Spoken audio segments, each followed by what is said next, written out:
Chapter 1. Behold, this man is named Carl. At this moment, he furrowed his brow, intently focused on the naval internal newspaper in his hand. More specifically, it was an article announcing the impending commencement of the 24th issue of the Marine training camp. Huh. Carl exhaled deeply, his expression easing as he folded the newspaper, tore off a piece of tissue, adjusted his trousers, flushed the toilet, lit a cigarette, and continued to pass. The time. The host has cumulatively engaged in paid restroom breaks 1,000 times. The slacking system has been activated, and the host profession has been successfully bound. Daily task issued. Slack off for 3 hours, with no restrictions on methods. Reward, designated attribute enhancement card, plus a random additional reward. This workday has accumulated 1 hour and 21 minutes. Please maintain your progress. What the hell? What's happening? Carl exclaimed incredulously, slapping his head and casting wary glances around him. Is this some kind of hallucination? Could it be that even restroom breaks could conjure illusions? Or has his long-awaited golden finger finally arrived?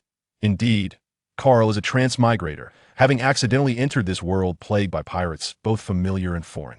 With average talents, mediocre luck, and an unremarkable background, he had no choice but to join the Navy for self-preservation. To elaborate, Carl joined the Navy at the age of 14, starting as a menial worker. After a decade of stagnation, he finally ascended to the rank of Navy captain within the 108th Division of the North Sea Navy. To be fair, Carl considers himself merely an average individual in this world, possessing nothing but good looks. But now, fortune is finally smiling upon him. System? Slacking off system? Present. After conversing with the slacking system, Carl finally comprehended what this system entailed. In simple terms, as long as one engages in activities unrelated to their official duties during work hours, they will begin to accumulate slacking time, earning rewards upon reaching the designated duration. Carl's bound profession is that of a Navy officer, and his daily responsibilities include maintaining public order. Thus, anything unrelated to maintaining order qualifies as slacking off, which is rather convenient for Carl. He may not boast of many skills, but he is certainly well versed in the art of slacking. Otherwise, he wouldn't still be a captain after all this time. The slacking career mode has been activated, and the career task has been issued: training camp turmoil. Join the Marine Headquarters boot camp, become a recruit, and begin an enjoyable journey of slacking at the Marine Headquarters. Reward, random devil fruit. Cumulative achievement for engaging in paid restroom breaks 1,000 times as still as a virgin. In a stationary state, stamina recovery speed doubles. Carl was momentarily stunned, instinctively reopening the newspaper and whispering, the 24th Marine Training Camp? Fortunately, there's still time. I just need to inform the boss.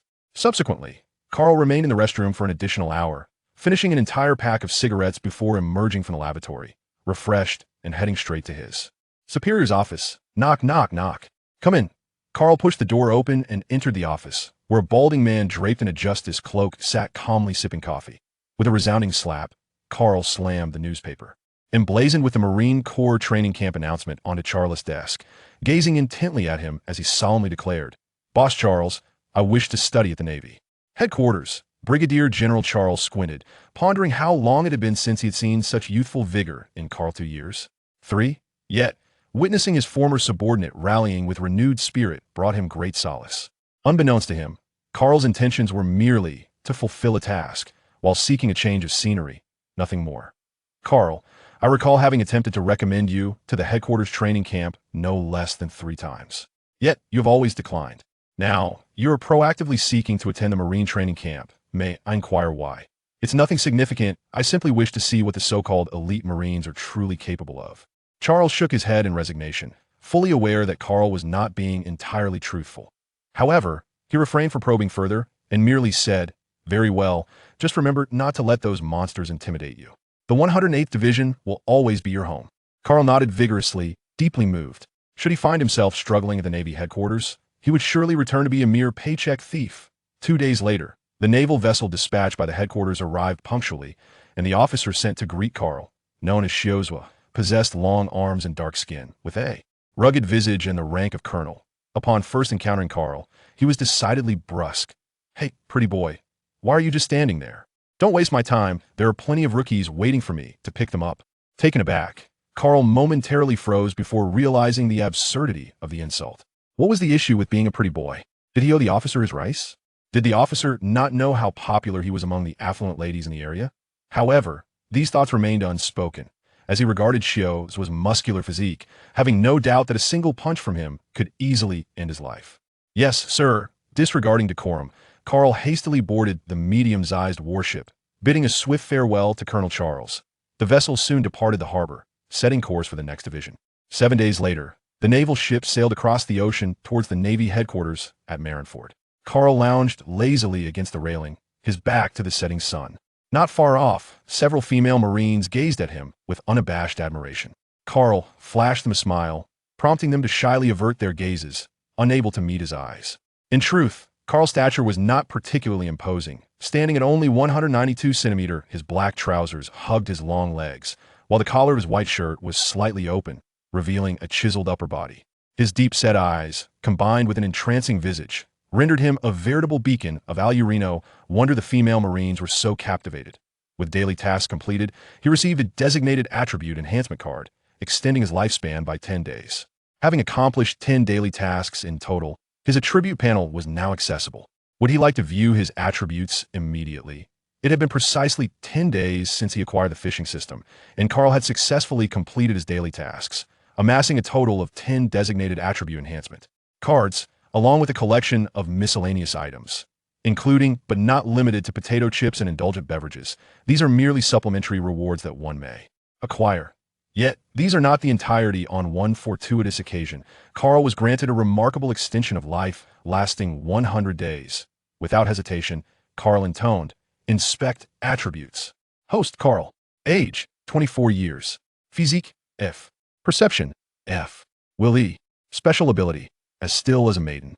Gazing at his attributes, Carl furrowed his brow slightly, but soon found solace. Prior to acquiring the system, he was merely an individual of mediocre talent, and this world is replete with such ordinary souls. However, the present moment is different. System, utilize 5 designated attribute enhancement cards to bolster my physique. A sharp intake of breath escaped Carl as he felt his muscles begin to spasm. A sudden jolt coursed through him, and everything became rather dull. Yet, it was not over. Carl once again invested 5 attribute enhancement cards, this time focusing on perception. Inspect attributes. Host, Carl. Age, 24 years. Physique, E. Perception, F. Will E. Special ability, as still as a maiden. Carl stretched his limbs, hearing a series of gratifying pops as he grew stronger, albeit only marginally.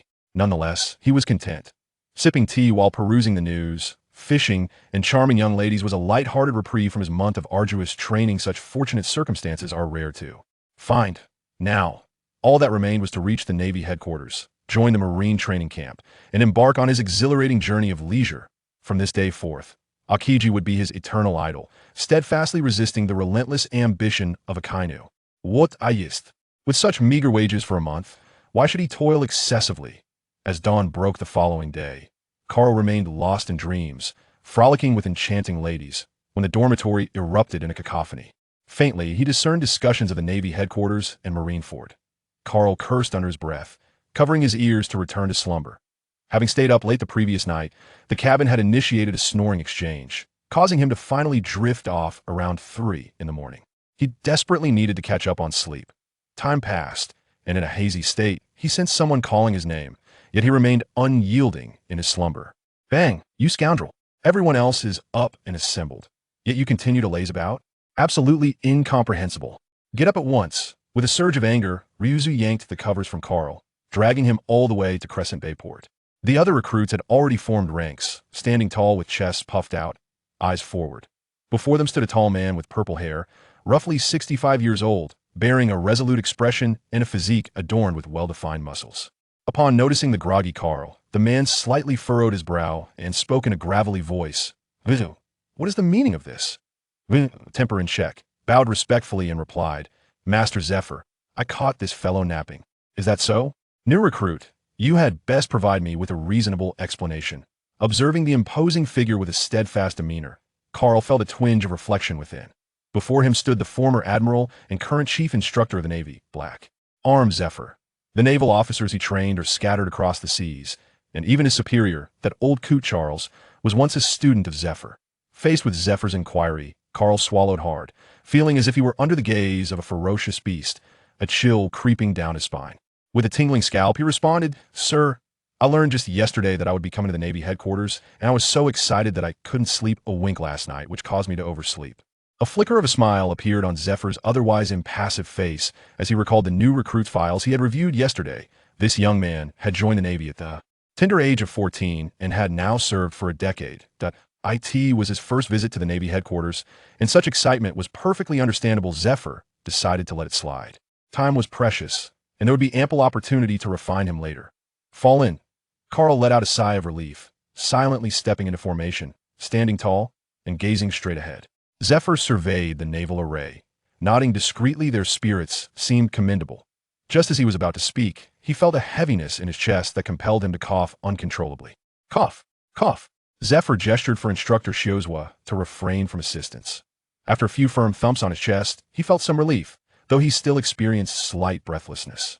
From this day forth, you are all my soldiers. Regardless of your previous ranks, here you are merely recruits. For the next 2 months, you will have but one objective. Tell me, what is your goal? All the recruits, including Carl, responded without hesitation, to grow stronger. There is no conflict between idling and becoming stronger. Carl merely wished to strengthen himself while enjoying leisure, earning a living while reclining. What was wrong with that? Indeed, what I can teach you is how to grow stronger. Therefore, in the time ahead, I shall extract every ounce of your potential, molding you into elite naval officers. Do you have confidence? Yes? Excellent. I believe in you. Now, cough, cough. Follow Instructor Shiozwa to the training ground. Zephyr had many more words to share, but that infernal asthma was acting up again. He was compelled to cut the briefing short and instructed Shiozwa to take the recruits to the training ground to assess their capabilities and determine their potential. As Carl walked within the formation, he gazed up at the imposing Navy headquarters, the words Navy emblazoned upon the building, with the Navy's emblem emblazoned in the center. Passing through the Navy's family quarters, they arrived at the headquarters, and the formation came to a halt. Instructor Shiozwa stood at the front of the line and announced loudly, "Next, we will test each of your capabilities. When I call your name, step forward. First up, Ein." The vibrant and youthful Ein stepped out of the ranks.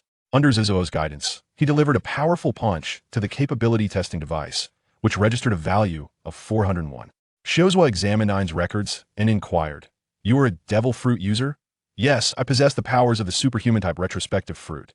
Shiozwa nodded, recorded Ein's capability value, encircling it on the sheet, and then called forth the next recruit. After approximately half an hour, it was finally Carl's turn.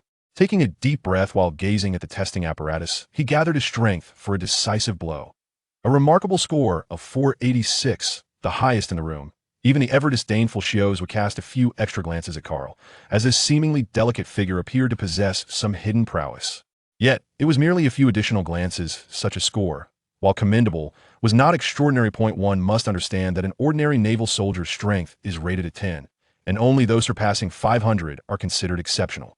The future infiltrators of the Water City, the mediocre CP9, boasted formidable strength, with the most powerful among them, Lu Chi, reaching an impressive 4,000, while even the weakest, the Eagle, had a strength of 800. This score was achieved only after Carl utilized an attribute enhancement card. It could only be said that the abilities of this batch of new recruits were rather subpar, merely a case of the tallest among a group of short individuals. Career Task Training Camp Chronicles. Successfully entered the Marine Training Camp. Rewarded with a devil fruit, the paramecia-type Holy Light fruit, now stored in the system. Space, please check for it, damn. Carl muttered under his breath, fully aware that, given his luck, he could forget about acquiring any mythical Zoan-type devil fruits. Yet, having something was better than nothing.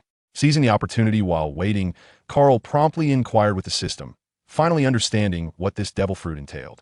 The Holy Light fruit belonged to the support category of devil fruits. Upon consumption, it grants the ability to wield a power known as Holy Light, which possesses two fundamental capabilities, healing and enhancement. In simpler terms, consuming this Holy Light fruit would allow Carl to transform into a caregiver, capable of both healing and support. For the numerous forces of the Navy, such an ability was nothing short of invaluable. This fruit is quite appealing. However, there was no rush he would see if an opportunity to acquire a mythical Zoan type arose in the future, as otherwise, he would feel embarrassed to converse with others. Ding! The second phase of the Training Camp Chronicles has commenced. Training phase, cumulative idle time, reaches 400 hours. Reward, designated attribute enhancement card advanced 10. Special skill, agile as a rabbit while in motion. Stamina consumption rate is halved. Gulp, Carl swallowed hard. There was nothing more to say, so he decided to take it easy. The strength value assessment is complete. Everyone follow me. The strength value testing concluded swiftly, and only 3 new recruits stood out.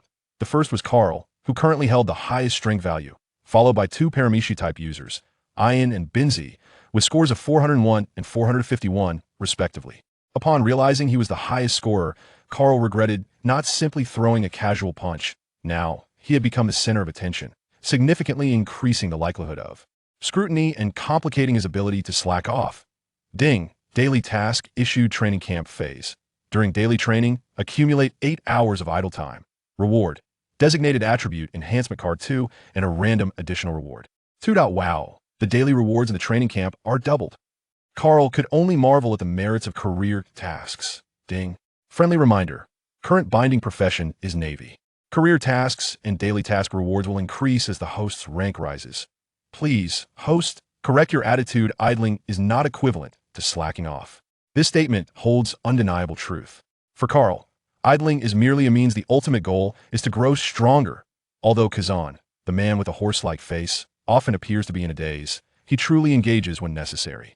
His ability to balance leisure and duty is an admirable trait that Carl ought to emulate. Even after the O'Hara incident, Akiji maintained a seemingly apathetic demeanor, yet this did not diminish Sengoku's admiration for Kazan as he approached retirement. In fact, Sengoku even advocated for Kuzan's succession as the next admiral of the Navy. This is the epitome of a role model in the realm of idling. Indeed, it is. Regrettably, he was hindered by the world government and ultimately succumbed to the relentless competition, leading him to withdraw from the realm of idleness and disillusionment. This thought prompted Carl to recall the recently acquired holy light fruit, which appeared to be particularly suited to him. However, he decided against haste. The crowd was too large, and consuming it at this moment was ill-advised. With a heart full of mixed emotions, Carl joined the new recruits at the training grounds, where instructor Zephyr had been waiting for some time. Once all were assembled, Zephyr took the roster from Ryoso, glanced at it briefly, and set it aside before bellowing, "Attention! I hereby declare the commencement of the 24th Marine Training Camp. Everyone, align to the right and run 50 laps around this field. Commence now." At the sound of his command, all the new recruits obediently began their laps around the track. Seizing this opportunity, Zephyr began to peruse the profiles of each recruit, occasionally engaging in conversation with Ryoso. Upon reviewing Carl's information, he could not help but inquire, the lad who was tardy earlier is the strongest among this batch of recruits?" "Indeed, Instructor Zephyr. Even I was quite surprised. This pretty boy, despite his seemingly frail appearance, possesses considerable strength." Zephyr nodded, placing a hand on Ryoso's shoulder. "Keep a close watch on this one. He has potential yet to be uncovered." On the track, Carl, with a bitter expression, found himself running in the midst of the group. He vowed to himself that he would indeed be idling. Yet the duration of his idleness was not accumulating in the slightest. Carl was nearly beside himself, as such a predicament threatened his ability to complete even the most mundane of tasks. Was feigning illness the only recourse to evade training? Yet, that was hardly a viable option. This was not akin to the military training in Carl's previous world. Pretending to be unwell was far from a simple endeavor. Should he be discovered, Zephyr's treatment of Kizaru might very well spell the deterioration of his relationship with Zephyr, and the possibility of being expelled from the training camp loomed large. After all, he was not Kizaru, who possessed formidable powers as a natural-type devil fruit user. He was merely an average Marine with unremarkable talent. A Marine who made no effort to train but sought only to shirk responsibilities could hardly expect to thrive at the Navy headquarters. Upon detecting the host struggle to avoid training, a timed mission was issued. Devise a flawless strategy to evade this training within 10 minutes. The reward was the activation of a skill known as Feeble Breeze. Upon usage, lifespan would diminish by 3 days, defense would plummet by 100. The chance of injury would surge by 1,000, yet one would gain immunity against fatal injuries and their subsequent repercussions for a duration of 3 minutes.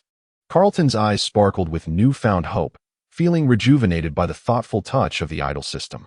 The autonomy to indulge in leisure was indeed a treasure. Although it came at the cost of his vitality, it was merely for 3 days, and he seldom utilized it. Moreover, the random rewards would extend his lifespan. However, the pressing question remained. How could he artfully evade this training? With only 10 minutes to spare, Carlton felt an overwhelming sense of urgency. His gaze wandered, and before he realized it, he spotted Aine steadily progressing ahead. Eureka! It was decided Aine. This young lady possessed the ability of the retrogression fruit. If his memory served him correctly, which allowed her to make others shrink. If he transformed into a child, would Zephyr truly have the heart to make a little one-run 50 laps? The plan was flawless. It was time to set it into motion. Carl immediately accelerated, dashing to Ein's side, his gaze fixed ahead. However, out of the corner of his eye, he couldn't help but notice Ein's youthful form, a playful smile gracing his lips. "Hey Ein, could you do me a favor?" Ein, engrossed in her run, turned her head to see Carl winking at her, her cheeks flushing slightly. Faced with Carl's charming and cheerful smile, her bashfulness prevented her from meeting his gaze directly. She could only feign nonchalance and replied shyly, what do you want me to do?" "Yes." Carl silently cheered within, realizing that good looks certainly have their advantages. If he resembled the silver fox, Foxy, he would likely be overlooked. "Ein, I heard you possess the ability of the retrogressive fruit. Could you show me your powers?" Ein furrowed her brow slightly, hesitating as she replied, Carl, do we really have to do this right now?" "Absolutely, right now. Try it on me. Don't worry. I'll take full responsibility if anything goes wrong." Carl's chest thumped audibly, as if to dispel any doubt in Ein's mind. Upon hearing this, I knew all too well that it was out of the question. She was acutely aware of her own abilities. If applied to Carl, it would undoubtedly reduce him to a child, and she could never impose such a fate upon her colleague. No, this simply cannot be, brother Carl. I absolutely cannot do this." With that, Ein resolutely distanced herself, her determination unwavering. Carl, enraged by his own lack of ambition, gazed at his reflection, feeling discontent with his appearance. "Could you not strive to look more appealing?" he muttered. "This time, consider it a lesson, should there be a next. You shall never have the luxury of a cleansing lotion again." Despite the failure of Plan A, he reassured himself, for there remained a Plan B. Approaching Ein once more, Carl whispered, "Ein, allow me a glimpse of your abilities. There is no need for you to employ them against me, if you please." A hint of pleading laced Carl's tone as he gazed at Ein with imploring eyes. Time ticked away, and Ein, unable to bear Carl's gaze any longer, let out a resigned sigh. Under Carl's watchful stare, he extended his left hand, from which a deep pink aura emanated, flickering like flames, mysterious and enchanting. Now is the moment. A glint of brilliance flashed in Carl's eyes as he swiftly grasped Ein's left hand with astonishing speed, refusing to let go. After his transformation, a faint smile appeared on his face. His scheme had achieved its intended success. "What?" Ein exclaimed, covering her mouth, taken aback by Carl's audacious act. However, she quickly regained her composure and attempted to retract her supernatural ability. Yet, the moment her power made contact, it activated instantaneously, and it was already too late to withdraw. The now 14-year-old Carl stumbled over his own trousers and fell to the ground, inadvertently tripping a naval officer who was behind him. The ensuing commotion on the playground soon captured Zephyr's attention. After halting the running recruits, he swiftly approached Carl's side. With a furrowed brow, Zephyr scrutinized the comical side of the boy obscured by his oversized clothing and inquired in a stern tone, "What transpired here?" "Reporting, instructor. I asked Ein to demonstrate her abilities out of curiosity, and upon touching her, this is the result. It's utterly ridiculous. You are in training, not playing house. Ein, is it truly so remarkable to possess abilities that you must flaunt them before your peers?" I was in the wrong, Instructor Zephyr," Ein stammered, wishing to explain herself, but soon bowed her head in defeat under Zephyr's intense gaze, accepting responsibility for Carl's predicament. "Humph, what are you all staring at? Do you not need to train? Keep running. You too, come here." Zephyr's face was a mask of anger as he swept away in a huff. Carl whispered to Ein, "I apologize. I shall make it up to you." Ein bit her lip, her complexion pale, too disheartened to respond to Carl, and she staggered forward. Sigh. Carl let out a deep sigh. Indeed, he had acted inappropriately this time, causing trouble for Ein, but he had always believed in repaying kindness and avenging grievances. This time, he acknowledged that he owed Ein a favor, and he vowed to repay it in the future. "You two certainly have some audacity. On the very first day of training, you cause a commotion for me. Ein, I ask you, will he be able to return to normal?" Ein furrowed his brow and replied slowly, "With my current abilities, he should be able to return to normal in about 3 days, brother Carl." Zephyr nodded, relieved that recovery was possible. The situation was not too dire, but reprimands were certainly in order. "Ein, Carl, let this be a lesson. As punishment, you both will undergo additional training tonight. Any objections?" The two promptly expressed none, their admission of fault pleasing Zephyr greatly. Fine, return to the group and continue your laps. Carl, given your condition, you should visit the infirmary for a checkup. If all is well, return when you're fit to train and make up for what you've missed. The task had been completed, reward granted, the ability feeble acquired. Hearing the melodious notification, Carl felt a surge of joy. He had finally seized control over his leisure time. Whether he participated in training now depended not on Zephyr, but on his own physical condition. His only concern was that frequent injuries and absences could lead to a decline in Zephyr's perception of him. At that moment, Carl recalled the holy light fruit he had obtained today. In the world of One Piece, there were countless strange and unique abilities, but how many could enhance another's strength? Very few. The encouragement fruit could be one, and perhaps the hormone fruit as well, but supportive powers were indeed rare. His holy light fruit was undoubtedly among the finest, combining healing and enhancement with immeasurable strategic value. While he could not boast about much, one thing was certain: if he consumed the holy light fruit, he would surely become a coveted asset within the Navy.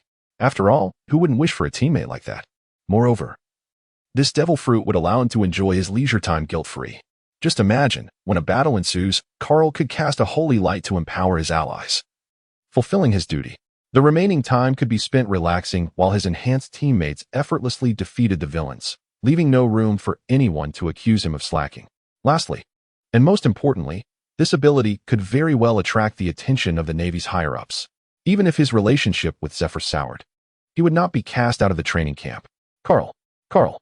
The furious shouts snapped Carl back to reality, and he quickly responded, "Here. What are you dawdling for? Hurry to the infirmary."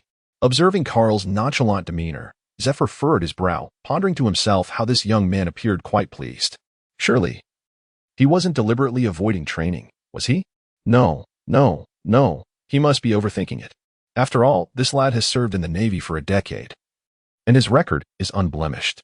Over the years, he has encountered only one incident with Huang Yuan, leaving him both frustrated and helpless. The lad Carl possesses strikingly thick eyebrows and large eyes. He should not be underestimated. "Aye, Commander." Carl nodded, tightening his belt as he trudged towards the infirmary. Alas, his physique had diminished significantly, rendering his clothes a cumbersome burden. Half an hour later, Carl discreetly returned to the training ground, taking a seat on the bleachers to observe the new recruits' training. A faint sigh escaped him, for this was the essence of youth. Particularly as he noted the accumulating hours of leisure, a grin nearly split his face. Pure bliss. On the training field, Benzi was diligently honing his skills, but a glance from the corner of his eye caught the sight of Carl's beaming smile from the stands, igniting a flicker of irritation within him. They toiled relentlessly, while this fellow lounged idly on the sidelines. His laughter at their expense was utterly infuriating. Benzi was not alone in his sentiments. Many others shared the same thoughts. What was once a manageable fatigue transformed into a blend of exhaustion and indignation upon witnessing Carl reclining comfortably, legs crossed. How could this be justifiable? Undeterred by the increasingly accusatory gazes directed at him, Carl reveled in his rare moments of leisure, feeling entirely justified. After all, he had earned this respite through his own merit. Furthermore, having diligently served as a Marine for a decade, did he not deserve a moment of enjoyment? The instructor overseeing the recruits, Shiozua, also noticed Carl's presence and finally understood the source of the recruits' distracted demeanor. This rascal was undermining their morale. "What are you all staring at?" Although Carl was temporarily exempt from training, his prowess surpassed that of any among them. Regardless of their resentment towards him, he remained capable of easily besting them. Thus, this was their opportunity to strive towards surpassing him. Now, give it your all in training.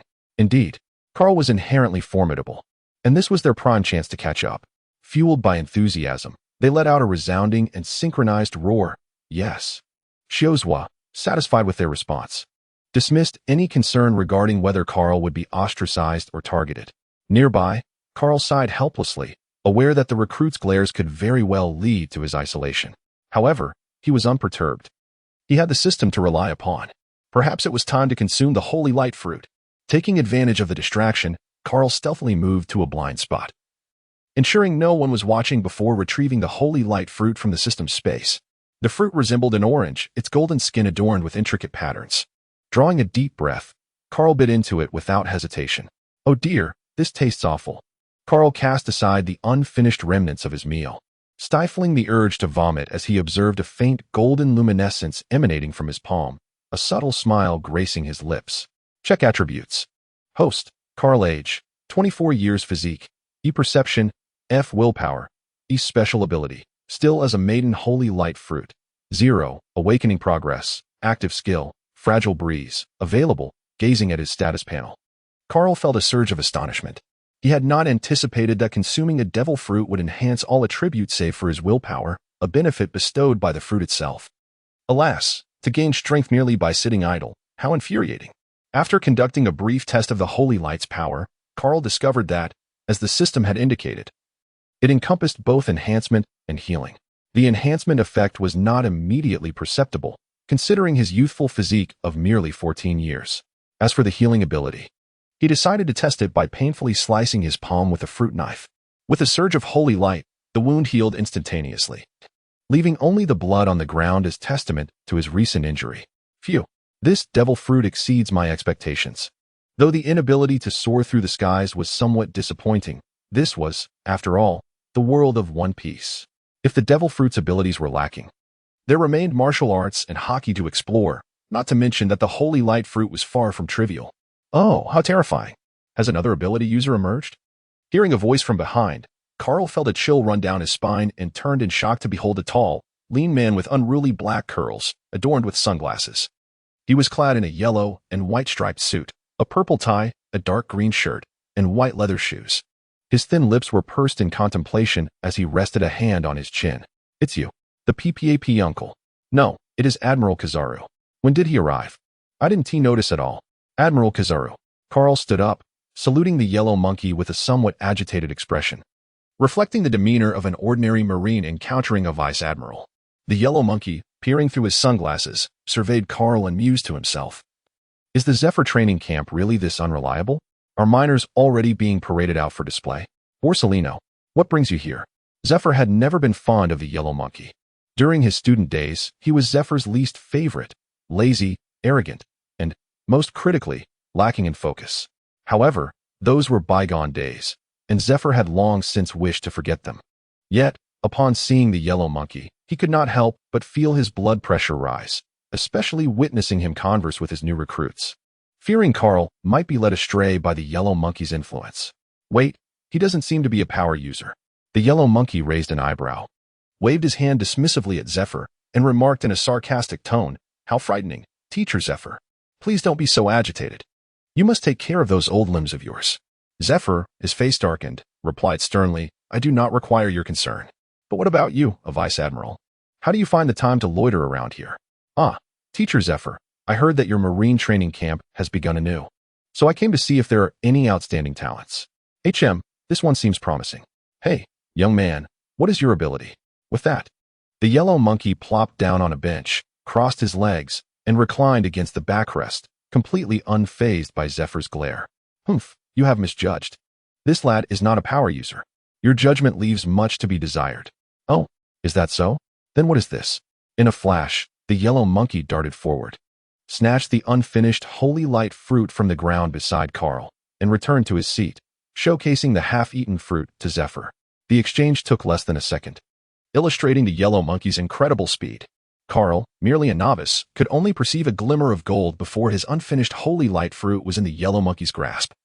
Unable to discern anything else, gazing at the fruit in the yellow monkey's hand, recognizing its familiar pattern, Zephyr's gaze sharpened as he turned to Carl and asked earnestly, "Is this what you just consumed?" Carl swallowed hard and nodded. Yes, but it was exceedingly unpalatable. I only took a single bite." Zephyr furrowed his brow as he snatched the holy light fruit from the hands of Kizaru.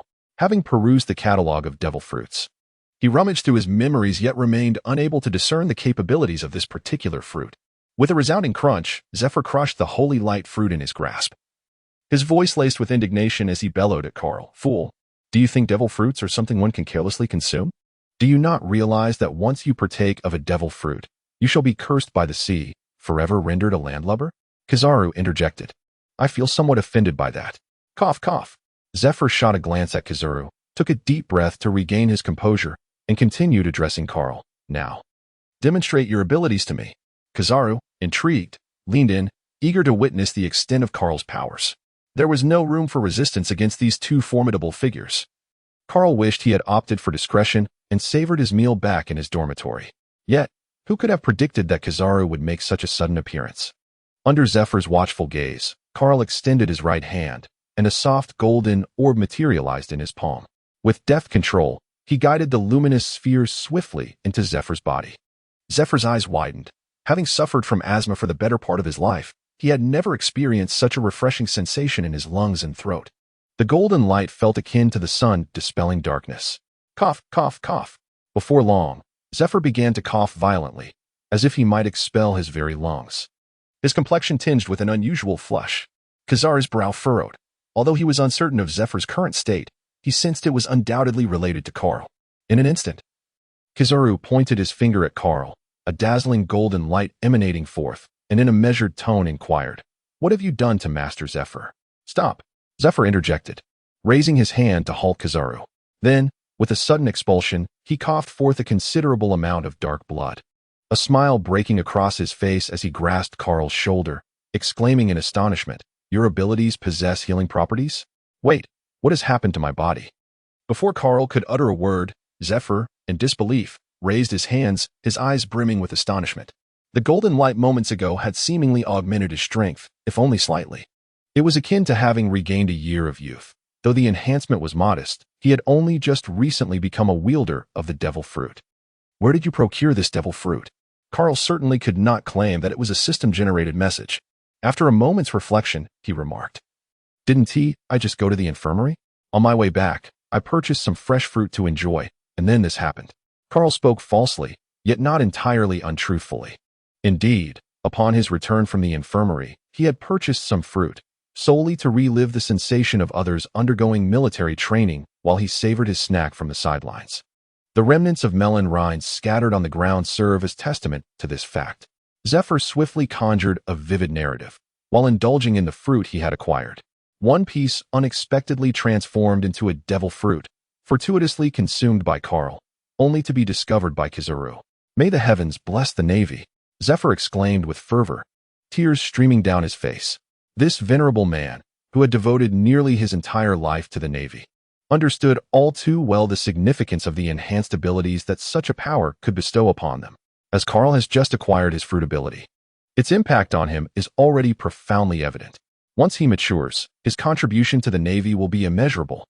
Firstly, Carl possesses the remarkable ability to release enhancements from a distance, indicating that he can conveniently bolster the capabilities of his comrades. With rigorous training, he may even strengthen multiple Navy personnel simultaneously, significantly elevating their overall combat prowess. Secondly, Carl's ability encompasses formidable healing powers in the chaotic theater of war. His presence will drastically reduce the Navy's casualty rate, allowing them to retaliate and unleash greater potential.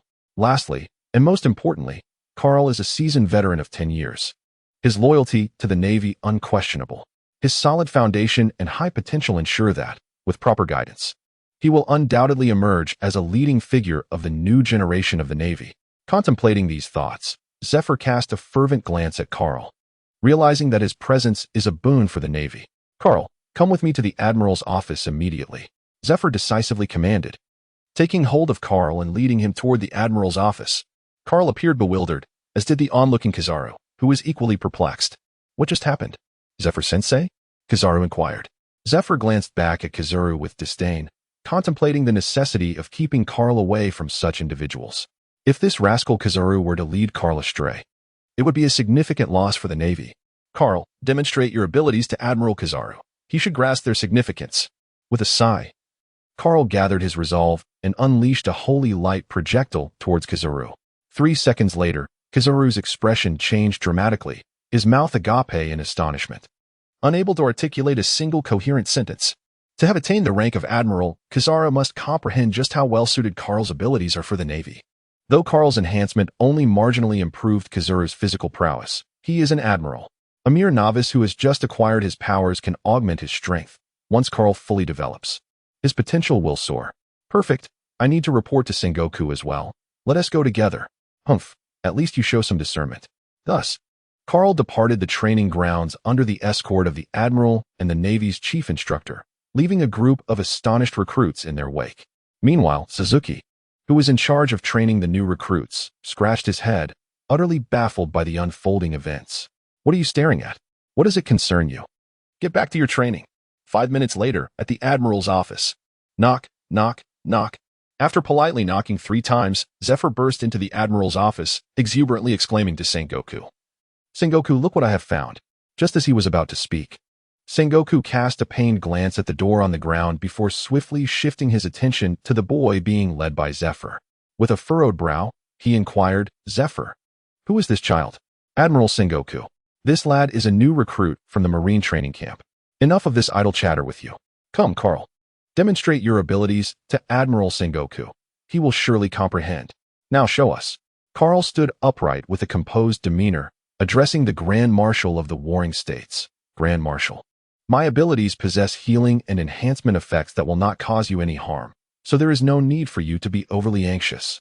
He expressed this to alleviate the tension, having narrowly escaped being struck by Kizaru earlier, prompting him to exercise caution to avoid any unnecessary misunderstandings. A glimmer of insight flickered in the Grand Marshal's eyes as he discreetly glanced at Zephyr, seemingly grasping the reason behind the old man's hasty entrance. The Grand Marshal's expression softened considerably, and he chuckled heartily. Ha ha ha. This is rather intriguing. Please, do proceed. I assure you, I am not so fragile. With that assurance, Carl felt a sense of relief. Carl ceased his idle chatter, channeling divine light into his palm before directing it towards the fleet admiral of the Warring States. Instantly, the holy radiance permeated his being, awakening a surge of vitality within. This power. The fleet admiral slowly closed his eyes, savoring the invigorating energy coursing through him. Unable to suppress a gasp of astonishment, he then unleashed a powerful punch towards the window, shattering it with an overwhelming force. Only then did he open his eyes, filled with excitement as he approached Carl, gripping his shoulders. What is your name? Carl, Lieutenant of the North Sea Branch 108. I have been in the Navy for a decade. Excellent. Marvelous. Wait, at what age did you join the Navy? The fleet admiral regarded Carl with curiosity, noting his youthful appearance, barely more than a teenager. Surely, no child could be enlisted in such a demanding force, even amidst a personnel shortage. At this juncture, Zephyr awkwardly cleared his throat. Well, Fleet Admiral, he is 24 years old this year. His current state is merely a result of the influence from that young girl, Aine. Oh, so that is the case. The Fleet Admiral recalled Aine's profile. She was a user of the reverse fruit, a rather unreasonable ability. Yet, compared to Carl, who possessed healing and enhancement powers, Aine paled in comparison. Regardless of her strength, she was merely a high-tier combatant. Whereas Carl had the potential to elevate high-tier forces to elite status. This was the true worth of Carl, particularly in recent years. The Navy had witnessed a decline in talent. Since Smoker and Tina, no new generation of remarkable sailors had emerged. On the other hand, the pirate world was teeming with prodigies, none more troublesome than the former Pirate King's crewmate, red-haired Shanks, a persistent source of concern. Carl, you are still a member of the Marine training camp, correct? Indeed, I just arrived at the Marine headquarters today. The fleet admiral nodded thoughtfully, rising to address Zephyr. Zephyr, I entrust Carl to you. Ensure his growth and, above all, guarantee his safety. Humph. Do not worry. It goes without saying. Just give me some time, and I will undoubtedly mold him into a leading figure of the new generation of the Navy. Zephyr spoke with unwavering confidence, for he possessed the capability to do so. His students were scattered throughout the Navy, and the top 3 admirals had once been recruits from the training camp, not to mention stalwarts like Mole and Spider. With your assurance, I feel at ease. Zephyr, please take Carl back to the training grounds. The fleet admiral then leaned closer to Zephyr, whispering, let us not publicize his abilities just yet, to avoid unnecessary complications. We shall discuss everything after the training camp concludes. I will have his position arranged by then. Zephyr smirked and nodded. His urgency in bringing Carl to meet the fleet admiral stemmed from a desire to showcase Carl's value, ensuring he would not be relegated to a mere branch of the Navy, where he could not shine. Carl, follow me. After bidding farewell to Admiral Sengoku and Kizaru, Carl followed Zephyr out of the admiral's office. Upon returning to the training ground, he finally regained his composure. Could this be the beginning of his ascent? Prior to arriving at the Navy headquarters, the highest-ranking officer he had encountered was merely his direct superior, Brigadier General Charles. Yet, on his very first day at the headquarters, he had already met a former admiral, the current admiral, and the formidable Sengoku himself. The path ahead seemed to widen with each step.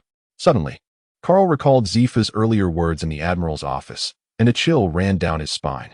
According to Zephyr, It appeared he was to be closely monitored. How could he indulge in leisure then? Fortunately, Carl had completed a time-sensitive task and acquired the weakness card, making it easier for him to take a break. He was confident that Zifa would not force him to undertake extra training while bedridden. Carl, you are a clever individual with immense potential. However, understand that the devil fruit is merely a tool. Do not become reliant on it. A robust physique forms the foundation of true strength. Therefore, keep your distance from that rascal Kizaru, and do not be swayed by his misguided philosophies. Do you understand? Zifa's words held considerable truth in this world. The significance of physical strength was undeniable. One need only look at Jin Huang, who effortlessly shattered sea prism stone handcuffs and faced teacher Kai's dual-wielded spiked clubs with naught but a trickle of blood. What a testament to his formidable physique. In contrast, Ashura, another member of the Red Scabbards, met a rather pitiful end, falling victim to an explosion and accumulating unnecessary weight. It was worth noting that Luffy, in his fourth gear, was struck unconscious by a single blow from teacher Kai, whereas Jin Huang, after absorbing a hit, not only remained unscathed, but also managed to stab teacher Kai with a knife. This demonstrated the paramount importance of physical prowess. Yet, Carl realized he did not require traditional training to enhance his physique. By indulging in leisure each day, he could attain growth far surpassing that of ordinary workouts through his attribute enhancement cards. While post-work training was not entirely out of the question, it seemed rather dreary. Carl was a man, a dashing and formidable man. He could not bear to squander his precious nightlife on mere training. As Lu Sun once wisely stated, a handsome man suffers from fatigue, and beauty must endure hardship, a sentiment Carl wholeheartedly believed. Cough, cough, rest assured, teacher Zifa. As for what he needed to be assured of, Carl remained silent, and Zifa did not inquire further. Pleased, Zifa nodded approvingly. A teachable youth. Just wait until you return to normal in a couple of days before coming back to the training ground. Otherwise, it may disrupt others. Wonderful. I mean very well. Oh, by the way, teacher Zifa, had it not been for Ein today, I might not have returned to buy fruits, and consequently, I would not have unexpectedly consumed that devil fruit. Thus, I kindly ask that you spare Ein from any trouble. Ha ha, I am not so unreasonable. By the way, before the training camp concludes, it is best not to reveal your abilities, as it may lead to unnecessary complications. Understood, teacher Zifa. I shall take my leave now. Carl nodded slightly. Had it not been for the unexpected discovery by that rascal, the monkey, he would not have so hastily revealed his abilities. Sensing the envious and jealous gazes surrounding him, Carl hurriedly left the training grounds to avoid being torn asunder by those sour individuals. In the marshal's office, alongside Kizaru, there was an aide named Crane. Had Garp not taken a leave of absence, he would surely have joined the fray. Crane, have you brought Carl's detailed dossier? The aide nodded affirmatively. Of course, everything since his enlistment in the Navy is included. Sengoku, is that lad's ability truly as remarkable as you described? Before Sengoku could respond, Kizaru interjected, Crane, young Carl's abilities are indeed quite extraordinary. Even now, I can still feel their influence at play. Sengoku, once Carl graduates, how about making him my aide? I have high hopes for him. Sengoku furrowed his brow and adjusted his round glasses. You seem rather impatient. Carl has at least 3 months until graduation. However, once Carl's abilities are made known, he will undoubtedly become highly sought after. After all, who wouldn't he want a companion like Carl when on a mission? Although Kizaru's tone remained nonchalant, his expression was markedly serious, a stark contrast to his usual indifferent demeanor. No one could discern his thoughts, not even Sengoku, the so-called strategist. Yet, Kizaru himself understood that he saw a reflection of his past in Carl, recognizing a certain similarity between them. Furthermore, given that Carl was valued by Zifa, if Kizaru could guide him along the right path, Zifa would surely be pleased. Kizaru, I assure you, we will not disclose Carl's abilities before his graduation. As for whether he is willing to join you, that is ultimately up to Carl himself. Kizaru pouted, seemingly struck by some whimsical notion, and after exchanging pleasantries, he departed the marshal's office. Meanwhile, Carl, having left the training grounds, wandered aimlessly around Marineford, familiarizing himself with the terrain while encountering many recognizable locales. He gazed upon the bustling Navy family community and mused. I've heard that becoming a headquarters-level officer grants one a house here. I wonder when I'll be able to acquire one for myself. That should be a simple feat for you, young man. Startled by the familiar voice, Carl realized with a jolt that Kizaru had approached silently. a talent that was quite unsettling. Kizaru, young Carl, no need to be so formal. I overheard you mentioning your desire for a house here. Kizaru spoke in his usual languid tone, which made Carl feel somewhat anxious, though that was not the crux of the matter. Currently, he was still in a youthful form, standing at around 1.5 meters tall. However, the yellow ape stood a towering 3 meters tall, nearly double the height of his current self, making it quite a challenge for Carl to engage in conversation with the formidable creature. Even at a close distance, a 45-degree upward glance hardly sufficed. Ah, indeed. The yellow ape general. That is rather simple. As long as you join me as my aide after graduation, you need not worry about housing or any such matters. The logistics department will take the initiative to arrange everything for you. A sudden jolt of surprise coursed through Carl as he realized that Kizaru was indeed extending an invitation to him. Generally speaking, recruits participating in the training camp are assigned to various divisions of the Navy based on their performance upon graduation, with only the most exceptional candidates remaining at Navy headquarters to train under a vice admiral or admiral for a period. For instance, the former Akiji once served as a devoted apprentice to Garp. Kizaru's overture towards him clearly indicated that he recognized Carl's potential, a fact in which Carl held considerable confidence. After all, which ADC would not desire reliable support? Yet, Zephyr had just advised him to keep his distance from Kizaru, and now here was Kizaru, actively courting him. This inevitably led Carl to suspect that there might be some hidden rivalry between these two adversaries, placing him, a mere novice, in a precarious position. Nonetheless, to be fair, if given the choice of whom to align with, he would most likely opt for Kizaru for a simple reason. Akiji was currently rather lackadaisical in his approach. And if he were slacking off, how could Carl afford to do the same?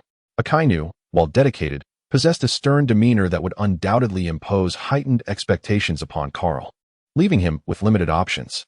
One was Garp, a figure of immense strength with ample leisure time. The other was Kizaru, known for his speed and efficiency.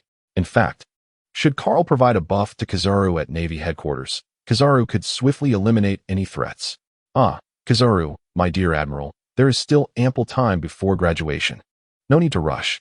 However, rest assured that if the time comes for me to make a choice, I shall certainly prioritize becoming your aide. Kizaru's lips curled into a faint smile, seemingly pleased with Carl's response. He then produced a set of keys from his pocket and tossed them to Carl. These are the keys to my former residence. If you do not mind, you may reside there for the time being as a gift from me. With that, Kizaru transformed into a streak of golden light, vanishing from sight, leaving Carl with no opportunity for refusal. What a fantastical day this had turned out to be. A home was secured, his career was on stable ground, and he had indulged in ample leisure time.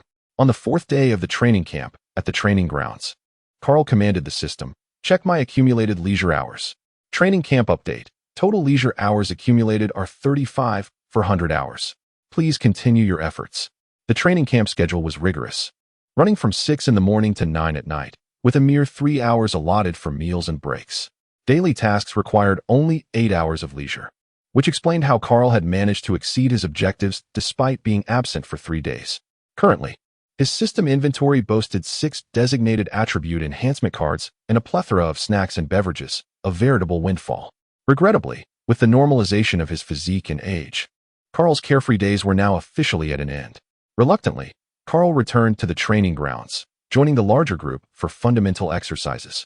As today marked the commencement of their training in the Navy's 6 styles, Zephyr stood at the forefront, radiating vitality. His physical condition had vastly improved since the first day, a fact he keenly acknowledged.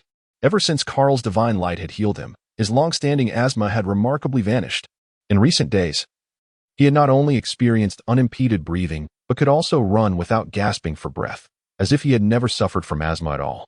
Freed from the shackles of his ailment, his strength gradually returned. Although he could not rival that old rascal Carp, he was significantly stronger than he had been before.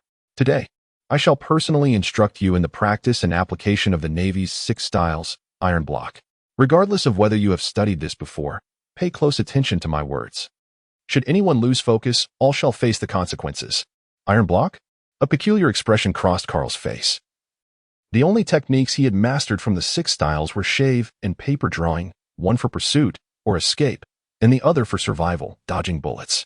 He was utterly unfamiliar with the rest, not from a lack of desire to learn, but due to his previously inadequate physical condition. Even if he understood the techniques, His physique had rendered them unusable. Now, however, presented was an excellent opportunity for learning.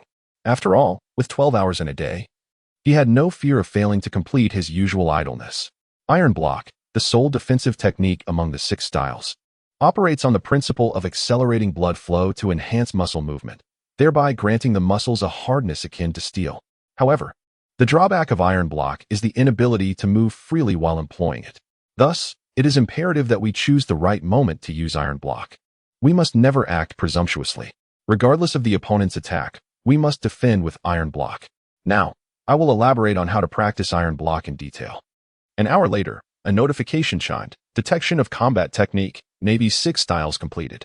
Successfully recorded in the system and included in random rewards.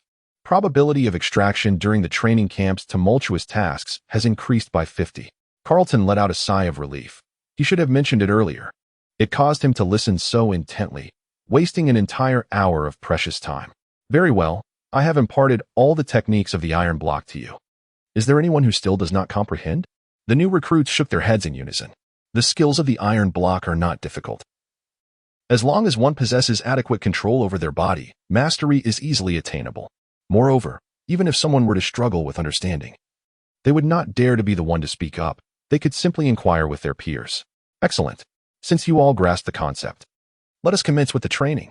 I shall grant you merely 3 days, and if anyone fails to master the iron block, Thus, the training ground transformed into a scene of suppressed discomfort, each individual wearing a furrowed brow and a crimson face. As though they were struggling to relieve themselves, Carlton was no exception. Fortunately, the seasoned veteran Carlton had long since mastered the technique of paper drawing, his control over his body far surpassing that of the other recruits. After practicing the method as taught by Zephyr a few times, he easily grasped the iron block. Indeed, upon utilizing the iron block, Carlton felt an exhilarating surge of confidence. With his robust physique, no one could withstand him. Alas, it regrettably had little effect on that particular area. Perhaps only the armament hockey could bestow enchantment upon it. This lad learns remarkably quickly. Zephyr, who had been observing Carlton, was pleasantly surprised by the familiar glow, confirming it was indeed the iron block. After a moment's contemplation, he called Carlton over. Carlton, have you previously studied the Navy's 6 styles? Yes, Instructor Zephyr. Brigadier General Charles taught me, but until recently, I could only execute the Soru and paper drawing techniques. I just mastered the iron block. Charles, you say? A youthful visage flickered in Zephyr's mind. It was Charles in his younger days. The reason he remembered so vividly was that Charles was his very first student. However, his talent was rather lackluster. Over 20 years had passed, and he had only achieved the rank of branch brigadier general, more than sufficient to guard a branch. Well, that is commendable. Your talent indeed surpasses that of young Charles. Remember, do not become arrogant or complacent. Continue your practice. Carl naturally agreed with enthusiasm, dismissing the notion of practice as non-existent. The time for leisure was about to commence. However, prior to that, he needed to find an unfortunate soul to test the frail effect of his newfound abilities. After surveying his surroundings, Carl's gaze landed upon a rather peculiar individual, and he decided it would be you, Benz. Do not be deceived by his slender arms and legs. He possessed the power of fruitful abundance, achieving an impressive score of 451 in the aptitude test, securing 2nd place. In the grand scheme of things, he had become the strongest recruit aside from Carl, a testament to the dire state of talent within the Navy. Your name is Benz, correct? Would you kindly assist me in testing the defensive capabilities of my iron block? Carl inquired with a playful grin. Benz instinctively frowned at the sight of the cheeky Carl. Among all the recruits, he held a particular disdain for Carl, questioning why he did not have to toil as they did yet still garnered the favor of Instructor Zephyr. Was it merely because he possessed some sort of special ability? Though the clarity of the first day's events was somewhat obscured, most recruits had a vague understanding that Carl was a devil fruit user. After all, it was impossible for an ordinary person to emit a golden orb of light. They simply lacked the knowledge of the nature of Carl's powers. Even if they wished to inquire, Carl was often elusive. Thus, when faced with Carl's request, Benz instinctively considered a refusal. However, upon reflection, testing the iron block's defense amounted to taking a hit, implying that Carl was voluntarily seeking combat. Such an opportunity was too enticing to resist. Of course, I would be more than willing to assist. Benz quickly amended his response, though Carl detected the underlying motives. Considering the envious glances from others, Carl deduced that his popularity was far from stellar. Yet, he remained unperturbed, recognizing that he, too, was not fond of himself. After all, they were all recruits. Why should he enjoy the comforts of home while others labored tirelessly to strengthen their physiques? It would be a rarity for anyone to admire him for such a situation. Carl tore open his shirt, revealing his robust upper body, signaling Binns to attack at any moment. He silently recited, "System, activate weak against wind." The ability successfully triggered, reducing his defense by 100, increasing injury probability by 1,000, while granting him a severe injury exemption for 3 minutes. 6 styles, iron block. Binns, come at me directly. The surrounding new recruits, already in discomfort, were drawn to the commotion between the two, opting to watch the spectacle instead of focusing on their own predicament. Thus, a crowd gathered around them, while Zephyr and Shuzwa observed from a higher vantage point, commenting on the unfolding scene. "Shuzwa, do you think Binns can break through Carl's iron block?" Shuzwa shook his head in denial. "Impossible, absolutely impossible. Just look at Binns' slender arms and legs. I don't see how he can manage it. What do you think?" "Teacher?" Although Shuzwa was uncertain who would prevail in a real fight, he believed that defense did not solely rely on muscle mass. Carl certainly appeared more formidable, while Binns seemed like a mere twig in comparison. Zephyr chuckled, patting Shuzwa on the shoulder. "Ha ha ha, no one understands Carl's strength better than I do. That fellow is not easily defeated." The gathering crowd added pressure on Binns, for in their eyes, he was second only to Carl. If he failed to penetrate Carl's defense with his utmost effort, the embarrassment would be unbearable. With that thought, the originally mild-mannered Binns felt a surge of fire ignite within him. He fixed his intense gaze upon Carl and shouted, "Ninjutsu, grand convergence." Binns extended his slender arms, leaped off the ground with a powerful thrust of his left foot, and retracted his arms mid-air, resembling a spring compressed to its limit, before lunging fiercely at the immobile Carl.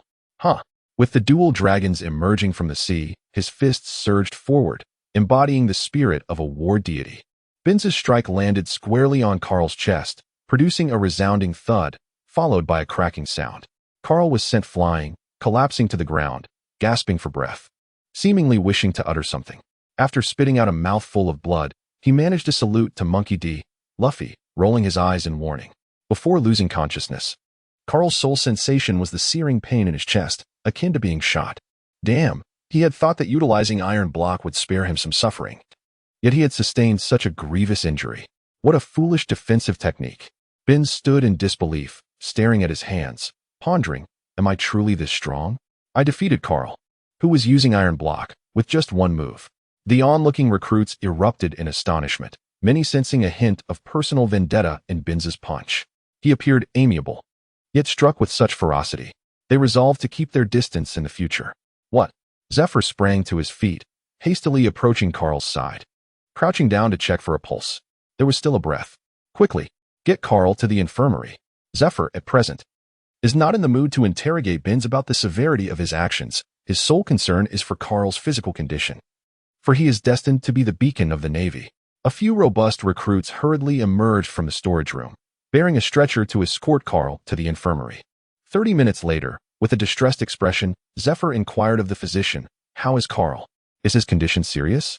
The doctor removed his mask, his demeanor grave as he replied, "Instructor Zephyr, Mr. Carl's condition is not optimistic. He has fractured 3 ribs, with the fracture ends displaced inward. Additionally, there is soft tissue damage to the chest wall, and internal organs have sustained injuries, accompanied by significant chest hematoma. Doctor, spare me the details. I simply wish to know if his life is in danger and whether he will suffer any lasting effects." The doctor pondered for a moment before responding, "Rest assured, this injury is not life-threatening. However, the potential for residual effects remains uncertain and will require observation for some time." Upon hearing that Carl's life was not in jeopardy, Zephyr breathed a sigh of relief, though he could not help but wonder why Carl, the strongest among the new recruits, could not withstand a single blow. "That is a relief. May I visit him now?" "I'm afraid it would be best to wait until his condition improves to avoid hindering his recovery," the doctor advised. Zephyr sighed in resignation. "Very well, I shall return at a later time." Upon returning to the training grounds, an irate Zephyr seized Binns and pulled him into a corner, exclaiming, "Binns, what on earth happened today? Speak the truth." Binns, feeling aggrieved, scratched his head, confessing his ignorance. Instructor Shozwa, in disbelief, requested that I demonstrate that move again. However, he effortlessly blocked my attack without even using the iron block, concluding that with such reliance on defense, how could Carl have been so severely injured? Despite his confusion, Benz recounted the events to the respected Zephyr, who remained perplexed. He sent Benz back to the training grounds, pondering the oddity of the situation. This lad is indeed peculiar. First it was Ian, and now it is Benz. Why do I have the impression that this little rascal is doing it on purpose? Yet, had Zephyr understood the concept of staged accidents, he would have confidently dismissed his suspicions. Ding. The cumulative duration of idleness has reached 8 hours. Daily tasks completed. Rewarding designated attribute enhancement cards 2. Navy 6 Styles Iron Block Skill Card 1. And Happy Fatty Drink 1. Upon hearing the notification in his mind, Carl was abruptly awakened, only to gasp in pain. It hurt. Oh, it hurt terribly. Glancing down, he saw his chest tightly bandaged and 4 drip hanging beside him. Carl sighed. So it seems I truly ended up in the hospital. Although I successfully slacked off, it came at a price. I can't bear it. The pain is unbearable.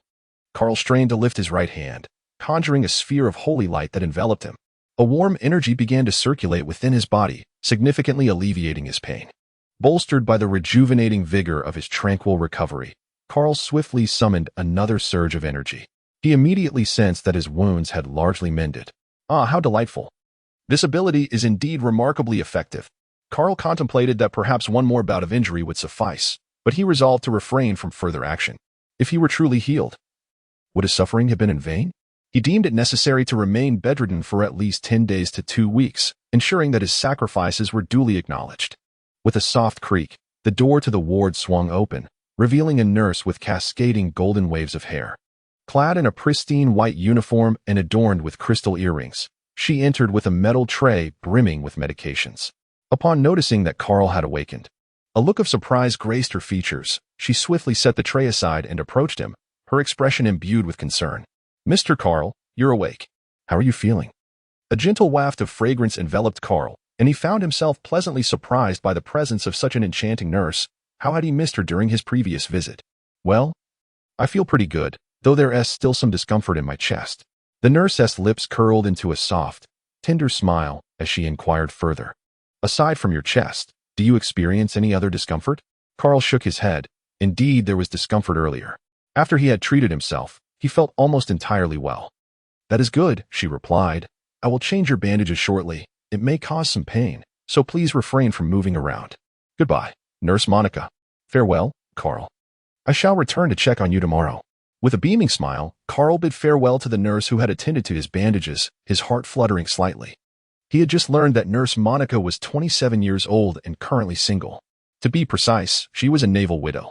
Monica's husband had been a commander in the naval headquarters, tragically perishing under enemy fire during a patrol 5 years ago. 5 years.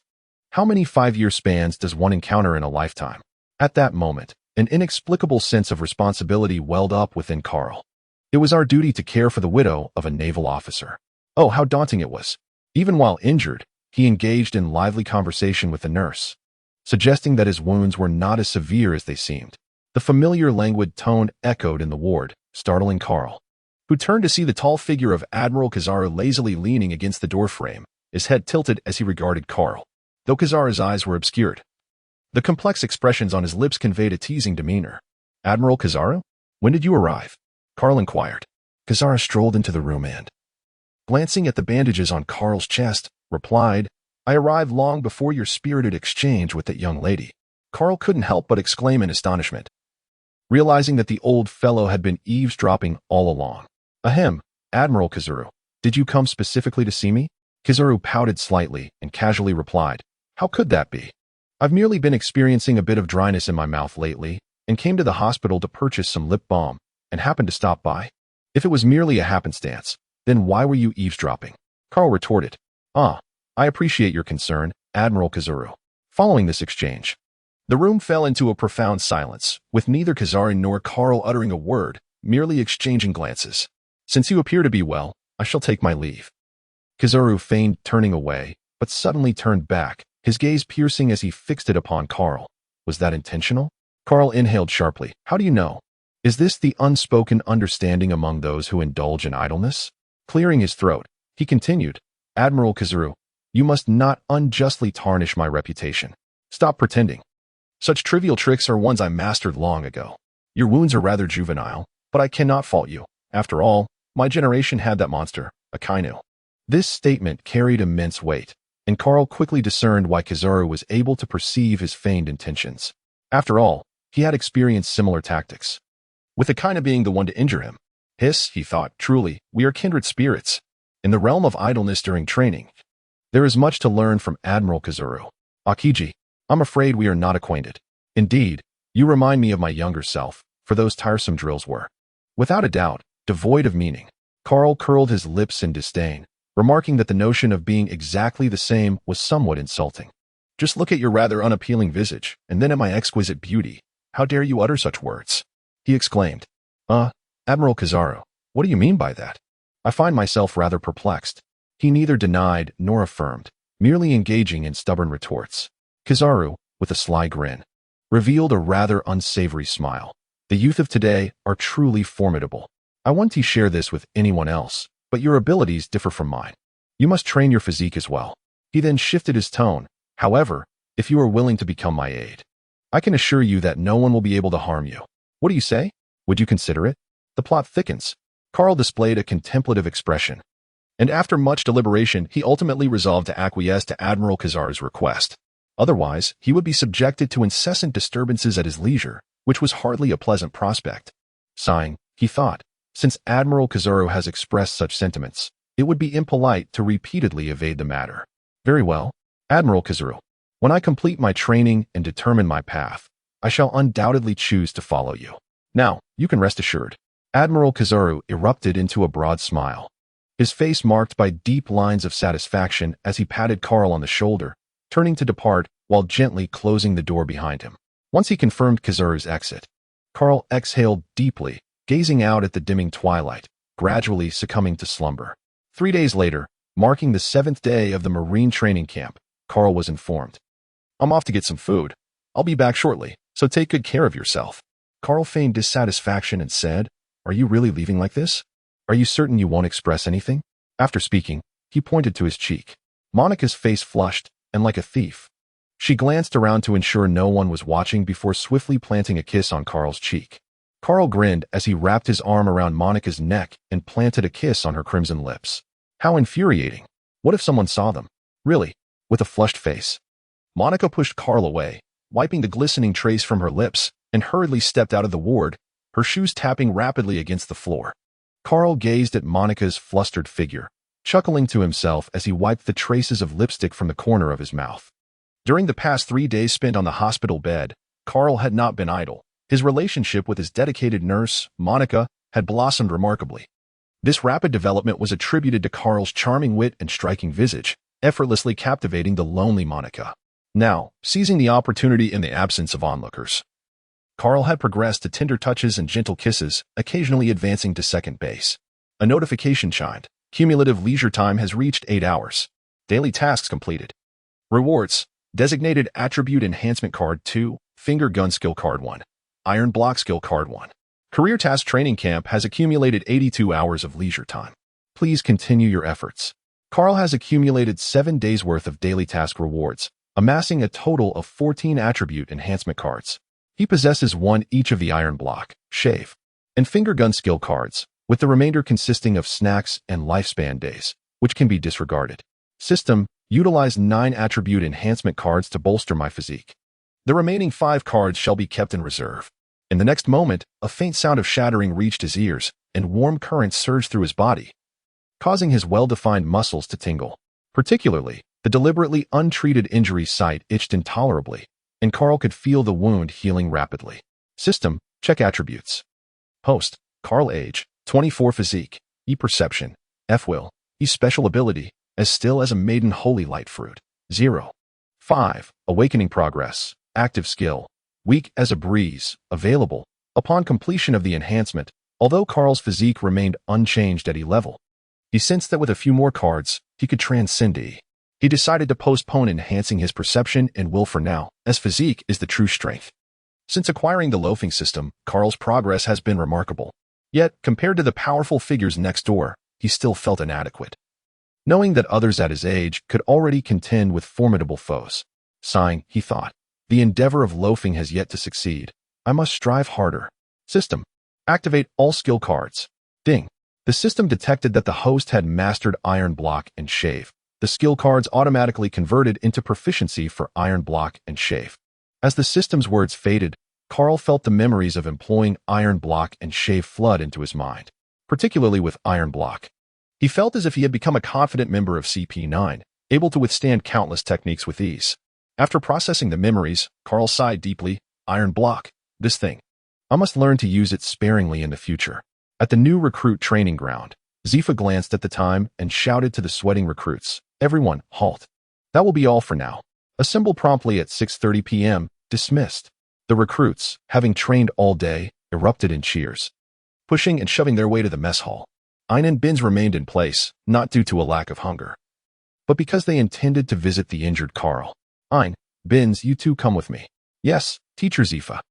The two followed Zifa closely as they made their way to the naval hospital.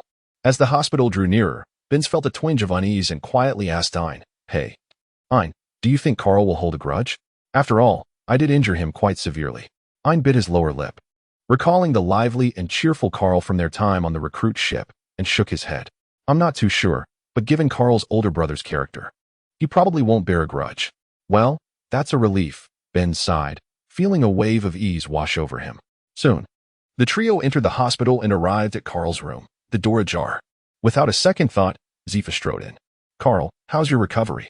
Zifa's words faltered as he froze, his eyes wide with astonishment, pointing at Carl, rendered momentarily speechless.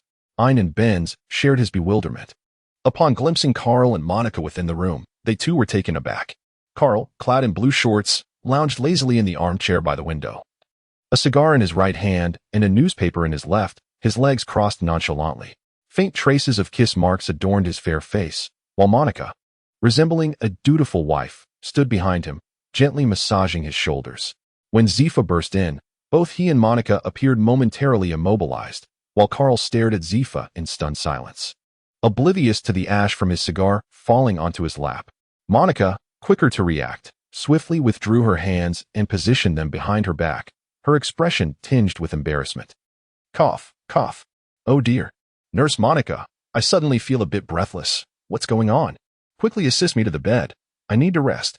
Noticing Monica's lack of response, Carl's face flushed with embarrassment as he extinguished his cigar and staggered to the bed, pulling the covers over himself. Stop pretending, Carl. Was this all an act? You've been deceiving me to evade training. Haven't you? Piecing together Carl's peculiar behavior since arriving at camp, Zifa quickly deduced that the young man had indeed been purposeful in his ruse. This behavior struck him as eerily familiar, just like that rascal, Yellow Aide. The methods these two employed to escape training were evidently from the same playbook.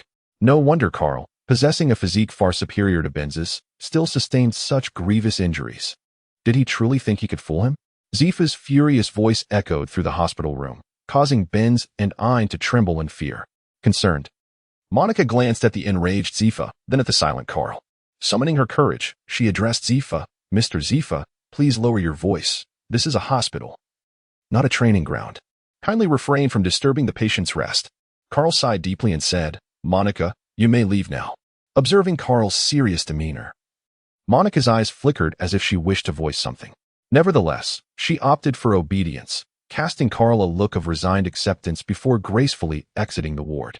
Zifa, his chest rising and falling, gradually regained his composure after Monica's admonition. With an expression devoid of emotion, he turned to Carl and remarked, "You've been enjoying yourself quite well during these days of illness. It seems that my training camp has hindered your indulgence." Carl awkwardly scratched his head, feeling that Zephyr's words had an odd, gruff tone. Zephyr, you think too highly of me. I merely felt a bit rusty and asked Nurse Monica to help me stretch. It is certainly not as you imagine." "Humph," Zephyr scoffed, utterly disbelieving Carl's words. "I am not concerned with your excuses. Since you have nearly recovered, please return to the training camp promptly. Do not forget, you have missed a whole week of training. For the remainder of the time, I shall personally oversee your progress. There will be no chance for you to take shortcuts." Carl felt a surge of panic. His mind raced. If Zephyr followed through with this, his daily and career tasks would be utterly unattainable. Yet, he could not blame Zephyr. As the chief instructor of the Navy, Zephyr recognized Carl's potential and aimed to guide him on the right path. Was he wrong in his aspirations for Carl? No. On the contrary, Zephyr had demonstrated his excellence through the countless elite sailors he had trained. Sigh, Zephyr, allow me to be frank. I possess a unique training method, but I can only share it with you. After speaking, Carl glanced at Aide and Binz, who stood near the door. Zephyr instinctively thought Carl was about to ramble again. But the earnestness in Carl's gaze softened his heart. Remembering how Carl had effortlessly cured his long-standing asthma, perhaps there was indeed something special about him. After much contemplation, Zephyr decided to grant Carl another chance. Should Carl continue to speak nonsense, he would promptly drag him from the sickbed to the training grounds for rigorous practice. You too. Leave. Yes, Instructor Zephyr. Aide and Binz did not hesitate, immediately turning to depart. With a resounding bang, Zephyr closed the door, then turned to Carl, arms crossed, intently observing him. Here's the truth, Instructor Zephyr. Ever since I obtained the power of the devil fruit, I have discovered that the power of the holy light extends beyond mere healing and enhancement. It can also fortify my physique. Upon finishing, Carl rose, emanating a soft golden aura, as if a deity had descended. He then slowly closed his eyes, breathing rhythmically. Behind him, Carl swiftly utilized a physical enhancement card, and a warm current surged through him, elevating his physique from E rank to E+ rank. Had he broken through? Carl believed he would need to employ several more techniques, yet he found himself merely a step away from success. As the golden halo gradually dissipated, Carl opened his eyes and smiled at Zephyr, pondering whether Zephyr's keen perception would discern the truth. At the moment of Carl's physical breakthrough, Zephyr's expression shifted. Having immersed himself in physical arts for many years, he was acutely aware of the nuances of physical prowess. Just moments ago, he had distinctly sensed that Carl's physical attributes seemed to undergo a transformation. Could it truly be, as Carl claimed, that his abilities could autonomously enhance his physique? No, that cannot be right. Carl's powers were inherently capable of providing a strengthening effect, albeit only for an hour, unless... Carl, allow me to test your strength. Zephyr commanded with a firm tone, his well-defined muscles bulging like steel forged in fire. Carl's gaze sharpened. Was that iron? He had employed iron. Zephyr, I beg your pardon for my inadequacy. Taking a deep breath, Carl launched a punch towards Zephyr, producing a resounding duong. Zephyr's expression remained unchanged, while Carl grimaced.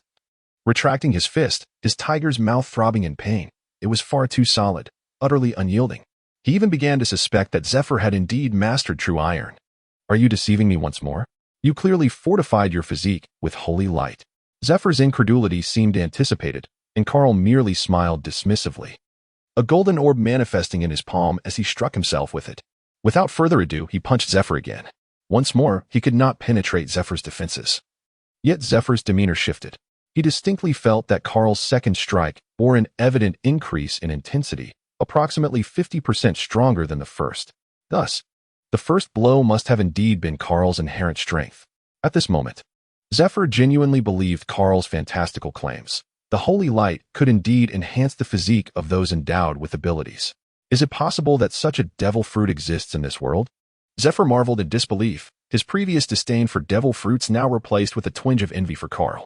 Zephyr, I told you no lies. The most crucial aspect is that this method is astonishingly efficient, far surpassing any growth achievable through mere training, hence. With such abilities, was there any need for the grueling daily regimen to strengthen the physique? Certainly not. Zephyr sighed deeply and continued, I understand now. Under these circumstances, I shall not impose upon you. You may forego the regular physical training. However, when I elucidate combat techniques, your presence is mandatory. Of course, Carl readily agreed, acknowledging that possessing physical strength without the skill to combat would render him merely a brawny oaf. However, when it comes to the allocation of time, he needs to articulate his request in a manner that reflects emotional intelligence. Teacher Zephyr, I have one small favor to ask. Speak freely. Carl's expression grew serious as he addressed Teacher Zephyr. Teacher, how about this? I will dedicate 4 hours each day to attending classes, practicing, and engaging in practical exercises. For the remainder of the time, I will leave the training ground to utilize my own abilities to enhance my physical fitness. What do you think? Isn't it possible to train one's physique on the training ground? Zephyr's demeanor suggested dissatisfaction. Carl's countenance shifted, and he spoke with a hint of grievance. Well, Teacher Zephyr, didn't you advise me to refrain from revealing my abilities? If I remain on the training ground, it would be impossible to conceal them. And moreover, Zephyr interjected. Moreover, what? Alas, it is Admiral Kizaru. He has already approached me. not just once. Apologies, Kizaru, but your relationship with Zephyr has long lost any potential for improvement. So you shall bear this burden for me. Zephyr's eyes widened, and he bellowed in anger. I knew it. That scoundrel Kizaru is indeed up to no good. Is he once again attempting to sway you with his misguided notions? I shall confront him and set things right. Wait. Teacher Zephyr, please remain calm. Your intentions are commendable, but I implore you not to act hastily. Upon observing the situation, Carl swiftly grasped Zephyr's arm and urgently implored, Teacher Zephyr, please refrain from acting impulsively. Upon careful reflection, the philosophy of Admiral Kizaru is indeed quite applicable to my circumstances, is it not? Nonsense. Do you think I am unaware of his dubious principles? Before he could complete his statement, Zephyr was momentarily taken aback, stroking his chin in contemplation. Indeed, even if Carl solely focuses on developing his abilities, his physique shall not lag far behind. On the contrary, it is highly probable that as his powers evolve, his physical form will concurrently strengthen. Carl merely needs to master combat techniques and translate his experiences into practical skills in order to undoubtedly become a formidable force. Attaining the rank of a general is merely a matter of time. This notion seamlessly blends his philosophy with that of Kizaru. However, to earn Kizaru's endorsement of his principles. Humph. Zephyr snorted softly, reluctantly acknowledging Carl's words. He was not an unreasonable individual, on the contrary. It was precisely this trait that made him unable to tolerate Kizaru. He believed Kizaru was squandering his innate talent. If only Borisolino could elevate his physical prowess to the level of a Kainu or Akiji, his strength would unquestionably surpass that of the three admirals. So, Master Zephyr, what is your opinion on the training regimen I just proposed? Well, this is the path you have chosen for yourself. I cannot compel you otherwise. So let us proceed as you suggest. A sense of joy surged within Carl. Had he truly succeeded in deceiving them? Indeed, I am a genius at idling away time, capable of conjuring such a flawless excuse. However, Zephyr's tone shifted abruptly, causing Carl's expression to tighten. I shall regularly assess your abilities. Should you become complacent, I care not whether your talents might be prematurely revealed. You shall remain diligently on the training grounds, just like everyone else. Yes, Master Zephyr, I assure you. Zephyr nodded, his large hand resting firmly on Carl's shoulder. Carl, take a proper rest today. I shall await you at the training grounds tomorrow. With that, Zephyr turned and departed, leaving the room desolate, with only Carl remaining, engulfed in emptiness. Huff. Carl let out a long sigh as Zephyr's figure suddenly appeared outside the door. Inquisitively inquiring, if my memory serves me right, that Nurse Monica is a naval widow, correct? Your relationship with her seems rather intricate. Master Zephyr, please do not misunderstand. I merely offered my condolences to a naval widow. Yes, just condolences. Condolences to a naval widow? I fear that if I had arrived a moment later, you would have found yourself offering condolences in her bed. Well, the affairs of the young are beyond my purview, but moderation is essential. Do not allow indulgence to deplete your vitality. With this profound remark, Zephyr departed once more, not to return. Upon reaching the hospital entrance, Zephyr discovered Benz and Ein still standing outside, seemingly having waited for quite some time. He remarked, Benz, Ein, you should visit Carl now. Especially you, Benz.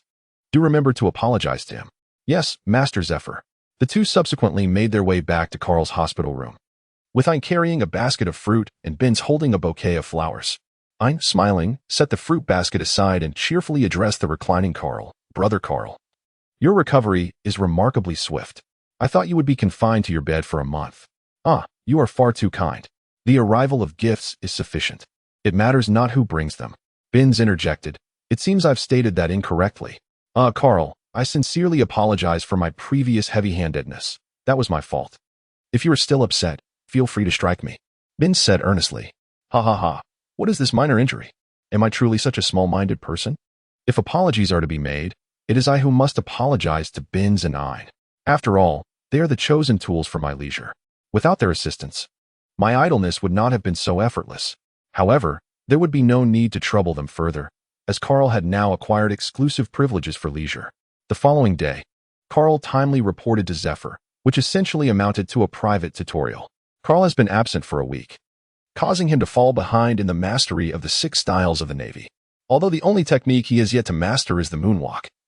He can effortlessly ascend with his left foot stepping atop his right, provided he can wield the shave, complemented by his formidable physique. What Carl currently lacks are some subtle techniques and practical skills related to the 6 styles. It is evident that Zephyr is a competent master of martial arts. I have already imparted to you all the essential techniques. However, mere words pale in comparison to the experience of a genuine confrontation. Henceforth, I shall serve as your sparring partner.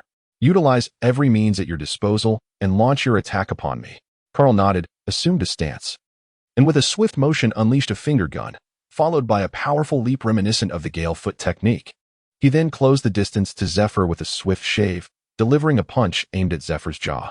It was a flurry of actions executed with fierce intensity, resulting in a damage output of 250. Unfazed, Zephyr absorbed all of Carl's attacks and swiftly subdued him. Such overt movements. Were you intentionally making your intentions apparent? The Gale Foot is not employed in such a manner. It requires one to wield their foot like a whip to maximize its potency. In essence, Zephyr showed no mercy while instructing Carl. He adhered strictly to the principles of training.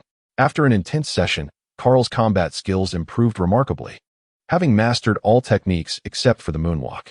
That will suffice for today. Tomorrow, once your physique has strengthened a bit more, I shall teach you the intricacies of the moonwalk technique. Breathless and disheveled, Carl summoned a radiant light to envelop himself, alleviating the fatigue from the rigorous training. Teacher Zephyr, when shall I awaken my haki? Zephyr furrowed his brow, initially inclined to reprimand Carl for his eagerness despite not having mastered the basics. However, recognizing that Carl was unlike others, he reconsidered and replied, there is no need to rush regarding haki. Once you have fully integrated the 6 styles of the Navy, I shall provide you with specialized training in haki. Really? That is wonderful. Thank you, Teacher Zephyr. I will take my leave now. Zephyr glanced at the time. Splendid. There was less than an hour until lunch. The days at the training camp were monotonous, with the singular theme being diligence and perseverance, shedding sweat in pursuit of greatness. As time steadily passes, the 60th day arrives, marking the prelude to the conclusion of the recruit's journey in the training camp. Today is the day designated for assessing the growth and achievements of the new soldiers, commonly referred to as the New Recruit Showcase. Over the course of these 60 days, Carl has transformed from an insignificant novice into a true elite of the Navy, standing unrivaled in the training camp, leaving Aide and Benz in his wake. He has long since completed the second phase of the training camp's tasks, effortlessly acquiring 10 advanced attribute enhancement cards, as well as the special skill swift as a hare, which he has eagerly anticipated. In the absence of advanced enhancement cards, Carl's attributes are as follows. Host, Carl age, 24 physique, C perception, D will, D special ability, still as a maiden, swift as a hare holy light fruit. 5. 8. Awakening progress, active skill, feeble, usable. From his attributes, it is evident that Carl's strategy in utilizing enhancement cards emphasizes physique as the primary focus, with perception as a secondary concern, while willpower has been neglected. Carl discovered that as his strength continued to grow, his will attribute would gradually increase. Thus he refrained from wasting enhancement cards solely on will. The reasoning is simple. Physique influences Carl's strength, speed, stamina, and recovery, while perception affects his reactions and cognition. These two attributes significantly impact Carl's combat prowess. It is certain that the higher these attributes, the stronger his fighting capability. The explanation of the will system is rather intricate, entwining aspects of spirit and determination, but the only noteworthy point is that upon reaching will level S, one automatically awakens the Conqueror's haki. Ding ding ding. Carl, wake up. Aren't you supposed to participate in the test today? Don't laze about. Monica, clad in a white spaghetti-strapped nightgown, vigorously shook Carl's shoulder. Soon, Carl opened his eyes, stifling a yawn, and mumbled, Oh, I understand. Goodness. Suddenly jolted awake, Carl hastily climbed out of bed, hurriedly donned his uniform, freshened up, and after exchanging a kiss with Monica, rushed towards the dining hall. He arrived at the training ground only after finishing his meal. Phew. I'm glad I'm not late. Otherwise, Teacher Zephyr would surely tear me in two. Good morning, Brother Carl. Morning. After a brief exchange with Aide, Zephyr arrived at the center of the training field, his resonant voice echoing. New recruits. Assemble. Report in. All were present, dressed in a purple suit. Draped in the mantle of justice, Zephyr surveyed the ranks and spoke. There is no need for nervousness. Today is merely a test of your accomplishments over the past 2 months. Your hard work and the sweat you have shed have not gone unnoticed. To be frank, I am exceedingly gratified, as you have not let your efforts go in vain. You have all done splendidly. Now, please showcase the fruits of your labor. Oh, the fervent recruits, swept up in the heat of enthusiasm, erupted into fervent shouts. In an effort to blend in, Carl joined their cries. Under the guidance of instructor Shozua, all the new soldiers commenced their warm-up exercises, preparing for the impending new recruit competition. Each individual understood that today presented their finest opportunity, as it bore significant implications for their future. Zephyr had long proclaimed that every year, officers of the rank of brigadier and above would be present to observe the new recruit competition, and any one of them could be selected to become a subordinate. Should one gain the favor of a prominent vice admiral or even a full admiral, it could enhance their sum and lead to substantial military achievements, thereby attracting the attention of the naval hierarchy and facilitating a swift ascent. The Navy is not merely a bastion of justice and conflict. It also embodies the intricacies of human relationships. While such a perspective may seem somewhat utilitarian, it is indeed the reality, as Carl's decade-long naval career has imparted invaluable lessons. Prior to establishing a rapport with Charles, he toiled for 7 years to ascend to the rank of sergeant, once recognized by Charles. He was promoted annually and swiftly attained the rank of captain. The pink-haired traitor, KB, advanced to colonel in merely 2 years. And Carl harbored doubts that Carp hadn't exerted influence behind the scenes. Even now, Carl finds himself in a similar position, as his devil fruit powers have garnered the attention of the marshal, the admirals, and the formidable Zephyr, making the prospect of reaching the rank of admiral a tangible dream. As time passed, a ripple of excitement coursed through the recruits. Look, it is the admirals, and their fleet Admiral Sengoku. Are they here to observe us? Oh, the vice admirals have arrived too. Why does this feel so different from what instructor Zephyr described? How can I not feel anxious? Akainu, Akiji, Kizaru, the Navy's highest combat powers are all present. The vice admirals took their designated seats, engaging in hushed discussions regarding the caliber of this batch of new recruits. The admirals could select the most formidable recruits without competing with the vice admirals, as they could not rival them. Thus, the vice admirals found themselves vying against one another for the attention of a recruit with a moderately high potential, often leading to heated disputes. I did not expect Kazan to be here as well. So, do any of these recruits catch your eye? Akiji lazily scratched his tousled curls and replied, I have no preferences. Why? Do you seem particularly interested in a certain recruit? Indeed, I have taken a keen interest in a recruit named Carl. Make sure you don't compete with me for him. Akiji shrugged nonchalantly, saying, Suit yourself. The sunlight today is quite pleasant. With that, he pulled down his eye mask and brazenly began to doze off, claiming it was to conserve energy for the next mission. Meanwhile, Akainu appeared quite displeased with Akiji's demeanor, snorting coldly and stating, Rest assured, Borisolino, I will not vie with you for recruits. In truth, Akainu held little hope. He returned year after year, only to leave in disappointment, lamenting the dwindling talent within the Navy. Thus, when Kizaru suggested they refrain from competing for personnel, he readily acquiesced, believing this year would be no different, merely yielding a selection of mediocre recruits. To his astonishment, however, notable and recognized members of the Navy had arrived. Observing the ranks of high-ranking officers, Carl couldn't help but marvel. He knew only a few, primarily the 3 admirals, and the vice-admirals such as Tsuru, the Mole, and Fire Mountain. To his surprise, Smoker and Tina had also made an appearance. What could their purpose be? Were they merely here to join the fray? Smoker retained his familiar appearance in Carl's memory, a trio of cigars clenched between his lips, while beside him stood Tina, clad in a dark red suit and donning sunglasses. Together, they exuded quite the chemistry. Smoker exhaled a puff of smoke and remarked to Tina, Why do you think Zifa summoned us? Could it be that we have the chance to select a few subordinates ourselves? Tina was uncertain but mused that had he not clashed with their superior 2 months prior, there might indeed have been an opportunity. Smoker scoffed disdainfully, poised to retort, but ultimately refrained from doing so. As the clock struck 8, Zifa approached the stage, microphone in hand, to officially announce the commencement of the tests. The first bout featured Mallory against Joyce. Upon being called by Shuzua, both combatants exhibited expressions of delight, their eyes sparkling with determination. As they ascended the stage, they charged at one another with fervor upon Shuzua's command. Given that this was a test, the objective was not to determine a victor. Otherwise, should they encounter equally matched opponents, the clash could escalate into chaos, overshadowing the essence of the event. Thus, each engagement was limited to a duration of 15 minutes. Regardless of any resolution, the contest would conclude after this period, transitioning to the next pair. After all, watching inexperienced fighters squabble held little appeal. The aim was to showcase their full potential within the allotted time, allowing the assembled officers to take note.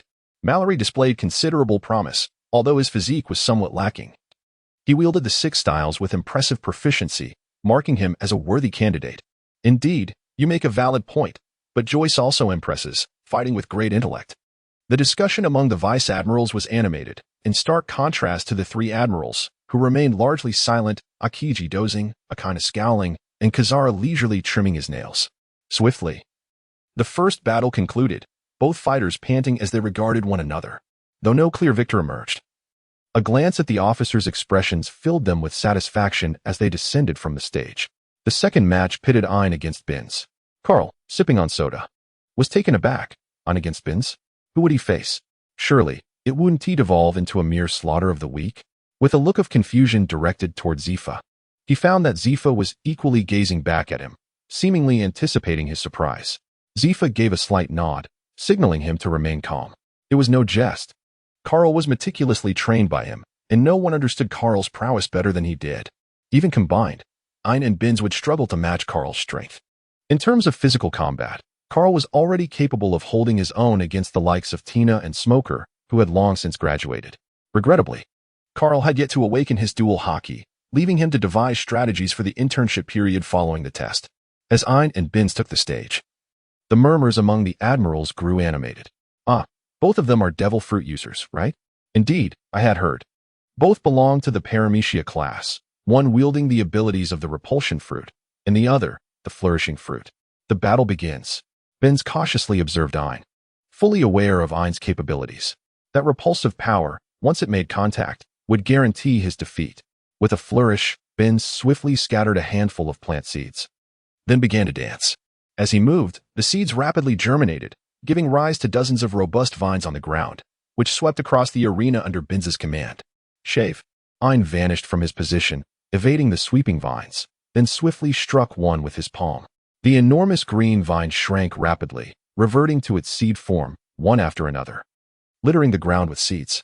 Binz had anticipated such a scenario and remained unfazed, as he had brought along several hundred grams of seeds today. The scene unfolded with Binz summoning plants, Ein reverting them to their original state, and thus, the cycle continued.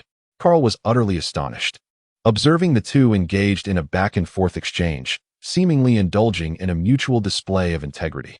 Eventually, Zephyr, unable to watch any longer, cleared his throat, prompting the duo to abandon their contest of abilities in favor of a physical showdown, which still yielded no clear victor. What else could be done? On to the next group. The training camp comprised 63 recruits, battling from 8 in the morning until 4 in the afternoon, with the audience steadily increasing.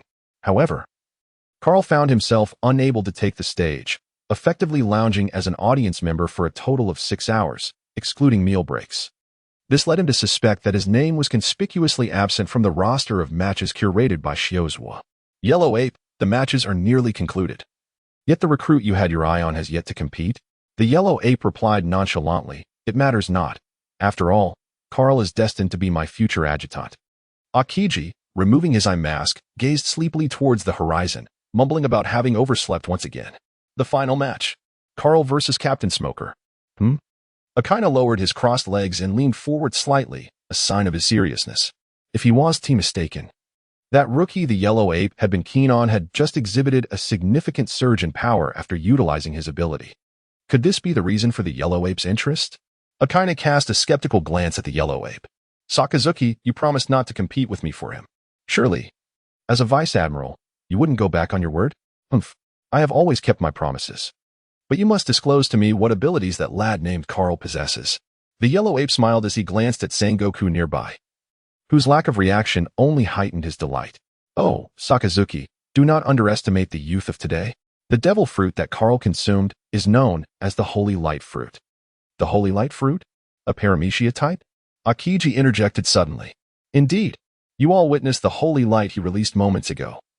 That power possesses the ability to enhance physical capabilities and heal, and can be used on others." Sakazuki sprang to his feet, incredulous as he stared at the Yellow Ape. "What? It can be used on others as well?" A flicker of realization ignited in Akiji's half-asleep eyes, and without hesitation, he removed his eye mask, propping up his chin to intently observe the duel between Carl and Smoker. Why do you think I have such faith in him? The yellow ape, noting the excited Akainu and the suddenly serious Akiji, felt a twinge of regret. Perhaps he had been a tad premature in boasting. What if these two changed their minds? From that moment on, the yellow ape fell silent, fixated on the clash between Smoker and Carl, his thoughts racing to conclude the matter swiftly and secure Carl's fate. Otherwise, chaos was certain to ensue. Returning to the scene, Smoker appeared slightly winded, while Carl remained relatively unperturbed. Due to his possession of the Holy Light's endurance and the remarkable ability to have physical exertion, his strength is hardly remarkable. In contrast, Smoker, driven by an insatiable desire to prove himself, has willingly relinquished his advantages, resulting in a fierce stalemate with Carl, where he even finds himself at a slight disadvantage. Ultimately, he is merely 3 years senior to Carl. After Carl enhances himself with the Holy Light, any physical superiority Smoker may have had is neutralized, leaving him to rely solely on his extensive combat experience to contend with Carl. Hey, your name is Carl, right? I acknowledge your prowess. Smoker chuckled, albeit begrudgingly, thinking that once Carl learns hockey, his own advantages will dissipate. However, that day seems distant, as Carl has yet to even glimpse the concept of hockey, let alone master it. Time us up. The voice of the instructor, Suzwa, resonated, marking the official end of the battle, and Smoker let out a sigh of relief. Although he had forfeited the advantages of his natural abilities to reach a draw with Carl, it was not an ungraceful outcome. After all, the youth truly is a prodigy. Zephyr, clad in a purple suit, approached with a microphone in hand. With the conclusion of the final battle, I, as the commander of the Navy, hereby declare the 24th Marine Training Camp officially concluded. Bravo! Applause erupted, and the new recruits cheered exuberantly. After 2 months of grueling training, they had finally graduated. The officers in the stands were visibly restless, having already selected their favored candidates, awaiting the opportunity to approach them post-ceremony. Underneath his sunglasses, Kizaru's eyes gleamed mischievously as he glanced sideways at Akiji and Akainu, his body poised and ready, eager to rush towards Carl the moment Zephyr announced the dismissal. He was determined to afford those two rascals no opportunity whatsoever. Starting tomorrow, the following month will serve as your internship, where all recruits from the training camp will engage in the full spectrum of pirate apprehension. You shall witness firsthand the ferocity and brutality of pirates. You are the elite of the Navy. Only through the baptism of blood will you earn the title of true Navy personnel. Execute justice, uphold peace, justice shall prevail. As Zephyr concluded, the new recruits' fervent cries reverberated, loudly chanting the Navy's motto. Carl felt a faint sense of nostalgia as he pondered the arrival of Zephyr's fated day. From the moment he laid eyes on Binz and Ein, he understood that a calamity awaited in the future. It was precisely due to this harrowing defeat that the principle of sparing the general transformed into the merciless sea. Yet, fate had long since begun to turn its gears. Without the affliction of asthma, would Zephyr still succumb to that sniveling fellow, Weevil, losing an arm and weeping inconsolably over the corpses of his students, ultimately leading to his utter disillusionment with the Navy? Very well, I see that those fellows are already growing impatient. Ha ha ha. In light of this, let us disband. The vice admirals in the stands sprang into action, each adorned with smiles as they approached the recruits, occasionally erupting into fits of lewd laughter, leaving the inexperienced newcomers trembling in fear. Carl contemplated that since he had already been claimed by the monkey, he might as well turn and leave. In the next moment, a flash of golden light appeared, and the towering figure of Admiral Kizaru abruptly materialized before him. Hey, Kizaru, you've arrived, Carl exclaimed. Kizaru's expression was grave as he furtively glanced around, whispering, "There's no time to explain, quickly follow me." Wait, Borsellino, don't be in such a rush. Are we not even allowed to take a look? Kizaru slowly turned his head, and there approached Akiji and Akainu, walking side by side with faint, almost imperceptible smiles on their faces, though Akainu's smile resembled more of a grimace than anything joyful. My heavens! The three admirals have simultaneously set their sights on Carl. What extraordinary luck. Luck? It's clearly a testament to his strength. Isn't Carl the strongest among this batch? That is indeed the case. Amidst the envious gazes of the other recruits, Carl felt a prickling at the back of his neck. He finally understood why his teacher Zephyr had warned him not to reveal his abilities. It was indeed a troublesome affair. He felt utterly outmatched by these three formidable figures, not daring to offend any of them. Thankfully, Kizaru had taken the initiative to recruit him, providing at least a semblance of rationale. Ahem, young Carl. You haven't forgotten our earlier conversation, have you? Come and serve as my aide. Just report to me directly at the end of your internship. With that, Kizaru gestured wildly at Carl, urging him to follow his cues, yet Carl remained unmoved. Come on, you wear those ridiculous sunglasses every day. How can anyone discern your signals? Feeling the curious gazes of Akainu and Akiji upon him, Carl was immensely flustered, but Kizaru's words reminded him to stay composed. Of course, Admiral Kizaru. Wait a moment. Kizaru shot a fierce glance at Akainu. Well, I never expected you, Sakazuki, with your bushy eyebrows and big eyes, to be so untrustworthy. Carl, may I have the pleasure of experiencing your abilities? Akainu's intense gaze bore down on Carl, an invisible pressure enveloping him, while Akiji cast a similarly eager look in his direction. Though he said nothing, his expression spoke volumes. Of course, Admiral Akiji, do you wish to try as well?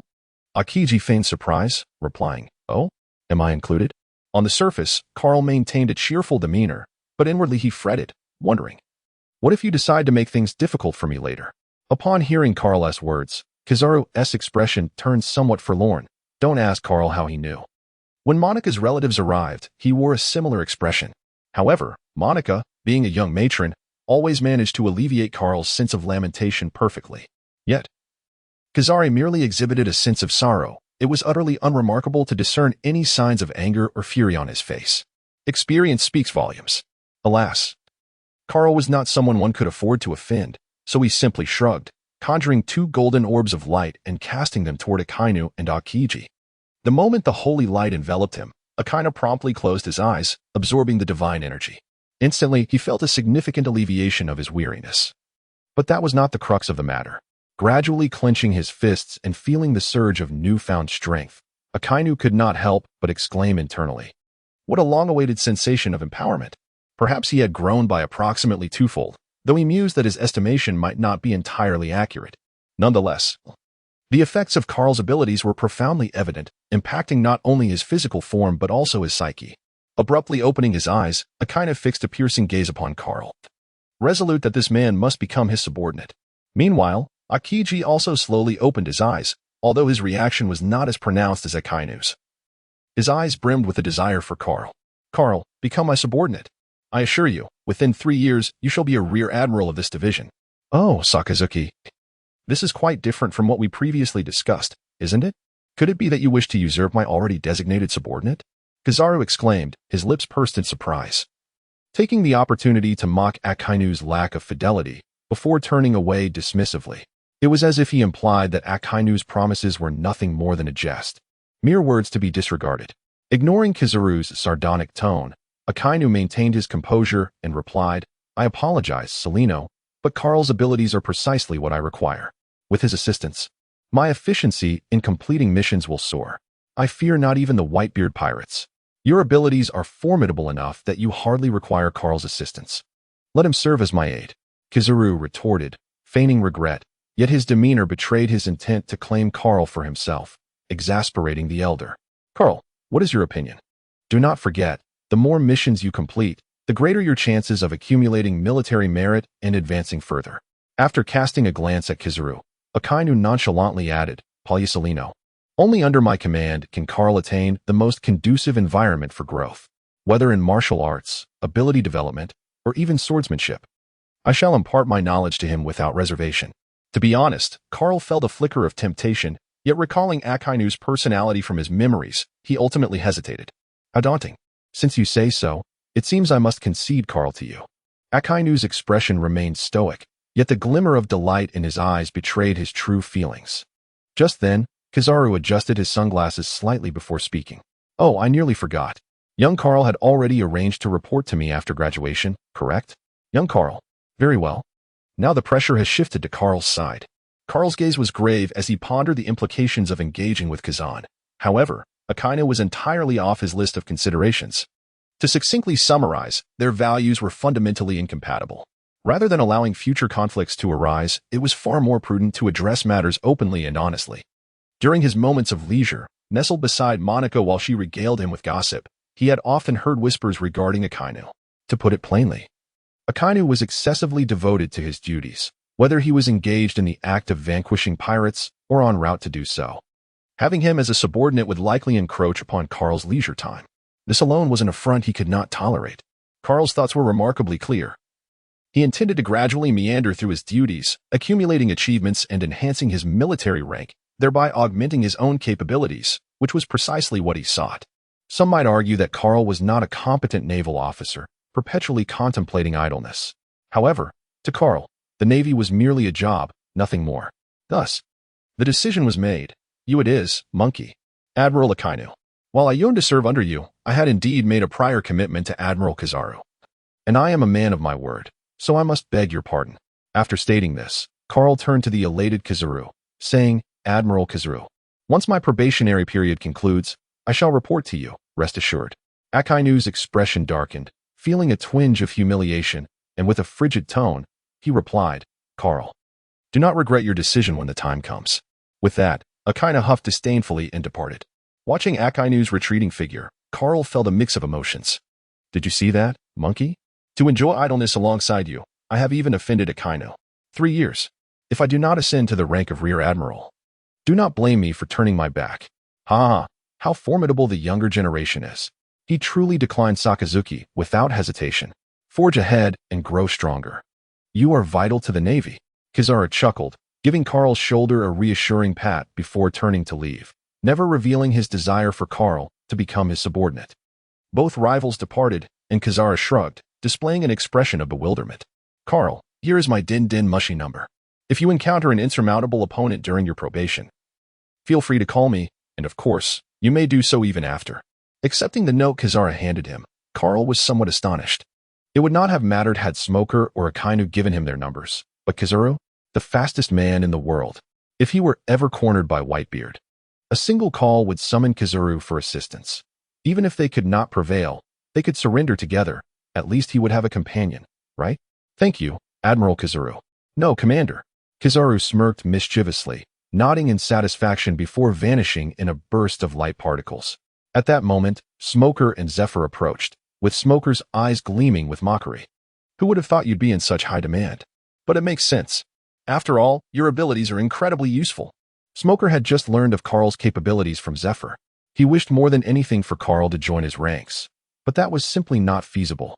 Carl's prowess, coupled with his strategically significant abilities, renders him a coveted asset within the Navy, and it is inconceivable that such a position would be available to a mere major. Moreover, once Carl surpasses his probationary period, he will undoubtedly attain the rank of at least a major, given that he originally held the position of a captain in his division. It is entirely natural for him to ascend a rank. How could he possibly associate with someone of his rebellious nature? Do you still intend to follow that fellow, Kizaru? Zephyr regarded Carl with a grave expression. Indeed, Teacher Zephyr, this was a prior agreement between me and Admiral Kizaru. Zephyr sighed, expressing his resignation in that case. I shall not impede your decision, but you must remember to nurture your talent in martial arts. Certainly. By the way, Teacher Zephyr, is our internship solely dedicated to capturing pirates? Zephyr nodded in affirmation. Indeed, I have already selected a target, a pirate crew with a bounty of approximately 60 million. Given your capabilities, they will pose no challenge to you. However, I implore you to remember one crucial point. The Navy operates as a unified entity. A unified entity? As Carl's eyes glimmered with realization, he understood that it was inappropriate to indulge in idleness. He believed in granting others the opportunity to shine. If he could refrain from intervening, he would certainly do so. This was all too familiar for him. Following the conclusion of the Naval Grand Tournament, a 3-day holiday was bestowed upon them. During this recess, there were no tasks of idleness to attend to, which left Carl feeling rather vexed. However, there was no choice.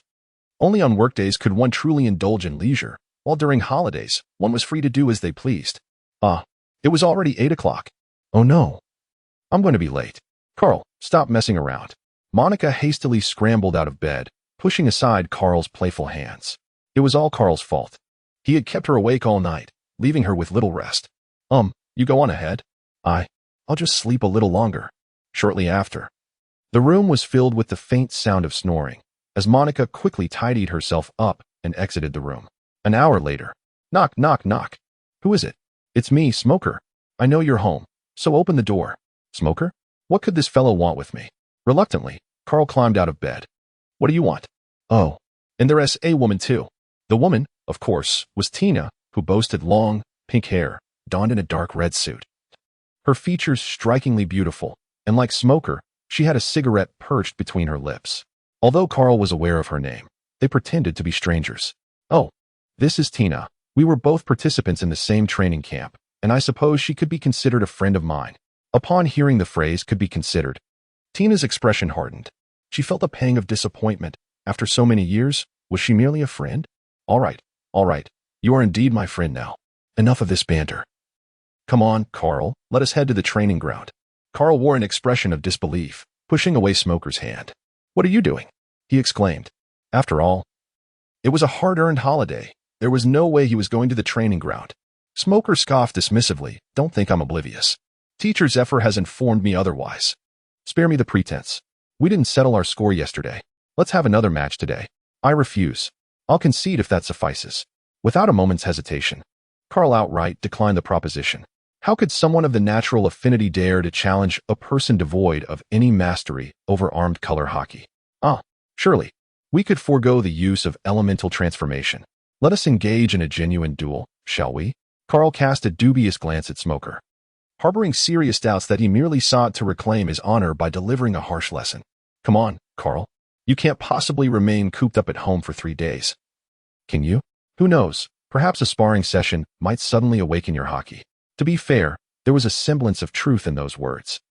Zephyr had long told him that the likelihood of awakening hockey during battle was considerably higher. However, both he and Ryuzaki could easily dominate Carl, failing to exert any real pressure on him. After all, they could not defeat him.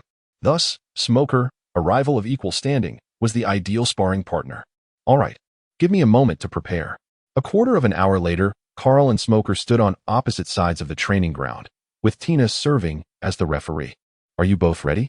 Carl infused the holy light into his being, resulting in a significant surge of power, temporarily elevating his physique from C to C. If one were to translate this enhancement into reinforcement cards, it would require approximately 50 to elevate his physique from C to C. Come on. With a swift clash, the two engaged in an intense duel, exchanging blows with fervor. The subsequent 2 days of respite were predominantly spent in sparring sessions with Smoker and Tina. Currently, without the use of elemental transformation, Smoker was no match for Carl. While Smoker performed adequately when his stamina was high, any signs of fatigue exposed vulnerabilities that Carl, brimming with energy, would exploit in a decisive manner. In essence, the healing provided by the holy light, combined with the agility that allowed for reduced energy expenditure, enabled Carl's physical capabilities to far surpass those of Smoker and Tina. Particularly, his recuperative abilities were not just equal to but superior to those of Zoan-type users. Of course, if Smoker were to activate his elemental transformation, defeating him would prove exceedingly difficult for Carl. Aside from Smoker, Tina had also engaged in a few sparring matches with Carl. Her ability, derived from the barrier fruit, granted her formidable control. Once ensnared by her powers, Carl found it exceedingly challenging to escape, resulting in a balanced contest between them. As the saying goes, one must engage in battle to forge familiarity. Carl quickly formed a friendship with these two contemporaneous Navy officers. Thank you, Carl. Your abilities are truly remarkable. It's no wonder your endurance in combat is so formidable, Tina exclaimed, comfortably closing her eyes to bask in the warm energy flowing within her. The injuries sustained from their recent sparring with Carl healed instantaneously, and her vitality was noticeably rejuvenated. Despite having experienced such healing numerous times, she could not help but marvel at its efficacy. Indeed, if we could capture pirates alongside Carl, it would be a breeze. And we need not worry about injuries. It's no wonder the 3 admirals wish for Carl to serve as their aide. After witnessing Carl's abilities firsthand, Smoker often mused on how he had consumed the smoke fruit, finding himself lacking in other areas and ultimately relying on physical prowess. Haha, what you say is true. We are all Navy. Surely we shall have opportunities to fight side by side in the future. Smoker nodded in agreement. By the way, you're set to capture pirates tomorrow, aren't you? Indeed, I shall depart in the morning. Whether or not there was a holiday was inconsequential to Carl. As he typically spent most of his time idling, a break would merely substitute for his routine tasks. Wishing you a successful internship. I too shall be departing tomorrow. What about you, Tina? I'm accompanying Admiral Kizaru to the New World tomorrow. Recently, a newcomer named Jack from the Beast's Pirates has been exceedingly arrogant, and Admiral Kizaru is preparing a capture plan, so she has asked me to assist. A flicker of thought crossed Carl's mind as he pondered the long stretch of time they would not be able to meet again, perhaps sharing a meal together. However, after some contemplation, he dismissed the idea, recognizing the obligations that lay ahead. In light of this, let us part ways for now. When we meet again, we shall surely celebrate. It is a promise. Tina agrees. The following day, Carl addressed Monica. This month, I must embark on a mission. Please wait patiently for my return. All right? Monica wrapped her arms around Carl's neck, inhaling his scent with a sense of longing as she reluctantly replied, Yes, I will wait for you. You must return safely. Of course, I must take my leave now. With a lingering gaze filled with affection, Carl boarded the training ship, waving goodbye to her. It was not until the vessel departed from Crescent Bay that Monica reluctantly returned to the hospital, quietly anticipating the day of Carl's return. As the training ship sailed onward, many new recruits wore expressions of exhilaration. After a 2-month hiatus, they were finally set to board a warship and fulfill their duty of justice. Attention all personnel, assemble.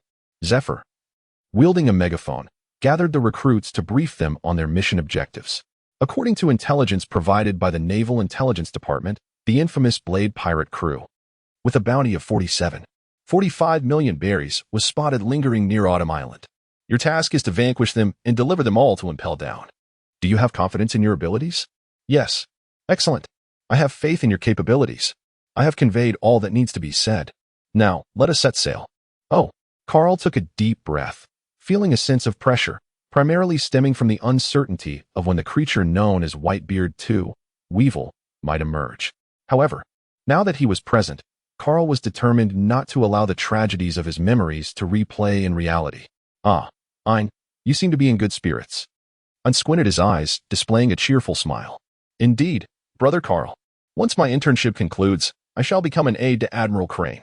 I hold her in great admiration. That's wonderful. Yet, it seems there are both gains and losses to consider. I was momentarily taken aback, pondering what the losses might entail. What do you mean by that?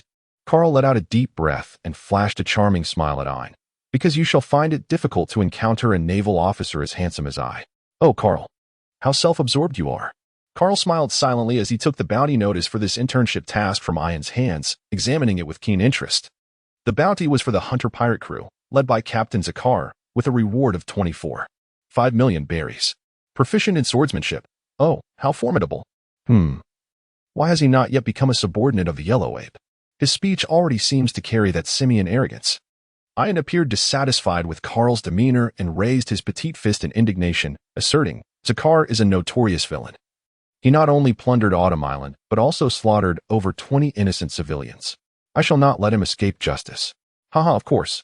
Under my leadership, we shall undoubtedly accomplish this internship task with perfection, rest assured. Ein regarded Carl with skepticism before his expression suddenly sharpened. By the way, Carl, what exactly is your ability? Surely you can reveal it now? Well, it's perfectly fine, Carl. You are now comrades aboard the same vessel. Let them know your powers ahead of time. It is for the best, Zifa interjected, appearing behind Carl and summoning the new recruits once more before Carl could respond. Carl, the floor is yours, Zifa said with a smile, stepping aside. Feeling the curious and perplexed gazes of the new recruits upon him, Carl took a deep breath and smiled. Surely, for the past 2 months, they have been eager to know about my abilities, but for certain reasons, I have been reticent. However, the time has come for honesty. As soon as he finished speaking, Carl extended his right hand, conjuring a golden orb of light that shimmered even under the blazing sun. Ladies and gentlemen, this is my ability, which I have named the power of holy light. It currently has 2 effects, healing and enhancement. Then, Carl produced a pistol from behind him, aimed it at the unsuspecting Benz, took aim, and fired. Bang! Blood blossomed on Benz's thigh as he looked at Carl in confusion. Meow, meow, meow. He then emitted a blood-curdling scream, rolling on the ground while clutching his leg. Zifa frowned slightly but, recalling Carl's capabilities, chose to remain silent, allowing Carl to demonstrate his abilities freely. Everyone, take note. Benz has been shot. If this were a battle, his combat effectiveness would plummet, and recovery would take time. However, Carl hurled the holy light towards Benz, who immediately ceased his lamentations, looking utterly bewildered. The others witnessed a black bullet drop from Binz's leg, rolling on the ground. What? Such astonishing regenerative power. No, it must be Carl's holy light. The new recruits crowded around Binz, tearing away his pants to inspect the injury, only to find that aside from the bloodstains left earlier, there were no signs of injury whatsoever. This is the healing effect of the holy light. Of course, the enhancement effect varies from person to person. Each individual's experience is unique. Would everyone like to experience it? The recruits exuberantly shouted towards Carl. Absolutely. Carl grinned broadly, bringing his hands together in a gesture of supplication. As he concentrated, a golden orb of light began to coalesce within his palms, gradually expanding as he slowly opened his hands. Eventually, it swelled to the size of a yoga ball. Holy Radiance Redemption. With a resounding explosion, the golden orb burst forth, yet it caused no harm. Instead, every new recruit illuminated by the golden rays felt their vigor significantly amplified. Carl breathed lightly, feeling somewhat winded. The sudden enhancement of so many individuals placed a considerable strain on his stamina. Fortunately, the restorative effects bestowed by the tranquil presence of stillness like a maiden allowed him to recuperate his energy in roughly a quarter of an hour. I feel as though I could fell a bull with a single punch. How astonishing. Just yesterday, I accidentally twisted my ankle, and after being illuminated by Carl's holy light, I was instantly healed. Remarkable. Countless such exclamations filled the air, and the gazes of the new recruits towards Carl transformed into fervent admiration. Who would not wish to grow stronger? With Carl by their side, they were assured of robust medical support and enhancements to their physical prowess. How could they not feel exhilarated? It was no wonder Carl remained reticent about his abilities. It was no wonder Instructor Zephyr held him in such high regard. And why the three great generals vied eagerly to have Carl as their aide. Were they in his position, they would undoubtedly do the same. For Carl's powers were indeed extraordinary, truly the ideal companion. It seemed that everyone was exceedingly pleased with my abilities. As for this upcoming internship task, just then Binz, who had just been shot, exclaimed excitedly, Carl, leave it to us. Indeed, with your holy light guiding us, we fear nothing. The mere blade of the sea pirate crew is no match for us. Carl nodded in satisfaction, feeling quite content, at last. He could indulge in some leisurely idleness without a twinge of guilt.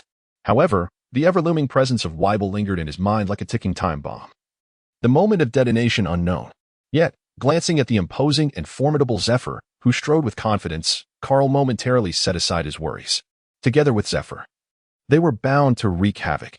He would handle the chaos while Zephyr took care of the destruction. Time slipped away, and Carl had long since retreated to a quiet spot with Zephyr, engaged in conversation while savoring cigars. Meanwhile, the group of new recruits remained diligently engaged in one-on-one challenges, eager to test the extent of their enhanced abilities. Zephyr, indifferent to their struggles, recognized that the monotony of their voyage warranted an outlet for their pent-up energy. Carl, you performed admirably just now. To be candid, with your prowess, you could easily take down the Hunter's Blade pirates single-handedly.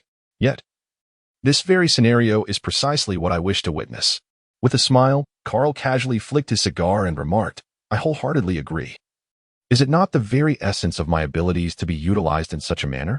Ha ha ha. Indeed, the Navy is defined by its unity. The strength of an individual or a mere handful is of little consequence. It is only through the collective enhancement of the Navy's prowess that we can effectively deter those audacious miscreants. As Carl was about to speak, Zephyr's din-din mushy rang with a resounding buzz. This is Zephyr. What is it? General Zephyr, according to the Intelligence Department. The notorious gun pirate crew with a bounty of 30 million berries has landed on Spring Island. Your training ship is the nearest naval vessel. Rest assured. I shall rush over immediately. Zephyr promptly hung up the phone, rising to stride towards the bustling deck. 3 minutes later, the training ship began to accelerate forward. In the first half of the Grand Line, on Spring Island, a band of pirates from the West Sea had successfully crossed Reverse Mountain. Eagerly, they commenced their plundering upon their arrival in the Grand Line. For them, this act of piracy was perhaps unnecessary. It was more a surge of excitement from their first venture into the Grand Line and an inexplicable restlessness to achieve something grand. Their motives were simple: wealth, prestige, women, and fine wine. However, unbeknownst to them, an unassuming naval training ship was silently approaching. Carl, with rifle in hand, took aim and pulled the trigger. A lookout on the pirate ship wailed as he fell from the crow's nest, meeting a grim fate. TSK, I've grown rusty, Carl lamented, shaking his head in resignation. Back at Division 108, he was a sharpshooter. 2 months without firing had dulled his aim. Brother Carl, hitting a target from this distance is already quite impressive. Ein had clearly become his little admirer, fervently cheering for him. Enough with the flattery, let us prepare to disembark. In Spring Raintown, a tall, slender man with a long gun greedily surveyed the treasures looted by his subordinates, grinning widely. He was the captain of the gun pirate crew, the man, with a bounty of 5 million berries. Having found it difficult to thrive in the West Sea, he brought his crew to the Grand Line, unexpectedly finding their first raid so fortuitous. He thought to himself, having noticed reporters taking pictures earlier, surely his heroic act of murder would soon be reported. How much would his bounty increase then? Demand, it's about time. If we take any more, our ship won't be able to carry it all. Let us retreat quickly. It would be troublesome if the Navy arrives. Demand gazed at the town, engulfed in flames, the terrified civilians, weeping women, and wailing children. A fierce glint flashing in his eyes. No rush. Since we are here, let us make it worthwhile. Listen to my commands, lads. Slaughter this town. Kill all the men and children, and as for the women, ha! Brothers, do as you please. The minions erupted into frenzied cheers. Oh, our captain is brilliant. With a bang, the door of a well-preserved medieval-style building was smashed open, as a towering pirate burst inside, greedily eyeing the opulent interior. What luck! This place has been touched yet. Ha! Today, I shall strike it rich. With a sudden, guttural cry, the imposing pirate burst into the room, recklessly rummaging through anything he deemed valuable.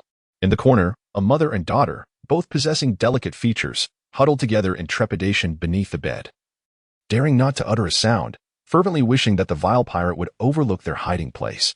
Should he discover them, the defenseless pair would undoubtedly meet a grim fate. Soon, the sound of hurried footsteps grew ever closer, prompting the mother and daughter to instinctively hold their breath. An old shoe heel appeared before them as the pirate squatted down to rummage through their wardrobe. Why are there only women's clothes? He mused, his eyes lighting up with realization. This house is too quiet. There must be someone hiding. Undoubtedly, it must be women. The man chuckled lewdly, unable to restrain himself as he adjusted his trousers. Don't hide. I know you're here. You can't escape. I promise I won't hurt you. He violently toppled the wardrobe, causing a loud crash. The daughter, embraced by her mother, gasped in fright, drawing the pirate's keen attention. Ha. So you were hiding here. That made it easy for me to find you. Just as he was about to lift the large bed, urgent shouts echoed from the street. The Navy is coming. The Navy is here. Retreat. Damn the Navy. The man cursed, stamping his foot in frustration before hastily exiting the room. The mother and daughter exhaled in relief, nearly drenched in sweat, but grateful to have narrowly escaped disaster. On the naval vessel, Carl, you are the most seasoned officer in combat here. I entrust this operation to your command. Remember, though this band of pirates may not be particularly formidable, exercise utmost caution. Carl smiled faintly. Considering that his leisure time for today was nearly over, he decided to take the opportunity to stretch his limbs. Fear not, Teacher Zifa, leave it to me. With that, Carl approached the eager recruits before him, summoning holy light in his hands. May the holy light bless you all. The Navy shall prevail. Navy shall prevail. The recruits, already brimming with excitement, chanted the slogan fervently. Under Carl's command, they formed a surrounding circle around the town, gradually tightening their grip and cornering the pirates who had plundered it. Damn those pirates! Charge forward, my comrades. With a resounding bang, the battle was imminent. The elite among the recruits effortlessly dodged the pirates' bullets, launching a counterattack. This ragtag group was no match for the well-trained cadets. Ein fixed her gaze on the tall, slender man, a glint of determination flashing in her eyes. Chafe, she thought. You foolish woman, do you think you can defeat me? I am the illustrious gunslinger Demand. With that, Demand swiftly aimed his firearm at Ian and unleashed a barrage of bullets, firing off more than a dozen rounds in quick succession, truly the mark of a pirate captain, possessing considerable skill. Curse it. Ian hastily employed the shave technique to evade to the left, yet she was still grazed by the relentless bullets, a sharp pain radiating from her arm, causing her brow to furrow. However, a wave of warmth soon soothed her wounds. Turning to look, she found her injury healing rapidly under the golden energy. In mere seconds, it was completely restored. Was this the healing effect Carl had spoken of? Indeed. One must experience such power firsthand to comprehend its magnitude. With her concerns alleviated, Ian became fiercely bold. quickly closing in on gunslinger Demand and delivering a resounding slap to him. "What have you done to me?" Demand gasped in horror as he felt himself shrinking, transforming from a middle-aged man into a youthful lad in an instant. If that were not enough, Ian slapped him once more. Now, he was reduced to a mere child, unable to lift his beloved firearm. Bind him. Carl, the temporary commander, sat leisurely on a makeshift wooden stool in the town center, legs crossed and leisurely puffing out smoke rings, as if this conflict bore no weight upon him. A bearded pirate, armed and stealthy, crept from an alley, aiming his firearm at the seemingly unperturbed Carl, bellowing, "Die, you pretty boy." He pulled the trigger, bang. Having sensed the impending danger, Carl merely tilted his head slightly, effortlessly evading the pirate's ambush, casting a calm gaze upon his assailant. He had not registered the pirate's presence before, yet an instinctive feeling warned him of the attack. Despite his lack of mastery over observation hockey, Carl preferred to call it a half-awakening. "Hey now, that's rather rude. Are you perhaps jealous of my good looks? Curse it." The pirate, flustered at Carl's nonchalance, scrambled to reload his rifle. Just as I was about to take aim, Carl's right hand appeared in my line of sight. Gun. A bullet pierced the forehead of the pirate, who collapsed in disbelief, unable to comprehend how this seemingly harmless young man could be so lethal. Your demise was, in a sense, fitting. At the very least, your death raised the average attractiveness of all men by a fraction. After a moment, a new recruit from the training camp rushed over, glancing around anxiously. Upon spotting Carl, his eyes lit up. "Carl, someone is injured. The situation is urgent. You must come and take a look." Carl was taken aback, bewildered by the situation. Surely, everyone must have been imbued with buffs.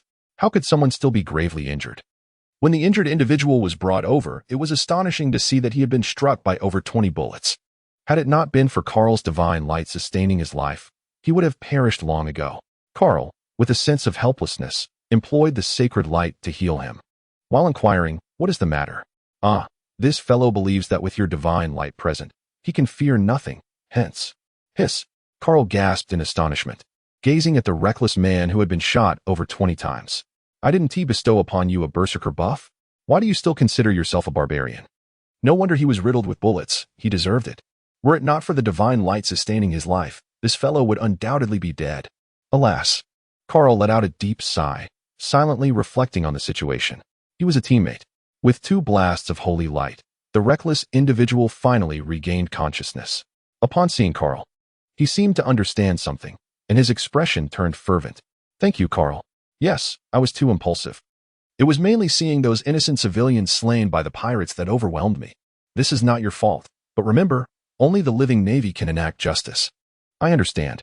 10 minutes later, the gunfire in the town gradually subsided, as the Navy began to clear the aftermath. "Carl, the Flintlock pirates numbered 32. We eliminated 20 and captured 12, and we sustained no casualties. It is indeed a resounding victory. This is all your merit. Without your abilities, how could we have subdued the Flintlock pirates unscathed? Indeed, long live Carl." The new recruits were brimming with enthusiasm, showering Carl with praise, which made him somewhat bashful, considering he had merely been coasting along. "Ahem, there's no need for such excitement. Although I supported you with my abilities, in the end, it was you who captured all those pirates. This is not the achievement of just me or any individual. It is the result of our collective effort. The Navy shall prevail. Justice shall triumph." Carl was quite adept at delivering this motivational speech, having encouraged his subordinates similarly back at the 108th Division. Observing the spirited expressions of his comrades, Carl couldn't help but feel that, indeed, such encouragement was humanity's foremost driving force. As the Navy cheered jubilantly, a middle-aged man approached Carl with great fervor. "Thank you. Your Navy arrived just in time. Without you, the residents of our small town would surely be in grave peril. You flatter us. This is what the Navy ought to do. Benz, please take your men and return the treasures and belongings seized by the Flintlock pirates to the townsfolk." "Yes." Upon hearing Carl's command, the middle-aged man was overwhelmed with gratitude, expressing thanks to each Navy member. The new recruit stood tall, filled with pride. On approached Carl and gestured toward a group of pirates bound with ropes. "What shall we do with these scoundrels? What else can we do? Are we to send these ruffians to impel down?" On paused, hesitating as he inquired. "You mean, we should?" He made a gesture across his throat. "Why should we spare them? They chose the pirate's life. They must be prepared for the consequences." Captain Derman of the Flintlock pirates, upon hearing this, shouted frantically at Carl. No, you can't kill me. I have surrendered. According to Navy regulations, you cannot execute me. That's right, you can't do this. We acknowledge our wrongs. We are willing to go to impel down for penance. The pirates were now in an uproar. Whether they surrendered or not, death awaited them. Was it not utterly pointless to surrender? These pirates possess a remarkable understanding of naval protocols. However, rules are lifeless, while human beings are vibrant and dynamic. The seasoned veteran, Carl, wore a smile as he approached the vociferous Derman, unsheathing his saber and directing it towards him. Instinctively, Derman closed his eyes, feeling a warm liquid seep down his pant leg, pooling beneath him in a dark stain. After a prolonged moment, he felt no pain, and with a puzzled expression, he opened his eyes to discover that the ropes binding him had been severed by Carl, granting him the freedom to move his hands. Take this, Carl commanded, offering a pistol to Derman. Huh. Derman gulped nervously, trembling at the prospect of accepting it. The onlooking recruits from the training camp exchanged bewildered glances, unsure of the ruse Carl was orchestrating. I said take it, Carl shouted loudly, aiming his pistol at Derman, as if he would shoot him dead if he did not comply. I will take it. I will take it. Derman's back was already drenched in sweat, and he raised his trembling right hand slowly toward the gun. Bang! A crimson hole appeared in Derman's forehead. His eyes filled with confusion before he collapsed to the ground with a thud. Captain! Boss! Everyone witnessed the scene. He had attempted to seize my weapon and attack me, forcing me to retaliate. This was an act of self-defense. I hope none of you report me to Teacher Zifa. The new recruits were momentarily stunned, but quickly recovered, enthusiastically agreeing, yes, yes, indeed. Rest assured, Carl, we are not the kind of petty individuals who would betray you. Absolutely. We can all vouch for you. The pirates, however, looked utterly dejected, their eyes towards Gnarl filled with dread. The heart of this navy truly harbors darkness. They could have easily killed the captain, but chose to orchestrate a justifiable demise instead. It is truly heart-wrenching. Excuse me, sir, if I am not mistaken. You must be the mayor of this small town? The middle-aged man nodded. Indeed, I am Rajade, the mayor of Spring Rain Town. Clap. Carl placed the pistol in the mayor's hand, intending to allow him to decide the fate of the pirates. However, the latter was startled, visibly shaken. Ahem, Uncle Rajade. There's no need to be anxious. Carl then whispered softly in his ear, these pirates are now your responsibility. I trust you comprehend my meaning. Rajade regained his composure and turned to the bound pirates, a flicker of anger igniting in his eyes. Rest assured, Commander, I will not let these scoundrels escape justice. Carl gently patted the mayor's shoulder and turned to the new recruits, exclaiming, let us depart. The Blade Hunter pirate crew awaits our arrival. Oh. The Navy personnel disembarking on Spring Island retreated like a receding tide, leaving not a trace behind. Once the Navy had departed, the surviving townsfolk fixed their gaze upon the 11 bound pirates. It is you. You murdered my husband and stole all our money. One pirate's eyes flickered with a hint of panic as he angrily shouted, what do you intend to do? It was not my intention. He brought this upon himself by resisting. I demand your life in return. A middle-aged woman, her eyes ablaze with rage, charged at a pirate clad in a yellow shirt. Striking fiercely with a curved blade she had hastily picked up, blood splattered across her face, yet it did nothing to assuage the profound sorrow that gripped her heart. As they made their way back to the training ship, the intermittent sounds of gunfire and screams echoed in the air, yet Carl remained silent, a smile playing on his lips. This was the fate that pirates so rightly deserved. On board the training ship, Zephyr surveyed the numerous new recruits and sighed with relief. However, his expression soon darkened as he inquired, Carl, where are the pirates? A flicker of realization crossed Carl's mind. Indeed, he could not escape the inevitable. After all, Zifa had once been known as the merciful general. This indicates that he did not advocate for the execution of pirates, but rather chose to allow them to atone for their sins within the confines of Impel Down. Yet, despite this philosophy, Zifa's family was brutally slain by vengeful pirates. Zifa, the firegun pirates comprised 32 members, 20 were killed in battle, and 12 were captured. However, upon departing from Spring Rain Town, I entrusted their fate to the town's mayor. By now, they should all be dead, I presume. Upon hearing Carl's words, Zifa's brow furrowed even deeper. Carl, after serving as a Marine for a decade, do you not understand that such actions violate naval regulations? Any captured pirate must be handed over to Impel Down, not left to the discretion of civilians. Do you comprehend the potential repercussions if this information reaches other pirates? When they land on this island, What do you think they would do to the innocent people of Spring Rain Town? Carl pondered for a moment before responding. They will slaughter civilians with even greater impunity. If you are aware of this, why do you persist in such actions? This sudden outburst sent a shiver down the spines of the other recruits, as it was the first time they had witnessed such fury from Instructor Zephyr during their time at the training camp. Wasn't it true that pirates, by their very nature, acted without restraint? While the Navy had previously adhered to regulations, had the atrocities committed by pirates against villages and towns been infrequent? Placing one's hopes on pirates was inherently laughable. Zephyr was momentarily rendered speechless. After a prolonged silence, he beckoned Carl, saying, "You, come with me." "Brother Carl." Carl turned to glance at the group of recruits, signaling them not to worry, before resolutely stepping into the room. Inside, Zephyr sat on a bench, silently puffing on a cigar. Upon seeing Carl enter, he inquired in a low tone, "Speak your mind. What are your thoughts?" Carl, lost in his own thoughts, settled onto a bench with an air of familiarity, deftly extracting a cigar from Zephyr's drawer and igniting it. We were currently in our internship phase, and bringing that group of pirates aboard would not only squander our energy and resources, but also render it impossible to await the transport ships heading to Spring Rain Town. The Hunter S. Blade pirate crew was our primary objective. Capturing them even a day sooner would grant civilians an extra measure of safety. Thus, we could not afford to delay. Immediate resolution was the most prudent course of action. Carl, with a dismissive scoff, remarked somewhat wistfully, to put it bluntly, "They are merely the dregs of society advancing upon the city. Rather than squandering the resources of the Navy, it would be more prudent to return to the earth and become nourishment." "Carl, I am quite displeased with your actions today. The Navy's distinction lies in its discipline and regulations. We are soldiers, not pirates." Carl innocently nodded and inquired, "What about Admiral Akainu? I have heard that he is ruthless in his pursuit of pirates, even willing to sacrifice innocent lives. Is this also part of the Navy's regulations?" At this, Zephyr fell silent, his face alternating between hues of blue and red. Silver-tongued, "I concede that I cannot best you. However, such actions should be minimized in the future.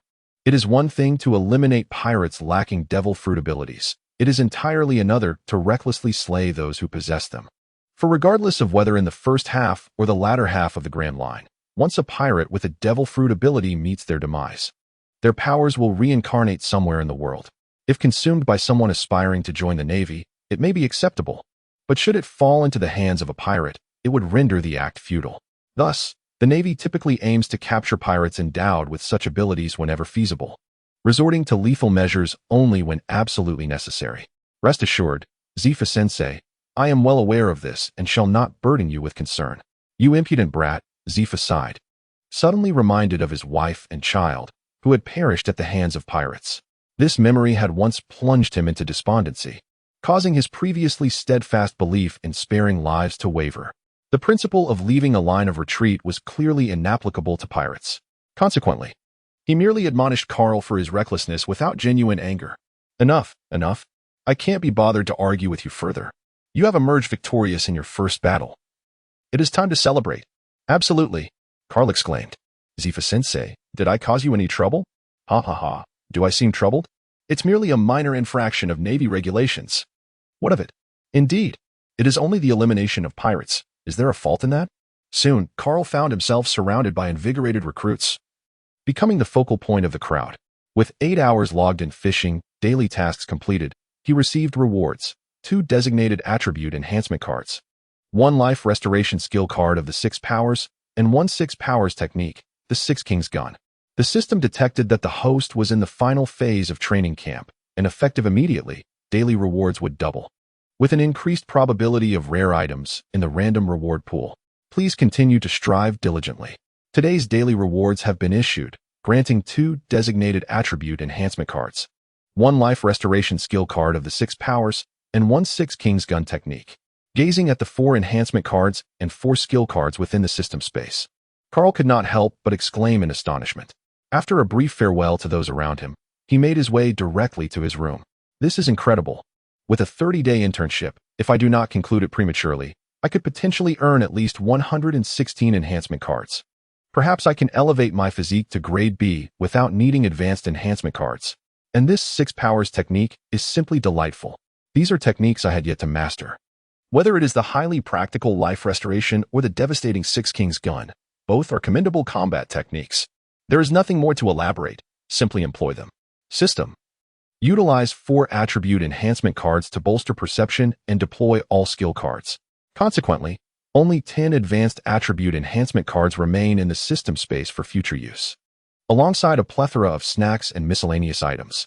Host, Carl age, 24 physique, C perception, D will, D, special ability, as still as a maiden, as swift as a hare holy light fruit, 9, 6 awakening progress, active skill, feeble, available, aside from the awakening progress of the holy light fruit.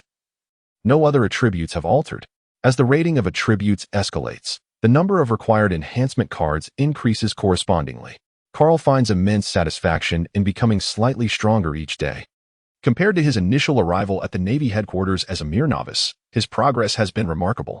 Now, should he successfully awaken the dual-color hockey, Carl's training camp journey would conclude on a perfect note. It is the 25th day of wandering in the waters of the Four Seasons Island. The morale among the new recruits aboard the training ship is notably low due to their inability to locate the whereabouts of the Cutlass pirate group. With no information forthcoming even from the Navy Intelligence Department, were it not for their initial resounding victory at Spring Rain Town, the spirits of these recruits would likely have plummeted further, though it is frustrating, such is the nature of Navy missions. The vastness of the sea renders the search for a pirate group both simple and complex. Zifa can only offer encouragement and consolation in this predicament. Although he shares a sense of urgency, his years of Navy experience have accustomed him to such processes. However, the new recruits are not as seasoned, and individuals like Carl are a rarity among them. While others are despondent and idle, Carl is brimming with joy, having neither encountered Weibel nor faced any significant challenges. He is relishing the Navy life he has long dreamed of. Perfection would be enhanced with the company of a beautiful companion. After 20 days of diligent effort, Carl has successfully elevated his physique from C to C, mastering the techniques related to the Navy's 6 styles with exceptional skill. In essence, he has mastered everything that Lucci knows, and even what Lucci does not. The only distinction lies in the strength, and nothing more. Hey, brother Carl, how do you manage to remain so cheerful every day? Our internship tasks seem to be slipping away. Ian lamented, observing Carl leisurely fishing while perched on the railing. His own frustration palpable. They had aspired to showcase their abilities during the internship, rather than spending each day scrubbing decks and maintaining the vessel. Yet Carl appears to be the exception. No, he seems to have always been this way. Ha ha ha, Ian, you're new to the Navy, so you wouldn't understand. This is precisely the norm for us. Aside from special missions, the key to capturing pirates is intelligence. Without it, one can only rely on luck. Ian, with a furrowed brow, pouted as he settled beside Carl, gazing at the azure sea. Alas, how I envy your demeanor. Hee, one simply grows accustomed to it. One simply grows accustomed to it. Wait, we got a bite. Carl swiftly lifted the fishing rod, a half-meter-long sea fish flopping onto the deck, thrashing about vigorously. A glimmer of excitement sparkled in Ein's eyes as he rushed forward to seize the fish, presenting it to Carl. However, during this exchange, the fish gradually diminished in size, until it transformed into a mere fry by the time it reached Carl's hands. Observing the rigid expression on Carl's handsome face, Ein stifled a giggle, evidently delighted by the prank he had played on him. At the 12 o'clock position, 10 nautical miles away, a situation arose. It was a pirate ship. A loud shout echoed from the lookout, momentarily startling the new recruits before invigorating them with a sense of purpose. Ein's demeanor shifted to seriousness as he swiftly addressed Carl. Brother Carl, put down the fishing rod. Pirates are approaching. In the distance, a pirate vessel surged across the ocean. Chaos reigning aboard. Damn it, these Navy scoundrels are relentless. Men, relay my orders, full speed ahead, and ignore those wretched Navy dogs. The speaker was none other than Zakar, captain of the Blade Hunter pirate crew, with a bounty of 24.5 million berries. Originally a bounty hunter, he had turned to piracy, earning his reputation through exceptional swordsmanship. Captain, this is bad. The Navy is pursuing us. Our ship is no match for theirs.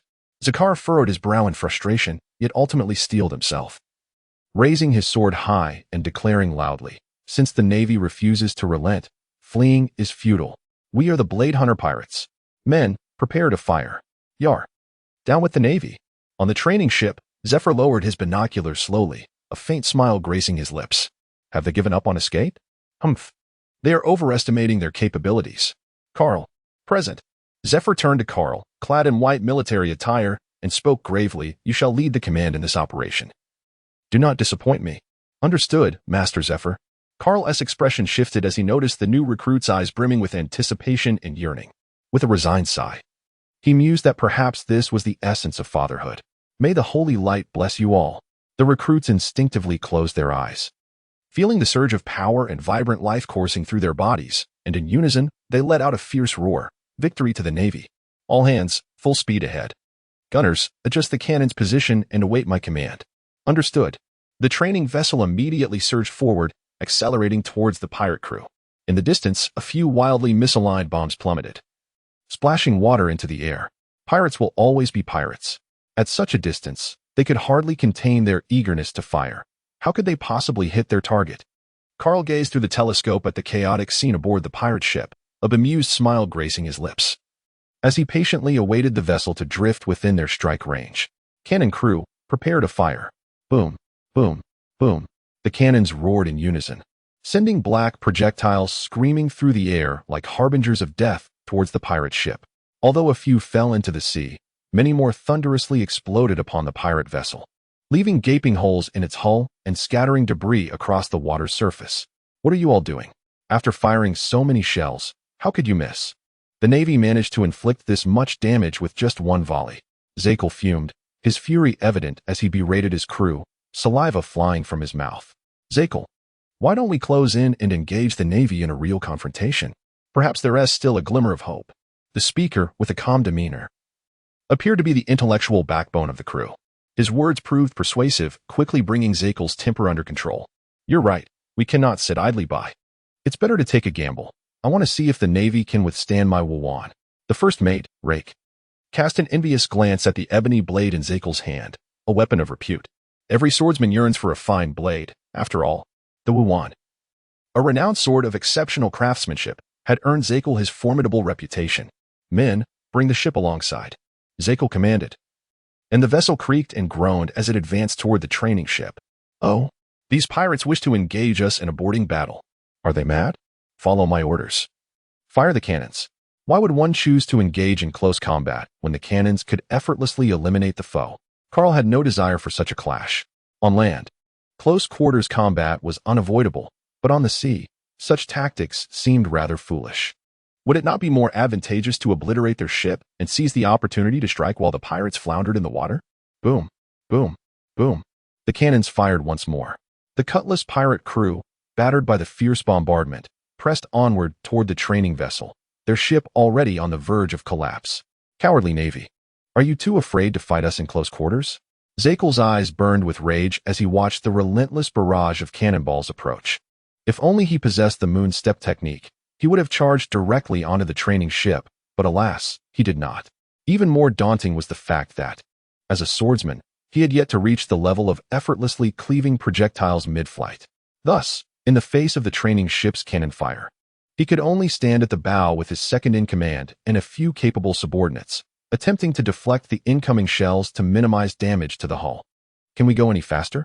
If I do not slay every last one of these despicable Navy scoundrels today, I, Zakel, shall not consider myself a man." "Captain, if we go any faster, we won't be able to stop the ship in time, and we might collide with the warship." A fierce glint flashed in Zakel's eyes as he bellowed. "Then let us collide. We can sacrifice the ship, but these Navy fools shall not easily capture us." The training vessel surged forward, and Ainz cast a worried glance at the rapidly advancing self-destruct ship. Turning to Carl and expressing his concern, they seemed to be accelerating again. "At this rate, their vessel will collide with ours." How naive. Do they think I cannot see through such trivial tactics?" Carl retorted, subsequently issuing commands. The training ship swiftly circled around the pirate ship, unleashing a barrage of cannon fire, taking advantage of its superior performance to bully the adversaries. Zephyr, observing from the sidelines, nodded in approval. Carl, a seasoned veteran of a decade, exhibited remarkable proficiency in naval combat, exuding the aura of a great commander. It would not be long before Zephyr envisioned Carl ascending the ranks to become an admiral, with the position of fleet admiral seemingly within his grasp. Given Carl's capabilities, Zephyr believed that attaining the title of fleet admiral would be his ultimate destiny. For the divine light that could directly enhance strength and heal wounds was far more substantial than mere rhetoric. Carl, shall we defeat them with cannon fire alone? Is this not? If Binzi were a Blue Star inhabitant, he would undoubtedly argue that such a method of combating pirates lacked soul. Yet he was not. He merely sensed that something was amiss. After all, the divine light had already bestowed its blessings upon them, and yet they remained aboard their ship, firing cannons? Indeed, Carl. Why not engage these pirates in a proper battle? They have certainly provided us with ample opportunity. The new recruits looked on, their hearts racing as they witnessed the diminishing resistance of the Cutlass pirate crew. Yearning to charge forth and engage in a fierce struggle rather than simply obliterating the enemy ship and fishing the pirates out of the sea one by one. Are you all truly serious? Carl was utterly astonished. They had effortlessly triumphed over pirates, yet you still wish to risk your lives for a real-life competition with others. Who possesses the system, you or I? Please, Carl, just this once, allow us to give it a try. This is our sole internship task. Are you instructing me on how to proceed? Carl furrowed his brow, harboring a tinge of dissatisfaction. This group of recruits appeared somewhat complacent. Although he perceived no significant threat from these pirates, allowing them to engage would likely not result in dire consequences, yet such an attitude was far from auspicious, especially with the uncertainty of when Weeble might emerge. If they maintained this mindset then, they would undoubtedly face grave repercussions. At that moment, Zephyr approached, hands clasped behind his back, his gaze icy. He had witnessed the earlier scene, and his blood pressure surged. What are you doing? Carl is the commander. Are you questioning his orders? There are countless pirates across the globe. Are you prepared to confront them? Do you possess the capability? His disdain was palpable as he observed their inflated egos. Carl's actions were indeed correct and rational, embodying the essence of a commander. After chastising the recruits into submission, Zephyr abruptly pointed at Carl, causing Carl's eyes to widen in disbelief. Is this somehow going to affect me? He pondered, incredulous. Everyone was aware of Carl's prowess. He alone could annihilate the entire pirate crew. Why then did he suppress his urge to act and instead choose to allow them to confront the pirates collectively? Was this not his singular opportunity for practical experience? Zephyr's words rendered the recruits speechless and disheartened, leading them to harbor some resentment towards Carl. Yet, upon reflection, they realized Zephyr was right. Carl could have effortlessly dispatched all the pirates, yet he opted to empower them, granting them a profound sense of involvement. It was truly disheartening. To sacrifice his own opportunity for experience in favor of those less capable than himself exemplified a noble spirit, selflessness. This was the essence of Carl. As the recruits came to this realization, their gazes towards Carl shifted, imbued with a sense of gratitude, and those with deeper emotions found their eyes glistening with tears. Carl, what has transpired? I cannot shake the feeling that their gazes are somewhat peculiar, as though I have committed some grave misdeed, though upon reflection, it seems quite implausible. Throughout this internship, I have immersed myself in every aspect, spending more time in the restroom than in engaging with the pirates. How could I possibly have moved these fresh recruits? As long as you are aware. Upon witnessing the new recruits finally grasp the sacrifices I made for this mission, Zephyr nodded and approached my side. Let us fulfill their wishes. This band of pirates has lost their fighting spirit. The notion of giving a reward after a reprimand is one Zephyr certainly comprehends. The intention behind this action is to pave the way for me. Just observe the expressions of those new recruits. When the time comes for me to vie for the rank of Major General or even Admiral, will they not become my fervent supporters? At this moment, Carl comprehended Zephyr's intentions, and the image of Zephyr in his heart instantly transformed into that of a towering figure. All hands, prepare for boarding. The new recruits were momentarily taken aback, then erupted into fervent cheers. Oh, Carl! Long live Carl! Bang! Bang! Bang! The grappling hooks firmly latched onto the battered hull of the Blade pirate cruise ship as the Navy surged forward along the resilient ropes toward the pirate vessel. Die, pirates! Victory for the Navy! Chaos ensued aboard the Blade pirate cruise ship as the crew, already worn down by Carl's relentless assault, began to falter. Death claimed some. Injuries incapacitated others, and many surrendered. It was evident that the battle would soon reach its conclusion. Zephyr and Carl stood side by side on the training ship, arms crossed as they observed the unfolding conflict. These little ones truly possess remarkable vigor. Carl shook his head helplessly. The bounty on the captain of the Cutlass pirate crew is merely a little over 20 million, which is rather insignificant in the vast seas, and certainly does not hold any weight in the Grand Line. It is true, yet after all, this is merely a practical training mission. I cannot possibly send you after pirate crews with bounties exceeding 100 million, can I? Zifa-sensei, do you think we are students from the first training camp? Zifa was momentarily taken aback, then exchanged a knowing smile with Carl, their understanding unspoken. Ben scattered a multitude of seeds and began to summon forth, as thick green vines rapidly extended towards the resisting Zacher. A power user. How dare you underestimate me? Crescent moon slash. Zacher gripped the Kurama tightly, gathering his strength before sweeping horizontally. The resilient vines were cleaved in two by the strike, falling helplessly onto the deck. This fellow's swordsmanship is rather impressive. Humph. This is the skill upon which I rely for survival. Die, Navy. Chafe. Ein suddenly teleported to Zacher's side, nonchalantly delivering a slap. The sound that accompanied Ein's contact with Zacher's body signified the activation of Ein's ability. Zacher's form began to shrink rapidly, transforming into a young lad of about 20. What have you done to me? Zacher shrank again, becoming a child, utterly devoid of the ability to resist, as the Kurama slipped from his grasp, embedding itself into the deck with a smooth sound. Oh, this blade seems quite remarkable. Benz, do you also wield a sword? What do you think of this one? Benz, controlling the vines to ensnare a minion, turned to gaze at the Kurama in Ein's hand, his eyes lighting up. Let me see. Hiss, this is the renowned Kurama. A fine blade crafted by the great swordsmith. I never expected such a fine weapon to belong to a mere pirate crew captain. The transformed child Zacher lay on the ground, furiously shouting, Do not touch it. Kurama is my sword. Unscoffed disdainfully. Silence, pirate. He then glanced towards Carl, who stood beside Zifa-sensei on the training ship, pondering whether he would appreciate the gift, as he had never seen Carl wield a sword before. Ein, could I take a look? You know, I am also a swordsman. Benz pointed at the Kurama in Ein's hand with a grin that brimmed with flattery. No. This is my trophy. Besides, I intend to gift it to Carl. Are you really going to steal Carl's present? Benz was momentarily taken aback, then mumbled dejectedly. He doesn't even use a sword. Such a waste. 10 minutes later, a torch was thrown from the training ship onto the Cutlass pirate crew's vessel, flames gradually consuming the pirate ship as the training ship slowly departed. Zifa-sensei, the Cutlass pirate crew consisted of 47 members. We eliminated 17 in battle and captured 30, with no casualties on our side. Zephyr chuckled and shook his head, addressing the student who was exuberantly reporting their achievements.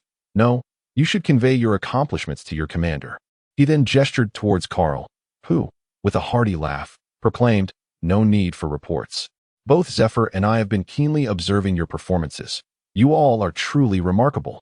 This statement held a kernel of truth, as the entire combat lasted a mere 30 minutes, and he had only spent a little over 20 minutes conversing with Zephyr. Engaging in conversation while observing was indeed akin to witnessing the entire event unfold. Carl, thanks to you, we suffered minimal injuries. Here are the spoils of our victory. On behalf of all my classmates, I present this to you as a graduation gift. Ein offered Carl the sheathed sword, her face adorned with a shy smile, prompting the surrounding recruits to erupt in cheers. Oh, accept it, Carl. Indeed, Ein's face is turning crimson. If you don't accept it soon, it might as well be used to fry an egg. Carl grinned broadly as he seized the sword presented by Ein, drawing it with a swift motion. The bound youth, Zacher, glared at Carl with resentment and shouted, That's my sword. It belongs to me. Yet, neither Carl nor the other recruits paid heed to his cries. What a splendid blade. Thank you, Ein, and thank you all. After enduring 25 arduous days, we achieved our ultimate victory. We are truly exceptional. The new recruits beamed with joy, embracing one another in celebration. Zephyr observed with satisfaction, witnessing the fledgling eagles finally sharpening their wings, ready to soar. Indeed, Carl was correct.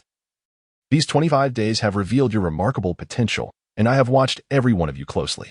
You are all exemplary Marines.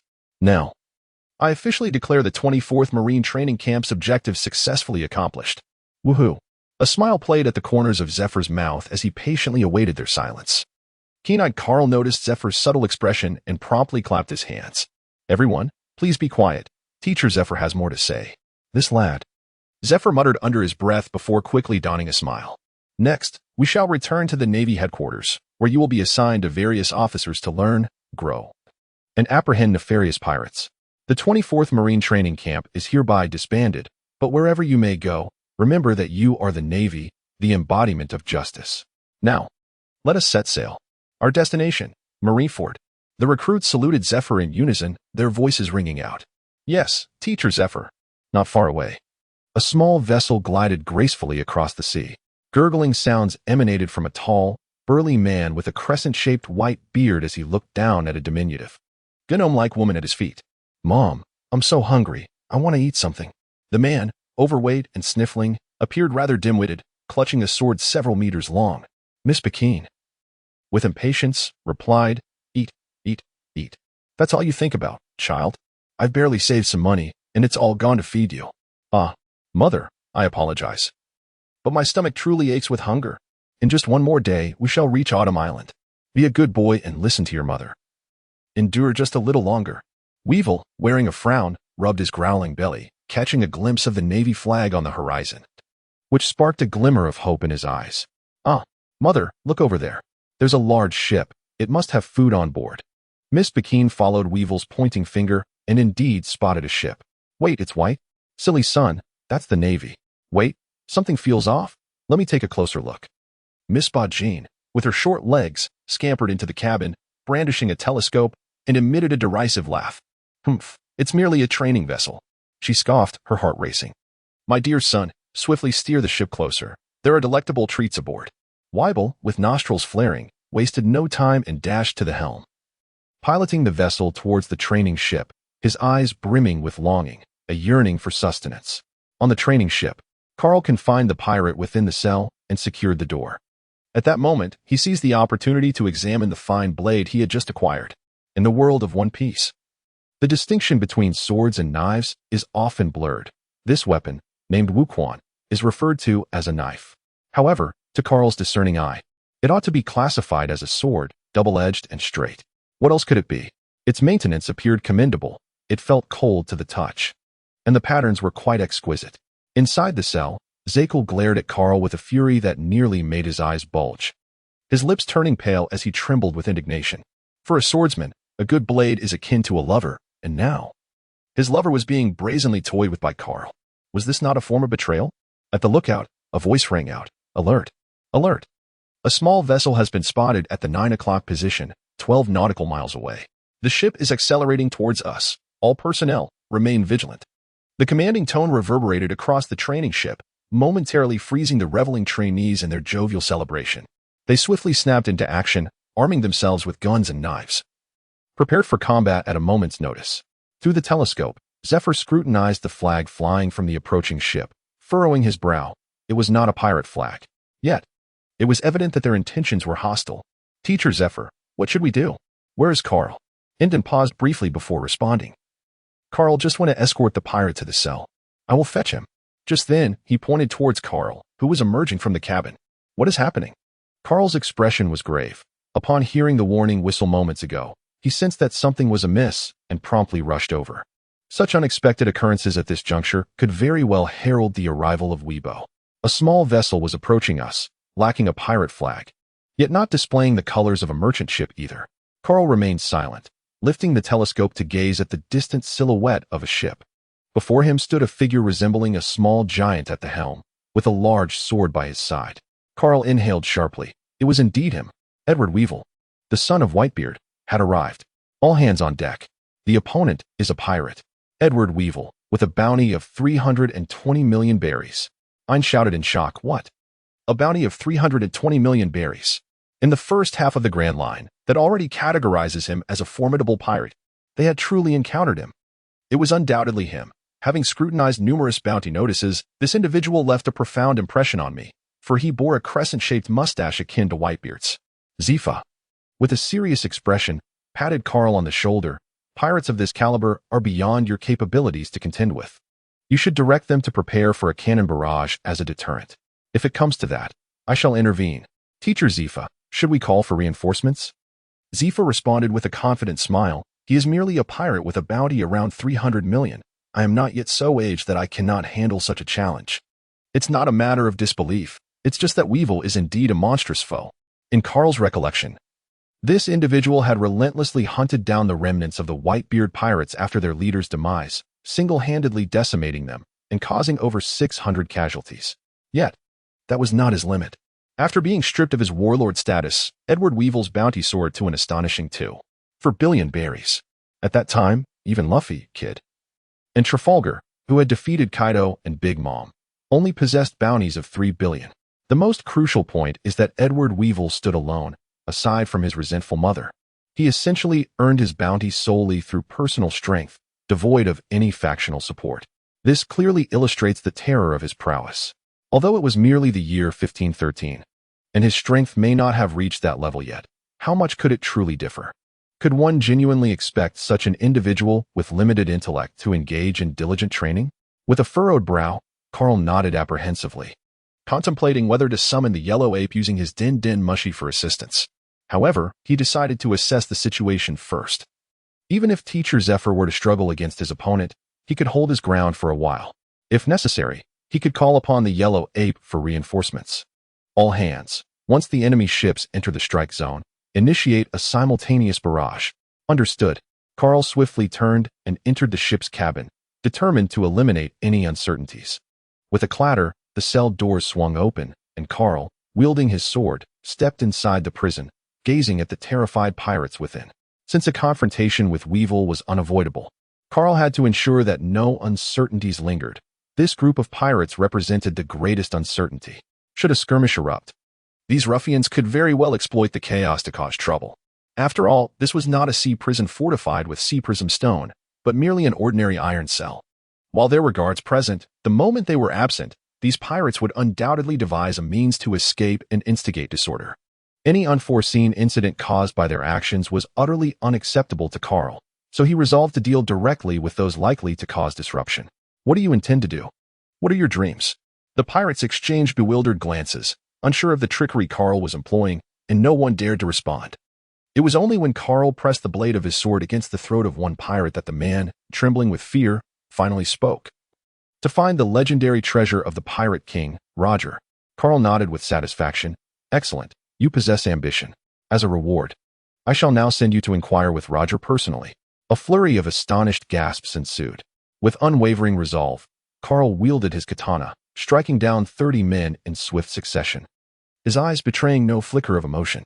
Subsequently, he delivered a powerful kick, shattering a large hole in the ship's hull, and unceremoniously cast the lifeless bodies of all the pirates into the depths of the ocean. Carl keenly discerned the resounding roar of cannon fire, indicating that Weibel's vessel had entered the strike zone. Observing the bloodied uniform, he furrowed his brow and swiftly made his way into the room. After donning a fresh set of attire, he ascended to the deck. What is the situation now? I turned to glance at Carl, pouting slightly as he replied, not great.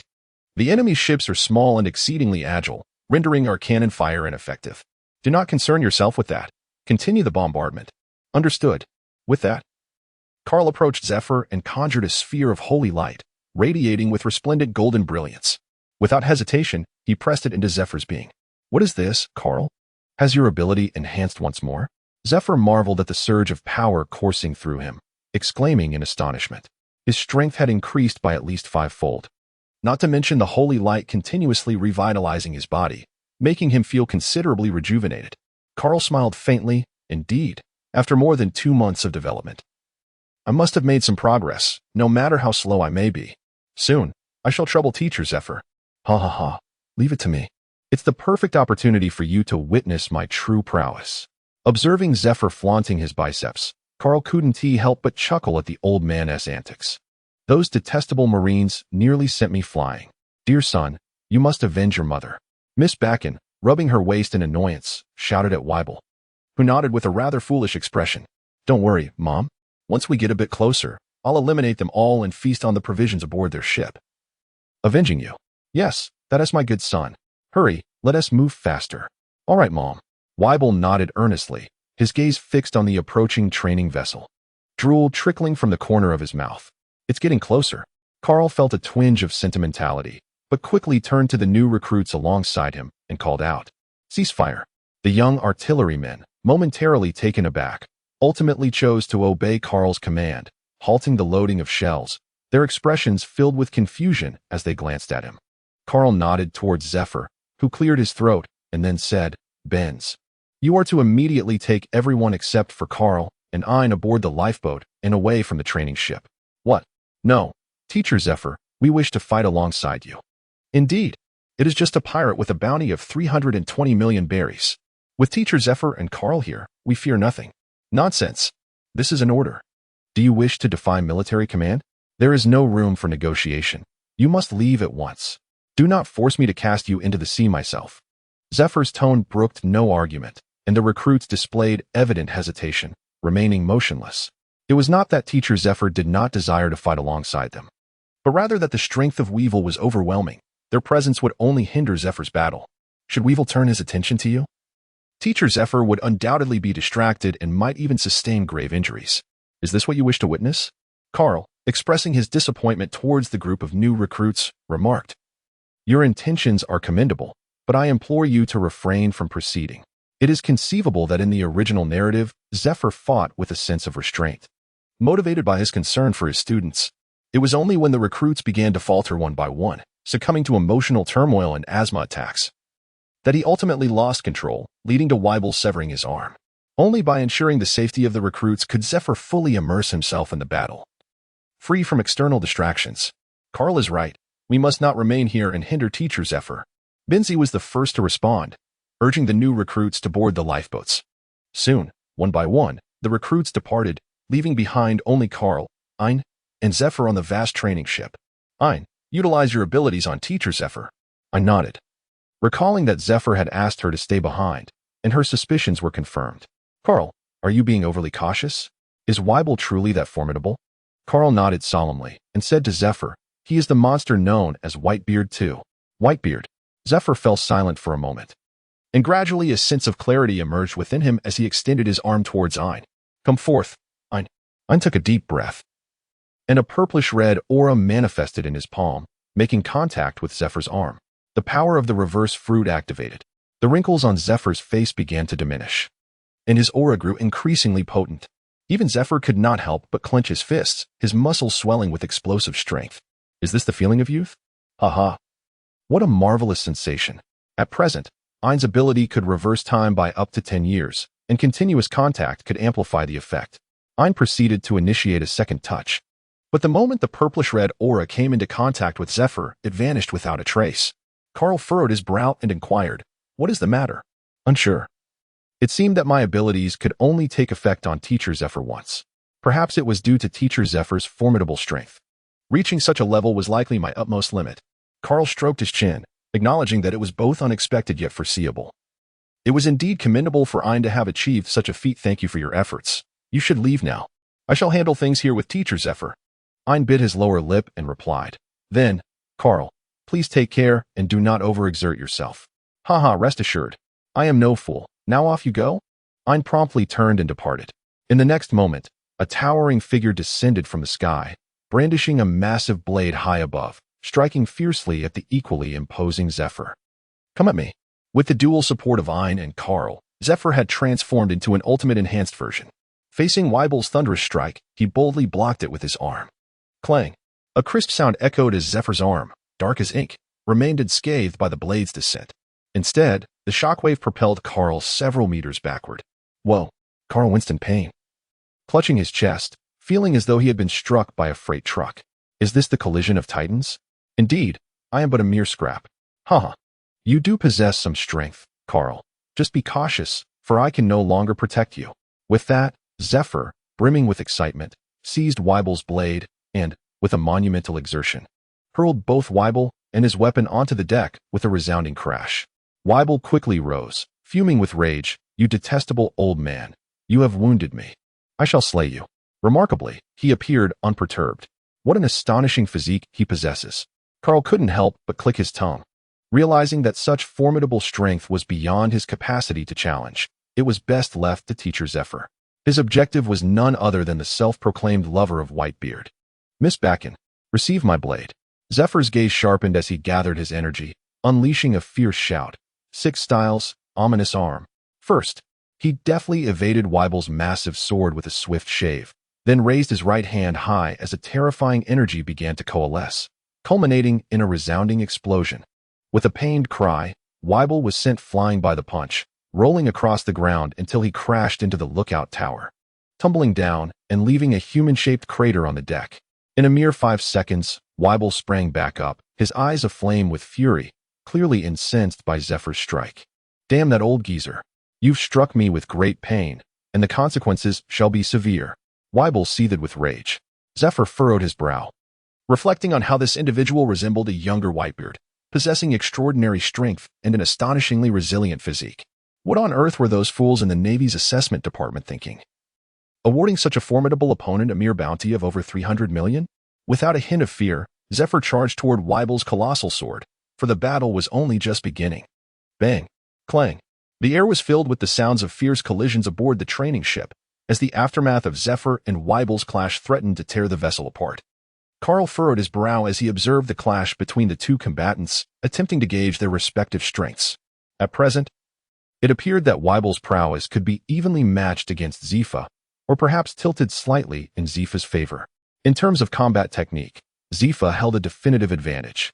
One could even argue that Weibel's approach lacked any semblance of finesse, relying solely on brute force to achieve remarkable feats. This suggests that Weibel possessed an exceptionally robust physique. Endowed with formidable strength and bearing a similar white crescent mustache, which undoubtedly led many to perceive him as the progeny of Whitebeard. Weibel let out a cry as he was sent flying, writhing in agony on the ground. Upon closer inspection, it became clear that Zephyr had delivered a precise blow to his face, leaving him in excruciating pain. Blessing of the holy light. Seizing the opportunity, Carl swiftly unleashed a radiant bolt of holy light, alleviating Zephyr's fatigue and healing his wounds. Engaging in a physical confrontation with such a formidable creature imposed tremendous strain on the body, and the divine light served to mitigate that burden. Zephyr turned to Carl, forcing a smile, before promptly entering a state of combat, refusing to allow even a moment of relaxation. Carl's cautiousness had proven wise. This foe was indeed a monster. Could he possibly be the offspring of that white-bearded man? Zephyr pondered, but in the next instant, Weibel soared into the air, brandishing his massive blade in an attack. Zephyr took a deep breath, advancing rather than retreating, engaging Weibel in close quarters to hinder his ability to leverage the advantages of his long weapon. "Dear son, are you not done yet?" The voice of Miss Bakine resounded from a distance, revealing that she had maneuvered the vessel close to the training ship. The battling Weibel paused momentarily, sniffling as he exclaimed, "Mother, this old man is formidable. He is causing me great pain." Just an old man. How formidable could he truly be? "My dear son, swiftly eliminate him, and then you shall have your reward." Miss Bakine, the puppeteer of Weibel, knew precisely how to manipulate him, and indeed, her words had the intended effect. Upon hearing her, Weibel gulped repeatedly, saliva dripping from the right side of his sausage-like mouth, and his combat prowess surged dramatically. Carl, observing from a safe distance, felt a slight smile tugging at the corners of his mouth. The opportunity had finally presented itself, rendering his prolonged evasion worthwhile. Clap, clap, clap. Carl executed the moonwalk and soared into the air, swiftly traversing from the training ship to hover above Miss Bakine. He then launched a kick towards her. Bang! Foolish son, come save your mother. Miss Bakine screamed in agony, clutching her face, her cries echoing like a slaughtered pig, tears and snot streaming down. When she finally uncovered her hands and shrieked, a large shoe print marred her wrinkled, unattractive visage. "How dare you? Do not harm my mother. I shall slay you." Upon witnessing this, Weibel was taken aback and urgently sought to break through Zephyr to rescue his mother, but Zephyr would not allow it. "Damn it, do not obstruct me. Get out of my way." In a fit of rage, Weibel instinctively recalled the use of observation hockey, predicting Zephyr's position, and with a swift strike, he sent Zephyr flying before sprinting towards Carl with his long, spindly legs. At that moment, Carl was menacingly brandishing a knife at Miss Bakine. Upon seeing Weibel charge towards him, he exhibited no fear, merely advancing the blade slightly forward. Weibel, you fool. Stop. Can't you see your mother is about to be killed?" Weibel abruptly halted, scratching his head in confusion, and with a dejected demeanor, he replied, Sorry, Mom. I didn't see. Hey, you must not harm my mother, or I will surely avenge her." Hearing Weibel's naive plea, Carl found himself both amused and exasperated. The adversary he regarded with respect was, in truth, rather simple-minded. Meanwhile, Miss Bakine's small eyes darted around, as if realizing Carl's momentary lapse in focus, and she shouted hoarsely, "Weibel, kill him." With a decisive "Oh," Weibel swung his weapon towards Carl without hesitation. Carl felt the air around him stagnate, and everything turned to darkness. his gaze fixated solely on the gleaming blade of the large knife, its trajectory starkly vivid. Zephyr, rushing to the scene, let out a furious roar, his eyes widening in horror. No. In an instant, just as the knife was about to strike Carl, a black sword was thrust before him. With a resounding clang, sparks flew as Carl grasped the hilt of the black sword with one hand and the blade with the other, blood trickling down the blade to drip onto the deck. Observing Carl's expression, his face flushed, veins bulging, he exerted every ounce of strength to block Weibel's ferocious blow, yet even then, he nearly failed to do so. However, neither Zephyr, Carl, nor Weibel noticed that the edge of the black sword had also taken on a subtle hue of darkness. Zephyr let out a sigh of relief as he leapt into the air, delivering a kick to Weibel's head, providing Carl with a moment of respite. With a whoosh, Weibel was sent flying, and the pressure on Carl diminished significantly. At that moment, the black sword clattered onto the deck, and Carl extended his trembling hand, channeling a sphere of holy light into his body, gradually regaining his composure. Carl sighed softly, uttering, "Monsters." Zephyr and Weibel were once again embroiled in combat, while Miss Bakken had vanished without a trace, leaving Carl momentarily safe. Yet, even now, he could not shake off the lingering unease, for this had been the closest he had ever been to Roger. However, as he gazed upon the system panel where the observation Hockey LV-1, maximum level LV-10, and armament Hockey LV-1, maximum level LV-10, suddenly manifested, a faint smile tugged at the corners of his mouth. So this was what Teacher Zephyr meant by a life-and-death crisis. Indeed, it was quite the ordeal. No wonder Teacher Zephyr always asserted that battling formidable pirates presented the finest opportunity for awakening. Today, he had certainly experienced it firsthand. As Carl awakened his newfound observation Hockey, he perceptively discerned the fervent clash between Zephyr and Weibel, alongside the subtle movements of Miss Bakken, who was stealthily shifting in an inconspicuous corner. There were only 4 individuals aboard this vessel. Who else could it be but her? Miss Bakken. A glimmer of murderous intent flickered in Carl's eyes as he picked up the black round object from the ground, gripping it tightly in his hand, silently approaching once more. How could this damn navy be so formidable? Weibel could hardly gain the upper hand against him. What a stroke of misfortune, had he known.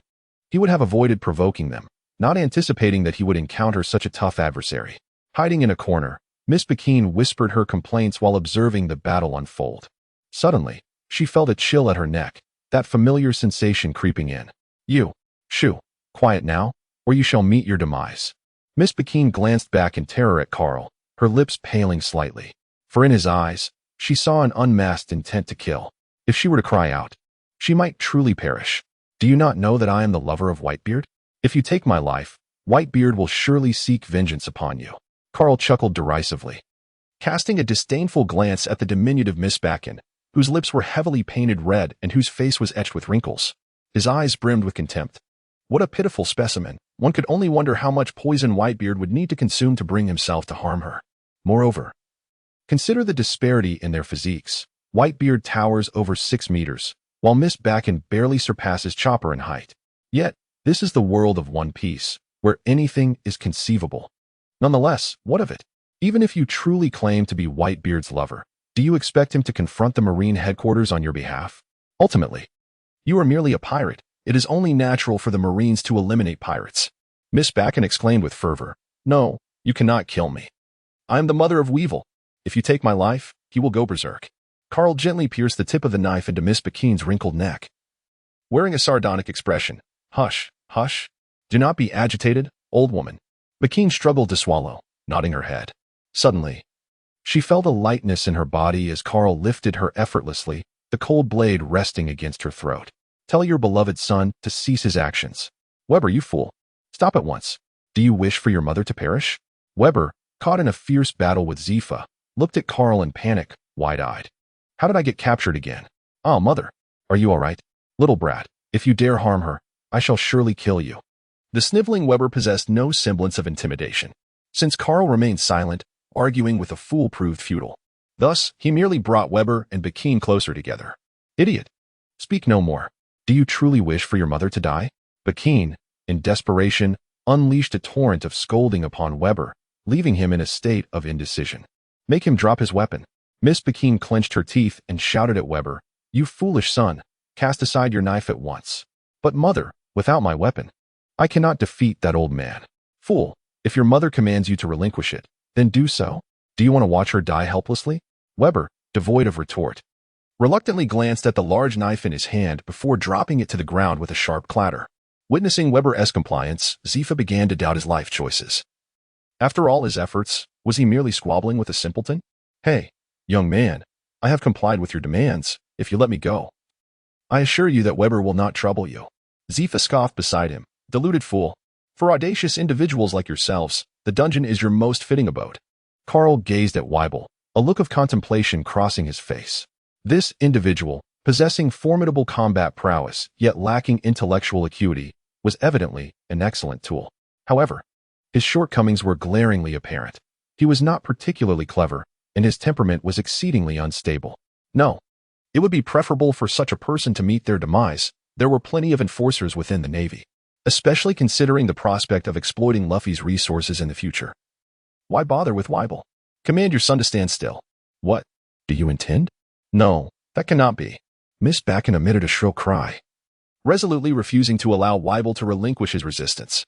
She understood that Weibel was her greatest source of support. Should he encounter misfortune, her fate would be equally grim.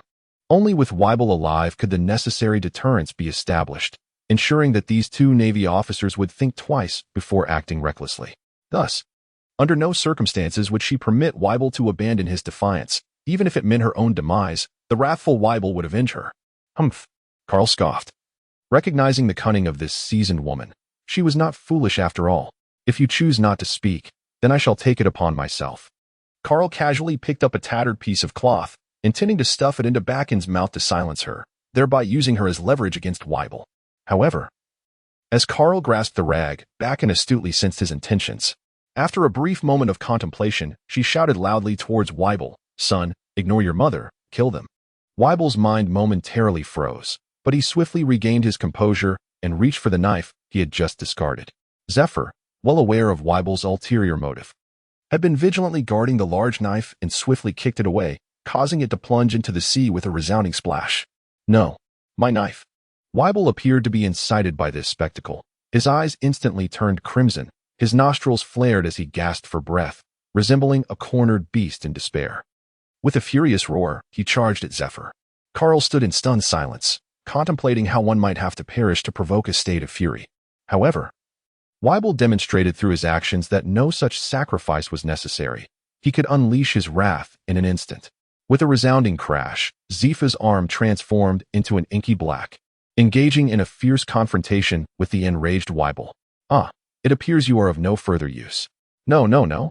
In the terrified gaze of Miss Bakken, a swift strike severed her throat, and a spray of crimson erupted forth. Her frail form collapsed onto the ground, her eyes filled with unfulfilled defiance. Whitebeard will not spare you, she uttered, pointing at Karl before departing from this world. A pack of lies. Karl disdainfully wiped his blade. Whitebeard, for the sake of his adopted son Ace, was capable of unleashing devastation upon Marine headquarters. If he truly had a biological son, would he permit you to flit about in such a manner? It may deceive others, but to intimidate me? I have watched the anime. He then shifted his gaze to Weibel, remarking, "Your mother has perished. You are next. Zifa-sensei, can you endure? Shall I summon reinforcements?" Zifa felt his blood pressure surge. Realizing the implication, did they think he was incapable of combat? Very well. Today he would demonstrate his true power. With a single punch, he sent Weibel sprawling. Zifa then turned to Karl, exclaiming, "I'll deal with you later." Weibel rose from the ground, his peripheral vision catching sight of the lifeless body at Karl's feet, unleashing a heart-wrenching roar. "No, mother!" He rushed heedlessly toward the corpse of Bakken. Karl's gaze sharpened. He could not withstand Weibel's wrath and swiftly evaded using chafe. "Mother, please wake up." Whoa! Tears streamed down Weibel's cheeks, his sorrow profound, as if he had lost his mother once more.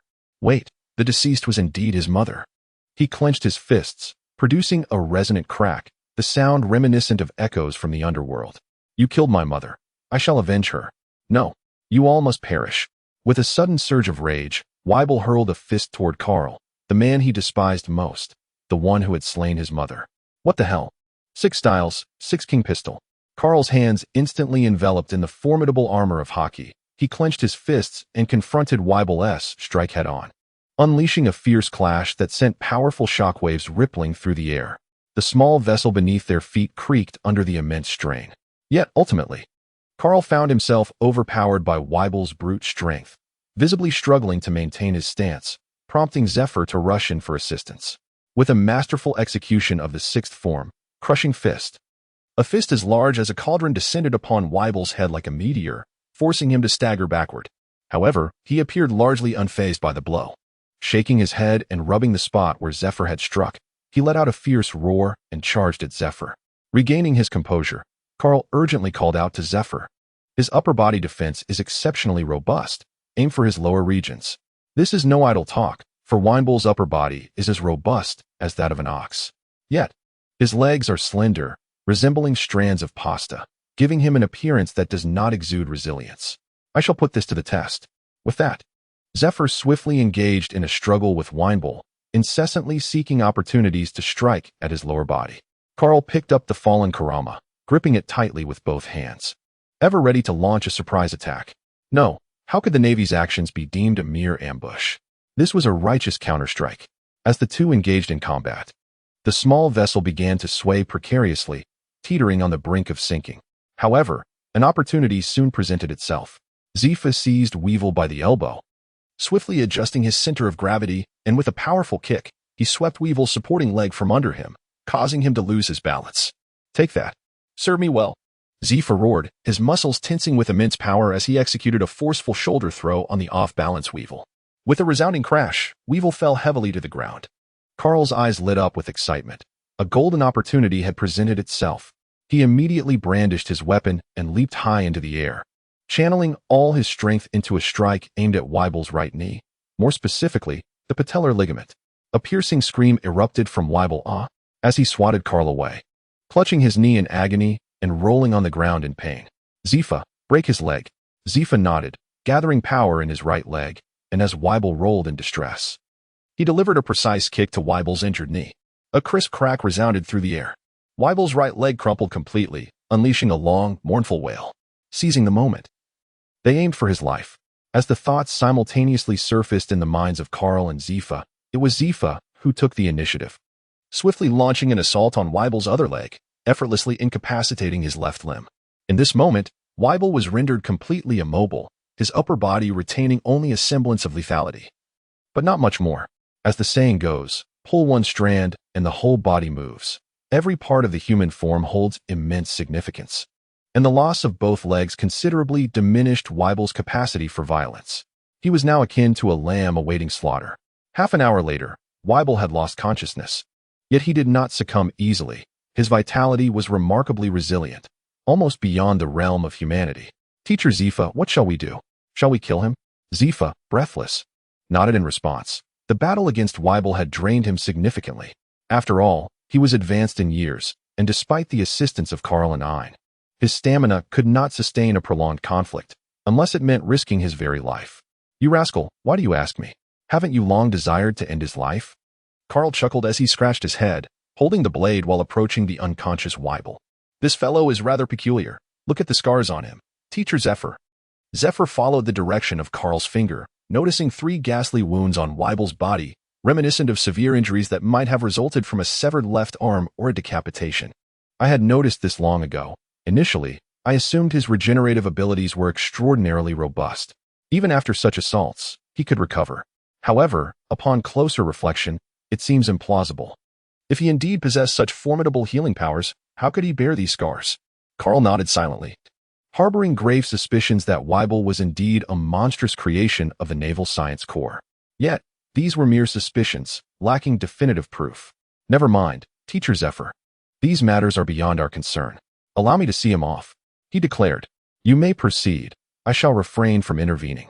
Zephyr stepped aside, emitting steady breaths, followed by the sound of a blade piercing flesh. Slowly, Zephyr closed his eyes, shaking his head with a sigh. After exerting immense effort, Karl finally ushered Weibel away from the realm of the living. However, the exquisite blade, the Amaru, now bore a new fissure along its body. Karl speculated that the blade he had used to deflect Weibel's attack was now rendered useless. Nevertheless, it was of little consequence, for within the treacherous Bermuda Triangle lay another ebony dagger. Instructor Zephyr, I have already dispatched the signal flare. Binns and the others should return shortly. he stated. Zephyr nodded, turning towards the cabin of the training vessel, and as he hurried inside, he cast a glance back and said, "Carl, remember to call for support from the naval headquarters. Our ship may not make it back." "Rest assured," Carl replied. Half an hour later, several lifeboats approached the training vessel, and the recruits rushed to the deck, visibly relieved to see Carl standing by the railing, puffing on a cigar. "Carl, how is Instructor Zephyr? Is he all right?" Carl turned back with a smile, assuring, "Rest assured. Teacher Zephyr is merely fatigued. He is not gravely harmed. Kindly refrain from disturbing him, allowing him to recuperate." So, Carl, regarding the recent battle. At this moment, the recruits noticed that the training ship bore the scars of conflict, riddled with gaping holes and slashes, creaking ominously. Has the pirate with a bounty of 320 million berries been slain by Teacher Zephyr? Indeed, the body lies on that vessel over there. If you wish to take a look, be sure to search that ship as well. It should contain some treasures. Remember to bring them back for confiscation. Of course. Swiftly, most of the recruits rushed to the precarious little ship. They gasped at the sight of Weevil's giant form. Was this truly the adversary that Teacher Zephyr and Carl faced? How terrifying. Look, he possesses a beard akin to Whitebeard's. Could they possibly be father and son? The recruits excitedly gathered around Weevil, pointing and whispering. Only when the ship was nearly overwhelmed did they begin to collect the treasures incited by Miss Backen's urging to pillage, returning to the training vessel. As Carl watched the flames engulf the pirate ship, he sighed deeply. It is finally over. Teacher Zephyr did not lose any students, nor did he lose an arm, and Weevil will not ascend to the rank of Warlord of the Sea. Therefore, Teacher Zephyr should not meet his end at the hands of the Navy. As for his disappointment in the Navy, Carl felt indifferent, as long as one harbored no expectations. Disappointment would not follow.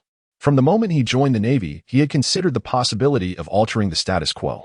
Yet, alas, his voice was but a whisper in the tumultuous sea of authority, rendering his words futile. Even now, he possessed the ability to effect change within the Navy. Yet Carl believed that day was not far off. He was still young, merely 24 years old. In the distance, several Navy ships approached steadily, transferring the individuals from the training vessel to the warships, thus officially marking the conclusion of their internship. Upon returning to Navy headquarters, they would formally embark on their duties, contributing their fervor to the Navy. 2 days later, in Marineford, Zephyr sat solemnly before Sengoku, presenting the report on the recent internship mission. This is the summary report for the 24th batch of recruits from the training camp. Please take a look, Sengoku. After receiving the report, Sengoku opened it, perusing its contents in silence while Zephyr remained quiet, the only sound in the office being the rustle of pages turning. Upon reading of Carl's command leading to the annihilation of the gunner pirates and the cutlass pirates, as well as assisting Zephyr in defeating Edward Weevil, a smile involuntarily graced Sengoku's lips. "Ha, Zephyr, you have once again nurtured a remarkable student. This Carl is indeed a talent. With ample combat experience and a methodical command style, he is exceptionally skilled. Wait, he even awakened the dual hockey during battle." Burgundy gazed incredulously at Zephyr, utterly astonished that a mere intern in the Navy could awaken the dual hockey so swiftly. It is well known that even formidable figures like Akainu only develop their hockey after enduring countless battles, soaring to greatness thereafter. Yet, remarkably, Carl managed to awaken both forms of hockey in a single confrontation. What a prodigy! The only perplexity lies in how such a talent has remained in the shadows for so long. As he listened to Sengoku's praises for Carl, a proud smile graced Zephyr's face. In truth, signs of awakening had already begun to manifest within Carl. He merely required the impetus of pressure, which Weibel had providentially provided. Thus, his awakening felt entirely natural. If one cannot awaken under life and death pressure, I would be at a loss as to how such a feat could ever be achieved. Sengoku nodded appreciatively. At last, the new generation of the Navy has produced a genius. Moreover, Carl's abilities could augment the Navy's elite combat power, promising a significant elevation in strength as he matures. Such talent deserves not only higher accolades, but also expedited promotion. After a moment of contemplation, Sengoku resolved, "Zephyr, how about this? I will grant Carl the rank of major in the headquarters.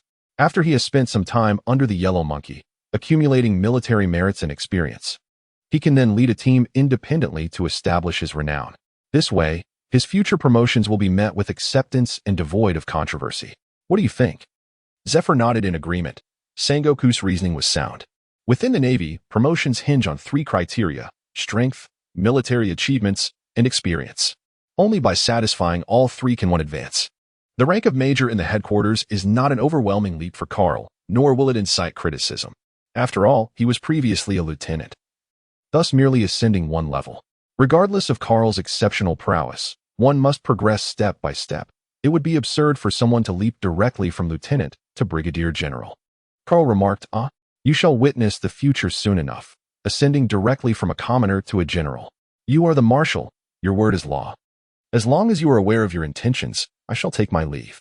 The notification chimed. Career task, Training Camp Chronicles has officially concluded, and rewards are being calculated.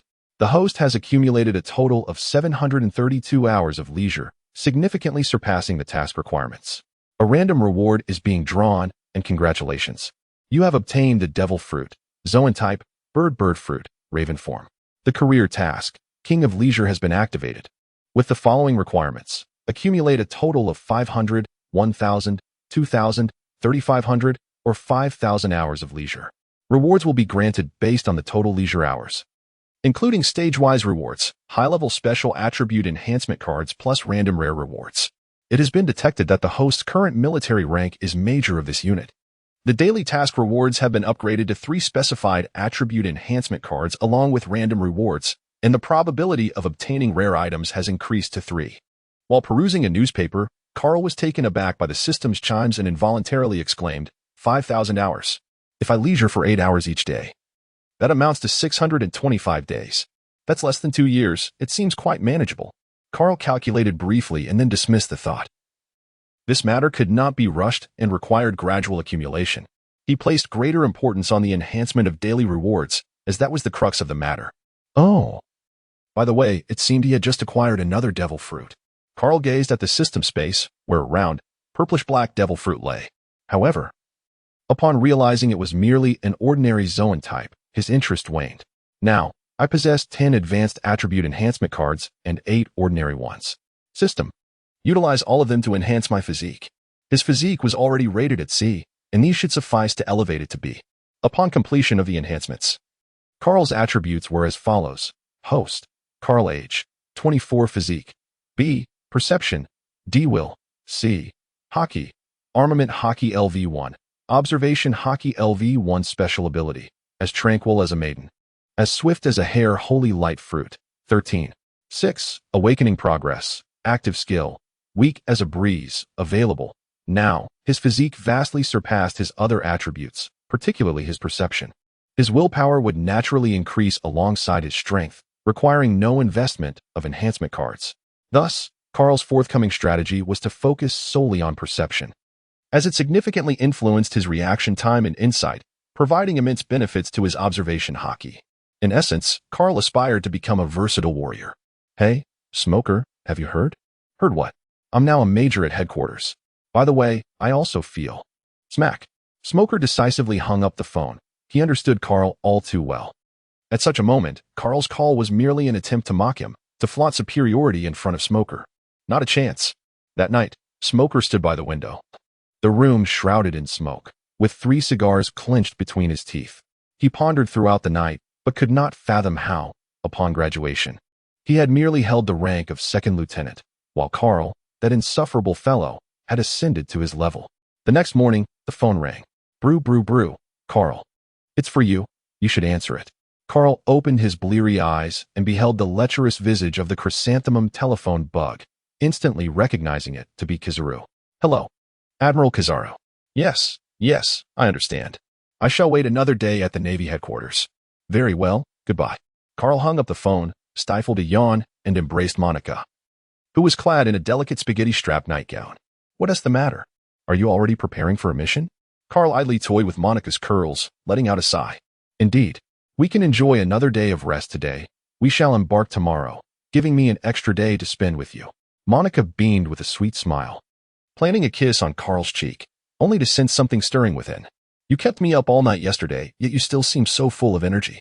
Carl wore an expression of innocence, questioning why one would insist on becoming a knight. Moreover, given the dual advantages of remaining still as a statue while moving like a rabbit, he hardly considered it to be leniency. In the training ground, Zephyr gazed upon the empty field with a smile, feeling a sense of pride for his students, each with their own promising futures. "Hey, Zephyr, you still possess the vigor of your youth," came a jovial voice. "I heard that not long ago, you took down a pirate with a bounty of 300 million berries." Upon hearing this nonsensical remark, Zephyr couldn't help but grin. "You, my friend, have you finished your vacation?" Carp approached with a hearty laugh, casually picking his nose. "It ended ages ago. I've just been busy hunting down that scoundrel, red-haired." The two exchanged fist bumps and settled into their respective seats, propping up their legs. "I hear you've trained another exceptional apprentice?" Zephyr slightly smiled, initially reluctant to boast, yet Carp was insistent. "Ha ha ha, how did you find out?" Kapu smirked. "I saw him while searching for Senbei in the Warring States office. That little fellow named Carl, right?" "Indeed. He is the most prodigious young naval talent I have encountered in nearly a decade. Given time, he is destined for greatness." Upon hearing this, Kapu looked at Zfa with astonishment. "Such high praise, is that lad also of the natural type?" Zfa chuckled softly, knowing well that Kapu would not take the time to observe closely. For had he done so, he would not have posed such a question. "No, he belongs to the paramecia type." Carp scratched his head, pondering the absurdity of the situation, akin to his troublesome grandson. The mere thought of Luffy ignited a fire of frustration within him. Damn it, what kind of enchantment had that red-haired scoundrel cast on Luffy? The boy was resolutely determined to embrace the life of a pirate, refusing to relent even under the fiercest of beatings. This was no ordinary superhuman ability, indeed. The devil fruit he consumed was known as the Holy Light Fruit, capable of emitting sacred light that not only healed and fortified the body but could also affect others. Captain was momentarily taken aback, exclaiming, "What? Such abilities exist in this world?" Kapu dedicated his entire life to the Navy and has encountered countless individuals with extraordinary abilities. However, he had never heard of such a devil fruit power. It seemed perfectly suited for the Navy. Indeed, in past training missions, it was not uncommon for a few students to lose their lives at the hands of pirates. Yet, with Carl's presence, this year's training mission saw no student casualties. Moreover, thanks to Carl's healing enhancement, they successfully eradicated 2 pirate crews. One student, despite being shot over 20 times, was saved by Carl. Now, you should grasp the magnitude of his formidable abilities. Cap let out a sharp breath, hastily inquiring, "Does this young man have any destination now?"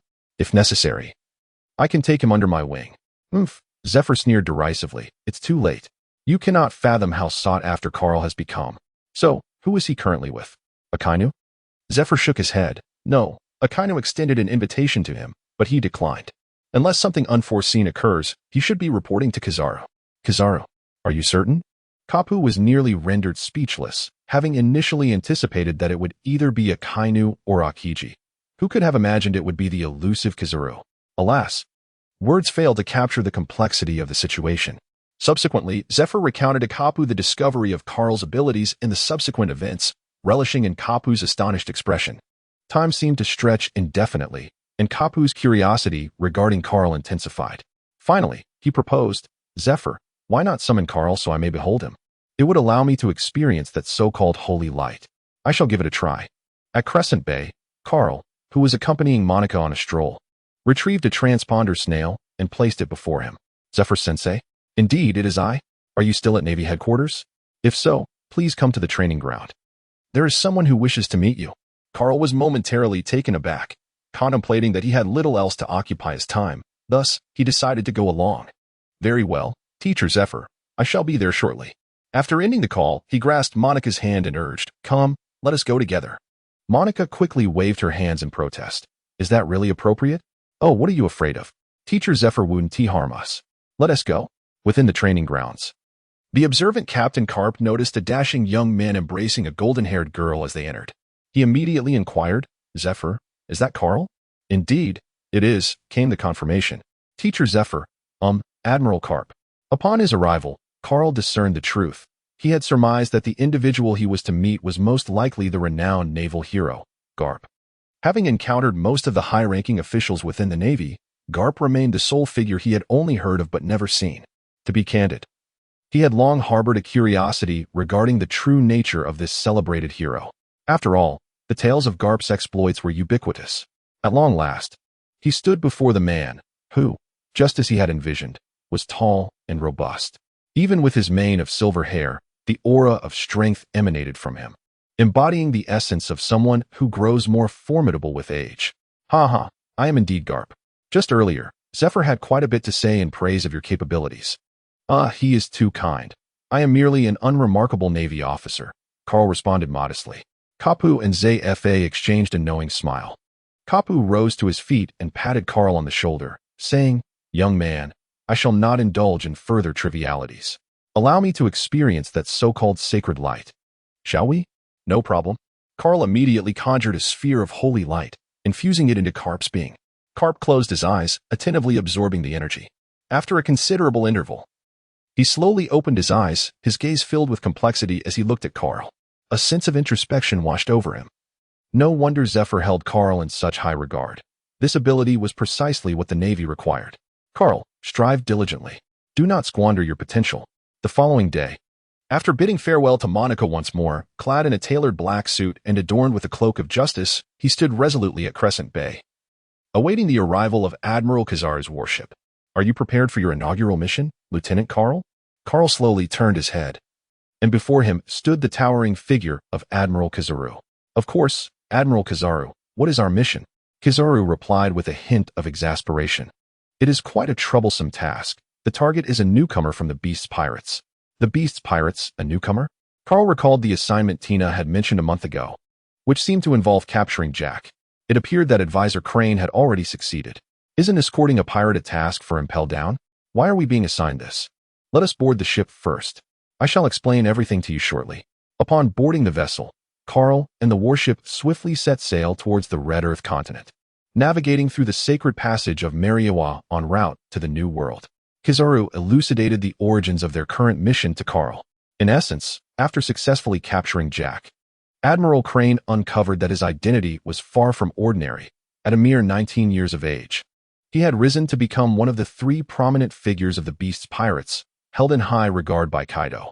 Furthermore, with the Beast's Pirates becoming increasingly rampant in the New World, Admiral Crane devised a strategy aimed at undermining Kaido's formidable presence. The primary objective was to lure Kaido out, with Jack serving as an optimal bargaining chip. Consequently, this operation involved 2 admirals, Akiji and Kizaru. As Kizaru's subordinate, Carl was naturally compelled to partake in this formidable endeavor. Thus, it is evident that our mission is quite arduous, as we are not confronting mere trifles. Carl remained unfazed, pondering the arduous task ahead. As a mere lieutenant commander, it was unreasonable to expect him to confront Kaido directly. Ultimately, it was the admirals who would engage in battle while he supported from the shadows, enhancing their capabilities. Kaido, one of the 3 emperors of the New World, indeed posed a formidable challenge. However, he found it curious that the Navy had apprehended Kaido on multiple occasions, only for him to escape unscathed each time. Was this operation destined to succeed? With a nonchalant pout, Kizaru replied, "Who knows? Just follow the mission and don't overthink it." The rationale behind capturing Kaido extended beyond merely diminishing his reputation. It also involved extracting his lineage factor. The results of Vegapunk's artificial devil fruit project were imminent, yet Kaido's lineage factor was running low. Thus, the world government urgently sought to capture Kaido for blood extraction, indirectly facilitating this operation. However, Kizaru was reluctant to divulge too much to Carl, assuring that he would learn in due course. Soon, the warship traversed the Red Line via the transport apparatus beneath Mariawa, arriving in the New World. This method was undeniably more convenient and secure than the perilous journeys undertaken by pirates. During this time, Carl beheld the grandeur of Mariawa, a place of opulence befitting the world's aristocracy. Yet, beneath the surface splendor lay a depth of corruption and decay that far exceeded his expectations. Upon entering the New World, Carl gazed at the scenery, noting its striking resemblance to the previous half of his journey, and couldn't help but exclaim, "Is this truly the New World? It feels no different from before." Reflecting on his past experiences in the North Sea, he had not anticipated such a swift transition to the Grand Line and now the New World. Despite having recently awakened his conqueror's haki, he found himself facing the monumental beast pirates without even a chance to hone his skills against lesser foes. All he desired was to take it easy. Truly, he was like a young calf unafraid of tigers. "Lieutenant Carl, be wary. The pirates of the New World are indeed fearsome." The corners of Carl's mouth curled slightly upward. He had long prepared himself mentally for this and felt no particular emotion. After all, one could not expect to accompany a great general and engage in trivial skirmishes every day. He was certainly not Smoker. Ah, by the way, regarding Admiral Kizaru.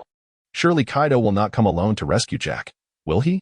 Kizaru scratched his head. Based on my understanding of Kaido, he will undoubtedly come alone. Very well. Kaido remains true to form. Carl felt reassured that he would come alone, alleviating his concerns for his safety and allowing him to focus on his supportive role. A day later, Kizaru's warship successfully rendezvoused with Akiji at the G2 base, where Admiral Tsuru had been awaiting their arrival. Kizaru, Akiji, your timing is impeccable. The news of Jack being imprisoned at the G2 branch has already been disseminated. If all goes as anticipated, Kaido will surely return to rescue him. So I will be relying on both of you. Akiji seemed to hold Tsuru in high regard, offering her a slight smile, of course. Kizaru maintained his usual nonchalant demeanor, engrossed in trimming his nails, much to Carl's exasperation. However, Tsuru appeared accustomed to Kizaru's attitude, and instead turned her gaze towards Carl, offering a warm smile. You must be Major Carl, am I correct? Carl promptly saluted Advisor Crane, speaking with conviction. Yes. I have heard that your abilities encompass healing and enhancement effects. When Kaido arrives, I shall rely on you to assist. Rest assured, Advisor Crane, even without your prompting, I shall undertake this task. That is reassuring. Following the conclusion of the small-scale operational meeting, Carl encountered the long-awaited Tina at the G2 base, accompanied by a tall, enigmatic woman. Presumably, this was Cheyenne, codenamed Peach Rabbit, a major general and a candidate for admiral. Upon seeing her, Carl noted her attire, a form-fitting pink top paired with ultra-short shorts, accentuating a striking spider tattoo on her left thigh, and a long knife with a white hilt at her waist. From Carl's perspective, she possessed a generous bosom, long legs, and fair skin, which explained why Chibuta had professed his affection 100 times yet remained undeterred. Carl, Tina knew you would come. Allow me to introduce Major General Cheyenne. Carl smiled and nodded towards Cheyenne, saying, Hello, Cheyenne, you are truly beautiful. Both you and Tina are exquisite. No wonder you are considered the epitome of beauty in the Navy. Observing the slight upturn of Tina's lips, Carl finally breathed a sigh of relief, narrowly avoiding a significant faux pas. Meanwhile, Cheyenne covered her mouth and laughed, remarking, Oh, dear Carl, you certainly have a way with words. I fear you may have deceived quite a few unsuspecting young ladies. Carl smiled silently, for her words rang true. Even though the North Sea is renowned for its handsome men, Carl still stands out with his tall and striking appearance, thus earning the reputation of a notorious heartthrob in the region. By the way, I heard from Tina that your abilities possess healing and enhancement effects. May I have my sister give it a try? Sighing inwardly, Carl contemplated yet another admirer drawn to his extraordinary powers. Nevertheless, it was hard to resist. Especially since she was a stunning beauty, one must still extend a measure of courtesy. Carl extended his hand, conjuring a sphere of divine light and infusing it into Shiwan's being. Upon her first encounter with the warm essence of the holy radiance, Shiwan could not help but emit a tremulous sigh of delight. However, she quickly regained her composure, casting a sidelong glance at Carl, yet displaying no trace of embarrassment. Truly, she was the epitome of a mature sister. Oh, Shiwan, look at your tattoo. Shiwan glanced down to see the spider tattoo on her thigh gradually fading away until it vanished completely. It's all your fault. I had finally mustered the courage to get this tattoo, and now it's all for naught. Carl scratched his head, pondering if the healing effects were indeed too potent. He chuckled, remarking on how Cheyenne looked splendid even without her tattoo, showcasing her fair and tender complexion. Cheyenne's laughter was exuberant, causing Carl to indulge in the delightful spectacle before him. It was his first encounter at the Navy headquarters, and he had never witnessed such grandeur. While Monica's presence was noteworthy, it was not on the same scale. However, Carl quickly averted his gaze, intent on making a favorable impression during their initial meeting. Moreover, he had already been well acquainted with various encounters, and this trivial scene was hardly remarkable. Cheyenne's laughter soon caught the attention of Kaki, who was not far off. Why is Cheyenne so cheerful? Oh, it appears to be a pretty boy. Kaki's expression shifted as he hurried over to join the fray. Cheyenne seems to be in good spirits today. And who might this be? Will you not introduce me? Cheyenne's smile instantly faded, and she replied with a hint of indifference. Admiral Kaki, this is Major Carl, the aide-de-camp to Admiral Kizaru. Ah, Major Carl. A pleasure to finally meet you. I am Kaki, an admirer of Admiral Cheyenne. He responded with a courteous nod. Carl gazed at the repugnant and greasy visage of Kaki, momentarily taken aback. To be candid, It was his first encounter with someone so distasteful. Even the yellow ape paled in comparison. Subsequently, Carl cast a sympathetic glance towards Guillaume, contemplating how nauseating it must be to receive nearly 100 confessions from such an individual. Well then, I shall take my leave, he remarked. The yellow ape general is about to escort me to witness the so-called drought jack. Please, continue your conversation at your leisure.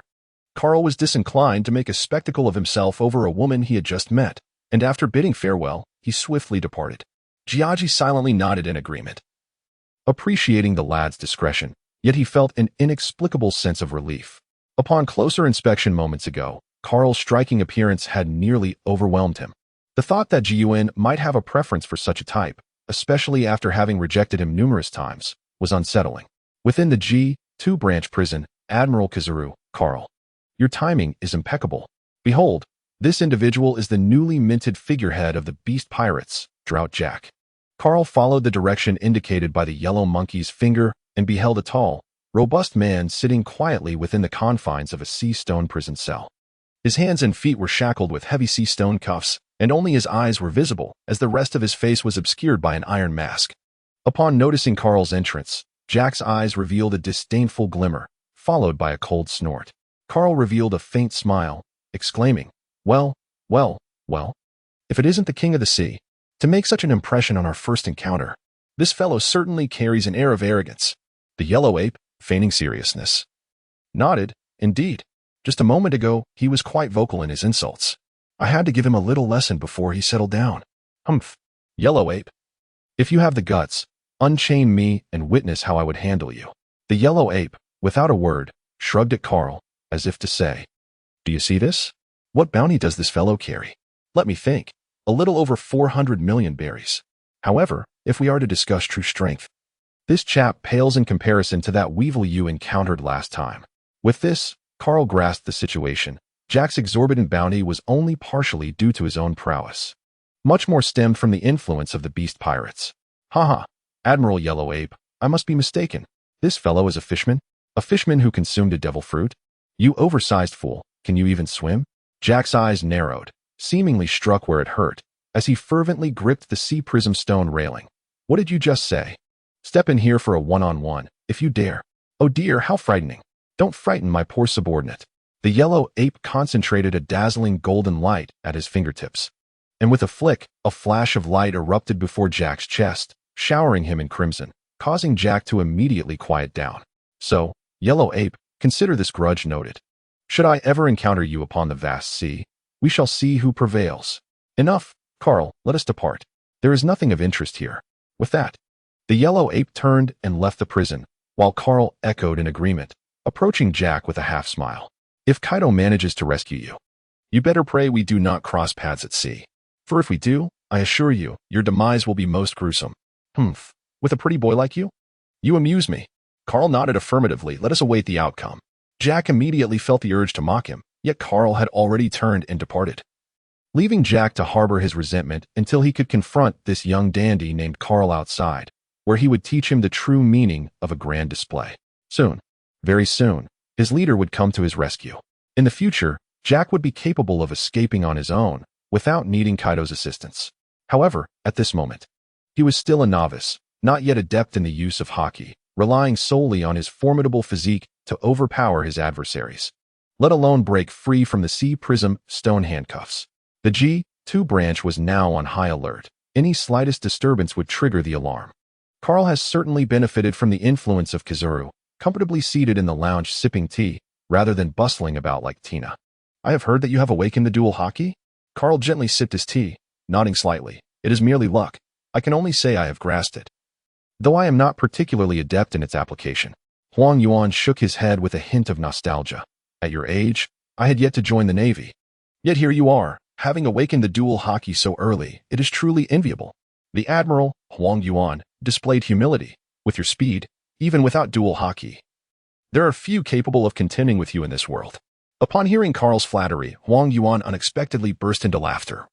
Unable to contain himself, you do not resemble a young man at all. Typically, a 24-year-old is filled with youthful exuberance. Even I was no exception in my time. However, Carl's work ethic has allowed him to avoid 2 decades of missteps. No wonder he could persuade Zephyr to forego training, a feat that even he could not accomplish in his youth. Ding. Accumulated leisure time, 8 hours. Daily tasks completed. Rewards. Designated Attribute Enhancement Card X3. Armament Hockey Enhancement Card X1. Observation Hockey Enhancement Card X1. Lifespan extended by 50 days. Carl's expression brightened momentarily. But he soon returned to his usual demeanor, internally exclaiming his good fortune. Is this the treatment one receives upon leaving the novice village? How delightful. If I were to catch fish for several years, wouldn't I be soaring high? Excuse me, Admiral Kizaru, Carl said, as he took the newspaper and walked into the restroom.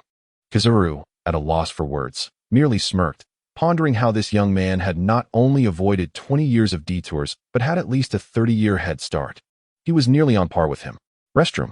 Carl casually tossed the newspaper aside and eagerly murmured, System, utilize all attribute enhancement cards, enhance perception, and deploy all enhancement cards as well. Upon completion of the enhancements, Carl immediately felt a significant clarity in his mind, and his sensitivity to the external world heightened. Though his perception did not upgrade, the sole delightful surprise was that both the armament hockey and observation hockey ascended by 1 level, now reaching LV2. To validate the effects of LV2, Carl extended his right hand and activated armament hockey. Instantly, his arm transformed into a shade as dark as ink, reflecting light under the illumination. He then placed his hand on the sink, and the pristine white porcelain basin was swiftly cloaked in a layer of black. Not bad at all. The strength has increased considerably, but unfortunately, I still cannot wrap it. More upgrades are necessary. As for the changes in observation hockey, they were not particularly evident, likely discernible only in a combat state. Quite impressive, Carl remarked. After a moment, feeling invigorated, he exited the restroom and plopped down across from Kizaru, crossing his legs and lighting a cigar. Hey, Kizaru. Bang, bang, bang. Kizaru shot a glance at Carl, prompting him to rise and open the door. Ein? What brings you here? Oh, right. I almost forgot. After your internship, you went to see Admiral Crane. Please. Take a seat. Noticing Kizaru reading the newspaper in the room, Ein quickly waved her hand. No, it's fine, Carl. Step outside for a moment. All right. Carl had no choice but to follow Ein outside, ensuring to close the door behind him. What is it? Ein's expression turned serious as he locked eyes with Carl and said, Carl, do you have any idea what you have done? Huh. Carl replied, confusion etched on his face. He had only just arrived today. What could he possibly have done? Honestly, I have no clue. Just say what you mean. I despise playing guessing games. Ein, with arms crossed, let out a resigned sigh. Several ladies came to inquire about you just now, wanting to know if you could assist them in removing their scars. Essentially, they are asking if you could heal them with your holy light. Oh, I see. Removing scars? Wait a moment, I understand now. Carl recalled that not long ago, after using Gion's abilities, her tattoo had vanished. It was likely disseminated subsequently, especially considering that Crane's team was comprised entirely of female soldiers. Women, after all, have an inherent inclination towards beauty, particularly those among the female Marines who frequently engage in combat with pirates, inevitably accumulating various scars. Observing that Gion's tattoo could be eradicated, it was only natural for them to contemplate the same for themselves. Ahem, Ein, please inform them that opportunities will arise in the future, but not at this moment. The formidable Kaido of the Beast Pirates is approaching, and as a just Navy officer, I cannot squander my energy on such trivial matters. Ein looked at Carl, who, with an air of righteousness and a cigar in hand, exuded a certain conviction. It was not that she lacked faith in Carl, but rather that his past misdeeds rendered him somewhat untrustworthy. I share your sentiment. I will assist you in declining this time, but for the next occasion. Carl's chest resonated with a thundering sound as he proclaimed, Fear not. The next encounter remained uncertain, unless Commander Crane could rescue him from the clutches of the primate. However, Carl surmised that he would likely refuse. What a jest it would be, with 27 or 8 women. They would surely devour this young lad alive. Ein departed with skepticism, recalling the previous pleas from his sisters, and he sighed silently. In Wano country, on Onigashima, the damned Navy had captured his beloved subordinate. This simply would not do. He had to rescue him. Quinn exhaled a puff of smoke and remarked nonchalantly, Boss, it might do Jack some good to face a bit of hardship. There's no need to rush to his aid. I have grave doubts that this is not a Navy conspiracy. Jean nodded in agreement. Boss, tread carefully. Kaido slammed his fist on the table, shattering it into pieces, glaring at the two. I am Kaido of the Beasts. Even if the Navy has some sinister plot, do they truly believe they can kill me? Boss, Jean interjected. No need to say more. Jack is my subordinate, and I cannot simply watch him being taken by the Navy. With a grand gesture, Kaido strode out of the hall, transforming into an azure dragon soaring into the sky. Jack is utterly useless. Even if I were captured, I wouldn't need the boss to come to my rescue. Jean cast a sidelong glance at Quinn. Jack is still young. Once he matures, he will be fine. Yet you, consuming like a hog, it is hard to believe you could escape from the Navy. Foolish Jean. This is not fat, it is muscle. Do you understand what muscle is? Haha. G2 Carl comfortably turned over in bed, having enjoyed a restful slumber the previous night. Bang, bang, bang. Carl, it's time for the meeting. Don't forget to come. Got it. Such is the charm of Kizaru. He remains indifferent to lazy mornings and afternoon tea. After all, if it were Akainu instead of his older brothers, he would likely have kicked down the door. Carl swiftly leapt from his bed, hastily groomed himself, and donned his uniform before sauntering into the conference room, relieved to find that he was not late. After a brief interval, Advisor Crane entered the room with a grave expression, clutching a bundle of documents. According to intelligence reports, the disheartening news was that Kaido had departed from Onigashima and was en route to the G2 base. However, the silver lining was that he was alone. Based on my estimations, Kaido is expected to arrive at the G2 branch by tonight at the latest. Therefore, I urge you all to remain vigilant and prepare yourselves for the impending confrontation with Kaido. Carl glanced around, taking in the yellow ape, the green pheasant, the peach rabbit, and the tea pig, as well as the squirrel and the burning mountain. 2 formidable generals, 2 reserve generals, and 2 vice admirals. As for Crane, the strategist, it is presumed she would command without engaging in battle. Such a configuration signifies profound respect for Kaido, although one wonders how long he can endure. In this high-stakes scenario, Carl can merely play a supportive role. Should he face Kaido directly, he would likely find himself overwhelmed. After the meeting concluded, Crane summoned the yellow ape and the green pheasant for a private discussion, leaving Carl to languish in solitude. Who could possibly understand such loneliness? With a beaming smile, Guillaume playfully teased Carl. Brother Carl, I must rely on you today. Guillaume, you jest. I can only offer minimal assistance. Ultimately, it is up to you all. Hee. That may not be the case. Kaido is not so easily subdued. Carl could not help but smile, his peripheral vision catching a glimpse of the Kinjira at Guillaume's waist. His eyes lighting up. This blade must be the Kinjira. Guillaume promptly drew the Kinjira for Carl to admire, smiling as she remarked, I never imagined my dear brother Carl possesses such discerning eyes. The Kinjira is a renowned blade of the great fast knife, known for its exceptional craftsmanship. It has been with me for over 20 years. While Carl was not surprised to learn that the Kinjira belonged to the great fast knife, he was astonished by Guillaume's seemingly advanced age. 40? 50? He dared not delve further into the thought. Just a few days prior, I acquired a renowned blade myself. But regrettably, it was damaged during battle. Carl sighed, involuntarily recalling the moment when his newly acquired Kurama was damaged by that fellow Weibel.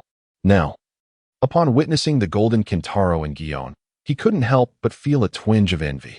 After all, he was not like Kizaru or Akainu, who could manifest tremendous offensive power upon elemental transformation. Thus, he had no choice but to hone his swordsmanship to augment his own strength. In Carl's mind, the image of the black knife, autumn water, wielded by the zombie dragon horse, surfaced with a sense of urgency. Once this mission concludes, a visit to the Devil's Triangle Sea will be imperative. Oh, is that so? What a pity, Ji Yuan remarked as he presented the golden blade, Kenpira, before Carl. Its surface instantly shrouded in darkness. Once you awaken the armament haki, you shall harden your weapon, rendering it less susceptible to damage. I am already aware. I have awakened the 2-color haki, Carl replied. Ji Yuan gasped, covering his mouth in astonishment. Really? Well, no wonder Sister Crane always praises you as a genius. Ji Yuan. What are you discussing?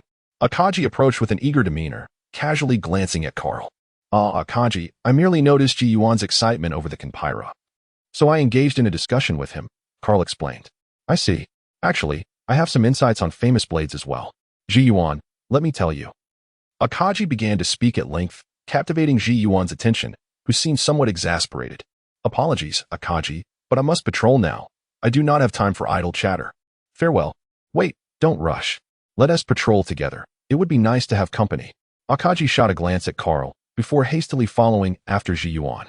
Carl shook his head, reflecting on the futility of such devotion. If he were Akagi, he would never limit himself to focusing solely on Ji-Yuan. Pursuing many would increase the odds of success exponentially. After all, why not seize the opportunity? Fortunately, I possess good looks. As time ticked away, a palpable tension enveloped the entire G2 branch, a cloud of unease lingering in the hearts of all the Marines. Yellow Ape, who was enjoying coffee and pastries with Carl, suddenly fixed his gaze on the door, sensing a formidable presence. What a terrifying aura. Carl, it's time for action. As Carl's expression turned serious, he hurriedly followed the Yellow Ape to the central area of G2. After a few breaths, the sky gradually darkened, as if a colossal being had obscured the sunlight, and the air became increasingly oppressive. Major Carl, I appreciate your assistance. The advisor Crane nodded towards him. Indeed. Under the gaze of all present, Carl spread his arms wide, and a dazzling golden holy light emanated from his being, coalescing into a massive golden orb. May the holy light bless you all. As his words faded, the immense sphere of holy light burst apart, transforming into 6 equally sized orbs of light that seamlessly integrated into the bodies of the Yellow Ape, Akiji, and other formidable warriors. What a miraculous power! Akiji murmured in awe. The expressions of the others were equally remarkable, especially those of the several vice admirals. Compared to the admirals, they sensed an even more potent enhancement effect, their physiques augmented by approximately tenfold, at least equivalent to the gains they had achieved through nearly a year of arduous training. The Yellow Ape observed their astonishment with a slight pout and a smirk, relishing their envy. How fortunate I am. I can bask in the holy light at any moment, while you are fortunate to experience it only a few times a year. Oh ho ho, the Navy truly holds Jack in high regard. They even dispatched 2 admirals for his watch. Has my reputation instilled fear in you all? Carl glanced upward, where a colossal dragon's head emerged from the clouds, soon followed by its elongated body suspended in the air. Truly, it was a mythical beast. Its transformation was unlike that of ordinary animal types. Prepare for battle. Yellow Monkey. Akiji, proceed as planned. Akiji nodded, and the Yellow Monkey, upon photon transformation, soared into the sky, positioning himself directly before Kaido, crossing his hands and raising his delicate fingers. Staring at Kaido with a smirk, Yada no Kagami. Countless light projectiles surged toward Kaido, whose massive beast form rendered him an easy target. Indeed, even if the Yellow Monkey were to gouge out his eyes, he would effortlessly hit his mark. As expected, the Yada no Kagami directly struck Kaido, with only a scant few evading the onslaught, yet a significant number erupted upon contact with his body. After a pained roar, Kaido opened his gaping maw, flames accumulating in his throat. Heat breath. The fiery breath erupted explosively from Kaido's mouth, prompting the Yellow Monkey to photonize and evade the perilous situation.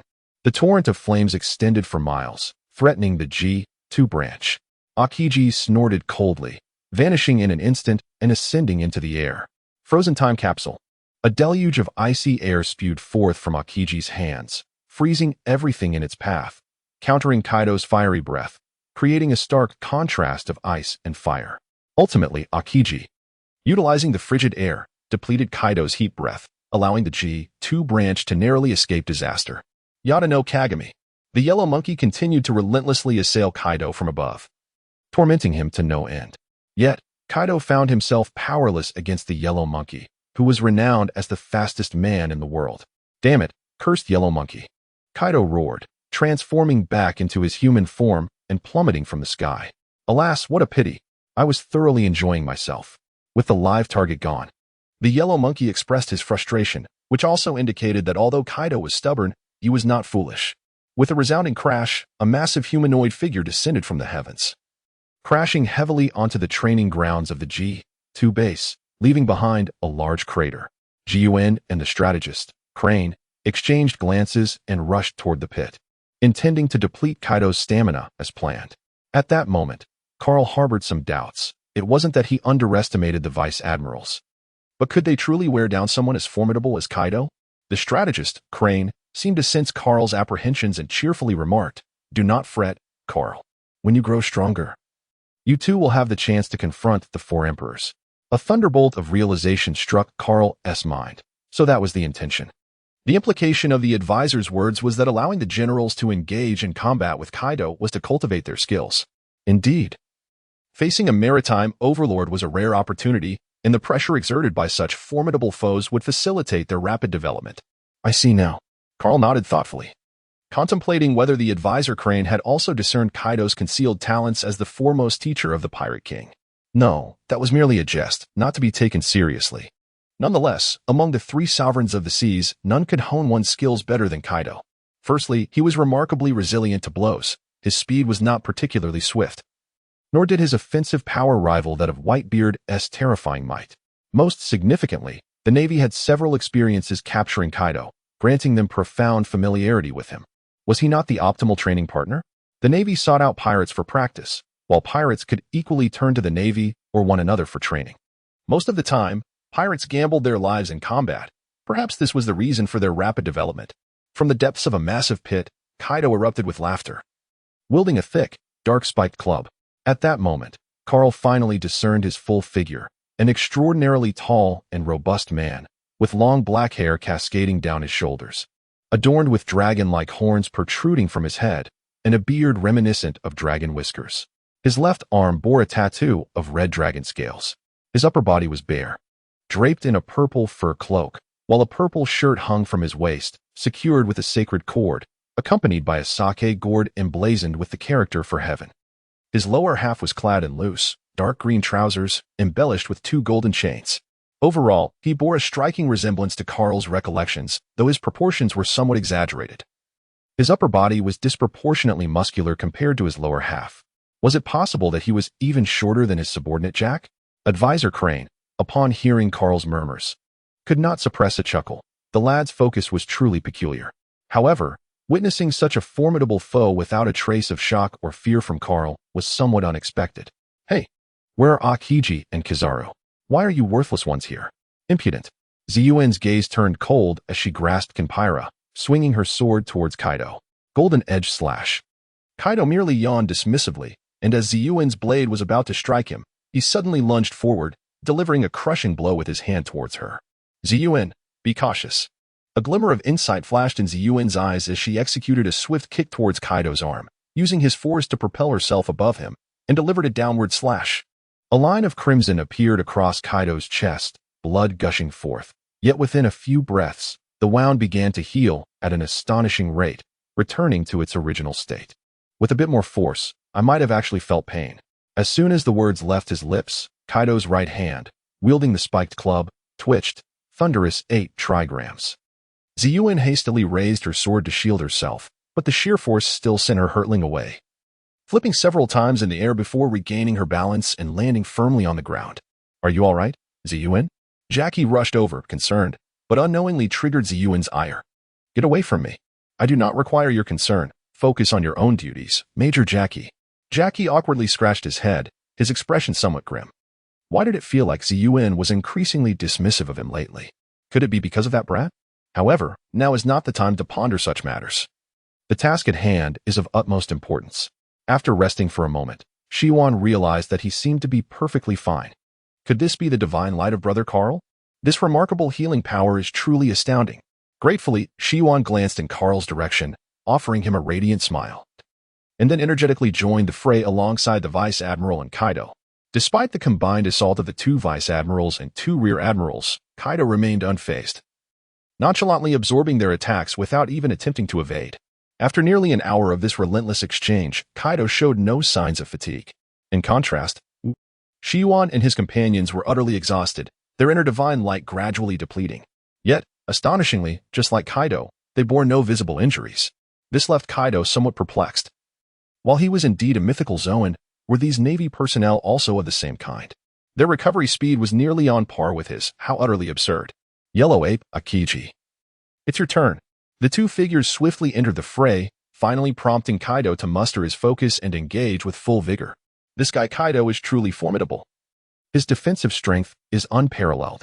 If it weren't for Carl's divine light, I would have surely sustained injuries by now. Thank you, Carl. The courteous mole expressed his gratitude to Carl, who waved his hand dismissively, indicating it was no trouble at all. Shiwan approached Carl with a smile, exhaling with grace. Thank you, Brother Carl. Without your help, I fear I would have been injured. Fire Mountain and Kaji echoed their thanks, transforming the scene into a chorus of praise. I never expected your ability to be so potent. The gaze of advisor craned towards Carl grew increasingly warm. With such abilities, how could the Navy not thrive? In response to the multitude of accolades, Carl merely smiled and nodded, opting for silence. He was far more concerned with the battle between the admiral and Kaido. Observing the fight was an excellent means of learning, and, more importantly, it required no physical exertion. Damn Yellow Ape. Thunderbagwa. Kaido suddenly unleashed an overwhelming surge of energy, enveloping it around his iron staff, gripping it with both hands and striking at Yellow Ape with astonishing speed. Yellow Ape sensed imminent danger and swiftly transformed into light to evade. If he were to take a hit from that mighty blow, his petite frame would surely suffer grave injury. Feeling the formidable pressure emanating from Kaido, Carl clenched his fists, his gaze intense as he focused on him. This is the Conqueror's Haki, a power possessed by only one in hundreds of thousands. To withstand this kind of aura without fainting is indeed surprising. Upon hearing Advisor Crane's explanation, a longing arose within Carl. Is this the aura of a true king? One day, he too shall possess such majesty. Indeed, Carl is destined to become the king of leisure. If Carl were to glance at his attribute panel at this moment, he would discover that his willpower attribute was surging dramatically, ascending from a C to a B, instantly becoming his most prominent trait. On the battlefield, Akiji's gaze was firmly fixed on Kaido as he extended his right arm behind him, gathering freezing energy that ultimately manifested into a colossal ice bird, hurtling toward Kaido with astonishing speed. The attack, named Ice Block, Pheasant Beak, left a trail of frozen earth in its wake. Startled by the sudden approach, Kaido, who was evading the yellow monkey, turned to see the impending threat, his pupils constricting to mere pinpoints. He hastily raised his arm, adorned with dragon scale tattoos, to shield himself. The ice bird collided with Kaido, propelling him 100 meters away before erupting with a thunderous boom, scattering myriad ice crystals that refracted a spectrum of colors. As Akiji's strike impacted, half of Kaido's body became encased in ice, his lips darkening and his teeth chattering uncontrollably. Seizing the opportunity, the yellow monkey flickered above Kaido, smirking as he unleashed a barrage of light projectiles. Yada no Kagami. Countless orbs of light rained down upon the immobilized Kaido, exploding upon contact in a cacophony of blasts. Even from a distance, Carl could feel the ground trembling beneath the relentless assault. Why is it so quiet now? As the dust settled, Kaido's immense form lay motionless in the crater. Kaido, we are old rivals. The act of playing dead has long since become outdated. The prone Kaido erupted into a throaty laughter before gradually rising. Now, this is what I call a battle. Bring it on. The yellow monkey scratched his head in exasperation. What a monster. However, for the yellow monkey, it was merely a troublesome endeavor. He could simply kite Kaido, who, lacking mobility, could only endure the blows. As he was notably reluctant to employ Haki for defense, Akiji soon approached, delivering a flurry of attacks before rejoining the G2 unit. That's enough. You all can engage Kaido now. The four vice admirals nodded eagerly, casting expectant glances at Carl, who was bewildered. You can't be serious. It's impossible. Wait a moment. Carl slapped his forehead, nearly forgetting that the holy light within them was nearly depleted and needed replenishment. May the holy light bless you. While monotonous, the blessing was straightforward and effective. A single charge could sustain them for an hour. With the holy light's blessing bestowed, the four vice admirals surged forward with renewed confidence, charging toward Kaido. At this juncture, Akiji and the yellow monkey returned sequentially, their conditions seemingly unscathed, having effectively executed a wheel battle strategy. Phew, this guy is becoming increasingly difficult to handle. Akiji lamented. Chief Strategist Kizaru, with a grave expression, nodded in agreement. Akiji, how much longer do you think it will take to subdue Kaido? Well, approximately 3 days, I suppose. But with Major Carl around, it should only take 2. The strategist, he rubbed his temples and flashed a smile at Major Carl. Major Carl, do you have the stamina to last 2 days? Rest assured, 2 days is more than sufficient. As long as meals are provided, even if they obliterate the roads, I can still muster the strength to continue. On the battlefield, a familiar sight greeted them. Why are you lot back again? Where are Akiji and Kizaru? Have they conceded? Silence, pirates! The weasel roared, gripping his great sword and thrusting it towards Kaido's midsection. Kaido snickered, contemplating how eliminating these bothersome flies would force Akiji and Kizaru to intervene. Thus, at the very moment the weasel charged, Kaido raised his spiked club high and swung it down with tremendous force. A column-like surge of club energy struck the unsuspecting weasel, launching him into the air. Ugh! The weasel spat out a mouthful of blood, gravely injured, collapsing to the ground, teetering on the brink of death. The holy light within him was instantly depleted, focusing solely on healing his wounds. This is the characteristic of holy light. When uninjured, it enhances the host's physique. But upon injury, it prioritizes healing. Yet, this was the full-force strike of a ruler of the New World. Such a meager amount of holy light was far from sufficient. Sensing the absence of holy light within the weasel, Carl's gaze sharpened. This is bad. The weasel is gravely injured. If we do not administer treatment quickly, he may be in mortal danger. Did you not use holy light on the weasel? Carl said with a bitter smile. It is precisely because of this that General Weasel has merely sustained severe injuries. Advisor Crane swiftly rose to his feet, commanding, Akiji, Kizaru. You two shall protect Major Carl and prevent Kaido from interrupting his efforts to heal Weasel. Akiji and Kizaru exchanged a glance before joining the fray, standing alongside the generals to confront Kaido. Carl, the opportunity has come. I entrust Weasel to you. Understood. Carl's expression was somewhat grave, for he was about to confront one of the three great overlords of the New World, Kaido of the 100 Beasts, a figure capable of striking him down with a single blow. Moonwalk. Carl walked cautiously, approaching the flying squirrel, while a fierce battle raged not far away. Carl, is everything all right with the squirrel? Chi Yuan withdrew from the fight and stood beside Carl, momentarily assuming the role of a guardian. It's not a significant issue. Carl took a deep breath, placing his hand upon the sunken ribs of the flying squirrel. Divine light flowed ceaselessly into its body, swiftly mending its wounds. The squirrel's complexion transitioned from a pallid hue to a healthy flush, and the fractured ribs began to heal. 3 minutes later, the squirrel opened its eyes, expelling a mouthful of congealed blood, its breath gradually returning to its peak. Thank you, Carl. I truly thought I was on the brink of death. The flying squirrel gazed at Carl with gratitude, expressing its thanks profusely. Carl waved his hand dismissively, saying, General Weasel, you are being too courteous. This is merely my duty. Besides, would you really disregard me in times of peril? At that moment, Weasel firmly grasped Carl's hand, his expression earnest as he declared, of course. From this day forth, you are my brother. If you ever find yourself in need, do not hesitate to reach out to me. I am prepared to face any challenge for you. What is the essence of human relationships? Carl inquired. General Weasel, your sentiments are appreciated, but are you fit to continue fighting?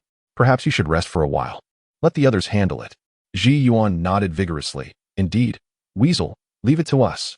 With a serious gaze, Weasel turned to Kaido, stating, It is not my style to evade when injured. One must rise from where they have fallen. Carl, be cautious. Ji Yuan, let us proceed. Are you instructing me on how to act? Carl retorted before swiftly making his exit. What a joke.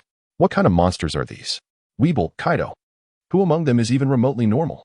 If they were all like Smoker, I would undoubtedly engage with full force.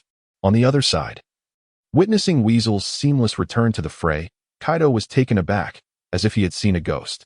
Just moments ago, Weasel appeared on the brink of death. How could he have recovered so swiftly? Who, in fact, is the one truly invulnerable? As he observed Carl's retreating figure, a jolt of realization struck Kaido. Could it be him? Reflecting on the recent battle performance of this group of Navy officers, he grew increasingly uneasy. Not only were they formidable, but each possessed an exceptional capacity for recovery. There was undoubtedly something amiss, and it surely related to that young man. Hey, was it that kid who endowed you with such regenerative abilities? Ji Yuan scoffed. Unable to resist taunting, I never would have guessed you were quite astute. Kaido grinned, of course. I was born this way. Enough with the chatter. Continue the assault. Thus, under the relentless onslaught of 4 admirals and 2 generals, Kaido's stamina began to wane, ultimately succumbing to a decisive blow from Akiji, unable to rise again. This transpired even more swiftly than Akiji had anticipated, perhaps due to his subconscious underestimation of the admiral's combat prowess and Carl's radiant light. Carl gazed at the devastated G2 chief and sighed. Finally, it was over. Through this observation, he had come to comprehend the true value of being a maritime overlord and developed a profound understanding of Kaido's prowess. His formidable physique, impenetrable defenses, boundless stamina, terrifying regenerative abilities, skilled combat techniques, and profound mastery of Haki, all these factors combined solidified his status as a ruler of the seas. At the moment the battle concluded, the 4 vice admirals were already gasping for breath. Akiji and Kizaru had considerably recovered, even capable of engaging in a skirmish with Big Mom. As for Whitebeard, that was another matter entirely. Despite Carl's seemingly lackadaisical participation throughout the fight, his supportive efforts were impeccable. Every hour, he meticulously replenished each individual S buffs while remaining vigilant of the combat situation, as Kaido would occasionally unleash a sudden onslaught. Consequently, injuries would occur, and Carl had to promptly step in to administer treatment. In summary, aside from Kizaru and Akiji, all 4 vice admirals had been treated for severe injuries by Carl at least once. Observing the Navy soldiers firmly restraining Kaido, Shiwan finally exhaled in relief. No longer needing to worry about this menace rising once again. Finally dealt with this fellow, I am utterly exhausted. Shiwan sat cross-legged on the ground, his heavy breathing causing his belly to rise and fall rhythmically. The other vice admirals mirrored his state, seated on the ground, panting. Carl, where are the items I instructed you to bring? They're here. Take them. Carl presented a silver briefcase to Huang Yuan, who unabashedly opened it in front of him, releasing a plume of white cold air. Within lay a set of medical instruments, resembling tools for blood extraction, which gradually led Carl to some conjectures. Huang Yuan ambled over to the slumbering Kaido, extending his right hand and uttering, Tixong Yunjian. With a swift motion, he sliced open a wound on Kaido's arm, after which the Tungsong Yunjian dissipated. Only then did Huang Yuan insert the syringe into Kaido's body to commence the blood extraction. Admiral Huang Yuan, this is... Hold on, I will explain shortly. After a while, Huang Yuan had drawn nearly 3 bags of blood from Kaido, an insignificant amount for him, yet more than ample for research purposes. All right, let us proceed to the meeting. I will elucidate further once we are aboard the ship. The two then made their way into the conference room, presided over by Advisor Crane, primarily to deliberate on how to deal with Jack and his elder brother. Carl exhibited little interest in the proceedings of the meeting, even if they were to transport them to Advance City. It was highly probable that Kaido would manage to overturn the prison ship en route, thereby facilitating Jack's escape. Moreover, he was merely a junior naval captain, while those present were at least vice admirals, rendering him devoid of any substantial influence. After an hour, the meeting concluded. The subsequent plans regarding Jack and Kaido bore no relevance to Kizaru, nor to Carl. Thus, they simply gathered their belongings and departed. Upon returning to the warship, Kizaru promptly ordered the vessel to set course for Punk Hazard. By this point, Carl had begun to piece together the situation. Present-day Punk Hazard, once known as Ice Fire Island, was no longer a mere island, but rather a research facility under the stringent surveillance of the world government, where Vegapunk had previously conducted experiments on artificial devil fruits. Presumably, Vegapunk was still present, though it remained uncertain whether it was his clone or the original. Vegapunk served as a research base affiliated with the Navy's scientific division, currently focused on projects involving artificial devil fruits and genetic modification, among others. One of the primary objectives of capturing Kaido was to procure a blood sample for Dr. Vegapunk's research. Carl nodded pretentiously and inquired, Vegapunk? Is he the man renowned for possessing the greatest intellect in the world? Indeed, that is correct. However, he is currently engaged in research elsewhere, and what is being conducted under the auspices of Punk Hazard is merely a projection of his intellect. A spark of interest flickered within Carl's heart. If it were indeed a doppelganger, perhaps he might have the chance to meet the most brilliant mind in the world. Admiral Kizaru, I hold a considerable curiosity regarding Vegapunk. Might I have the opportunity to meet him? Kizaru smirked, a hint of amusement in his expression. If it were the genuine article, you would undoubtedly lack the qualifications. However, in the case of a doppelganger, given my influence, it should pose no problem. Carl nodded with satisfaction, filled with anticipation for the forthcoming journey. His interest was particularly piqued by the rumors surrounding Vegapunk's technology, which purportedly allowed objects to consume devil fruits, reminiscent of Spandam's weapon that had ingested the elephant fruit. As fortune would have it, Carl possessed an extra devil fruit in his possession. Why not seize the opportunity to benefit from this? The G2 branch was not far from Punk Hazard, and despite the slow pace of travel, they arrived by dusk. Stay put and do not wander around until I return with Carl, the elder instructed. Understood. Carl, let us proceed. Upon setting foot on the island, a contingent approached, promptly bowing upon recognizing Kizaru. Admiral Kizaru, you have arrived. This gentleman is... Kizaru glanced down at Carl and smiled. This is Major Carl, my aide. The captain at the forefront maintained a serious demeanor, nodding towards Carl and stating, I apologize, Major Carl, but according to protocol, we must conduct a search. Your understanding is appreciated. Carl lifted his gaze to glance at Kizaru, who shrugged his shoulders, conveying his inability to assist. Very well. My belongings are quite few. After confirming that Carl posed no issues, the guards permitted his passage, albeit temporarily confiscating his phone book and various trifles. Never did I expect the vigilance here to be so stringent. Evidently, the world government places great importance on Vegapunk. Kizaru languidly remarked, such conversations are best kept private. Do refrain from speaking indiscriminately. Otherwise, the agents of CP are rather tenacious. Ha ha ha, I'm not that foolish. Upon arriving at the research facility, the scene was largely as Carl had anticipated. Guards stationed every 5 steps, busy researchers, and the anxious expressions of death row inmates.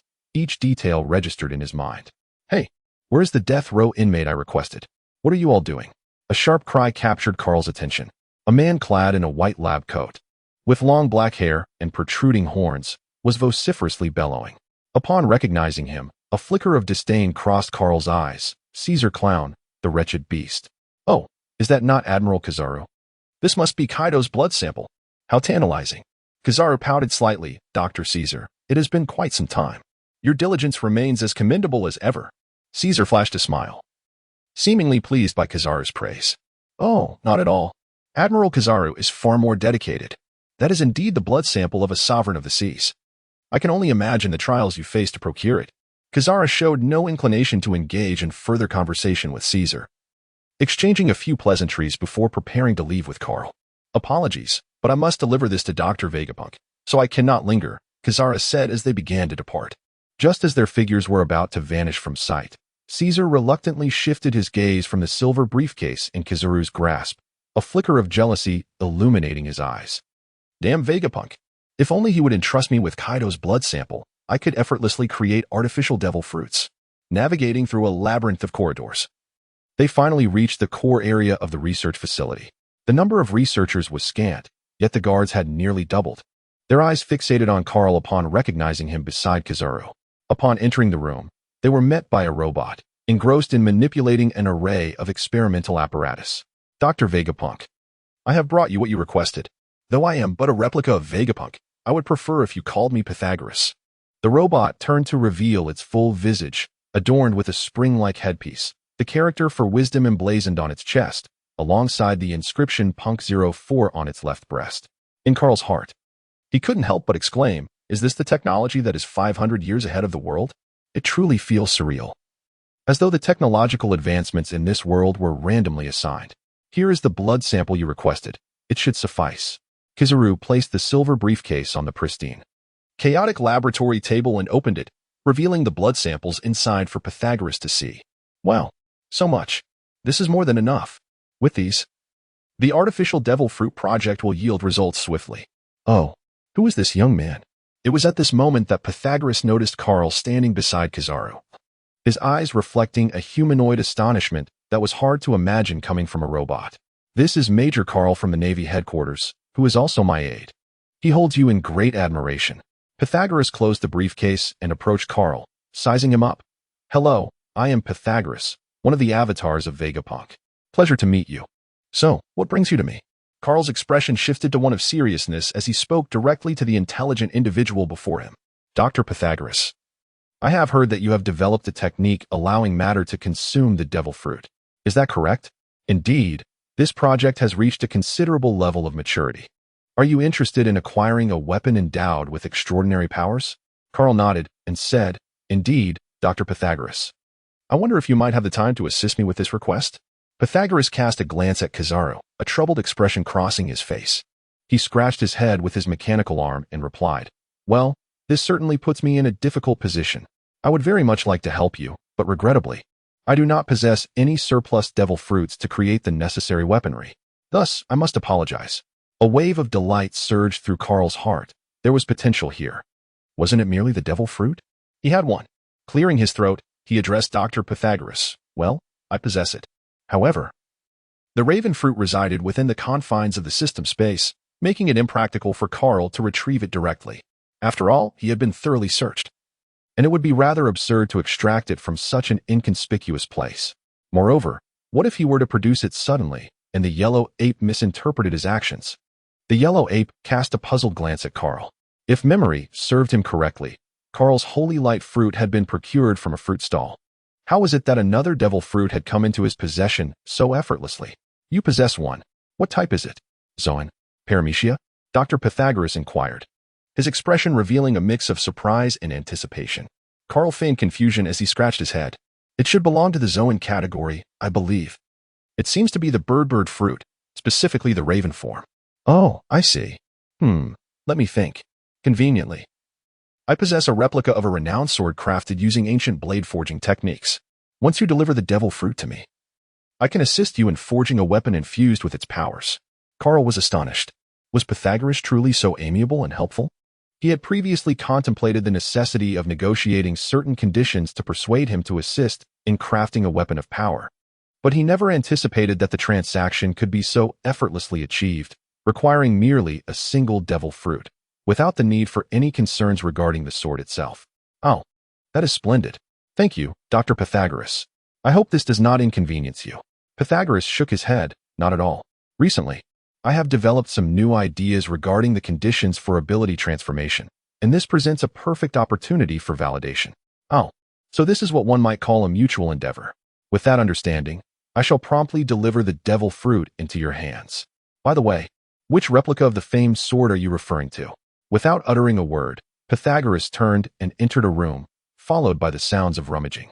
After approximately 3 minutes, he emerged, holding what appeared to be a long, decayed stick resembling a sword. Here it is. 15 years ago, I became intrigued by cursed weapons like the ghost cutter. Out of curiosity, I replicated one according to the ancient texts on metallurgy. However, it seems not much different from an ordinary sword. What do you think? Curiosity piqued? Carl gingerly accepted the dilapidated replica of the original ghost cutter from Pythagoras, grasping the hilt and slowly drawing it forth. A replica crafted 15 years prior.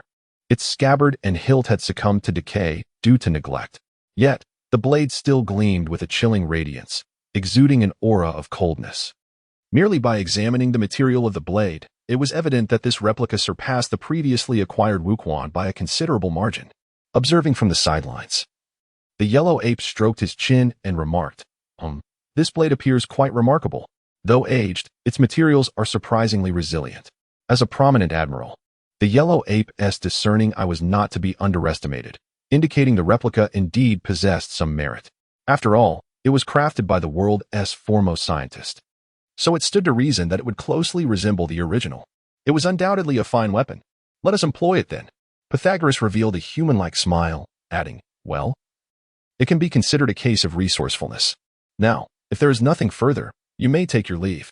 I have numerous projects to pursue. The yellow ape shrugged and turned away, while Carl reluctantly set down the original ghost cutter replica, bidding farewell to Pythagoras before departing the laboratory. On their way back, the yellow ape casually inquired, is there nothing you wish to discuss with this old man? Ha ha ha, are you referring to that devil fruit? I acquired it during my internship. Carl replied.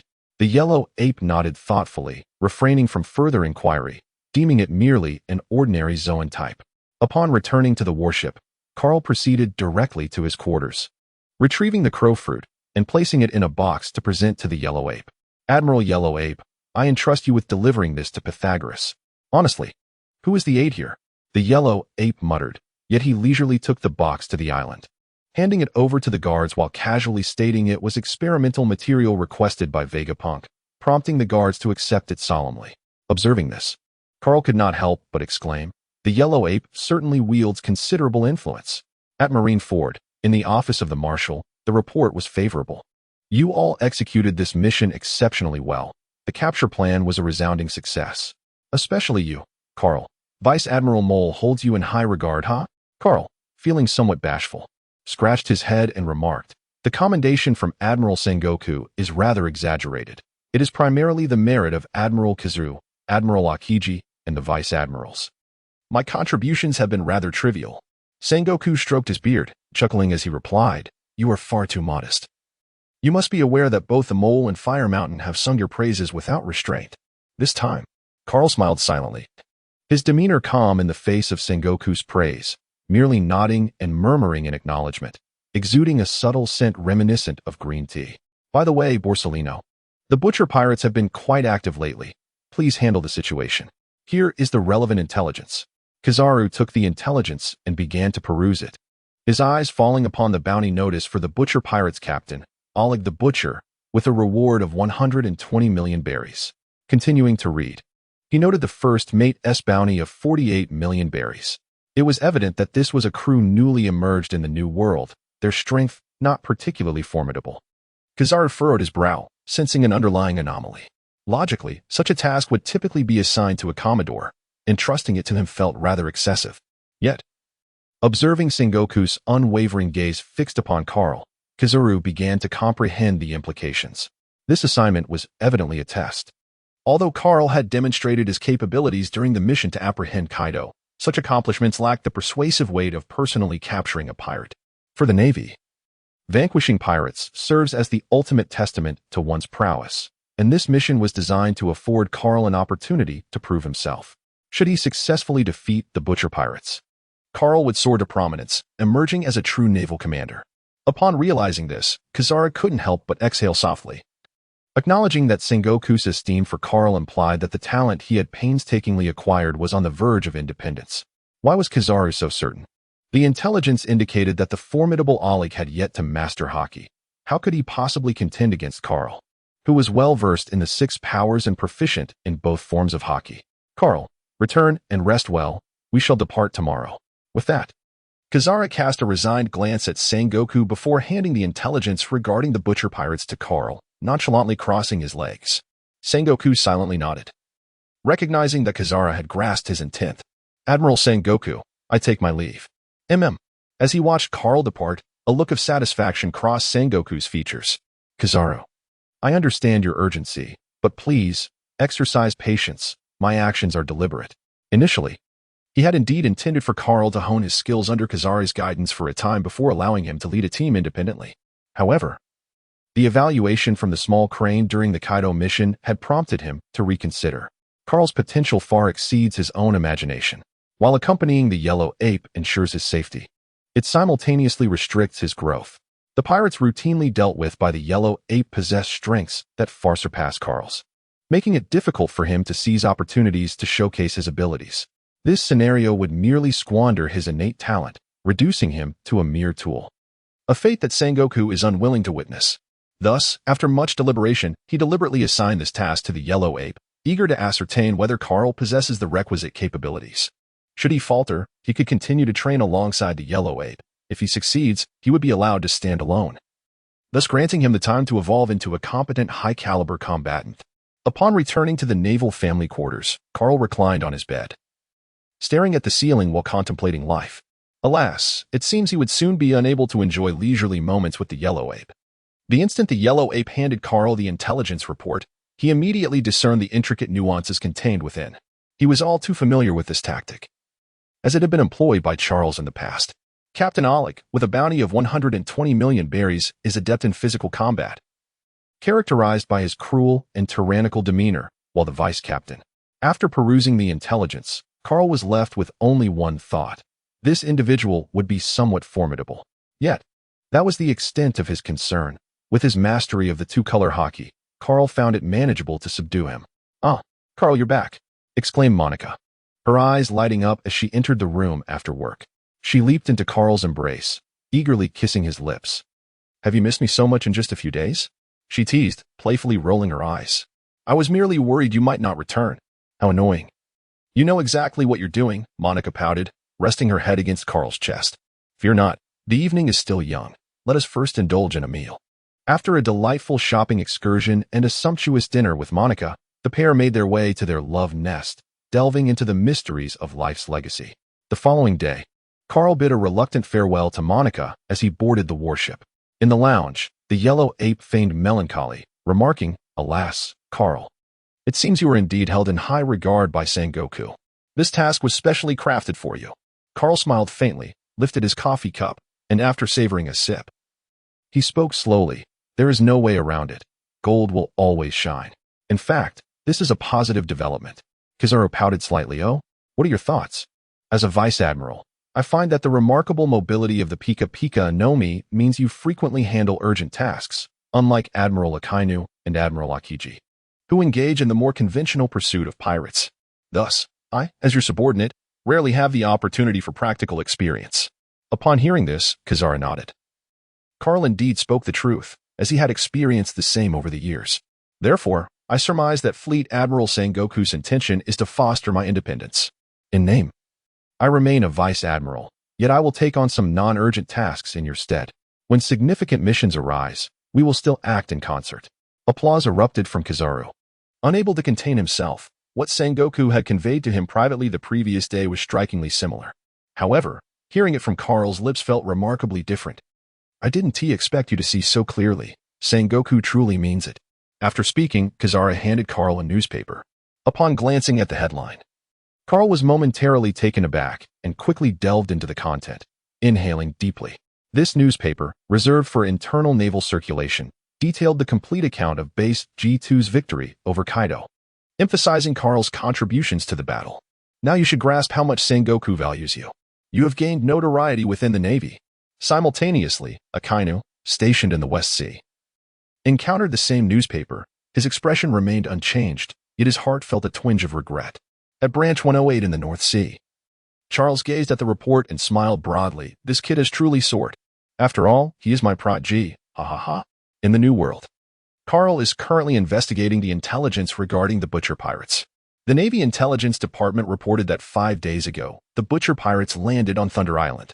However, they did not engage in any hostile actions. After replenishing their supplies, they departed swiftly and have since vanished from sight. The Intelligence Department speculates that their next destination may be Avila Island or Tren Island, both of which Carl has visited without uncovering any trace of them. Under the current circumstances, Carl finds himself at an impasse, left only to await further news or rely on chance. As for Kizaru, he received a phone call a day ago and vanished without a word, leaving the matter of the Butcher Pirates solely in his hands. Well, he is not entirely alone. There are some nondescript Navy soldiers aboard the warship who can assist to a limited extent, but expecting their help to capture the pirates seems rather unreasonable. Report, sir. A pirate ship has been sighted ahead. Carl stood up abruptly, exclaiming, "Is it the Butcher Pirate crew?" "No, it is not. It is the Witch Pirate crew." Carlton's expression darkened, and Bai felt a surge of disappointment, realizing that fortune was not on their side. However, as a competent sailor, Carlton swiftly composed himself and remarked, "What is the background of our adversary?" "The captain of the Witch Pirate crew is the Ice Witch, Heidi Bay, with a bounty of 280 million berries. Indeed, she is one of the allied pirate crews under the Whitebeard Pirates." Carl rose abruptly and stepped out of the warship, grasping a telescope to survey the distant pirate vessel. It was a ship belonging to a pirate crew, its hull forged from steel, adorned at both the bow and stern with decorative snowflake patterns. The mast and the front sail were emblazoned with a skull motif, giving it an appearance reminiscent of an icebreaker. Carl's expression was grave. The Ice Witch posed no real threat to him, but the true source of his concern lay with the formidable Whitebeard behind her. It was well known that Whitebeard was fiercely protective of his own, and any who dared to harm his people would inevitably face his wrath. Moreover, the 43 allied pirate crews under Whitebeard's command terrorized the New World, instilling fear even in the Navy. The notorious Ice Witch, Waide, was precisely the kind of individual that garnered such infamy. "What shall we do, Major Carl?" the soldiers asked, their eyes filled with trepidation. Carl sighed internally. It was disconcerting that even a subordinate pirate crew could instill such panic. What would happen if they encountered Whitebeard's Moby Dick? The thought alone was enough to induce fear. Of course, had Kizaru been present, these naval soldiers would not have been so easily frightened. Their lack of faith in Carl's abilities was palpable. Despite the newspaper's extravagant praise of him, his record of tangible achievements was, in truth, rather empty. Carl took a deep breath, perceiving this as an opportunity to prove himself. If the Butcher Pirates were elusive, he would test his mettle against the Witch Pirates. Ice Witch Waide, a veteran crew member of the Whitebeard Pirates, had nearly been cornered by pacifists during the Marineford War, which attested to her lackluster prowess. Although her bounty soared to 280 million berries, Carl deemed it somewhat inflated. Defeating her would not pose a significant challenge. Yet he was concerned about what to do after her defeat. Contemplating this, Carl began to issue orders with methodical precision, aiming to stabilize the morale of his troops while keenly observing the movements of the pirate ship. "You immediately inform Admiral Kizaru, and the rest of you prepare for battle. Once the Witch Pirates approach, unleash a barrage." "Yes, sir." On the Ice Witch, Waide spotted a warship through her telescope and felt a surge of confidence upon realizing that it was commanded by a mere boy. The ship bore no distinctive markings, and since the commander was a stranger to her, she regarded it as an ordinary naval vessel. Were it a notorious ship, she would have fled without a second thought. Now, however, she exclaimed, "Men, accelerate. I'm eager to see if the Navy's ship can withstand the impact of the witch. Charge. Annihilate the Navy." The ice witch promptly adjusted its course, barreling toward the warship with fervor, while the pirates aboard erupted in frenzied excitement, occasionally letting out wild whoops of exhilaration. On the warship, Carl shook his head in resignation as he watched the approaching pirate vessel. He took the den mushy from the hands of a sailor. "Hello, Carl. If possible, just ignore them. It could become quite a headache. Apologies, Admiral Kizaru. It's too late to retreat. They're heading straight for us. Oh dear, how frightening. In that case, handle it yourself. I should arrive in about an hour. Do hold the fort. Ha ha ha. I will do my utmost." After ending the call, Carl's gaze sharpened, and he turned to the nearby sailors, instructing, "Remember, do not allow the pirate ship to collide with us. I shall return shortly." "Captain, what are you planning?" Doing what a Navy officer ought to do. No sooner had he spoken than Carl vanished from the deck. The sailors looked up to see him soaring through the air, gliding across the sea. "Boss, a Navy officer seems to be flying towards us." "What?" Wide-eyed quickly glanced skyward to see a man clad in a white uniform and draped in a cloak of justice, his feet seemingly treading in the air, approaching their ship. "Humph. He knows not the danger he is in. Fire. Shoot him down." Wide-eyed lightly gestured, and the pirates on the deck immediately raised their rifles, aiming at the airborne Carl. "Fire." With a resounding barrage, dozens of black projectiles soared through the air towards Carl. Yet, Carl had already anticipated the attack, tilting his head to evade the bullets aimed at him, and continued his relentless advance towards the pirate ship. "This is bad, Captain. He has evaded them all. He is coming for us." Carl gracefully descended onto the bow of the ship, gazing at the ice sorceress Whittaby, who donned a captain's hat. She was a strikingly beautiful woman with an admirable physique, yet beneath her exquisite exterior lay a heart as cold and unfeeling as ice. Countless sailors and civilians had met their demise at her hands. However, due to the influence of Whitebeard, the Navy seldom troubled her. Carl slowly drew forth the repaired wakizashi, directing his gaze towards the motley crew of pirates before him, and proclaimed, "Are you ready to meet your demise? You scoundrels." The pirates, fully prepared for battle, exchanged bewildered glances upon hearing Carl's words, only to erupt into a cacophony of derisive laughter. "Ha, pretty boy, who do you think you are? Do you dare to be so audacious all on your own?" One jeered, "Hey, this lad seems rather well-groomed. Why don't we capture him and deliver him to the captain's bed tonight?" Another chimed in, eliciting further laughter. "That is a fine idea." Carl, however, wished to retort, "Is being handsome a crime?" Yet, he merely scoffed internally, choosing not to engage in futile banter with those on the brink of death. The priority lay in swiftly concluding the skirmish to indulge in leisure. Swish, a flash of sword light surged forth. The towering pirate before Carl clutched his throat in disbelief and crashed heavily to the ground, producing a thunderous sound. "Gel! Up! Kill him!" A throng of pirates surged forward, yet Carl remained unfazed, even harboring a hint of anticipation. The captain, wide-eyed, wore a smile as she reclined comfortably in her fur-lined seat, patiently awaiting the moment when this oblivious Navy officer would fall amidst a pool of blood. However, the unfolding events seemed to diverge from her expectations. With his right hand poised as a blade and his left hand resembling a gun, Carl deftly navigated through the throngs of pirates, striking with unparalleled finesse. Each swing of his sword and every snap of his fingers led to the swift downfall of yet another pirate, while their relentless assaults failed to find their mark. Though they were but a breath away, they could not lay a finger upon the hem of Carl's garment. "Damn it, this naval officer is as slippery as an eel. Let us encircle him and see how he escapes." As Carl confronted dozens of pirates blocking his path, he remained utterly unfazed. With a single leap, he bellowed, "Storm Lake! Infinite kick!" In a swift flurry, he unleashed a torrent of slashing waves, sending the surrounding pirates shrieking as they clutched their chests and flew backward, leaving the deck littered with corpses. The remaining pirates, trembling with fear, gazed at Carl, who resembled a harbinger of death. Their hands gripped their weapons, trembling slightly, as they shouted for reinforcements, yet their bodies remained frozen in place. Witnessing the demise of over 30 subordinates in mere moments, Waydibe could no longer remain passive.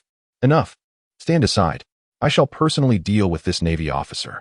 The henchmen sighed in relief. Their leader was finally stepping in, as their lives hung by a thread. Amidst the sea of bodies, Carl regarded the enraged aide with a faint smile, anticipating the main course of this encounter. You are no ordinary Navy officer. Do introduce yourself. I am Carl, a major from the Navy headquarters. Prepare to meet your end. No sooner had he spoken than Carl's figure vanished, reappearing before Wade-Ibe to deliver a swift strike. Clang. Wade-Ibe hastily raised her blade in defense, yet was involuntarily forced back several steps, her eyes wide with horror. This Navy major, though appearing youthful, possessed an astonishing strength. What manner of beast was this? He was a name she had never encountered before. At that moment, Carl suspected Wade-Ibe's strength. Her physique was inferior to his, likely only at the sea level. However, her wealth of combat experience and potential mastery of hockey remained uncertain. She seemed impressive, yet not nearly as formidable as the likes of Weevil. Damn it! Ice assault. Wade-Ibe gripped her weapon tightly and, with a powerful tug, split her sword in two, wielding a pair of ice spear-like weapons that she thrust towards Carl with blinding speed. Forewarned by his observation hockey, Carl swiftly devised a countermeasure. Crack! He slashed at the two ice spears from the side, deflecting them, and raised his left fist to strike Wade-Ibe's face. Not good. Wade-Ibe reacted quickly, lifting one of the ice spears to shield her face, but was unprepared for Carl's fist, which had turned a deep ebony hue. Armament hockey. How can you possibly be just a major? Wade-Ibe, seasoned and worldly, was astounded to recognize the manifestation of armament hockey. Yet, she could hardly believe that a mere Navy major could wield such power. In her experience, very few individuals below the rank of colonel possessed hockey, and she had seldom encountered any over the years. A sense of foreboding washed over her. This adversary would indeed be a formidable opponent. Are you preparing to concede? That simply won't do. I haven't even warmed up yet. A faint golden aura enveloped Carl, bestowing him with enhanced strength and healing effects at every moment. This only served to further darken Wade-Ibe's countenance. He was, after all, a person of extraordinary abilities. This situation had become utterly troublesome. There was no room for dreams. The Whitebeard pirates never concede defeat. Carl scoffed disdainfully. Is this all you have? Without Whitebeard, you are nothing but a scoundrel. Enough of this idle chatter. Finger gun. It was Carl's first formal engagement with a pirate since arriving at the Navy headquarters. Previously, he either refrained from fighting or was unable to do so. Now, he relished the experience. Bang! The two immediately plunged into a fierce battle, but gradually, Wade-Ibe found herself at a disadvantage against Carl. Despite her extensive experience, the disparity in physical prowess and the quality of hockey was evident. Defeat was merely a matter of time. In Carl's estimation, Wade-Ibe's strength barely reached 250 million, far inferior to that of Weevil. Her physique was not particularly strong, and she was not a devil fruit user. In the New World, she was merely of average caliber. This illustrates how hollow the influence of the Whitebeard pirates truly was, numerous in number, yet rife with weaklings, with only a handful truly formidable. The Navy had always harbored trepidation solely towards Whitebeard himself, not his subordinate crew. After being sent flying once more, Wade-Ibe, filled with resentment, glared at Carl and shouted at a nearby pirate, "Damn Navy, hurry! Call Dad to save me." Carl's gaze sharpened. It seemed unlikely that the white-bearded man would arrive so swiftly. However, Marco was rather quick, being a birdman. His arrival would indeed pose a significant problem. Contemplating this, Carl raised his left hand towards the pirate who was preparing to intervene. Spear of light. Humph, don't even think about it. Wade-Ibe gritted his teeth and lunged at Carl, using an ice spike to deflect the shockwave that Carl had unleashed. TSK, TSK, TSK. What a truly considerate captain he is towards his subordinates. Carl kicked Wade-Ibe away with a swift motion and slowly approached her, who was on the brink of collapse. Upholding his humanitarian principles, Carl prepared to grant her a swift end. Come on. If you have the guts, kill me. My father will avenge me. Carl furrowed his brow, indeed reminded that this woman should not be recklessly harmed, especially with Whitebeard backing her. She was undeniably a veteran crew member of Whitebeard. It was impossible to believe he bore no affection for her. To eliminate her would undoubtedly pose a significant dilemma for the Navy. After all, Whitebeard was merely indulging in a game of piracy. Once in power, he cared little for the consequences. Alas, this is quite a predicament. As the saying goes, positions of great responsibility require decisive action. while those of lesser consequence should strive to avoid errors. Carl, being merely a major, preferred inaction over the risk of making a mistake. Had he been an admiral, the situation would differ. He might choose to embrace failure rather than remain idle. Witnessing Carl's hesitant gaze, Wide-Eyed felt a surge of satisfaction, unable to suppress a mocking laugh. Ha ha. Is this the Navy? A bunch of bullies who prey on the weak. Come on. If you dare, kill me. Not so brave now, are you, pretty boy? Afraid of dear old dad? Ha ha ha. Then you better run. Once dear old dad arrives, you won't be able to escape. Carl maintained an expression of indifference, seemingly unfazed by Wide-Eye's taunts, dismissing them as the futile barks of a defeated dog. Kurama pierced through Wide-Eye's scapula, pinning her firmly to the deck, rendering her immobile, the agony eliciting a wretched scream from her lips. Carl clapped his hands and picked up 2 curved daggers from the ground, decisively impaling Heidi Bay. He then drew his weapon, casting a scrutinizing gaze upon the surrounding pirates who appeared visibly shaken. On board the Moby Dick, Marco, with a grave expression, navigated through his raucous comrades who were drinking and frolicking near the railing, making his way to the center of the deck.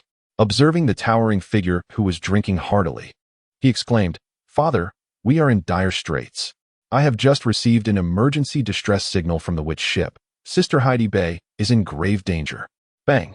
Who dares to harm my crew? The revelers around him turned their heads in alarm, their expressions shifting as they strained to listen. It is the Navy. Whitebeard wiped the remnants of alcohol from the corner of his mouth, his brow furrowing with concern. How dare the Navy lay hands on my crew? Who is it? A Kainu or Akiji? Neither, Marco replied. It is a naval major named Carl, who single-handedly defeated Sister Heidi Bay's witch pirate crew.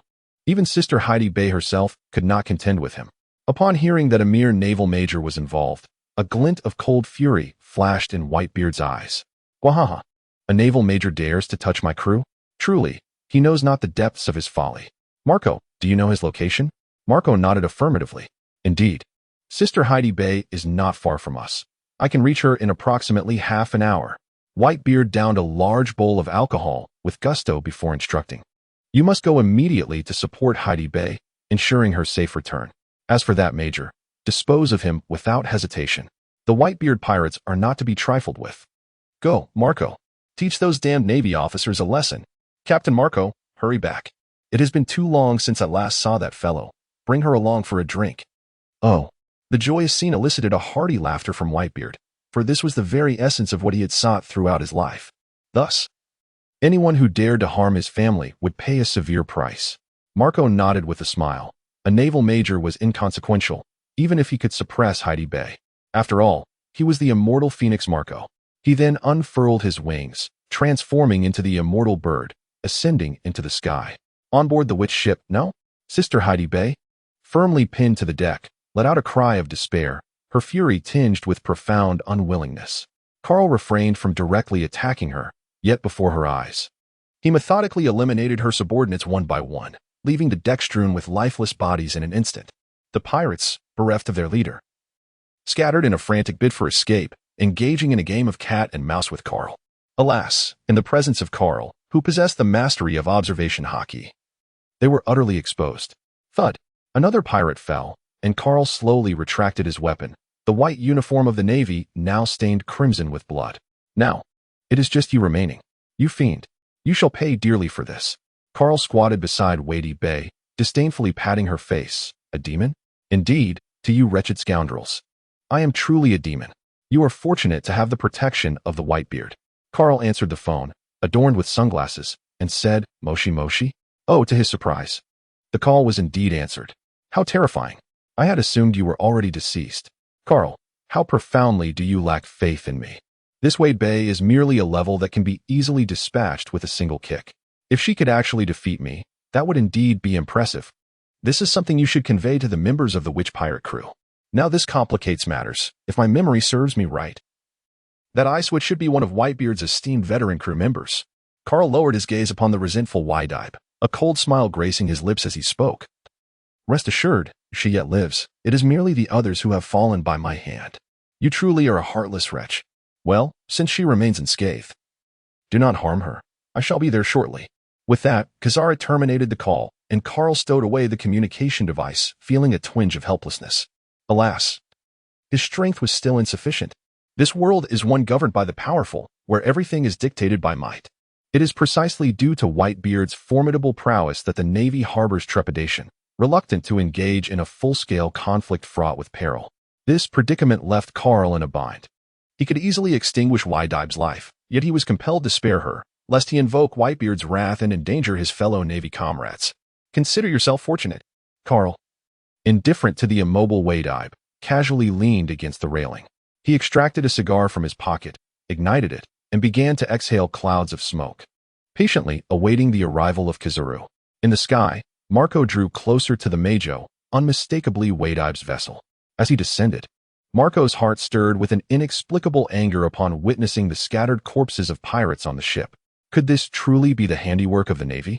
However, upon spotting Carl, clad in a blood-red naval uniform and puffing smoke at the railing, he bellowed in fury, "Die, Navy!" Carl's gaze sharpened as he retreated explosively from the railing, only to be met with the sudden descent of a birdman engulfed in azure flames. Boom. Is that you, Marco? Hurry, save me. Marco quickly lifted his gaze, realizing with shock that it was Whitebeard, impaled on the deck by swords. Sister Whitebeard, how dare you do this? Marco glared furiously at the indifferent Carl, who merely shrugged, stating, I am a Navy officer. Is there a problem? Humph. Very well. If that is the case, prepare to meet your demise. In his beast form, Marco flapped his wings and soared into the sky, ascending further until he became a mere speck in Carl's sight, eventually vanishing completely. Yet, Carl remained vigilant, fully employing his observation haki to scrutinize the heavens. A sudden rush of wind sliced through the air above, prompting Carl to stomp down hard on the deck, utilizing the shave technique to instantaneously evade his position. In the next moment, Marco's foot struck precisely where Carl had just stood. Such a swift reaction. Could it be observation haki? No wonder he was able to defeat Sister Whitebeard. Marco's disdain softened slightly as he reverted to his human form and unleashed a powerful punch towards Carl. The speed was astonishing, nearly impossible to evade. Carl could only bring his arms together, harnessing his haki to harden his defenses against Marco's fist. Haki. I never expected such a junior Navy captain to master two types of haki simultaneously. Truly impressive. Ha ha. You flatter me. I have only recently awakened. Marco's expression shifted as he retorted, Do not embellish your own merits. I was not complimenting you. With that, Marco launched a relentless barrage of attacks upon Carl, leaving him in a state of despair. Marco's prowess far surpassed that of Whitebeard, especially in terms of physical strength, not to mention the mastery of haki. Carl could only endure through the healing effects bestowed by the holy light. With a resounding thud, Marco sent Carl flying with a kick, causing him to crash forcefully against the mast, nearly breaking it. You little brat, weren't you just boasting? Coughing violently, Carl, pale-faced, spat out a mouthful of blood. Yet a golden aura enveloped him, restoring his complexion to a healthy hue. Indeed, Marco possessed greater strength than Carl, but defeating him was no simple task. His divine technique, as swift as a hare, was formidable, and the healing effects from the holy light allowed Carl to employ a cunning strategy akin to that of mythical beasts. Is that all you've got? I expected much more. A flicker of surprise crossed Marco's eyes. He was an ability user. Moreover, his powers appeared somewhat similar to Carl's, at least indicating that he possessed some form of healing ability. Such arrogance. Don't beg for mercy later. Crane claw. Carl held his breath, calming himself as he deftly evaded Marco's impending assault. In the next instant, Marco inadvertently presented himself, striking emptiness with a kick. The sixth style, Six King Spear. Carl let out a furious roar, his dark hands moving up and down as he struck fiercely at Marco's midsection. A tremendous shockwave instantly penetrated Marco's body, tearing apart the deck behind him. Pooh! Marco soared through the air like a kite set loose from its string, flying over 10 meters away. Never underestimate anyone. The immortal phoenix, Marco. Carl tore apart the Navy uniform and the cloak of justice, both soaked in blood, revealing his muscular upper body. In an instant, his demeanor shifted dramatically. Marco, emerging from the rubble, ignited with azure flames that healed his wounds, casting a dark glance at Carl, remaining silent. Is this truly the captain of the Whitebeard Pirates' First Division? It seems rather unimpressive. Indeed, without the old man Whitebeard, you are nothing. Marco fell into silence, yearning to retort. Yet he recognized the futility of such a response. The only fitting reply was to strike back with ferocity. Suddenly, Marco's form began to transform. His hands morphed into the wings of the phoenix, his feet into the claws of the phoenix, accompanied by several elongated tail feathers.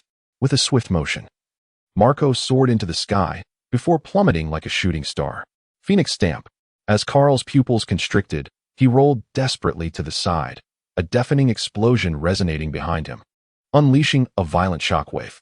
The entire witch's vessel trembled in response, emitting a cacophony of creaks and groans, as though it were on the verge of breaking apart. Carl rose from the ruins, adorned with a few scratches, yet the healing light swiftly mended his wounds. Suddenly, a lightning-fast figure surged through the dust, delivering a powerful kick to Carl's chest, armed with the strength of iron. Thud! Carl staggered back a few steps, absorbing the force, grimacing as he rubbed his arm, only to have Marco rush towards him without allowing Carl a moment to devise a strategy. They immediately engaged in a physical exchange. Iron block, steel elbow, whip finger spear, storm leg, sever.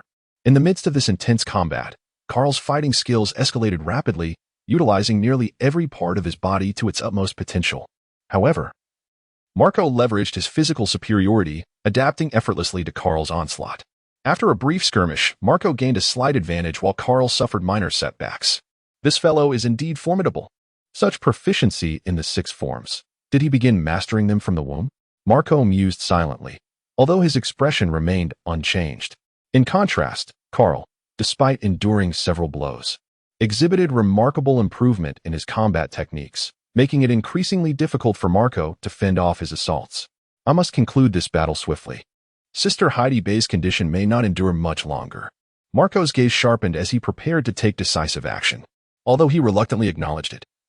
This Navy soldier posed a significant challenge, far from an opponent to be easily vanquished. Just as Marco was poised to strike, a mocking voice echoed from above. Well? Isn't that Marco, the phoenix of the Whitebeard pirates? You seem rather disheveled. Did my subordinate go too hard on you? Upon hearing that familiar tone, Marco's expression soured. Damn, it's Kizaru. This complicates matters. Kizaru is far more troublesome than Carl. Most crucially, with Kizaru present, eliminating Carl becomes nearly impossible. Kizaru transformed into light, appearing before Carl, casually addressing Marco. Don't be so formal. After all, we've engaged in battle on numerous occasions. This matter will be noted by the Whitebeard pirates. With that, Marco approached Heidi Bay, administered a brief treatment, and then lifted her into the air, flying away. Kizaru silently observed Marco's departure, showing no inclination to pursue, until the two vanished from sight. Are you all right? Carl chuckled wryly and remarked. Do I appear to be troubled? Gazing upon the ship laden with corpses, Kizaru smirked. TSK, your methods are rather ruthless. You've truly earned the ire of the Whitebeard pirates. And what of it? I am merely fulfilling the duties of the Navy. Sparing Wadib is quite generous of me, don't you think? Kizaru shook his head, seemingly resigned. Come on, why are you still standing there? After igniting the pirate vessel in flames, Carl gracefully returned to the warship, and the gaze of the Navy soldiers towards him had shifted markedly. Major Carl, you are incredible. Annihilating the witch pirates, you stand shoulder to shoulder with the immortal Marco.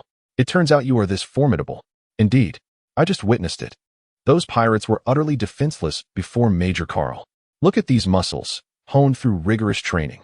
Major Carl must have put in tremendous effort to attain such strength. Ahem, indeed. Amidst diligent training and moments of leisure, Carl had chosen to indulge in a bit of both. His prowess was entirely a product of his own efforts. The change in attitude among the Navy soldiers was also anticipated by Carl. Both the Navy and the pirates have always revered strength. Without power, there is no respect. Facing the excited, adoring gazes of the Navy soldiers, Carl nonchalantly raised his hand. There's no need for excitement. Defeating pirates is hardly an accomplishment. I merely wish to convey that the Navy reigns supreme upon the seas. Whether it be Whitebeard, Big Mom, or Kaido, they are but pirates. The Navy is inherently the nemesis of pirates. Thus, we need not fear them. Rather, they fear us, fear justice. Upon hearing Carl's somewhat motivational words, the faces of the Navy soldiers flushed with excitement, eager to vanquish a pirate at that very moment. Once back in the lounge, Carl collapsed onto the sofa, laboriously massaging his neck. He needed to make up for lost time in combat, lest he fail to complete today's routine tasks. Aboard the Moby Dick, Marco returned with the injured Wadib, arranging for her treatment before hastily seeking out Whitebeard. Father, Oh, Marco has returned. Gururara, what is the situation? Marco bit his lip, appearing somewhat dejected. Father, by the time I arrived, Carl had already slaughtered all of Wei-Dai's subordinates, and she herself was gravely wounded. I then engaged Carl in combat. But I was taken aback to discover that a Navy major had simultaneously awakened dual haki. I could not subdue him at that moment. Moreover, he is a devil fruit user with healing abilities. Whitebeard furrowed his brow slightly. Is Wei-Dai all right? Marco paused, then shook his head. She is fine, just a minor injury. That is good to hear. What transpired next? Were you able to capture him? No, Kizaru arrived. After the incident with Wei-Dai, I retreated with her. Whitebeard chuckled heartily. That annoying fellow, Kizaru. Well, as long as everyone is safe, we shall wait for Wei-Dai to recover, and then we will assist her in reclaiming her honor. Indeed. Marine Headquarters, Marshal's office. Thus unfolded the events. Upon hearing Carl recount the sequence of occurrences, Sengoku nodded approvingly. Carl had managed the situation quite adeptly. No, exceptionally well. Although numerous pirates had been eliminated, Whitebeard would not instigate a full-scale conflict with the Navy over them. It was not that the Navy feared Whitebeard and hesitated to engage. Rather, the timing was simply not ripe for confrontation. Should a battle ensue, neither the Navy nor the Whitebeard pirates could withstand the ensuing repercussions of war. Yes, you handled this matter excellently. By the way, I heard you and the immortal Marco are evenly matched? Carl scratched his head, pondering the old adage that 3 men can create a tiger. If we were to consider it that way, what could be said about Sig's drunken blow that nearly felled Shanks, or Monka's axe that almost severed Garp? Certainly not. I can merely manage to fend off Marco's assault. I am still far from being his equal. Sengoku, now even more pleased, remained composed and exhibited a clear understanding of his own capabilities. Ha ha, such humility. You will inevitably grow stronger. When that time comes, the outcome of our encounters may very well be uncertain. With a smile, Carl nodded and endeavored to speak as little as possible. Well, since you can single-handedly defeat the Ice Witch Hideib, you must possess the strength to lead a mission independently. Correct? Your rank has been elevated to colonel, and the Naval Headquarters has assigned you a large warship for your tasks. Upon leaving the Naval Headquarters, Carl couldn't help but clench his fist in excitement. From this day forth, he would, like Tina, become a true naval officer. Of course, officially, he remained the aide to Admiral Kizaru, and for significant missions, he still needed to act in conjunction with him, akin to the 1st Division of a pirate crew, where he represented the 1st Division under Kizaru. The advantages of leading a team alone were numerous. For instance, he could decide when and how to take breaks without anyone overseeing him. Now, he simply awaited the Naval Headquarters to assign personnel, such as navigators, gunners, and support staff. After all, Carl couldn't possibly embark alone on a warship to capture pirates. He would wait patiently. There was no rush. 3 days later, Carl was officially promoted to major, causing quite a stir. However, upon learning of Carl's illustrious achievements, all dissenting voices fell silent. Defeating the witch pirates single-handedly and matching the renowned Phoenix Marco in battle warranted a promotion to Rear Admiral, without question. Ding. Host's rank has advanced from major to colonel. Unlocking a promotion reward, a random special skill extraction card. Daily task rewards have been modified to include 5 designated attribute enhancement cards along with 3 random rewards, which can be stored. And the probability of acquiring rare rewards has been elevated to 5%. Just as Carl emerged from his reverie, a smile graced his lips, filled with satisfaction. He utilized all designated attribute cards to enhance his perception and employed the random special skill extraction card. Success! Congratulations, you have acquired the special skill, Child of the Sea, allowing you to breathe freely in the ocean while ignoring water pressure, with a 50 reduction in stamina consumption underwater. Upon seeing this skill, Carl couldn't help but exclaim, waking the nearby Monica. What happened? Nothing at all. Please, continue sleeping. I just need to use the restroom. Carl swiftly leapt from his bed, disappearing in an instant. System check attributes. Host, Carl age, 24 years physique. B. Perception. D. Willpower. B. Hockey. Armament Hockey LV3. Observation Hockey LV2. Special abilities. As still as a maiden. As agile as a hare. Child of the Sea. Holy Light Fruit. 16. 6. Awakening Progress. Active skill. Fragile. Available. This skill is somewhat overpowered, yet not excessively so. However, for Carl, who possesses the abilities of a devil fruit user, it effectively eliminates a significant weakness. It is well known that those who consume devil fruits become unable to swim. Moreover, their stamina rapidly depletes in the ocean, rendering them incapable of utilizing their abilities, a principle that similarly applies to sea prism stone. This skill essentially grants Carl the physical prowess of a fishman, surpassing even that of Jack. What a tremendous gain! With this, can I not venture boldly to the Mermaid CAF, or rather, Fishman Island? Ring ring. Carl phone. I'm coming. 10 minutes later. Carl exited the family compound and made his way to the marshal's office. Carl, your crew for the warship has been assembled and is ready to set sail. Coincidentally, I have a few tasks that require your attention. Choose one to hone your skills. Upon finishing, Sengoku placed the intelligence report on the desk. Watching Carl with a cheerful grin, Carl selected several tasks to peruse, all of which involved the pursuit of pirates. These were the very pirates who had recently ventured from the four seas to the Grand Line, with bounties ranging from 10 million to 30 million. The challenges posed were minimal, making them ideal for leisurely engagement. This particular task. Upon seeing the task title, Carl furrowed his brow slightly. The mission entailed investigating the mastermind behind the assassination of Princess Yuki, a case from last year. Wasn't he rather tardy to pursue this now? After receiving the intelligence from Carl, Sengoku also frowned and remarked, "Let me see. This task is indeed quite challenging, which is why no one has been willing to take it on. However, there remains a certain noble from another realm who adamantly insists that Princess Yuki's death was a conspiracy, strongly demanding that we dispatch individuals to investigate. Yet, as you are aware, following Princess Yuki's demise, the situation on Fishman Island has been chaotic and rife with animosity towards humans, leaving the matter unresolved." Carl stroked his chin, finding this task rather intriguing. While others believed that Princess Otoheim was slain by human pirates, Carl was well aware that it was Hody Jones who bore the responsibility. Thus, this mission posed no significant challenge for him. However, he reconsidered. The risks outweighed the potential rewards, and it simply was not worth it. Although Fishman Island and Princess Shirahoshi held considerable allure for Carl, he was unwilling to wade into murky waters. "Admiral Sengoku, you make a valid point. Very well. Leave these pirate crews to me." Carl casually took a few pieces of information regarding the pirate crew, bid farewell to Sengoku, and prepared to set off for Crescent Bay. Carl gazed at the three naval vessels before him, a wave of nostalgia washing over him as memories of the 108th Division resurfaced. "Report, Colonel Carl.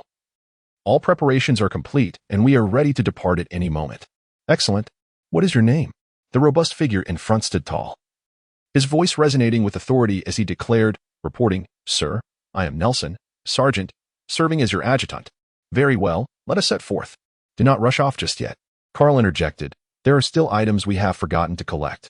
Carl turned his head and beheld the lecherous figure of Admiral Kizaru standing behind him, a rectangular box clutched in his hand.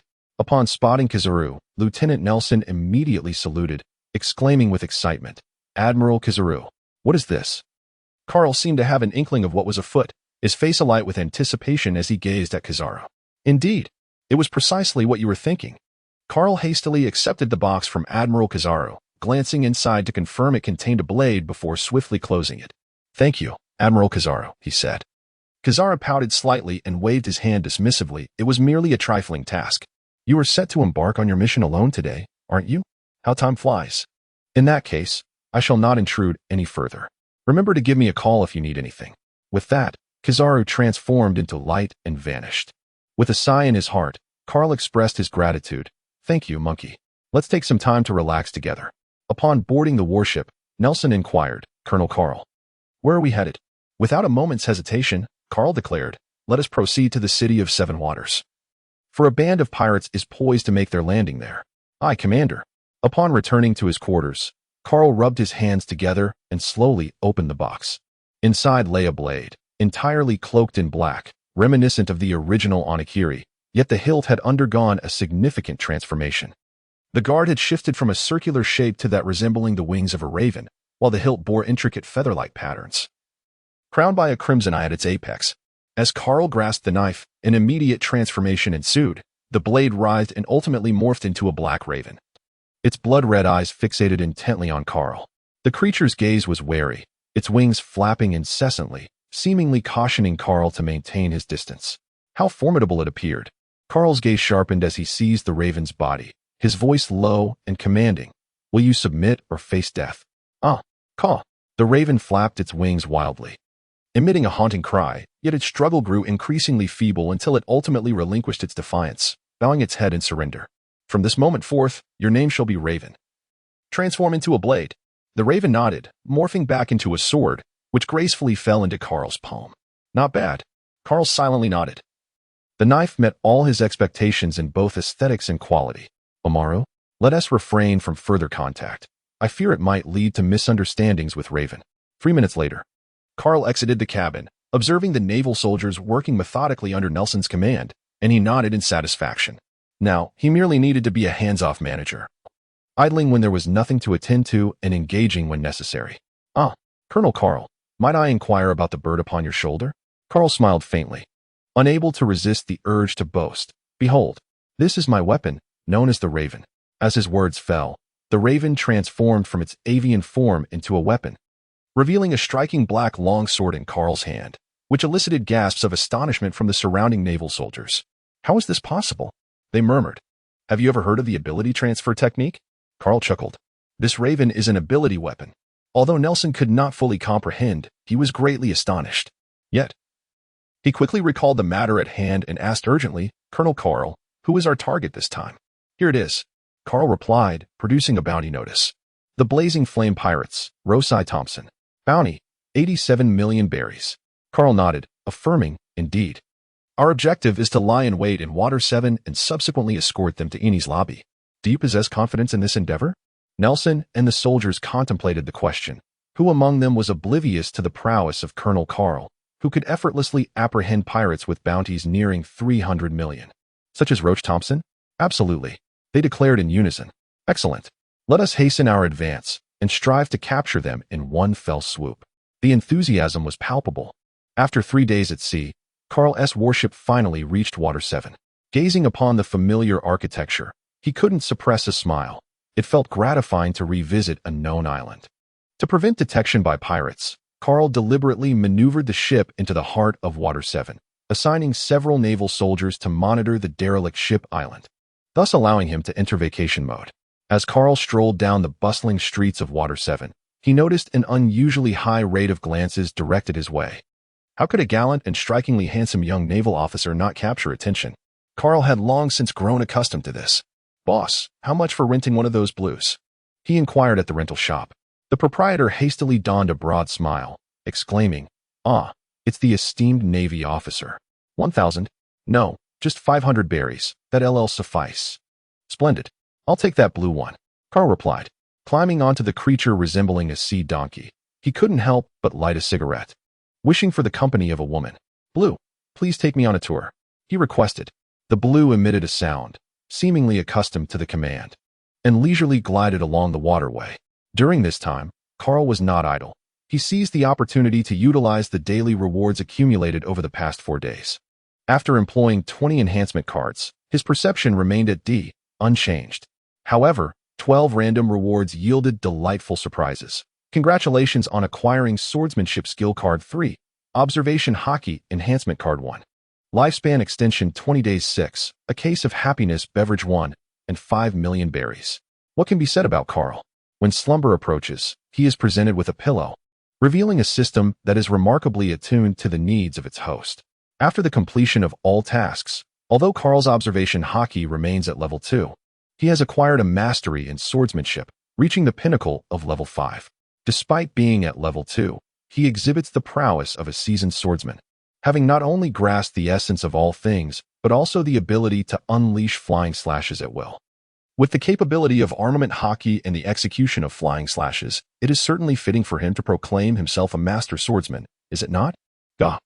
The raven perched on Carl's shoulder emitted an unsettling caw as it gazed intently at the succulent water meat before him, its crimson eyes conveying a frenzied suggestion. Rue also turned his head, drooling in anticipation. Having just won 5 million berries, Carl exuberantly called out to the proprietor, I shall take all of this water meat.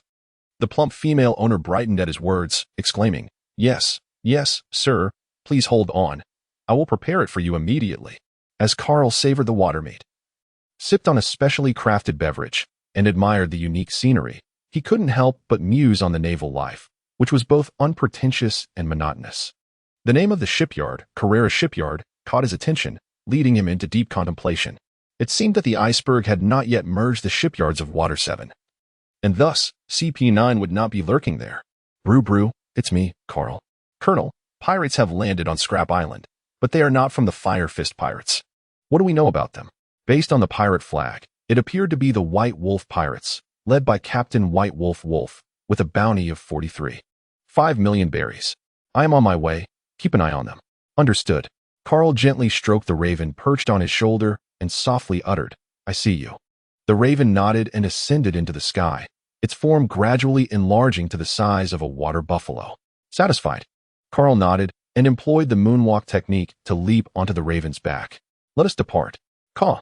With Carl aboard, the raven soared above Water 7, swiftly arriving at the Isle of Abandoned Ships. Upon spotting the pirate ship docked along the coastline, Carl patted the raven's head. Here we are, let's descend. Is this truly Water 7, Captain?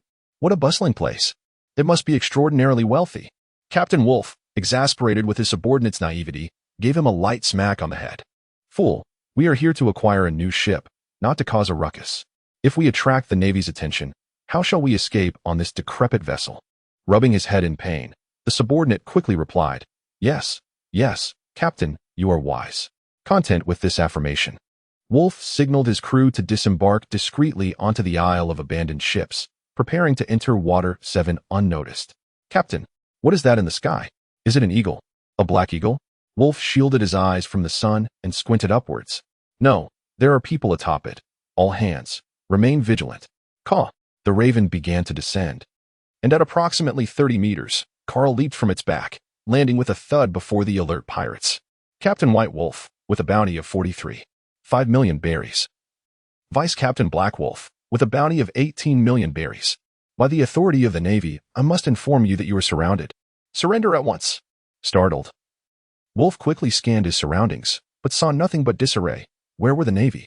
Captain, there are no Navy personnel around. He is merely trying to intimidate us. Damn the Navy, kill him.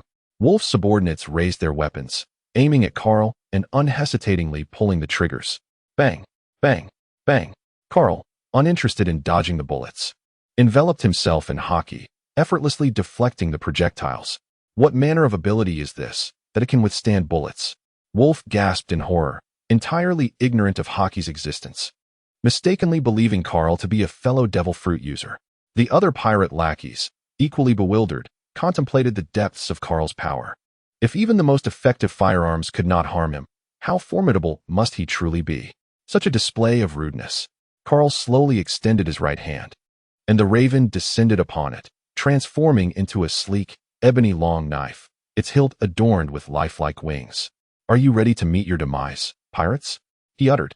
And as the words left his lips, Carl executed a sweeping strike, unleashing a colossal golden arc that cleaved towards the members of the White Wolf pirate crew. Wolf, the captain, instinctively dropped to the ground, yet his comrades were not so fortunate. A chorus of agonized screams echoed as the standing pirates were severed in two. Their ship, moored behind them, met the same fate. The upper half slowly sank into the sea, sending up a shower of spray. No, my subordinates. Wolf cried out in despair upon witnessing the carnage behind him, his gaze towards Carl brimming with horror. Had it not been for the beast's instinctual intervention, he too would have shared the same fate as his fallen crew. Ah, truly worthy of a captain. You possess quite the skill. Aren't you an ability user? Show me what you've got. Wolf bellowed, his voice laced with indignation. Do not underestimate me, Navy. Underestimating me will come at a cost. With a fierce howl, Wolf transformed into a magnificent white wolf, his green eyes devoid of emotion as they fixated on Carl. I shall consume your flesh and drink your blood, avenging my brothers. Perish. Carl smiled faintly, his figure suddenly vanishing, only to reappear before Wolf, delivering a swift blow. Ah, it hurts terribly, Wolf exclaimed as he collapsed to the ground, his body succumbing to the pain, for both of his forelimbs had been severed by Carl's strike. I am Carl, Colonel of the Navy Headquarters. You are hereby under arrest. A mere animal ability user, Wolf stood no chance against Carl's overwhelming prowess. It must be noted that the knife wielded by Raven was indeed remarkable, rivaling even the famed blade of great renown in Carl's eyes. Moshi, the pirates have been dealt with. You may come now. After notifying the Navy, Carl remained in place, gazing at the cerulean sea, unable to resist unleashing several flying slashes to test their distance. As he watched the arcs of his attacks vanish into the horizon, Carl shook his head, realizing they had soared too far to measure. Soon, the Navy soldiers stationed near the derelict ship island arrived. Although many had glimpsed the scene through their telescopes, stepping closer still induced a sense of revulsion. Blood and dismembered limbs lay scattered, and the gazes directed at Carl were tinged with a hint of fear. The colonel appeared amiable enough, yet he showed no mercy, displaying a brutal nature towards the pirates. "Colonel, is this all you're doing?" Carl shrugged nonchalantly and said, "What else is there to do? Capture that fellow. And remember, he is an ability user, so be sure to restrain him with the sea prism stone handcuffs." "Yes, sir." Nelson's expression turned serious as he promptly signaled the soldiers to subdue and escort Wolf away. "Sir, what shall we do with the pirate ship and the bodies?" Carl patted Nelson on the shoulder and said, "You have become a mature naval officer. You must learn to handle problems on your own." With that, Carl swaggered off towards Water 7, accompanied by music and dance. Initially taken aback, Nelson soon felt a surge of excitement. Colonel Carl had placed such trust in him, and he could not afford to betray that trust. "You there, dispose of these pirate corpses into the sea. And you lot, hurry and collect the spoils before the pirate ship sinks." "Yes, Vice Admiral Nelson." In the waters near Water 7, a solitary coffin floated upon the waves. Perched atop it was a man with short black hair, clad in a black trench coat over a burgundy-patterned shirt. Most striking was the enormous sword behind him, resembling a cross, known as the Supreme Great Blade 12, Black Blade, Knight. His identity was unmistakable. He was Dracul Mihawk, the world's greatest swordsman and one of the 7 warlords of the sea. At that moment, he reclined comfortably, savoring red wine from a glass, when suddenly his brow furrowed. "Flying slash?" he murmured, observing several golden slashes hurtling towards him. Yet, he did not flinch, for the slashes dissipated into nothingness before reaching him. A swordsman capable of executing flying slashes. Intriguing. It must have originated from that direction. Water 7. A glint of interest sparkled in Mihawk's keen eyes as he swiftly turned his ship towards the distant Water 7, precisely in the direction from which the flying slashes had come. As the world's greatest swordsman, Mihawk, despite holding the strongest title, never shunned the challenges posed by others and often sought them out himself. Clearly, Carl's board release of sword energy had captured his attention. On Scrap Island, the Navy, under Nelson's command, was busy cleaning the battlefield. The deceased pirates were methodically cast into the sea, and after thoroughly plundering the pirate ship, it was discreetly disposed of in a hidden location. Following these operations, Scrap Island appeared just as it had before the White Wolf pirates had landed, patiently awaiting the arrival of the Flame pirates. However, an unexpected guest shattered the tranquility. "Vice Admiral Nelson, look. A small boat is approaching." Nelson frowned, quickly raising his telescope for a better view. Upon recognizing the visitor, his pupils contracted in shock. "What? It's one of the 7 warlords of the sea, Dracul Mihawk." "Vice Admiral Nelson, you mean the world's greatest swordsman?" "Indeed, that's him. I shall never forget those fearsome eyes." The naval soldiers grew tense, flustered, while Nelson took a deep breath and pulled out a den mushy. Inside the CAF, Carl was exchanging flirtatious glances with a captivating young woman, the air punctuated by her occasional melodious laughter. Suddenly, the shrill sound of the phone interrupted their conversation, prompting Carl to don a polite smile as he answered the call. "What is it now?" "Reporting, Colonel. Mihawk has arrived." "Mihawk? Who is that?" "The world's foremost swordsman, one of the 7 warlords of the sea, Dracul Mihawk." Nelson's voice carried a hint of urgency. Upon hearing this, Carl's smile gradually faded. What was he doing here? Another formidable figure to contend with. Despite being one of the 7 warlords, Mihawk was not known for his courtesy towards the Navy. From the Navy's perspective, he was undoubtedly a man of reckless abandon, governed solely by his whims. The other warlords were hardly more reliable. For instance, the seemingly loyal Bartholomew Kuma was, in truth, an undercover agent for the Revolutionary Army. Carl harbored no fondness for this motley crew of mercenaries, viewing them merely as untrustworthy hires. An alert indicated that Mihawk's combat intent towards the host had triggered a series of tasks. "Do not harm your comrades." Exclusive mission for the 7 warlords, as allies. One should foster love and harmony, coexist peacefully, and avoid needless violence that would disrupt camaraderie, thereby squandering precious moments of leisure. The objective: prevent any confrontation with Dracul Mihawk, one of the 7 warlords of the sea. Reward: recipe for crafting the Black Blade, enhancement card for Armament Hockey 5. Carl paused, a flicker of surprise gleaming in his eyes. The rewards were indeed generous. What's more, it was a series of quests. And there were a total of 7 warlords of the sea. My apologies, duty calls. Perhaps we shall meet again by chance. Oh, are you in such a hurry? The beautiful woman with wine-red hair gazed at him with a hint of melancholy. Yet, without uttering a word, Carl departed the CAF with purpose. On the desolate shipwreck island, Mihawk sprang gracefully from his coffin-like perch, landing with poise upon the ground. He surveyed his surroundings, only to find a mere assembly of ordinary naval soldiers. "Who is your leader?" he inquired. In response, the soldiers collectively turned their gaze toward Nelson, and Mihawk's eyes followed suit. "Are you the leader?" What transpired here moments ago? Though slightly intimidated by Mihawk, Nelson retorted with resolve, "Mihawk, while you are indeed one of the warlords of the sea, it seems you have no authority to interfere in naval matters." In the blink of an eye, the black blade was drawn and positioned before Nelson. Mihawk's piercing gaze remained unfaltering as he reiterated, "I shall ask once more, what occurred here?" It was merely the demise of a few pirates. Such trivialities hardly warrant the drawing of swords, Lord Mihawk. Mihawk lifted his head, noticing a striking naval officer standing a short distance away, with a black bird perched upon his shoulder. "Who are you?" Mihawk's tone remained even. "I am Colonel Carl of the Naval Headquarters." Mihawk slowly sheathed his black sword, Yoru, and fixed his sharp, eagle-like gaze upon Carl, speaking with deliberate intent. "That aerial slash just now, it was your doing, was it not?" While Carl did not possess the overtly aggressive demeanor of a swordsman, Mihawk sensed a formidable presence emanating from him. One must admit, such keen observational skills are truly remarkable. Carl felt a twinge of emotion.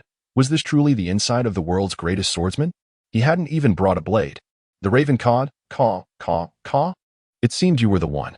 As the words left his mouth, Mihawk grasped his black sword and struck towards Carl, unleashing a formidable crescent-shaped slash that soared through the air like a shooting star. Ding! "Do not strike your own allies. Mission failed." Carl, wait, has the mission truly failed? However, as he beheld the approaching aerial strike, Carl erupted in expletives. Damn it! In an instant, the raven transformed into its weapon form, delivering a series of 3 swift slashes. The trio of aerial strikes clashed with the precision of Eagle Eye's cut, barely managing to neutralize the impending threat. Carl stood in place, slightly panting, a tempest of resentment brewing within him. "Damn you, Mihawk, you truly deserve to perish. This is more unbearable than being killed. Indeed, your sword is quite intriguing." Mihawk observed the raven in Carl's hand, having clearly witnessed its transformation from the bird perched upon Carl's shoulder.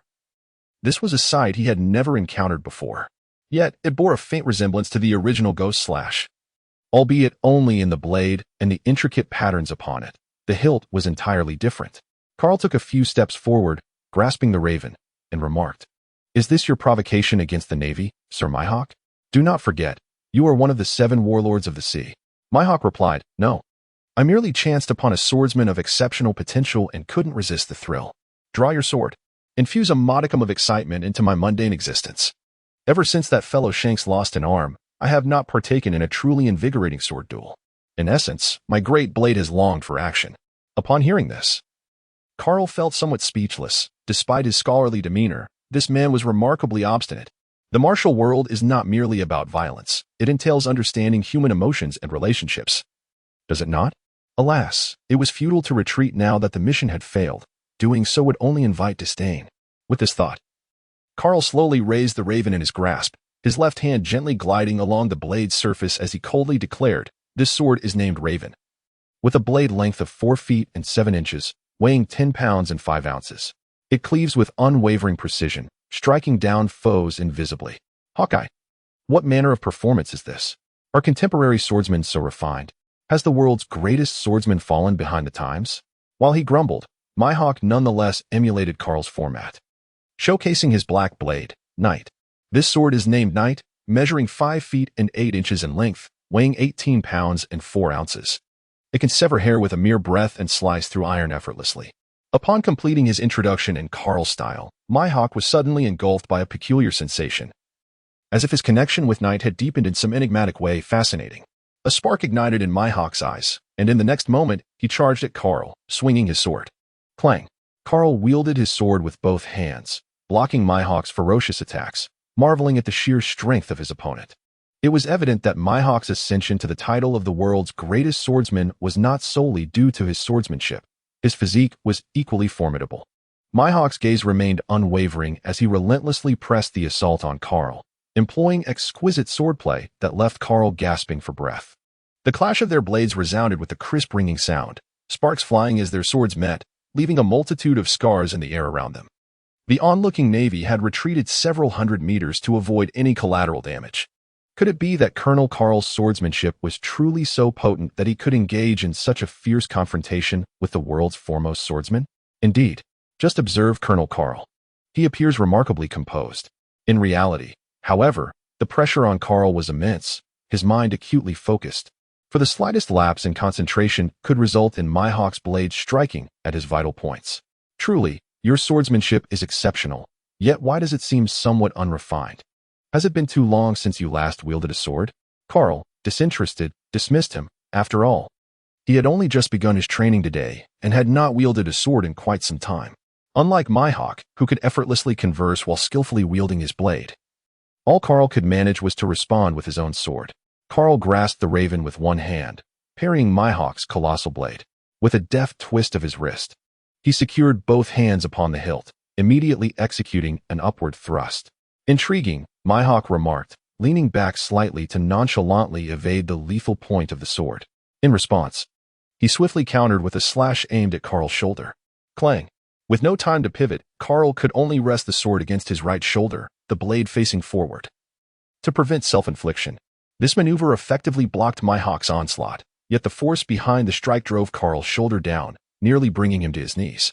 Mihawk nodded slightly, acknowledging the clever tactic. Carl's face flushed crimson. How can this guy be so pretentious? The world's greatest swordsman is truly remarkable. Mihawk, apologies, but the world's greatest swordsman is indeed extraordinary. Bang! Carl clenched his left fist, which turned into an inky blackness, and struck the blade of the black knight with considerable force, causing it to deflect. Seizing the opportunity, the right hand wielding the knife exerted strength, and the blade swiftly swept towards Mihawk's neck. Should he fail to evade, even Mihawk would meet his demise in that instant. But how could that be? Utilizing the recoil from Carl's punch, Mihawk elegantly twirled his blade, perfectly clashing with the lethal arc aimed at his neck, producing a crisp sound. Such exquisite mastery of haki, how could a man like you merely be a naval colonel? In response to Mihawk's inquiry, Carl smiled faintly. Just a few days ago, I was still a naval major. Ah, now Mihawk comprehended, indeed. This man's prowess would be more than sufficient for the rank of a general officer, but he simply had not yet ascended. Hence, Mihawk resolved to intensify the engagement. It was this decision that led to Carl sustaining injuries within mere seconds. It seems you still lack a degree of prowess. Mihawk stood firmly with his blade, blood trickling down the weapon and pooling on the ground. It was Carl's blood. Oh, is that so? If that is the case, I must become serious as well. Carl plunged his blade into the ground, summoning a radiant sphere of holy light. The scar on his chest healed at a remarkable pace, visibly mending within a matter of breaths.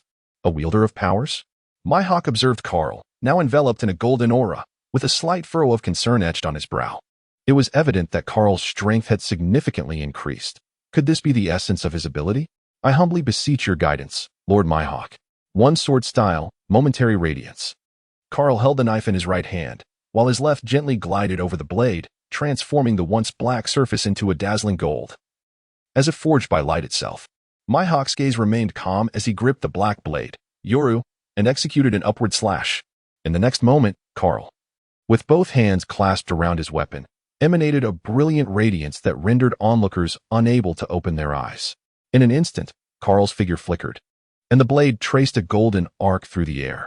The sounds of their clash began to intertwine, Carl positioned behind, and Mihawk in front, both maintaining their striking postures.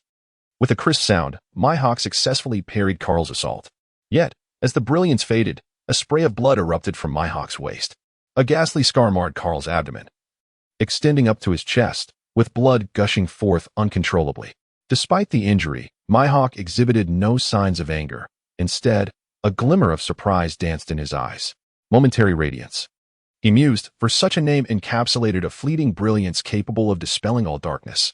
The assembled naval officers were left in a state of shock. What was transpiring?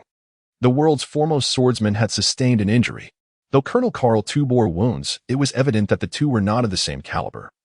Carl was merely an up-and-coming naval officer. After all, could it be that Colonel Carl had now attained the qualification to challenge the world's greatest swordsman? Carl turned around with a bitter smile and said, "Had it not been for your restraint, I would have perished by now."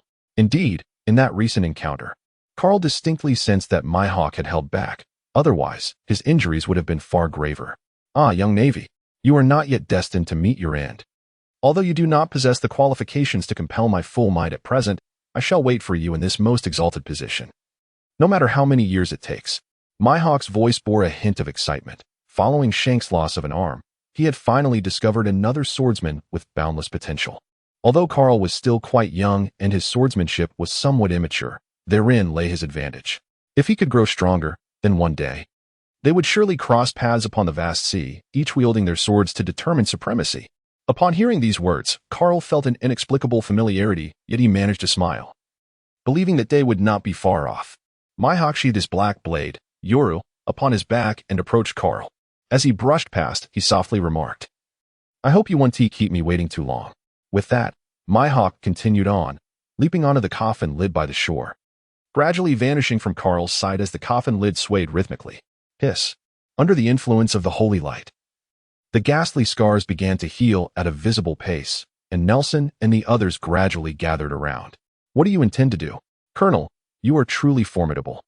To have inflicted wounds upon the world's greatest swordsman. Indeed. Colonel Carl, how did you achieve such a feat? I admire you greatly." Observing the excited expressions of his fellow Navy men, Carl felt a sense of helplessness. Formidable? Had Mihawk not held back, I would have met my end.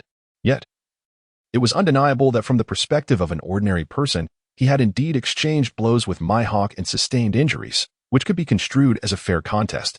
Coupled with the previous rumors of a standoff against Marco, he thought, "Oh no, I am truly in trouble." To be fair, he was still leagues away from both Marco and Mihawk, particularly Mihawk. Although he had only recently become a swordsman, he could clearly perceive Mihawk's overwhelming strength. Mihawk stood as the solitary victor in the pirate world, gazing down upon all other swordsmen. He valued Carl solely for his considerable potential, hoping that he might one day contend with him, much like Zoro in the future. However, Mihawk, you rascal, what are my series of tasks? My method for forging the black blade? My cards for enhancing hockey? Colonel, how did you become so strong? Was it through relentless training? Indeed, it was through unwavering perseverance. Cultivating my strength with sweat. This is the secret to my might. Carl, suppressing the sorrow within, spoke with unwavering conviction, prompting several subordinates to nod vigorously in agreement, affirming that Colonel Carl was indeed correct. It is through diligence that one attains strength. Enough of this gathering. Let us swiftly tidy up the scene before the fire pirates catch wind of our activities. Yes, sir. After finally enjoying a brief moment of tranquility, Carl sighed. A defeat is a defeat. Further lamentation serves no purpose, especially since that Mihawk fellow plays by no conventional rules. The world's greatest swordsman indeed. Meanwhile, the Navy personnel, engaged in some damage control, discreetly pointed at Carl and whispered amongst themselves, "Do you believe Colonel Carl has the potential to challenge the title of the world's greatest swordsman? I believe it is possible. Colonel Carl is the strongest young man I have ever encountered. He can already inflict wounds upon Hawkeye. In a few years, he shall undoubtedly surpass him. That is a valid point. By the way, don't you possess a den mushi? Did you record the duel just now?" The questioned Navy member grinned and patted his pocket. "Of course. Once I have some free time, I shall send it to the news agency and earn a tidy sum." "Ah, how enviable. If only I had a den mushi as well." The following morning, a loud knocking interrupted the calm. "Colonel, it's bad news. The fire pirates have escaped." Startled from his slumber, Carl leapt from his bed and flung open the door. "What did you say?" Nelson gasped for breath. Upon arriving at Water 7, the fire pirates did not disembark at the abandoned ship island, but rather entered Water 7 directly through the main gate. The result? Carl furrowed his brow and inquired, "What was the outcome?" "Due to our recent activities in Water 7, the common folk have inadvertently revealed our whereabouts, prompting the fire pirates to hastily abandon the city and flee to the Sabaody archipelago." With a sigh, Carl massaged his temples and calmly instructed, "Lieutenant Nelson, mobilize the personnel immediately. I require everyone aboard the warship within 10 minutes. The fire pirates, notorious for their nefarious deeds, represent the very essence of the kind of pirates Carl despises. Otherwise, he would not have singled them out among so many targets. Carl would never permit a cooked duck to fly away from him. Understood, Commander. 10 minutes later, the warship set sail, swiftly heading in the direction where the fire pirates had fled. However, they had long since disappeared without a trace, compelling Carl to reevaluate their escape route. Commander, since they intend to reach the Shambadi archipelago, they must pass through the Bermuda Triangle. Otherwise, taking a detour would consume considerable time. Therefore, I deduce that they are undoubtedly near the Bermuda Triangle at this moment. Carl stroked his chin thoughtfully and nodded. You make a compelling point. Let us proceed to the Devil's Triangle. The Devil's Triangle, the territory of the warlord Gecko Moria, was a place Carl had long desired to visit. However, with the advent of the Crow, his urgency had diminished. Thus, during their journey to Water 7, they had circumvented the Devil's Triangle, only to find that they ultimately had to make the trip after all. Carl pondered that if he were to encounter Moria, he might as well take away Chioshui as well. After all, it was a formidable blade. Although the Raven was indeed a useful weapon, it had its drawbacks. Once it came into contact with water, it would behave like any ordinary object. It felt as though its essence had been siphoned away, leaving it limp and in need of drying before it could be utilized again. Do not inquire how Carl acquired this knowledge. Suffice it to say, he had conducted experiments, much to the chagrin of the Raven. In the treacherous waters of the Devil's Triangle, Roach Thompson chuckled heartily as he patted his subordinate on the shoulder, exclaiming, good thing you're sharp. Otherwise, I would have been oblivious to the Navy waiting for us in Water 7. I can only imagine the comical expressions on those Navy faces. The surrounding pirates erupted in laughter, mocking the Navy's foolishness. Captain Roach, look. There is something on the surface of the sea. It appears to be a barrel. Let me take a look. What sort of barrel is this? An astute pirate henchman remarked. Captain, this should be a ceremonial wine cask for the sea god. It's filled with fine liquor. Roach's eye sparkled, and he burst into laughter. Lads, haul it aboard. It will be perfect for celebrating our little game with the Navy. Yes, Captain is brilliant. In no time, the wine cask was brought aboard, and Roach eagerly tore off the seal, opening the cask. Boom. By the heavens! A red signal flare shot into the sky, staining it crimson. Roach sat dumbfounded on the deck, gazing upwards, bewildered by the turn of events. What in the world was happening? Was that fireworks? Captain, that might be a signal flare. Could it be a trap set by the Navy? The more Roach contemplated, the more uneasy he felt. Upon hearing this, he slapped his thigh. I knew it. It must be those cunning Navy scoundrels. Crew, keep your eyes peeled. If the Navy appears, sound the alarm immediately. Meanwhile, on the other side, Commander, look. Someone has fired a signal flare ahead. Carl smiled as he set down the telescope, contemplating that this must be the very apparatus used by Moria for fishing. It was evident that the infamous Fire Fist pirates had taken the bait. He steered the vessel at full speed towards the direction of the signal flare. However, mere minutes later, the surroundings darkened ominously, as if the sky were brewing a tempest, and the air grew oppressively still. Commander, something seems amiss. Carl cast a glance at the sky and remarked, It matters not. We must simply focus on our duties. We are quite close to the ship of the flame pirates, so let us exert ourselves further. Captain, this weather feels rather unsettling. Doesn't it? I can't shake the feeling that something sinister lurks about. Could it be that the Devil's Triangle truly harbors spirits? Rock swallowed hard and delivered a sharp slap to his subordinate. Fool, we are pirates. How can we be afraid of ghosts? In truth, they should fear us. Gather your wits and do not frighten yourselves. Let us not forget that the Navy is hot on our heels. Captain, bad news. The Navy. They're closing in on us. Right behind us. As they beheld the pursuing warship, a ripple of anxiety swept through the crew aboard the Flame. Colonel, shall we prepare to fire? Carl shook his head. Open fire? It matters not. Moria will make his move. The Flame pirates have already taken the bait, and I cannot fathom that Moria would refrain from raising his flag. Perhaps the souls aboard our warship are also among his targets. 7 warlords of the sea, huh? They are far from the mere pawns of the world government and the Navy, as the pirates would have one believe. My lord, the prey has been ensnared. It is the Flame pirates, yet they are pursued by the Navy. Moria, who had been feigning slumber upon his throne, opened his eyes and spread his hands with a grin. He. Be it pirates or Navy, I shall claim their shadows.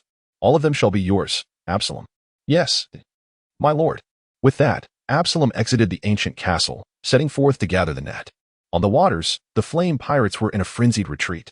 Initially, They had intended to intimidate with cannon fire, but after discharging a single shot, a tremendous flying slash descended from the pursuing warship, severing their lookout tower and nearly instilling terror into their hearts. The flying slash was the hallmark of a swordsman, indicating the presence of a naval swordsman among the pursuing ships, an adversary they certainly could not afford to confront. Thus, they were left with no choice but to flee desperately, while Carl remained unhurried, trailing leisurely behind the flame. "Captain, what is that wall ahead?" "What? How can that be? How can there be such a massive wall in the middle of the ocean?" Rock rubbed his eyes in disbelief, yet before them loomed a stone wall stretching for miles, with the only gap situated right in their path, an obvious portent of trouble. However, the predicament was that the Navy was hot on their heels. If they did not steer towards the gap, they would be left to their fate, reduced to mere minced flesh by that naval swordsman. "Damn it, we have no choice. Steer the ship towards that opening." "Captain, that is a ghost wall. We must not enter. If we do, we shall be devoured by evil spirits." Rock spun around, exclaiming vehemently, "To hell with that. Who's the captain here, you or I? Steer the ship into that gap. Or do you prefer to be delivered to impel down by the Navy?" Thus, the flame adjusted its course, heading towards the opening. "Colonel, they are advancing towards the gap. Shall we follow them in? This is clearly a trap." Carl waved his hand dismissively, declaring, "Let us proceed.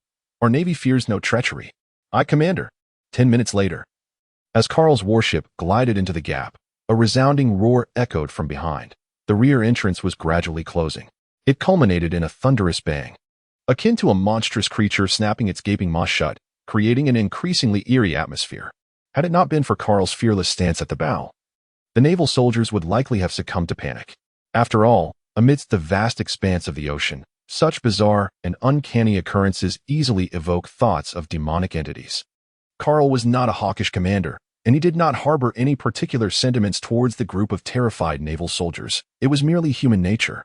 One must admit, Mariah, that corpulent hermit, possessed a certain flair, creating an atmosphere quite commendable. Well aware of the true puppeteer behind the scenes, Carl remained unperturbed, reflecting that had Mariah chosen to forego piracy in favor of a haunted house, he would have surely achieved great success, perhaps even earning the title of the King of Terror. "Colonel, why has the flame pirates ceased their movement?" Nelson exclaimed, astonished. Just moments ago, the pirates had been in a frantic retreat, and now they audaciously dropped anchor before them. Such audacity. Surely, they were not preparing for a confrontation, were they? Unbeknownst to him, the pirates aboard the Flame had descended into chaos. Who did this? Which fool is responsible? The crew exchanged bewildered glances, each one standing frozen in place. Could it be? There really are ghosts? Lord, look. Rocky fell silent, observing the anchor that was firmly locked in place and the echoing footsteps surrounding them. For not a single figure was in sight. Behind him, his comrades let out shrill screams that surpassed even those of women. "Ah, there are ghosts." With a thud, Carl descended from the heavens, gazing upon the disarray of the Flame pirates with an amused smirk. They hadn't even set foot on the island and were already reduced to this state of panic. It was no wonder Mariah thrived in such a milieu. "Pirates, you are under arrest." Upon hearing Carl's voice, the frightened pirates seemed to glimpse a lifeline. One of the underlings slid before Carl, kneeling with a thud. "Take me away. I want to go to Impel Down. This place is haunted." Fear not, fear not. Soon, you shall have nothing to dread." The raven perched upon Carl's shoulder cawed sharply, transforming into a blade that swept across the pirate's throat, splattering a pool of crimson blood. The Navy is approaching. Forget about their nonsense. Slay that accursed Navy man first." Carl smiled faintly, holding the raven aloft as he approached the group of pirates. Moments later, the only survivor aboard the pirate ship was Roach Thompson, who had already suffered the severance of both hands at Carl's hands. For this band of brutal marauders, who reveled in the slaughter of innocents and the torment of women, Carl exhibited a surprising mercy. At the very least, their departure was tranquil. After administering a healing light to Roach, ensuring he would not succumb to his extensive blood loss, Carl bound him securely. "Nielsen, throw him into the dungeon." "Yes, sir." Nielsen saluted with fervor, marveling at the formidable prowess of Commander Carl. This was, after all, a pirate crew with a bounty of approximately 140 million. Yet, Carl handled it with effortless ease. The process was somewhat bloody, but for pirates, such a fate was well-deserved. Nearby, Absalom, lurking at the fringes, was nearly paralyzed with fear, stifling his breath lest he attract the attention of this naval reaper. This man was even more terrifying than Hogback, a veritable demon with no qualms about taking lives. I must return swiftly and inform my master. This Navy officer is too powerful for me to confront. Thus, Absalom tiptoed cautiously among the corpses, convinced of his own clever disguise. However, all of this was perceived by Karl's keen observation, who merely feigned ignorance. Haha, this Navy officer is oblivious. My abilities are truly remarkable. Absalom rejoiced internally, eagerly making his way toward the fearsome three-masted ship. Commander, Roach has been secured in his cell. What are our next steps? Karl smiled as he gazed upon the terrifying three-masted ship and remarked, a pirate just attempted to ambush me but fled in vain. Gather the crew, and let us investigate. Indeed, this rationale was quite convenient. Even if Moria confronted him directly, he would have an explanation. Nelson looked perplexed at Karl, wondering how a pirate could escape from him. Master, this is bad. That Navy officer is incredibly strong. In the blink of an eye, he slaughtered all our prey. Moria, who had been feigning sleep while reclining in his chair, suddenly opened his eyes wide. What is that Navy officer's name? Is he a rear admiral? No. I believe they mentioned he is a colonel. Moria grinned widely. Ah, splendid. Who would have thought a mere Navy colonel could effortlessly annihilate a pirate crew with a bounty exceeding 100 million? His shadow must possess extraordinary power. With him, my plans can finally come to fruition. Absalom, feeling a twinge of fear, scratched his head. But, Master, that Navy officer is truly formidable. Perhaps we should avoid causing him trouble. After all, you are one of the 7 warlords of the sea. This reminded Moria of his agreement with the world government, which prohibited him from attacking the Navy. However, he dismissed the concern easily. After all, they were in the Devil's Triangle. Accidents were commonplace. As long as he could transform these Navy officers into zombies, he would not allow such an opportunity to slip away. Absalom, inform Hogback to prepare. You and Perona should take the zombies to deal with the other Navy officers. As for that Navy colonel, I shall personally handle him. Yes, Master. Wait. Absalom quickly turned to Moria. Master, is there anything else? How formidable is that colonel? I do not know. I only saw a flash of blades. Then those pirates fell in droves. Yes, that Navy officer's swordsmanship is impressive. He can unleash something like flying slash? Absalom nodded repeatedly. Yes, that's it. It's terrifying. He can even sever steel. Fortunately, I dodged quickly, or I would have been cut in two. All right, I understand. Hurry along. Okay. Once Absalom departed, Moria touched his neck, forgive him for lacking a chin, and pondered, flying slash, a swordsman? This could prove somewhat troublesome. Yet, before my invincible abilities, he remains no match for me. He. His chilling laughter startled a swarm of bats, and the desolate castle gradually returned to silence. His shadow would also be quite fitting for the swordsman Ryoma's zombie. Alas, it would be better suited for oars. Such a powerful shadow must not go to waste. Colonel, this place is exceedingly eerie. Surely, it cannot be haunted. Nielsen tightly gripped the military dagger in his hand, his voice quivering slightly. As he stepped through the grand entrance, he found himself on a solitary path leading downward, shrouded in an eerie darkness that obscured what lay ahead. The ground was littered with skeletal remains. Who would not tremble at such a sight? Fear not. They are merely corpses. What is there to be afraid of? Have you ever seen me quiver in fear? He declared. Besides, we are many. Surely we need not fear any specters. Attempting to maintain his composure, Nielsen shook his head resolutely and proclaimed, I am not afraid. Karl patted his assistant's shoulder with a sense of relief, appreciating his stubbornness in clinging to pride despite the suffering it brought. A low growl, faint yet ominous, echoed from the darkness ahead, amplifying the eerie atmosphere. Nelson swiftly raised his gun, aiming towards the unknown. Colonel, it seems there is some creature calling out ahead. Raven, go investigate. The raven perched upon Karl's shoulder flapped its wings and soared ahead. After a brief moment, a resounding roar echoed through the corridor, reminiscent of a wolf's howl intertwined with a dog's bark, accompanied by the sound of hurried footsteps. The raven flew towards Karl from the passage ahead, pursued by a colossal creature. 3 heads. It was the legendary gatekeeper of the underworld, Cerberus. Upon glimpsing the fox's head, Karl burst into a bemused chuckle, confirming his initial imaginings. The raven transformed midair into a long blade, gracefully landing in Karl's grasp, who then effortlessly cleaved forward. One sword style, jade severing. With a resounding howl, the 3-headed hound collapsed, its head striking the ground as its body split asunder, leaving the naval officers behind Karl in a state of astonishment. Did you see that? There is nothing to fear. Do not frighten yourselves. We are the Navy. Fearless and undaunted, Captain Carl's words resonated with conviction. Indeed, we are the Navy. We fear nothing. Thus, the apprehension that had gripped the hearts of the Navy personnel dissipated significantly. With Captain Carl at the helm, what could they possibly dread? Advance. Soon, the troop emerged from the passage, revealing a cemetery filled with disarrayed tombstones and mounds, evoking an eerie ambience reminiscent of a horror film. Oh no! Suddenly, pale arms clawed their way from the ground, followed by emaciated heads and bodies, until they fully emerged, their vacant eyes fixed upon Carl and his companions. Are these zombies? Nelson, shoot one. Nelson suppressed his trepidation, aiming for the head of one of the creatures and pulling the trigger. Bang! The bullet embedded itself in the zombie's cranium, prompting a wailing response. That hurts. Wait, it can talk. Nelson was taken aback. Haven't you realized yet? These are not zombies. They are merely manifestations of devil fruit powers. Nelson furrowed his brow. Devil fruit? Carl nodded. Indeed, it is merely the result of human actions. Thus there is no need to fear them. We simply need to locate the pirates who have infiltrated this place. If they dare to harm us, haha.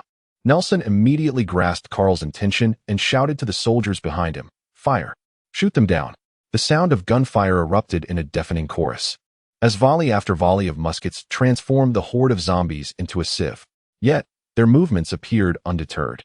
Carl scratched his head, pondering the apparent weakness of this creature, seemingly linked to seawater and salt. Nevertheless, it was best that he took charge. Cut. A golden, slashing strike soared towards the horde of zombies, cleaving them in two as they writhed on the ground in agony. Meanwhile, it was evident that the fellow had indeed made his move. How terrifying. Hey, you maniac. Is there anything in this world that you fear? Absalom snorted derisively. Silence. Perona, quickly unleash your animal zombie legion, or my undead soldiers shall not withstand the onslaught. Haha, a trivial matter. My adorable animal army is the mightiest in the world, Perona declared. Kumas, it's your turn. In the graveyard, Nelson. Where are the bags of salt I instructed you to bring? Nelson waved his hand, and several naval soldiers approached, carrying 3 bags of salt, all present and accounted for. Colonel, Carl nodded thoughtfully. Excellent. The monster's weakness lies in salt. As long as we force salt into their mouths, they will lose their fighting capacity. What should we do next needs no further elaboration, does it? Yes, Commander. Observe closely. This zombie is writhing. Moments ago, it was cleaved in two by Carl's soaring slash, and now it can only squirm on the ground, crawling towards its own leg. Suddenly, Lieutenant Nelson stepped on its back, forcibly twisting its neck. A flicker of fear and disgust crossing his countenance. Ugh, the stench. I hope what Colonel Carl said is indeed true. What are you planning to do? Without answering, Nelson directly sprinkled a small handful of sea salt into the zombie's mouth. As the sound escaped, the zombie's visage contorted grotesquely. Soon, a dark substance erupted from its mouth, and the creature utterly lost its vitality, collapsing into a putrid heap of decaying flesh. Nelson exclaimed joyfully, Commander, it truly works. Witnessing this, the other sailors overcame their trepidation and eagerly approached the zombies, readying their bags of salt. Within mere minutes, the cemetery had indeed transformed into a graveyard. Clap, clap, clap. Carl clapped his hands in satisfaction. You have done splendidly. Do you still find these zombies terrifying? The naval soldiers shook their heads, their expressions brimming with excitement as they shouted, not terrifying. Excellent. Then we ought charge. Slay them. Everyone turned their gaze towards the source of the sound, where a horde of grotesque creatures emerged from the depths of the forest in front of the cemetery. There were zombies, beasts, spectral apparitions, and even knights among the bizarre assortment. Nelson's pupils constricted as he bellowed, enemy attack. All hands on deck. The naval soldiers promptly raised their rifles, aiming at the advancing legion of monstrosities. Fire. The bullets whizzed through the air, yet their impact on these aberrations was minimal, as if they were entirely impervious to the onslaught. Carl gazed upon the tall, slender zombie wielding a knife within the monstrous horde, a smile gracing his lips. How considerate. They had delivered themselves right to his doorstep. Moria truly understood the game. Colonel, they are charging at us. Bullets are ineffective against them, Nelson exclaimed. Urgency etched across his features, a sense of helplessness brewing within him. Their capabilities were woefully inadequate, from the moment they set sail until now. They had relied solely on Colonel Carl to resolve their predicaments, utterly incapable of alleviating any of his burdens. Had Carl been privy to Nelson's thoughts, he would have felt a sense of gratification, yet deemed it unnecessary. Bestowing them with a holy light buff to aid in combat would merely squander time and energy, taking away from his moments of leisure. It was far more efficient for him to intervene directly and swiftly conclude the skirmish. Efficiency was paramount. Everyone stand back. With that, Carl firmly grasped his sword, Raven, as the armed color of hockey enveloped the blade. After a brief moment of concentration, he swung forward with great force. A golden crescent-shaped slash sword toward the horde of monsters, leaving desolation in its wake. The rather fragile creatures were no exception to this fate. "Ah, it hurts. My head." The cries of agony echoed as the monsters rushed towards Carl, yet few remained standing. Nearly all had been cleaved in two by Carl's strike, their severed limbs littering the ground. Such formidable swordsmanship. He was indeed a master swordsman. The sword master, Ryoma the zombie, regarded Carl with a grave expression. Although his current shadow was not Brook's but that of a mere swordsman, he could still perceive Carl's immense strength. As a general among zombies, his prowess surpassed that of the other creatures by a significant margin. Even so, he barely managed to withstand Carl's flying slash, relying solely on the indomitable black blade. Autumn water. "Ah, Kamasi." A shrill scream pierced the air as a pink-haired gothic loli emerged from the nearby woods, cradling the half-dismembered form of a teddy bear zombie. Her heart shattered. "Perona, have you lost your mind? That marine will kill you." Absalom's voice resonated from the thicket, yet he remained unseen. Perona seemed ignited by his words, turning her defiance toward Carl. "Valmarine, how dare you harm Kamasi? You shall pay dearly for this. Go." Negativity ghosts. Perona unleashed multiple ethereal duplicates from her being, each resembling a white ghost with sausage-like mouths, charging headlong toward Carl. Carl's expression was somewhat grave. Perona's negative ghost was an enigmatic control skill that demanded his utmost attention, akin to the whimsical nature of Sugar's toy fruit. With so many naval soldiers present, the stakes were high. If he fell victim to it, how could he possibly lead his team in the future? With a swift motion, he executed his sword technique, one sword style, shattering gold and breaking jade. Two swift slashes cut through the air, carving a cross in its wake. It was futile. The princess's negative ghost was invincible. Wait. As she witnessed her negative ghost being reduced to mere fragments by Carl's blade, Perona's eyes nearly bulged from their sockets, her youthful visage contorting in disbelief. She could hardly fathom that even the formidable Moria could not withstand the onslaught. Yet Carl had effortlessly vanquished the ghost with just 2 strikes. Carl breathed a sigh of relief, contemplating the remarkable utility of the armament hockey. How could this be possible? My negativity phantom. A glimmer of brilliance flashed in Carl's eyes as he forcefully struck the ground, employing the technique of shaving to approach Perona, intent on subduing her. A sleek black blade lunged towards Carl, his gaze sharpening as he deflected it with a raven, producing a crisp clang. "Princess of Ghosts, this place is perilous. You must depart swiftly." Perona, glancing at General Longma's zombie, nodded vacantly, casting a fearful glance at Carl before hastily fleeing. "Your swordsmanship is exquisite. I may not be your match, but I shall exert myself to the utmost." Carl cast a covetous glance at the autumn water in Longma's possession, a subtle smile gracing his lips. How much power could the corpse of the sword master Longma wield? An ordinary shadow, a body that hardly qualifies as formidable. What strength could it possibly possess? The answer lay in the fact that 2 strikes were all it took for Carl to slay it. TSK. The national treasure of Wano, the black blade autumn water crafted by the illustrious 21 artisans. How Moria truly squanders such a precious artifact. Carl was exceedingly pleased with the knife, relishing the convenience of not having to forge a black blade himself. Upon receiving the item, he promptly prepared to depart. "Nelson, the fleeing pirate has vanished without a trace. Let us regroup." Nelson, taken aback, quickly nodded in agreement. "Yes, Commander. Let us leave." However, contrary to expectations, an unforeseen event transpired. "Navy, you think you can leave after destroying the army of zombies I painstakingly created? Do you truly believe Moria does not exist?" A colossal bowling ball materialized before Carl, its greedy gaze sweeping over his form. With a mane of purple hair styled like leeks, horns protruding from his head, a tail trailing behind, and clad in a shirt adorned with bat-like collars and gothic attire, he possessed notably short legs. That visage, he was Gecko Moria, yet another member of the 7 warlords of the sea. Ding! Hostile intent from Moria detected. Triggering series of quests. Allies do not strike allies. 27. Task requirement. Avoid combat with the Warlord of the Sea, Dracula Mihawk. Reward. Special skill Shadow Sight. Observation Hockey Enhancement Card 5. Shadow Sight. Transfer a portion of the body's shadow onto objects to gain their perspective, with a transfer limit of 1. A surge of joy welled up within Carl as he realized that the series of tasks had indeed returned. This time, failure was not an option. Particularly intriguing was the shadow gaze, reminiscent of the eagle vision from Assassin's Creed. If he could transfer part of the shadow onto the Raven, it would effectively grant him an additional mobile true eye. Speaking of which, the initial rewards of this series of tasks seem to be closely tied to the illustrious members of the 7 Warlords of the Sea. Mihawk's reward pertained to the crafting of the Black Blade, while Moria possessed the Shadow Gaze. What might Crocodile's reward be? And what of Doflamingo?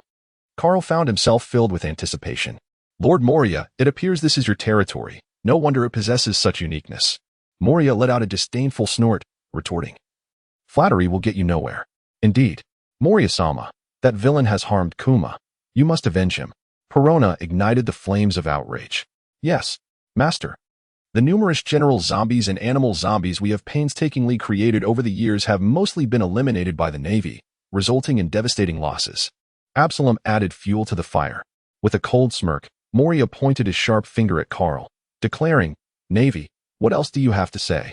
The atmosphere turned tense. Yet Carl was well prepared. "Lord Moria, we came here in pursuit of the Flame Pirates. And it was only when one of the pirates fled to this location that we followed. We were unaware that this was your domain. If we have caused any offense, we humbly ask for your understanding." Carl spoke without waiting for Moria's response, turning to Nelson and instructing, "You, immediately notify the Navy headquarters. This is the territory of the Warlord of the Sea, Moria. There is no need to dispatch reinforcements to assist in capturing the pirates." "Yes, Commander." Moria, about to erupt in anger, was taken aback by Carl's words. Had the Navy already contacted headquarters? This was rather hasty of them. Curse it. If anything were to happen to those Navy personnel, he would undoubtedly be the prime suspect. The thought of seizing Carl's shadow diminished significantly. Yet for the sake of his pride, he maintained a stern visage and retorted, "Navy, if pirates were to encroach upon my territory as a warlord of the sea, I would naturally handle it. However, the monsters you have dispatched were painstakingly created by me. How do you reckon that? Moreover, the blade you wield is also my possession." Carl lowered his gaze to the autumn waters in his hand, casually placing it behind him. With a subtle smile, he remarked, "Lord Moria, it was your monstrous legion that initiated the assault upon us. We merely responded in kind. If memory serves me correctly, your 2 subordinates recently sought to trouble the Navy. Did they not?" With a glint of amusement in his eyes, Carl continued, observing Moria's complexion shift. TSK. Could this be your scheme, Lord Moria? The 7 Warlords of the Sea? Umph. It was you who first trespassed upon my territory. They merely acted in accordance with their duty. Carl regarded Moria with a smirk. "Oh, is that so? Then there is no misunderstanding. I had thought that Lord Moria no longer desired the position of Warlord of the Sea." Moria glowered at Carl. Seething with anger, how dare the Navy threaten him? If it weren't for the potential consequences of retaliating, he would not hesitate to make the insufferable Marine pay. Indeed, Carl had seized upon Moria's deep concern for his status as a warlord, emboldening him to issue such brazen threats. As long as he remained a warlord, Moria could comfortably reside here, concocting zombies and devising his revenge against Kaido. However, should he lose his position, he would become a target for the Navy, and his plans would be doomed to eternal failure. Of course not. But my losses are substantial. Surely, you Navy can't just walk away like this." Carl nodded gravely, acknowledging, "Indeed, Lord Moria makes a valid point. Very well. Nelson, please fetch Captain Roach of the Flame Pirates and bring him here for Lord Moria to deal with. After all, he is merely a pirate. It's hardly a significant matter. Consider it payment for the autumn waters." On the surface, Moria remained impassive, yet in his mind, he calculated that Roach's bounty was approximately 87 million berries, indicating a modicum of strength. Creating a general zombie would pose no challenge. However, he had lost far more than just a shadow. Roach's shadow was merely a drop in the bucket, and he had suffered a silent indignity that vexed him greatly. 10 minutes later, "Lord Moria, here stands the pirate Roach Thompson, with a bounty of 87 million berries. I entrust him to your care." Moria cast a sidelong glance at Roach and addressed Absalom beside him. He is yours to handle. Absalom, wary, glanced at Carl before leading Roach to kneel before Moria. Master. Moria inclined his head slightly, grinning menacingly at Carl. Navy, I shall let you off this time, but should you dare intrude upon my domain again, do not expect my hospitality. With that, Moria hoisted Roach high, while Perona, emerging from the shadows, produced a torch, casting a flicker of light into the ominous surroundings. Now, you may leave. Navy. Carl surmised that Moria intended to sever the shadow of Roach, yet sought to conceal this from them. Since concealment was the aim, it was best to depart. Let us go. Without a trace of hesitation, Carl promptly turned away. The group retraced their steps, boarding the warship. As the distant gate gradually opened, granting them passage, we shall depart. Nelson nodded affirmatively, immediately beginning to issue commands as the warship retracted its anchor, steering towards the gate. Meanwhile, Moria seethed in frustration. Damn the Navy! Damn the Navy! So many shadows have vanished. His heart ached as he briefly assessed his losses. These were the fruits of his labor over several years. Even the swordsman Ryuma, whom he held in high regard, had been destroyed by that naval force. Not to mention the treasured black blade, the great knife, 21 gong, known as Autumn Water. Cursed Navy! That was a precious artifact I painstakingly brought from Wano. Observing Moria's fury, both he and Perona lowered their heads, too intimidated to utter a word, while the remaining monsters cowered on the ground, trembling. After a considerable outburst, Moria finally regained his composure. Abu, from now on, spare no pirate traversing the Devil's Triangle Sea. Yes, master. In the warship's lounge. A notification chimed. Mission due, not strike your own, 27 completed. Reward, active skill shadow sight. Observation hockey enhancement card 5. Carl nodded in satisfaction, acknowledging that Moria was truly a remarkable person. Mihawk, take the opportunity to observe and learn. Witness how one ascends to the rank of Warlord of the Sea. By employing all his observation hockey enhancements, Carl's ability remarkably elevated from level 2 to level 4. He had gained a slight increase in strength. With the sudden leap of 2 levels in his observation hockey, Carl could distinctly perceive that the range of his awareness had significantly expanded. Was it 250 meters, or perhaps 300 meters? Carl was uncertain, yet it seemed that every action within this realm could be distinctly perceived. And there is this. Carl switched on the light, gazing at the shadow cast upon the floor. In a hushed tone, he uttered, "Divide," as if summoned by an enigmatic force. Carl's shadow diminished in size, and in his hand materialized a black orb, roughly the size of an apple. This was the shadow he had just severed. The outcome hinged on this pivotal moment. The shadow's perspective delineates objects, while the raven serves as both weapon and creature. The success of this endeavor remained uncertain, yet it was worth attempting. Thus, Carl positioned the orb upon the hilt of the raven's blade. Swiftly, the shadowy sphere melded into the raven's form. Yet no visible transformation ensued. To ascertain the success of his endeavor, Carl closed his eyes.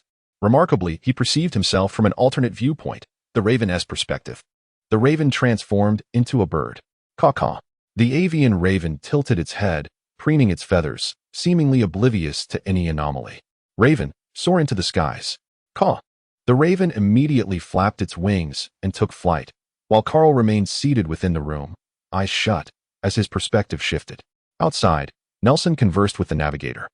While other soldiers busied themselves with their respective duties, some tidying up, others patrolling. The sea remained shrouded in mist, yet the ominous 3-masted ship appeared considerably more distant.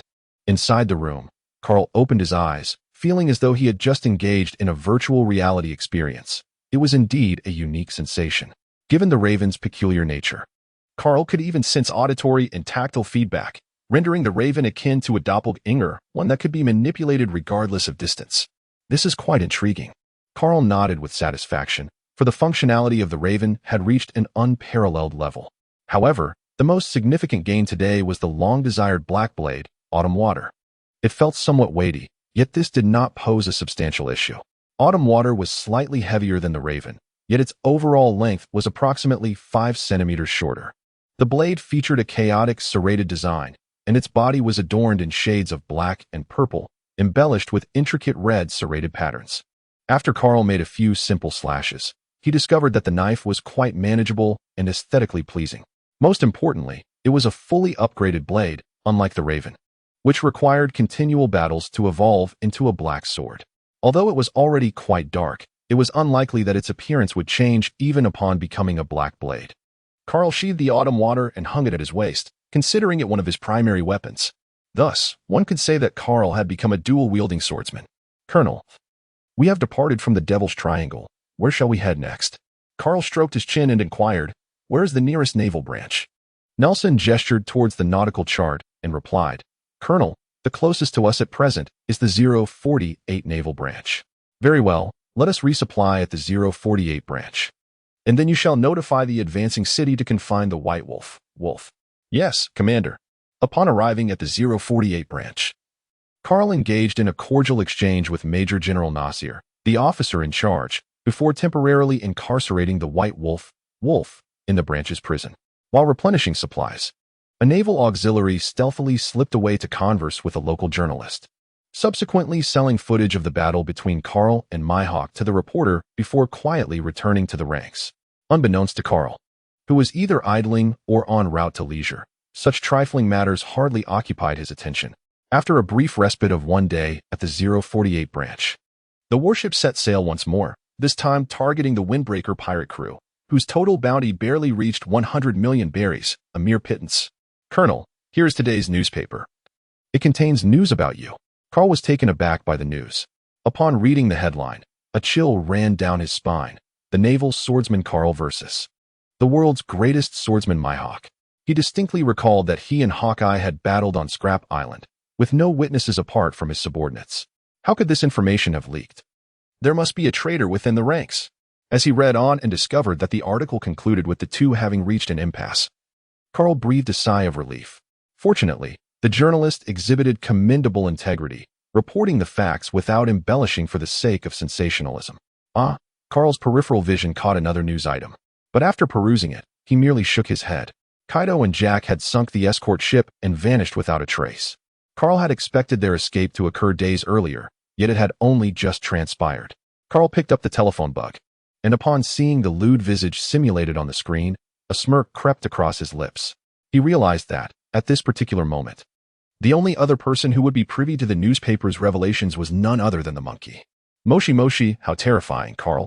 You have managed to injure that fellow Hawkeye. Your progress is truly remarkable. It is worth noting that even I find this fellow somewhat formidable. Carl chuckled wryly and remarked, please do not elevate my standing. Mihawk was not even taking it seriously. Otherwise, how could I have possibly inflicted any injury upon him? Indeed, that is a valid point. By the way, the World Conference is approaching, and the world government has mandated the Navy to intensify their efforts against pirates to ensure the smooth conduct of the conference. Therefore, the tasks ahead will be quite demanding. You, my young friend, should remember to exercise caution. I shall not elaborate further, as you ought to comprehend. Indeed, I appreciate the reminder, Admiral Kizaru. Farewell. Carl abruptly terminated the call, calculating that 2 months from now would mark the year 1514 of the Oceanic calendar, a new year indeed. Another call came through. This time, it was a visage resembling a phone bug, one Carl had never encountered before. It appeared to be female, reminiscent of Cheyenne, yet bearing a likeness to Tina. Hello, this is Carl. Who are you? Dear brother Carl, have you forgotten me so soon? Upon recognizing the voice, Carl responded with enthusiasm, it's you. Cheyenne, what brings you to seek me? You little rascal, you've hidden yourself quite well. How did I not realize you were a swordsman during our last encounter? I hardly had the chance to demonstrate my skills. That is true. By the way, dear brother Carl, I'll be at Naval Headquarters next month. Shall we engage in a sparring session? I am quite intrigued by your swordsmanship. My apologies, Cheyenne, but I am currently preoccupied with pursuing pirates. Perhaps another time? In the East Blue, in Frostmoon Village, a green-haired lad was fervently attacking a target with 2 wooden training swords, only pausing once drenched in sweat. Zoro, come quickly and check the newspaper. There's news about the world's greatest swordsman. Gasping for breath, Zoro's pupils dilated as he dashed over to snatch the newspaper. Recently, Colonel Carl of the Navy competed in a swordsmanship duel against the world's greatest swordsman, Dracula Mihawk, on the abandoned ship island of Water 7. Both Colonel Carl and Mihawk sustained injuries, yet neither emerged victorious. Zoro silently absorbed the article, his desire for strength intensifying as he gazed at the photographs of Carl and Mihawk. Dracula Mihawk, Colonel Carl. I yearn for the day I can face them. Guena. Alas, that name would never again elicit a response. She had tragically fallen to her death 2 years prior. At Naval Headquarters. Sengoku frowned as he perused the report. How could Mihawk, a warlord of the sea, dare to engage with Carl? And how could he confront the Navy?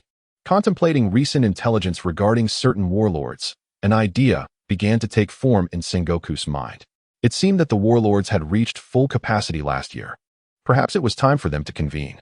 As the words fell, Jean Guo retrieved the specialized phone snail intended for contacting the 5 elders from its concealed location. Previously, during the operation to capture Kaido, Carl had only made a splash within the confines of the Navy's internal newspapers, his influence limited to that realm. However, now, Carl's strikingly handsome visage graced the pages of international newspapers for the first time, eliciting an immediate and fervent response. It amused and perplexed Carl that his newfound fame did not stem from his encounter with the formidable Hawkeye, but rather from his unparalleled beauty. Intriguingly, some had taken it upon themselves to juxtapose his photograph with that of the world's most beautiful woman, Boa Hancock, dubbing him the most handsome man in the world. This newfound notoriety left Carl hesitant to set foot on any island, for fear of encountering throngs of women whose eyes sparkled with desire at the mere sight of him. Carl was also perplexed.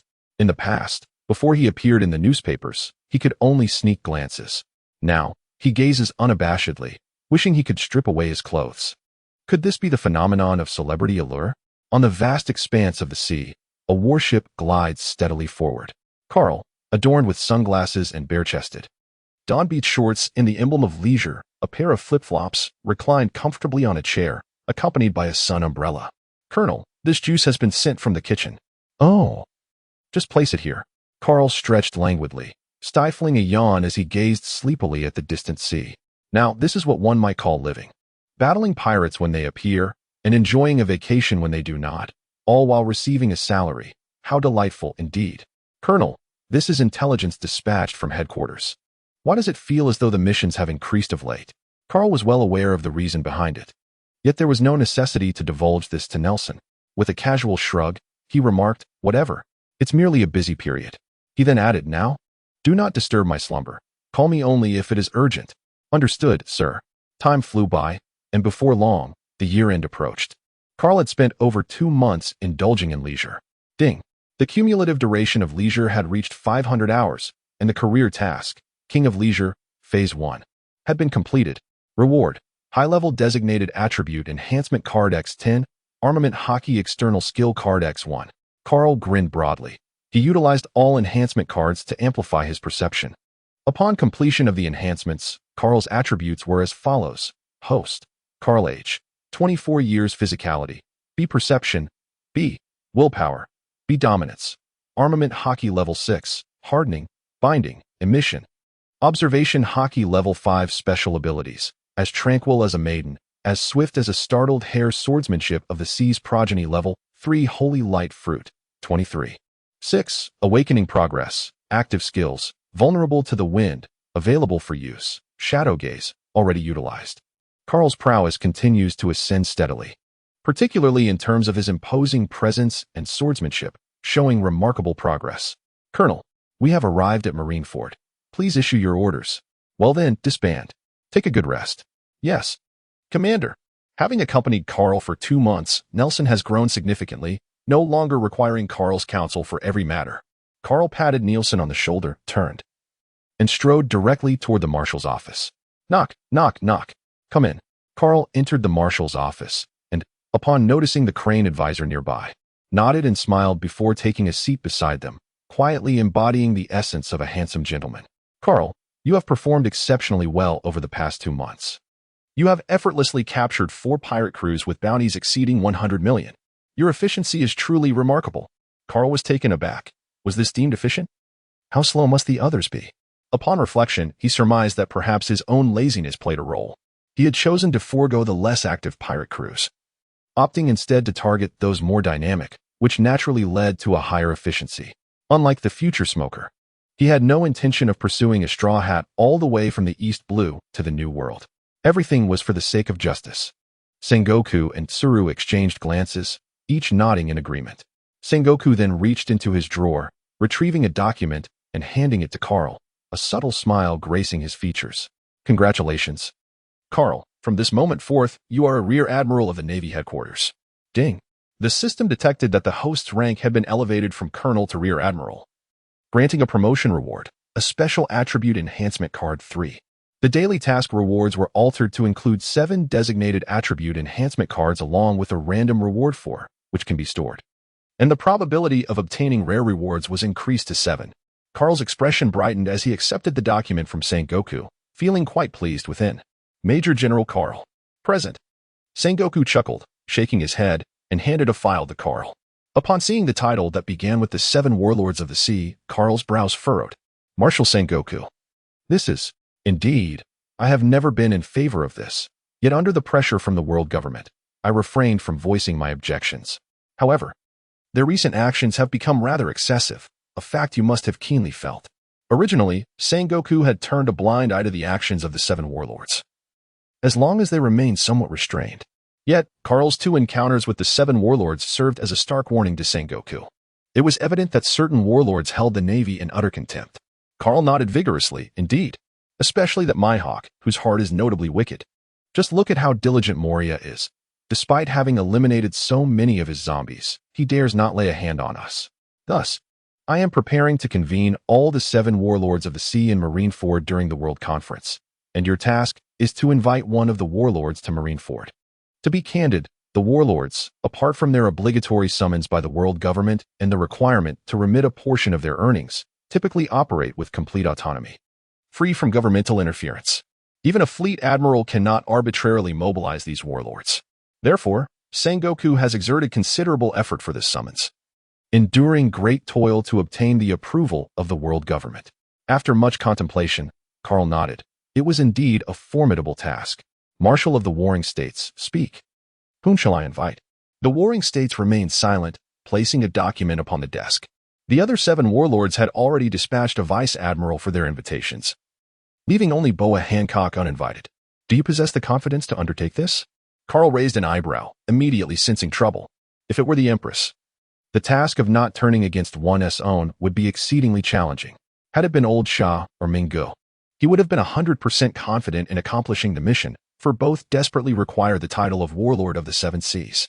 However, the Empress, while also in need of it, possessed a rather peculiar disposition, often resorting to beauty as a guise for violence. Otherwise, this task would not have fallen upon him. Is there any chance we could replace the fleet admiral? He inquired. Do you think that is possible? Sighing, Carl accepted the Empress's dossier. Very well. I shall undertake this mission, but I recall that Amazon Lily lies in the calm belt. My warship cannot traverse those waters. Warring States waved his hand dismissively. That is a trivial issue. You are now a high-ranking officer. The headquarters will provide you with a Sea Prison Stone warship, arriving the day after tomorrow. Take these 2 days to rest, and embark punctually the day after tomorrow. Understood. Just as Carl prepared to depart, Admiral Tsuru called out to him. Wait a moment. Admiral Tsuru? What is it? With a cheerful demeanor, Admiral Tsuru gazed at Carl and said, There is indeed a matter to discuss. You must remember that young lady, Aine. Right? Of course. Wait a moment, Admiral Tsuru, she hasn't encountered any misfortune, has she? Noticing Carl's worried expression, Tsuru was momentarily taken aback but then chuckled. Do not fret, Aine is quite well. She merely wishes to become your aide. Oh, that is a relief. Wait, did you say Aine wants to join me? Admiral Tsuru teased, indeed. Alas, I have toiled tirelessly to nurture her for so long. How can I keep a young lady like her? Now, Carl felt somewhat unsettled. After such a long separation, her sudden desire to be his aide made him wonder if Aine had ulterior motives. Did she truly express such a desire? Could it be otherwise? Warring States chimed in with a smile. Not only Aine, but many female sailors would be eager to join your crew. Truly enviable. TSK, TSK, TSK. The most handsome man in the world. In my youth, I too was quite the dashing figure. Why has no one ever bestowed such an epithet upon me? The most handsome man in the world? Is that the tale that has spread so wildly now? No wonder those female sailors were gazing at him with such admiration earlier. Carl scratched his head in confusion. Since Advisor Crane has spoken, I shall seek out Aine for a discussion shortly. Advisor Crane nodded in agreement. That is indeed the best course of action. I have already released her, so she may report directly to you when the time comes. After departing from the naval headquarters, Carl made his way to the training grounds. Though there were no new recruits present, Zephyr was there daily to guide the Navy's training. Teacher Zephyr, it has been quite some time. Haha, you finally decided to visit me, young man. TSK, it is truly delightful. You have attained the rank of Rear Admiral. Zephyr clapped Carl on the shoulder, his face beaming with joy. Carl's physique remained impressive, a testament to his diligent training. Well, I have been busy capturing pirates daily. Otherwise, I could not have risen from Colonel to Rear Admiral so swiftly. Zephyr waved dismissively. Your current prowess is more than sufficient for the rank of Vice Admiral. Compared to Akainu and Akiji, you are somewhat lagging. How could I possibly compare myself to such monstrous figures? At Carl's remark, Zephyr chuckled silently. In his eyes, Carl was also deserving of the term monster. After the two mentors conversed leisurely for a while, Zephyr suddenly pointed towards a blue-haired girl at the edge of the training ground. Look over there. Is that Ein? Carl focused his gaze and, indeed, hurried over. Ein, are you here to see Teacher Zephyr as well? Ein, blushing slightly at the sight of Carl after such a long time, replied, did Chief Crane mention anything to you? About becoming your aide? Ha ha, of course he did. What? Are you so eager to be my adjutant? Ein playfully punched Carl's chest with a light fist. Humph, I absolutely want to be your aide. Do you agree? Would I dare to disagree?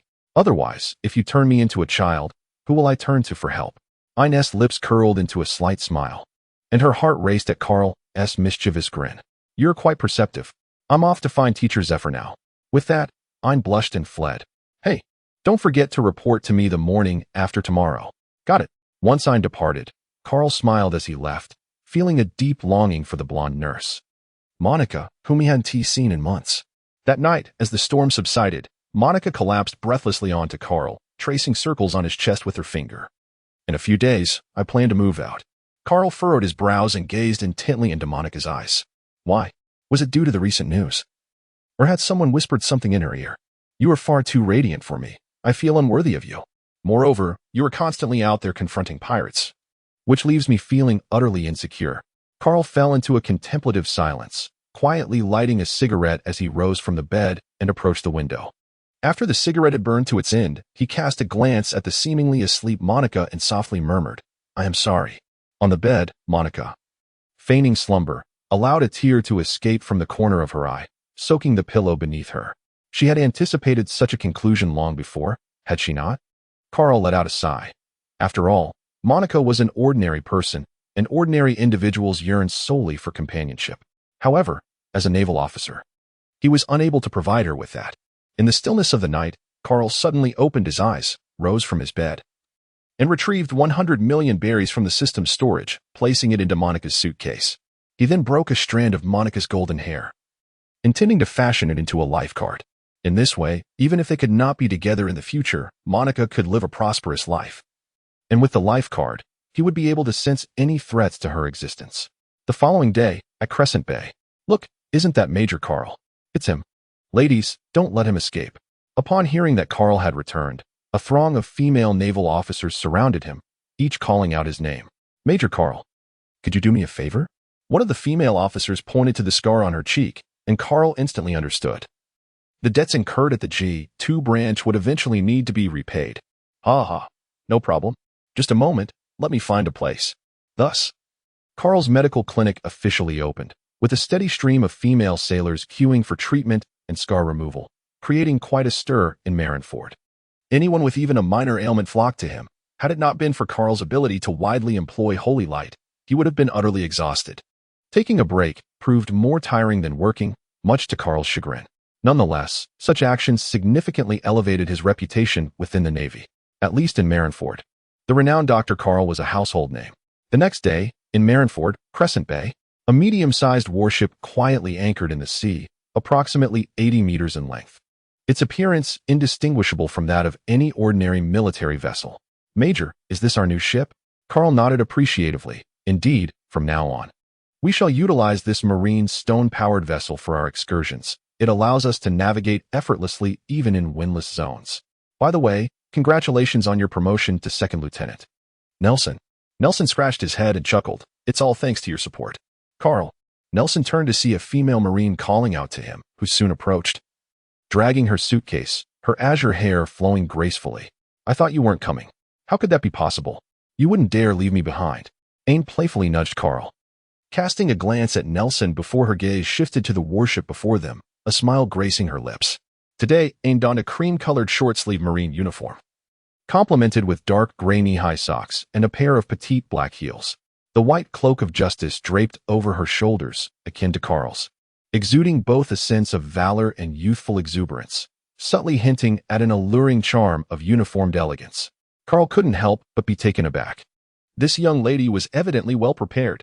Allow me to introduce her. This is Lieutenant Nelson, my aide-de-camp. This enchanting lady is a fellow student from my training camp, and also my friend, Aine. By the way, Aine, what is your current rank?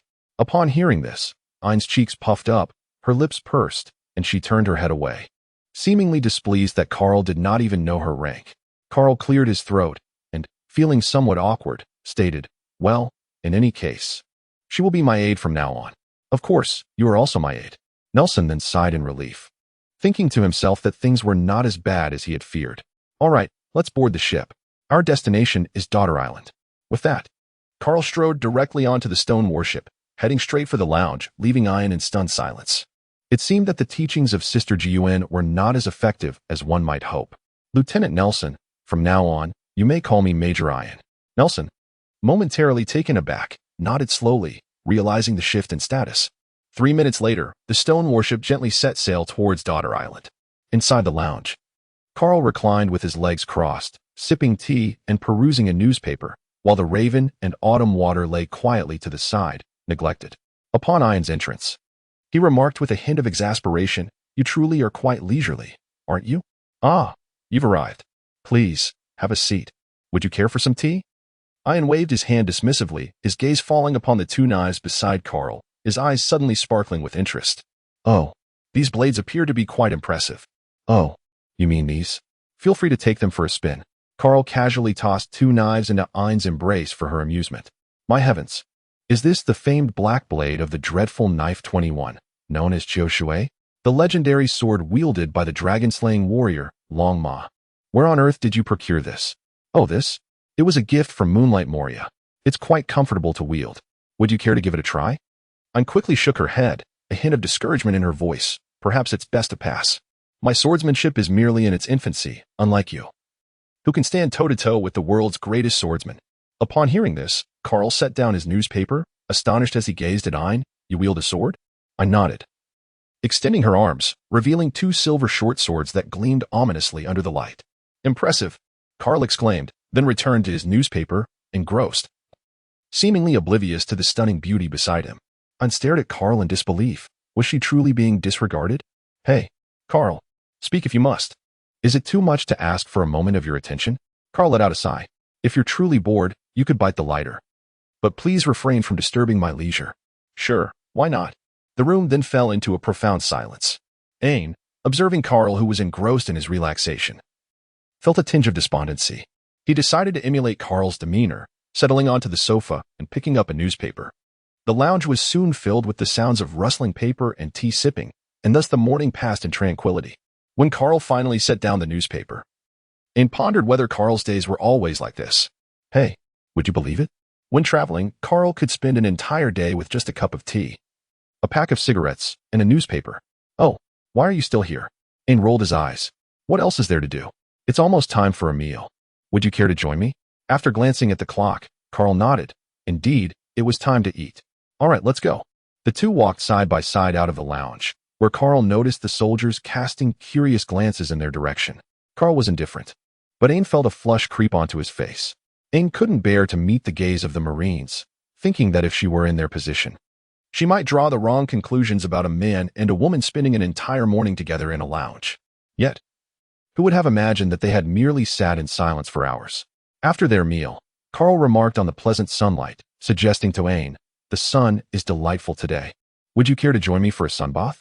Aine responded with a puzzled look. 10 minutes later, as she watched the Marines effortlessly setting up lounge chairs and sun umbrellas, Aine fell into silence. This was hardly a mission. It felt more like a vacation. Come on. Aine, don't be shy. Aine bit her lip, finally resolving to enter her room to change into a modest black swimsuit, bashfully lying down on the lounge chair beside Carl. Is this appropriate? Everyone else is diligently working while we indulge ourselves. Carl smiled and remarked, it's merely a matter of habit. Moreover, we are naval commanders. Our primary duty is to eradicate pirates. We can delegate the other tasks to the sailors. After all, we cannot be responsible for everything, can we? I nodded thoughtfully, recognizing the validity in Carl's words. On the ship of Chief Crane, she had occupied the role of handling the other tasks, and now, aboard Carl's vessel, she was merely experiencing a moment of adjustment. Our mission this time is to extend an invitation to that pirate empress, the world's most beautiful woman, is it not? Indeed, Carl replied. Do you truly believe she is the most beautiful woman in the world? The instincts of a rogue whispered to Carl that there was more to Ein's inquiry. After a moment of contemplation, he responded, I have never seen her. So how could I ascertain her beauty? Perhaps she isn't even as lovely as you. Ein's lips curved into a slight smile as she turned to Carl, her face radiant with joy. Do you genuinely think I am beautiful? Of course. You are renowned as the most stunning beauty of our 24th training camp. Receiving Carl's compliment, Ein felt a wave of sweetness wash over her heart.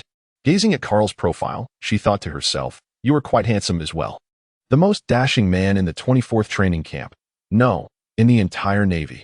As night approached, a voice broke the silence. Major General, we have reached the doldrums. Should we proceed with navigation during the night? Carl gazed at the still waters in the distance, shaking his head slightly. Although the battleship, forged from sea stone, could disregard the calm belt and the sea kings, the perils of nighttime travel had always been considerable. Regardless of the absence of wind, he would not opt to embark on a journey under the cover of darkness. Let us anchor here. We shall set sail at dawn. Aye, Commander. Once Nelson had departed, Carl turned to his companion, Ein, and said, you should rest early as well. Indeed, you too. Until tomorrow. The following morning, the waters were serene, and the sun shone brightly. Set sail. With a command from Carl, the battleship crafted from sea prism stone officially entered the doldrums, advancing towards Daughter Island. Here lies the doldrums. Indeed, there is not a whisper of wind.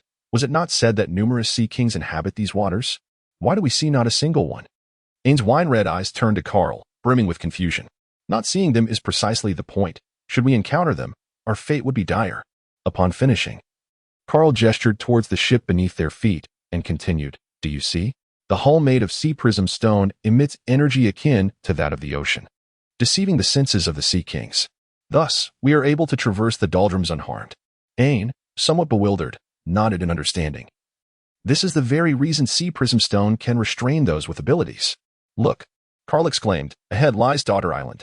Following the direction of Carl's finger, a verdant island emerged, with the words 9 snakes inscribed upon the towering mountain at its center, flanked by menacing serpent heads that appeared quite intimidating at first glance. The battleship anchored 3 kilometers from Daughter Island, and at this moment, Carl addressed Nelson beside him. Fire a signal flare to prevent any undue alarm. Understood. A crimson flare soared into the sky, bursting open to reveal the emblem of a seagull, signifying the identity of the Navy. According to the agreement, the battleship was to halt 3 kilometers from Daughter Island to avert unnecessary conflict and ensure the smooth execution of their mission, a task that Carl undertook with great diligence. In the imperial palace of the Empress, Hancock, leaning against Salome, the snake, furrowed her brow slightly, hastening to the terrace with a piercing gaze fixed upon the red signal flare outside the island. Sandersonia, you and Marigold go summon the warriors. I am eager to see what tricks the Navy has in store. Carl peered through his telescope at the vigilant Amazonian warriors stationed at the harbor, his expression tinged with a hint of seriousness. The insularity of Daughter Island was far more pronounced than he had anticipated. What is the situation? Carl shook his head, expressing a sense of pessimism. A conflict might erupt. That Empress possesses a rather peculiar temperament. The haughtiness and arrogance that Boa Hancock displayed in his memories were merely a facade. Much like a hedgehog shields itself with sharp quills, her tender heart is only revealed to those she cherishes. Observed from an outsider's perspective, this personality trait reveals an unexpected charm. However, from the standpoint of the Navy, Carl found it difficult to appreciate Hancock. Arrogant, disrespectful, willful. Presently, he could only describe Hancock in 2 words, troublesome. An alert indicated that Boa Hancock harbored hostility towards the host. The series of tasks, do not strike against one's own, had been activated. Task requirements: avoid conflict with Boa Hancock, one of the 7 warlords of the sea, and resolve issues with composure. Reward: Amazon Lily's secret arts of dominance and a will enhancement card 10. Carl took a deep breath. The reward this time was far more substantial than he had anticipated. particularly due to the powerful secret method of cultivating haki. Although Karl had already mastered the dual-colored haki, countless naval officers would struggle throughout their lives to awaken it, with only those of the rank of Rear Admiral and above possessing it on average. In contrast, the warriors of Amazon Lily, despite their relatively modest strength, all exhibited dual-colored haki. What did this imply? It clearly indicated that Amazon Lily possessed a unique method for awakening haki. Should he successfully complete the mission, it was conceivable that a multitude of haki-wielding commanders would emerge from the Navy, significantly enhancing its overall strength. To put it succinctly, while this reward was of little personal significance to Karl, it held immense importance for the Navy. At that moment, Karl's mind raced as he pondered how to ensure that the Empress would calmly accept the summons from the 7 warlords. Yet after much contemplation, he found himself at a loss. How does one persuade a woman, especially one as unreasonable as her? Had it not been for the Nika fruit and the human vessel Luffy during the Marineford War, Hancock might not have even considered responding to the summons. Alas, this was quite a predicament. Given the circumstances, Karl realized he could only take things one step at a time. If all else failed, he touched his smooth, youthful cheek. Moments later, a uniquely designed vessel resembling a serpent emerged from the port, gradually approaching Karl's warship under the propulsion of a colossal serpent. The naval personnel present could not help but swallow hard, their thoughts racing at the prospect of the legendary world's most beautiful woman soon making her appearance. Karl and Ein wore solemn expressions, their hearts racing.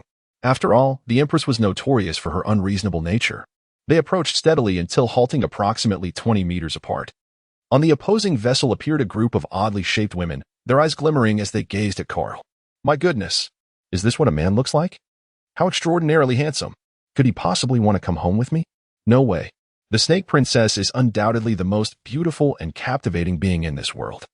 He is merely a foul man. Yet, he is indeed quite striking, dressed in a tailored black suit with a flowing white cape of righteousness. Karl strode to the bow of the ship, his right hand resting upon the hilt of his sword, with a raven perched upon his shoulder. He called out loudly to the women on the opposing ship. I am Rear Admiral Karl of the Navy Headquarters, one of the 7 warlords of the sea, Boa Hancock. I have come to escort you. Please step forward. A robust woman on the other ship chuckled heartily. What a coincidence. The Snake Princess shall not be coming out. It's been so long since I've seen a man. Do all men look as handsome as you? Karl furrowed his brow, remaining silent as he turned his gaze toward the adjacent sea, sensing that something was about to emerge. He wondered whether it was due to their prolonged docking or if they had been discovered. Was it not said that Hancock's ship could deter the Sea Kings? How vexing. Suddenly, a colossal creature resembling a cow breached the surface of the water, roaring as it approached the warship from 500 meters away. Nelson, his expression grave, shouted urgently, It's a Sea King. Open fire. Open fire. Calm and composed, Karl slowly drew the autumn water from his left waist, casting not a glance at the Sea King creature. With a swift motion, he executed a powerful golden slash that hurtled toward the beast. The creature ceased its roar, its head gradually sliding away from its body, staining the ocean with crimson. Instantly, silence enveloped the surroundings. The hissing sound of autumn water returning to its sheath resonated through the air. The female warriors aboard the opposing vessel gaped in astonishment, their thoughts consumed by a singular notion. This man is formidable. While they too could handle the Sea King with relative ease, they could never match Karl's effortless prowess. It seemed that aside from Lady Snake, none could rival him. The invitation extended to Miss Boa Hancock was merely to collaboratively discuss and amend the Shichibukai system, clarifying their respective responsibilities and obligations. We hope Lady Hancock will not make things difficult for us. Please, do come forth. A flicker of apprehension crossed the eyes of the robust woman, yet she resolutely declared, Do not harbor such thoughts. Lady Snake is beyond. The distinct sound of footsteps echoed from the opposing ship, likely the sound of high heels striking the wooden deck. The female warriors turned to the ship's cabin, the footsteps drawing ever closer. With a creak, the wooden door swung open, revealing a statuesque woman who gracefully stepped out. The female warriors parted to clear her path as Hancock strode directly to the head of the colossal serpent, pointing toward Karl's warship. The serpent, adorned with black hair, elongated its neck, while Hancock, standing high above, cast a disdainful gaze upon all. Nielsen, standing behind Karl, spoke in a solemn tone, Do not underestimate our opponent. They are capable of petrifying individuals. Soon, the pirate empress halted just 5 meters away from the warship, allowing the onlookers a glimpse of the world's most exquisite beauty. This was Karl's first encounter with the living embodiment of unparalleled beauty. She possessed a cascade of lustrous black hair styled in a traditional manner, and her golden serpentine earrings, dangling beneath her ears, were strikingly eye-catching. Her eyes, reminiscent of sapphires, sparkled with clarity, their elongated and delicate corners revealing a hint of aloofness. Her nose was elegantly sculpted, petite yet refined, while her lips were soft and devoid of any creases. Adorning her upper body was a fitted jacket in shades of pink and red, boldly open at the front, revealing skin as smooth as cream, accentuated by alluring curves. The lower half featured a gown akin to a qipao, with a slit on the right side that reached an astonishing height, unveiling a flawlessly smooth leg, elegantly adorned with red high heels. Karl of Greenough Island in the North Sea Rubneal Kingdom, bear witness. Upon beholding her in person, even Karl had to concede that Hancock truly deserved the title of the world's most beautiful woman. The naval soldiers behind Karl breathed heavily, their expressions lewd. The sound of swallowing echoed intermittently. Is this truly the pirate empress? Indeed, she is as beautiful as the legends depict. Mother, I have fallen in love. She is simply breathtaking. Hancock, noticing their reaction, revealed a confident smile, gracefully sweeping her long black hair behind her ear, and gave a playful wink. The hearts of the naval soldiers trembled, their pulses quickened, exclaiming in awe. Karl remained unfazed, for he had endured the tutelage of countless masters and the refinement of the 3D realm in his past life. To him, it was merely a matter of offering a faint smile. Persuading him to accept lavish gifts would prove to be a formidable challenge. Subsequently, two statuesque women positioned themselves on either side of Hancock, accompanied by a hat-wearing Black Panther and an eagle. Behind Hancock slithered a large serpent, adorned with white and pink stripes. You have finally arrived. However, it is unfortunate that I deceived you earlier. I shall not heed the summons. Karl gazed at Hancock with a calm demeanor and spoke in a low voice. Madam Hancock, the other members of the 7 warlords have already accepted the invitation and are en route to the Navy headquarters to prepare for the meeting. Are you certain you wish to decline participation in this gathering? It is, after all, a matter of significant importance concerning the rights and responsibilities of the 7 warlords, vital to each and every one of them. A flicker of disdain crossed Hancock's eyes as she scoffed. Oh, what does it matter? Regardless, I shall not accompany you. Furthermore, I desire all the provisions aboard your ship. Karl took a deep breath, feeling somewhat at a loss and even beginning to question the meaning of life. Could such words truly be uttered by the emperor of a nation? Miss Hancock, are you jesting? Oh, is that so? Hancock glanced towards Karl, who turned his head to look. Led by Nelson, the naval officers were busily transporting supplies out of the warehouse, as if under a spell. What a beautiful woman she was. Whatever she desired, we would be willing to grant her. Karl muttered under his breath, wishing he could deliver a few resounding slaps to them for their utter lack of resolve. Could they not learn from this esteemed general? Display some composure. What are you all doing? Wake up, everyone. Karl's roar momentarily jolted the group of naval soldiers back to reality, and they finally regained their senses. Madam Hancock, I shall state this only once. Should you refuse the summons, your title as one of the 7 warlords of the sea will be revoked. This is my final ultimatum. At this juncture, Karl's gaze had turned frigid, devoid of any semblance of compassion. Even if the series of missions were to fail, it mattered not. If the system would not yield, then he would extract it from her personally. Major General Karl, are you threatening me? No, I am merely informing you, Hancock replied, a slight smirk gracing her lips. I do cherish the title of warlord, yet I have no desire to visit the naval headquarters. How about this? The soldiers sent to welcome me meet with misfortune at sea, their bodies turned to stone, and the entire fleet annihilated. Karl slowly drew out the autumn water, his gaze heavy as he looked towards Hancock. What do you intend to do? He inquired. Hancock remained silent, while Sandersonia, standing to her left, flicked her long serpent-like tongue and remarked, Sister has the worst temper, but all will be forgiven. To the right, Marigold added, Indeed. For there exists a reason worthy of forgiveness. No sooner had she spoken than Hancock leapt down from the serpent's head, positioning herself before Karl, and with a playful tone, inquired, Do you wish to know the reason? Karl, no matter what I desire to do, whether it be plunder or take a life, the entire world shall pardon me.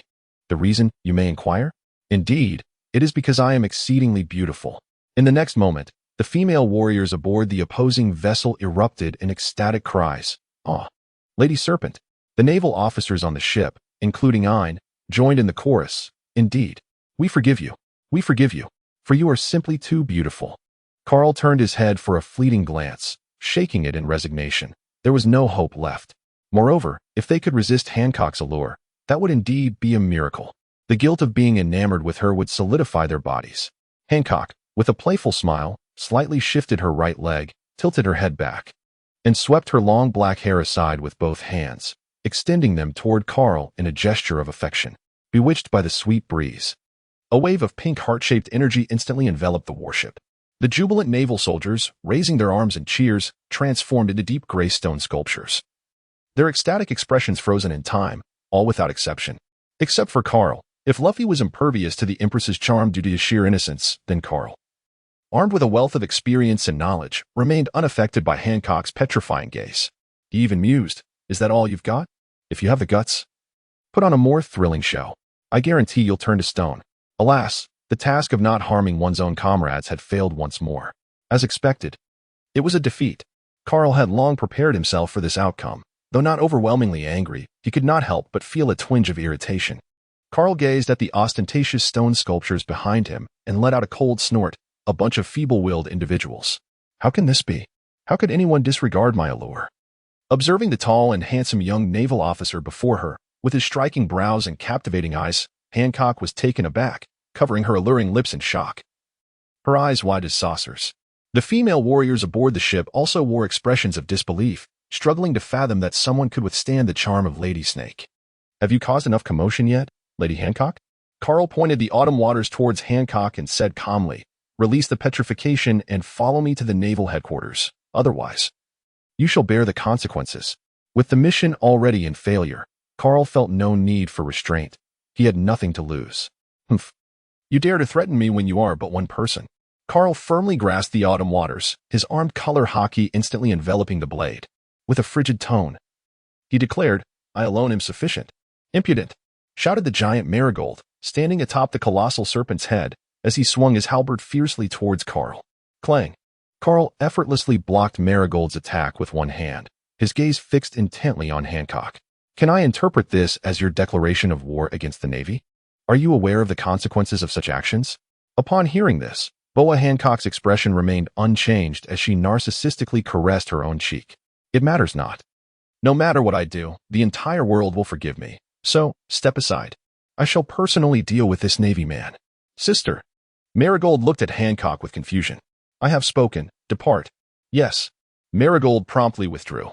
Boa Hancock's enchanting eyes fixed upon Carl as she declared, "The ability to resist my allure is not your proudest asset.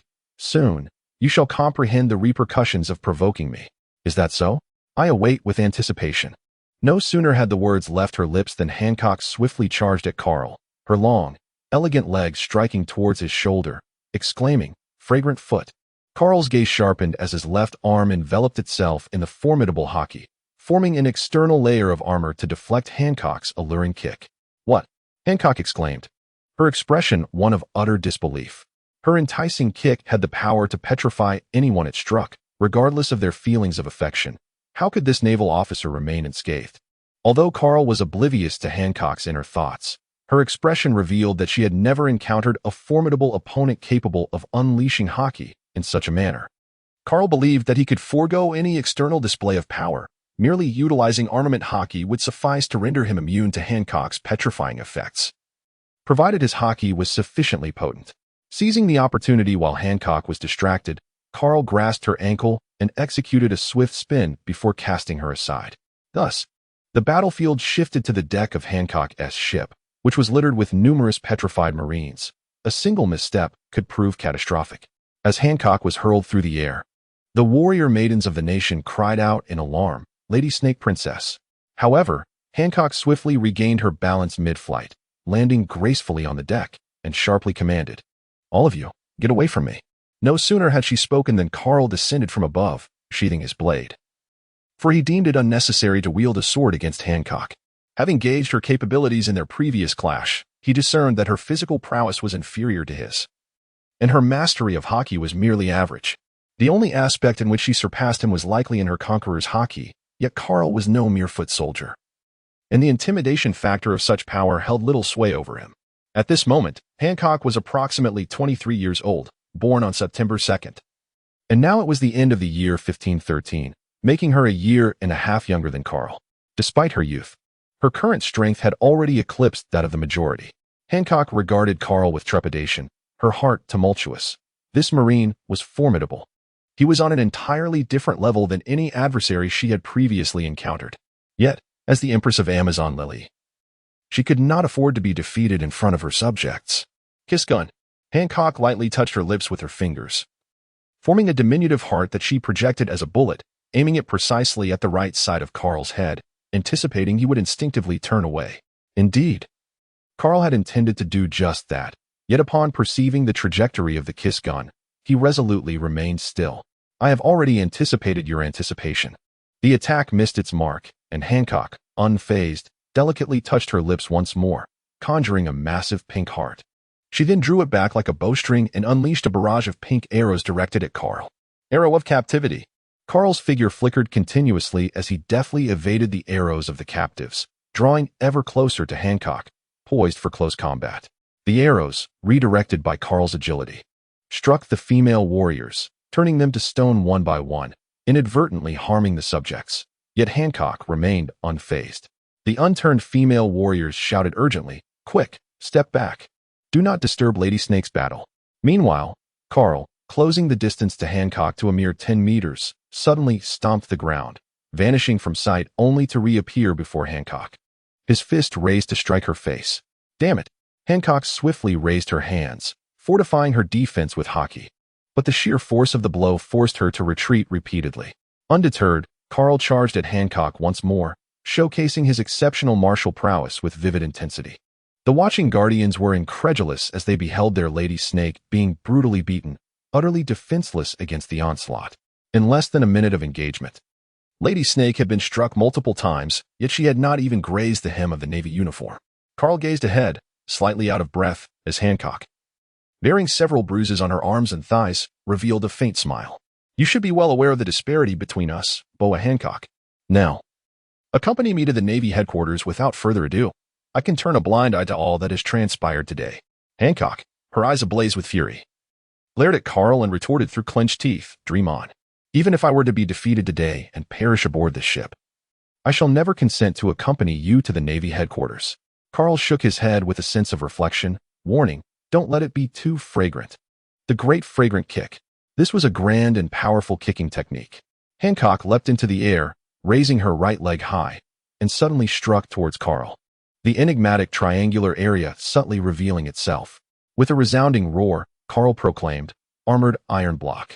Instantly, his skin was enveloped in a formidable layer of armored hue, and his muscles bulged with newfound strength, significantly enhancing his defensive capabilities. As Hancock's leg came crashing down upon his shoulder, Carl's body sank abruptly, his feet embedding into the deck, and cracks radiated outward, a testament to the sheer force of Hancock's strike. Alas, Carl's defenses were even more formidable.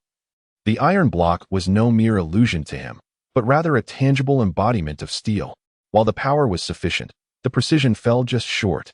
Carl extended his hand, swiftly seizing Hancock's thigh, and with a thunderous shout, he hurled her onto the deck, her face and chest striking the ground first. Had Hancock not reacted with remarkable speed, reinforcing her defense with haki, her ample bosom would have surely been further enhanced. Yet, this was merely the beginning. Carl showed no signs of halting, continuing to grip Hancock's leg as he swung it behind him, and then forward again. Enough. A formidable aura suddenly enveloped Carl, surging towards the crown of his head, prompting him to instinctively release his hold. By the time he regained his wits, Hancock had already extricated herself from his grasp. The Conqueror's haki was indeed intriguing. Observing the onlookers still enjoying the spectacle, Carl realized that Hancock had mastered her haki quite well, able to discern friend from foe rather than launching indiscriminate attacks. Hancock, panting heavily, regarded Carl with a fierce determination, clearly unwilling to concede defeat so easily. Die. Once her breathing steadied, she surged towards Carl, striking and kicking with abandon. In her fervor, she had lost her composure, rendering her observation haki virtually ineffective. Maintaining his calm, Carl adeptly evaded each of Hancock's assaults. At the moment she revealed a vulnerability, he swiftly extended his left hand. Got you. Hancock turned her head to see Carl's left hand gripping her shoulder as if ensnared by an iron hook, sending waves of intense pain through her. Gritting her teeth against the agony, Hancock clasped Carl's wrist with both hands, using her left foot to propel herself into a graceful 360-degree flip in midair. Attempting to break free from Carl's control, with a sound that grated on the ears, Hancock's cloak, along with a significant portion of her fitted jacket, was torn apart by Carl, exposing her delicate shoulder and cool, flawless back.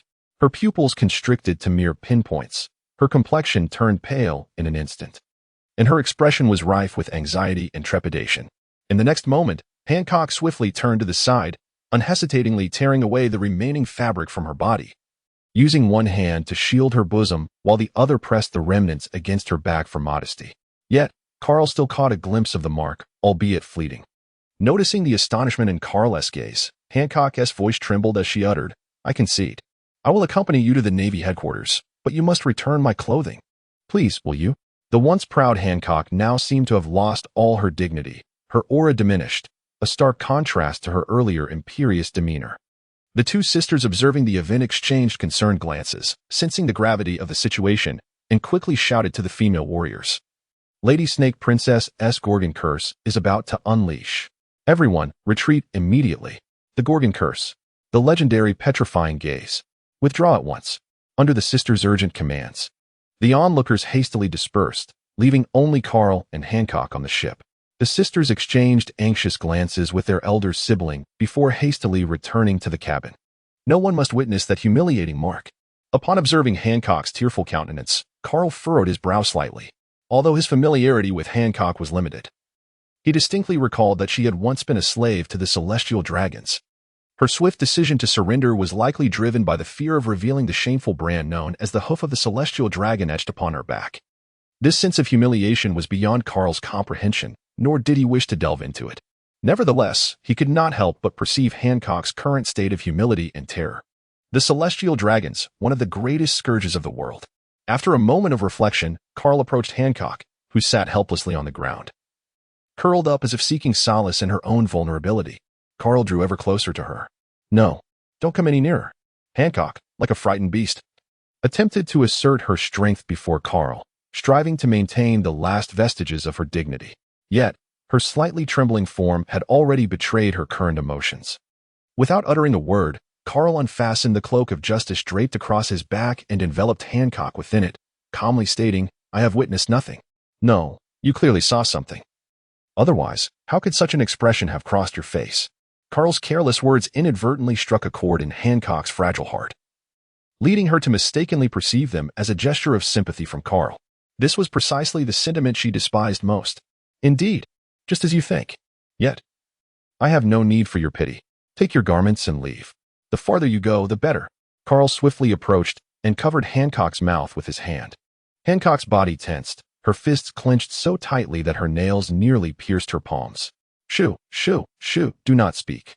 As her body stiffened, Hancock gradually calmed down. Then, Carl extended his right hand, revealing a golden orb of light in his palm, which he integrated into Hancock's being. In that moment, Hancock's pupils dilated slightly, and she felt a warm current flowing within her, healing all the injuries sustained during the battle, eventually converging at her back. The mark, which she had always regarded as a source of shame, began to itch, and it took approximately 3 minutes for the sensation to fade away.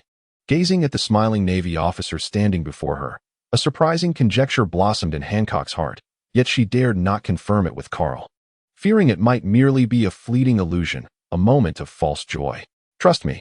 Carl slowly withdrew the autumn waters and placed it gently on the deck behind Hancock, softly inquiring, "Shall we take another look?"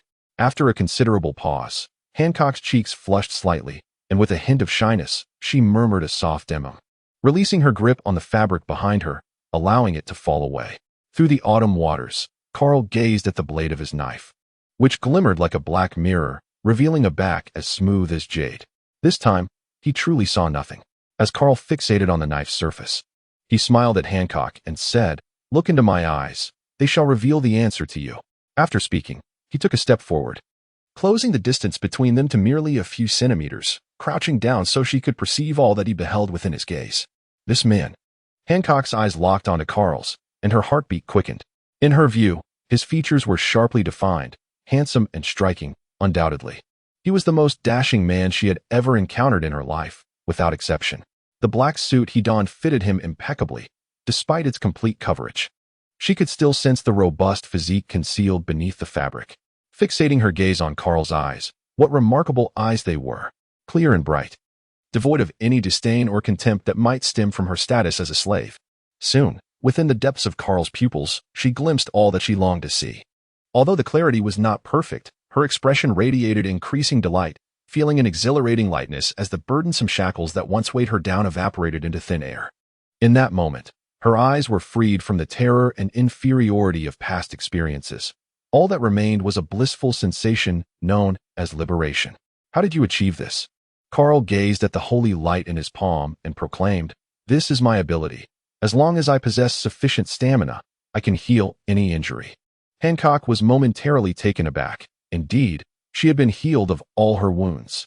As she looked upon Carl's face, she gradually became entranced, her heart racing and her body warming slightly. "Miss Hancock? Miss Hancock?" At Carl's call, Hancock awakened from her reverie. Upon meeting his gaze, her cheeks flushed crimson, and her legs grew weak. Carl was taken aback by Hancock's sudden 180-degree shift in attitude. Just moments ago, Hancock had displayed an arrogant and detestable demeanor, yet now. Oh no, could it be that he would become entangled in this? No, what was he afraid of? If he had the courage, let them engage in a genuine confrontation. Regardless of the depths of the waters, he was confident in navigating them. "Just call me Hancock, Major General Carl." Carl nodded, rising from the deck and adjusting his collar. "Well, Hancock, now that your Gorgon curse has been lifted, you need not live in fear any longer." "Thank you, Major General Carl." "Thank you so much," Hancock exclaimed, embracing Carl tightly, her shoulders shaking with silent sobs. A gentle smile graced Carl's face as he patted her back. "From now on, just call me Carl." After a moment, Hancock seemed to realize that her upper body was nearly bare save for a justice cloak, having clung to Carl for several minutes. "Is this the warmth of a man's embrace? It feels so comforting, though Carl's sword hilt is a bit uncomfortable. Hancock, perhaps you should return and put on some clothes. We will discuss the 7 warlords' summons later. By the way, my soldiers have been petrified by you. Please release them." Blushing, Hancock covered herself, nodding in agreement. "I shall promptly remove their petrification." After signaling, she lifted the curse, then pretended to casually brush past Carl, only to cover her flushed face, anxiety rendering her breathless. On the warship, the petrified naval soldiers gradually regained their senses, oblivious to the events that transpired during their stasis. They only recalled cheering for the pirate empress moments before everything went dark. Aine was the first to awaken, her expression darkening as the reality set in. She had indeed fallen under that woman's spell. However, upon seeing Carl leap onto the deck, her clouds of despair dissipated, and she quickly inquired, "What is the situation?" Carl made an okay gesture, reassuringly stating, "Rest assured, I have taken care of her." Aiden immediately felt a wave of relief, glad that the mission remained unaffected. However, upon observing the signs of battle not far away, he furrowed his brow. "Did you have a confrontation?" Carl patted Aine on the shoulder, smiling reassuringly. "Fear not. She will consent to return with us to the naval headquarters. We merely need to await in silence." After stating this, Carl shifted his expression dramatically. Turning to the bewildered naval soldiers, "You have truly disappointed me. As members of the Navy, how can your resolve be so feeble?" Nelson's face flushed crimson, and he hastily bowed to Carl, apologizing, "I beg your pardon, Major General Carl. I do not know how this happened. I willingly accept punishment." The other naval soldiers, feeling ashamed, lowered their heads in unison, exclaiming, "Indeed, Major General, we accept punishment." With his objective accomplished, Carl nodded in satisfaction. To recognize one's errors and amend them is of utmost importance. Henceforth, I expect you to devote yourselves more earnestly to combating evil and piracy. Can you achieve this? All the naval soldiers shouted in chorus, "Yes." "Excellent. Now commence immediately. Clean up the deck." "Yes." "Meanwhile, Lady Hancock, are you unharmed? Did that naval officer bully you?" "Those despicable Navy men." Hancock observed the indignant female warriors and commanded, "Silence. Marigold, Sandersonia, come with me." "Sister, what transpired just now?" Hancock smiled, unabashedly revealing her flawless back to her 2 sisters.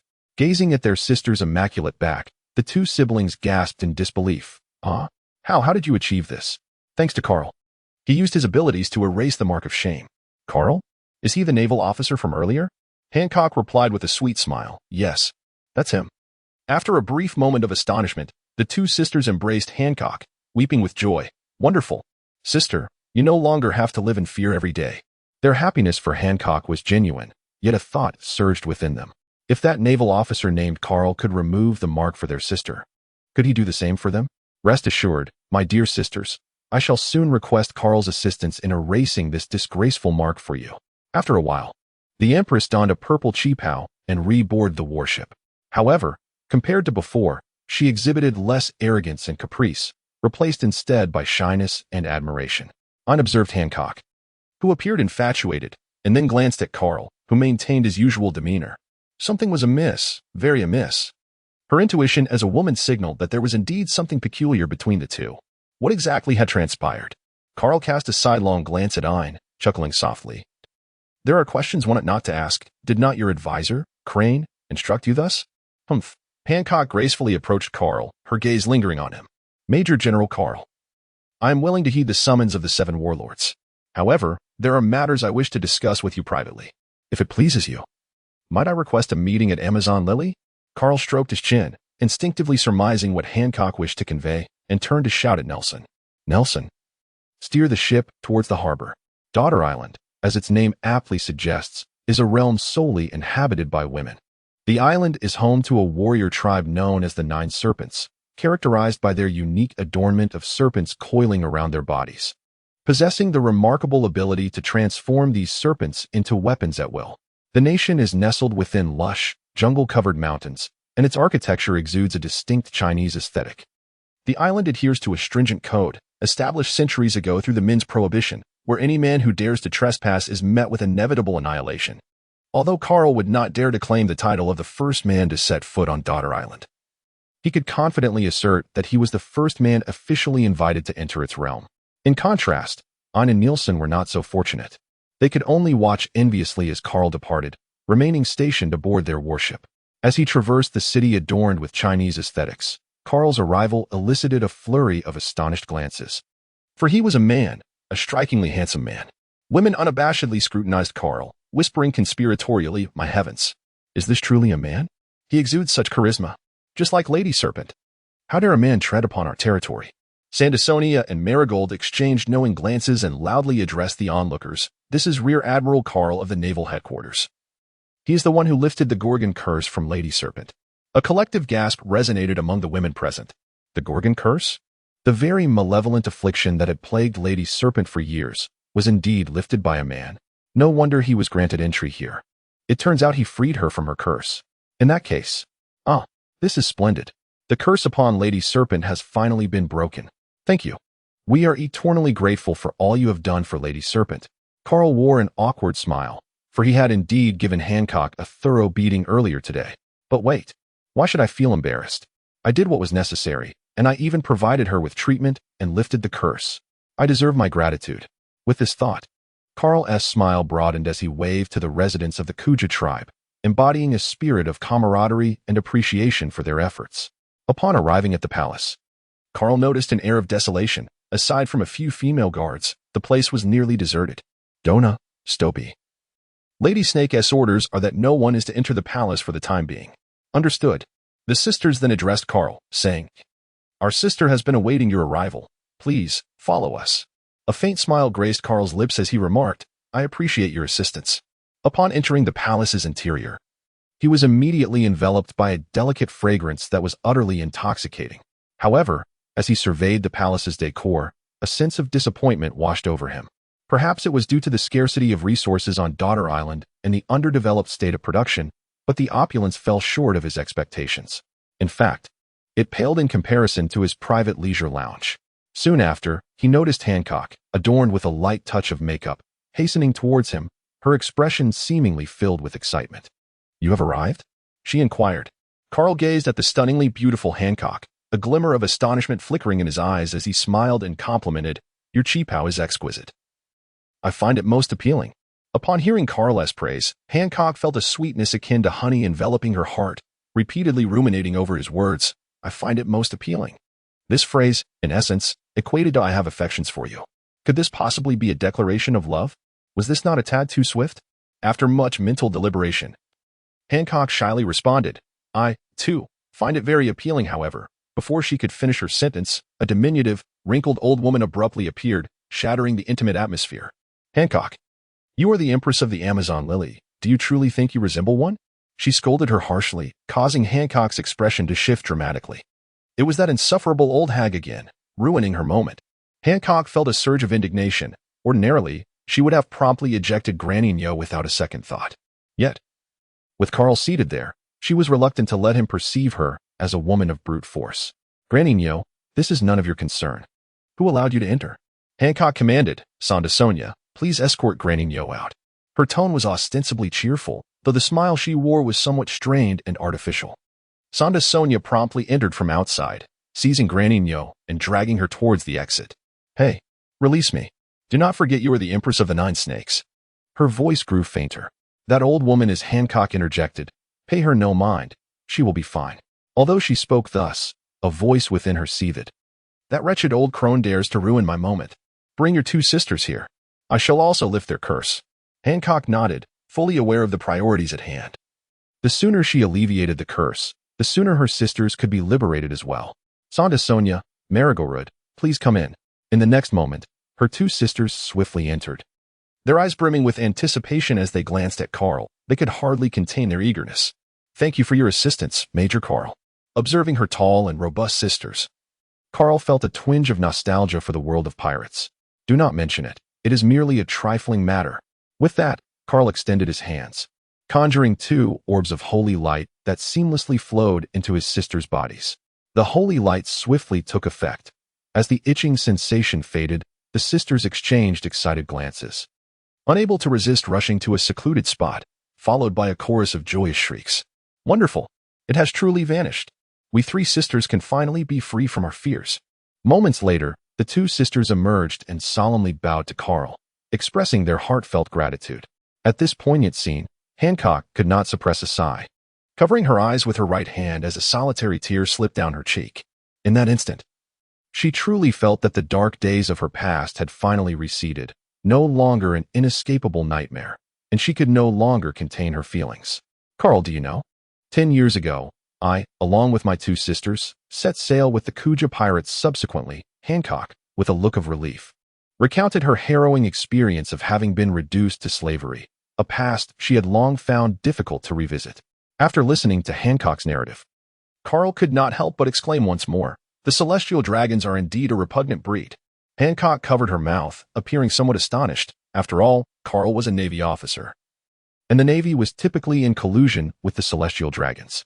Observing Hancock's surprised expression, Carl candidly remarked, in truth, many in the Navy harbor a disdain for the celestial dragons. I personally detest them. Hancock's gaze instantly intensified, almost shimmering with fervor, as her two sisters seemed to sense that their elder sister was, perhaps, experiencing the flutterings of love. Sonda Sonia quickly exchanged a knowing glance with Marigold, pulling her out of the room and shutting the door behind them. Now, only Carl and Hancock remained in the chamber. Carl at the sound of her voice. Carl felt a jolt run through him as he looked at Hancock, who was half reclined on the soft cushions, her cheeks flushed. He had to admit that his heart was stirred. However, Hancock paid little mind to such thoughts. She leaped forward, wrapping her arms tightly around Carl's neck and bestowing upon him a fervent kiss.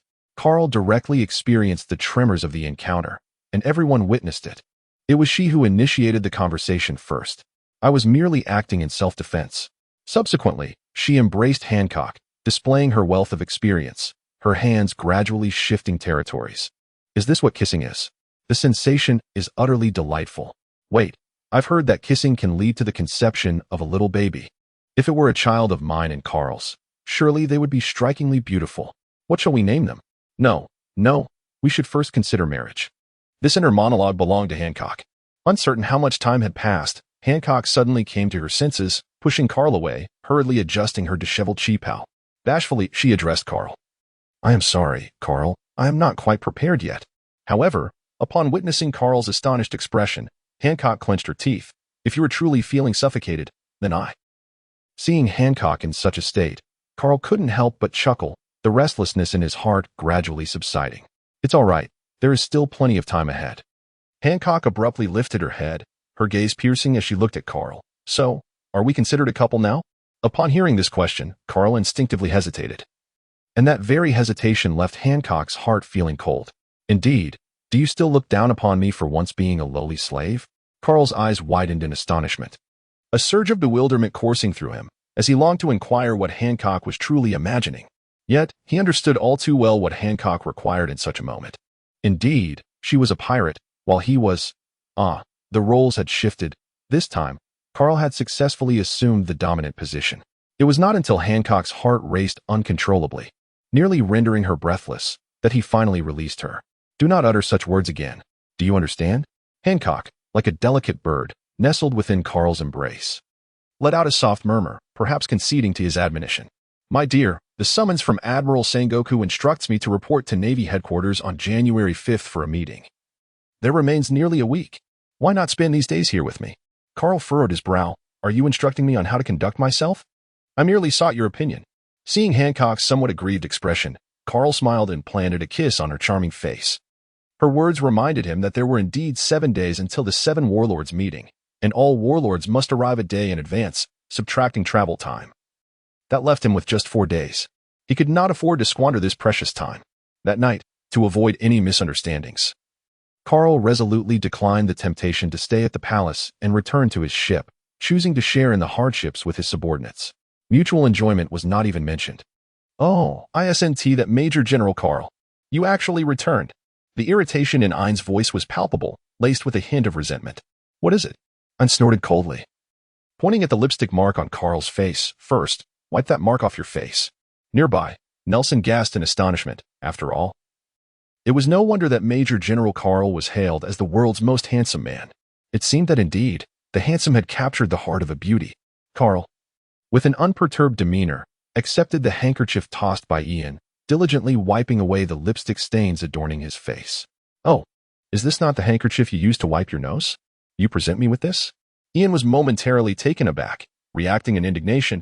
You must be joking. Stop spouting nonsense. With a forceful stamp of his foot, he retreated back to the cabin with swift strides. Observing this, Carl couldn't help but shake his head, lamenting. It is indeed the most difficult to bear the favors of a beauty.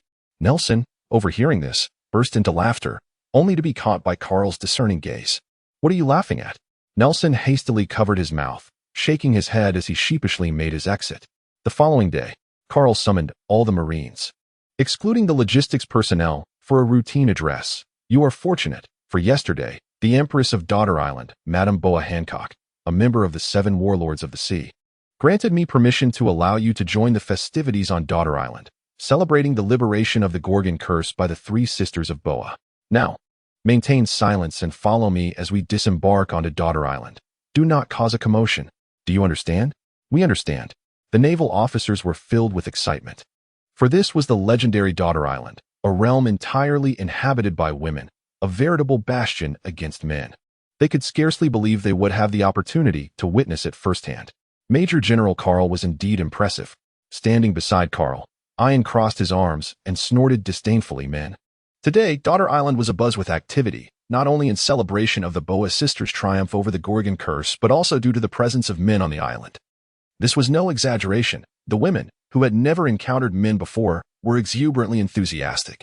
It was known that only the 9 snake pirates, the protectors of the nation, had the privilege of accompanying Lady Snake Princess into battle, thus having a chance to see men. In contrast, Nelson and his companions were blushing, displaying a feminine demeanor. Yet there was a hint of anticipation in their expressions. As for Ian, he regarded the occasion merely as a chance to explore the local customs of Daughter Island. As wild beasts and sea creatures were dragged over as culinary offerings by the female warriors, the celebratory banquet officially commenced. Several audacious women began to approach the Marines, engaging them with incessant questions, and, under the leadership of the pioneers, more and more women joined the fray. Carl, however, was determined not to participate directly. Given his physique and appearance, he feared he would be devoured without a trace. Yet, such an occurrence seemed unlikely, as Hancock was rather protective of her territory. At least on Daughter Island, none dared challenge her. At this moment, Carl stood on the palace terrace, his arm wrapped around Hancock's slender waist, admiring the lively festivities not far away. My dear, couldn't you stay a few more days? Carl shook his head. I wish I could. However, considering unforeseen circumstances, we must depart ahead of schedule. Alas, it is truly a pity. If only you could remain on Daughter Island with me indefinitely. Carl offered a faint smile, refraining from providing a direct response. The following day, Hancock boarded the warship, preparing to set sail for Malin Vondo. Set sail. Aye. The voices, though uniform, lacked vigor, as if their very essence had been drained. Carl gazed at Nelson, whose sunken eyes and listless demeanor, coupled with his hand resting on his waist, elicited a silent chuckle from him. Approaching Nelson's side, he sighed. Alas, Nelson, your health leaves much to be desired. Carl's regretful gaze fell upon Nelson, who felt as though a bucket of cold water had been poured over his face, a sudden wave of anger surging within him. A man must never concede defeat. However, he swiftly recognized the harsh reality. It was not that he was incapable, but rather that the women of Daughter Island were fierce and relentless, consuming all before them. It was not just him, which Marine, save for Carl, was not similarly ensnared by this predicament. Blessings of the holy light. Under the radiance of the holy light, the naval soldiers gradually regained their spirits, transforming from despondency to vitality, akin to having consumed a restorative elixir. Nelson was astonished. He had not anticipated that Major General Carl possessed such remarkable abilities. All right, everyone, pull yourselves together. I have but one request, to return safely to the naval headquarters. Do you have any objections? None. Excellent. Let us commence our duties. The Sea Floorstone warship departed from the port of Daughter Island, setting sail towards Marineford. The naval soldiers cast lingering glances back at Daughter Island, their eyes filled with nostalgia. In the lounge, my dear, you have finally returned. I have missed you so dearly. Carl closed the door, revealing a faint smile as he sat beside Hancock, playfully toying with her lustrous black hair. The journey may prove somewhat tedious, but do refrain from sulking. Hancock wrinkled her nose, leaning against Carl's shoulder, and replied, How could that be? As long as you are here, I could never be bored. Suddenly, the door to the lounge swung open, and Aide entered with an expressionless demeanor, casting a glance at Hancock, who was nestled close to Carl, and let out a cold snort. What is she doing here? Doesn't she have her own quarters on the ship? Aide's intentions were unmistakably hostile, aimed squarely at Hancock. This marked the first official dialogue between them. Their previous encounters had merely consisted of a brief meeting, during which Hancock had rendered her speechless. Hancock furrowed her brow slightly, clutching Carl's arm tightly. I shall be wherever I please. What business is it of yours? She then turned to Carl, her voice dripping with charm, and asked, Darling, who is this fierce woman?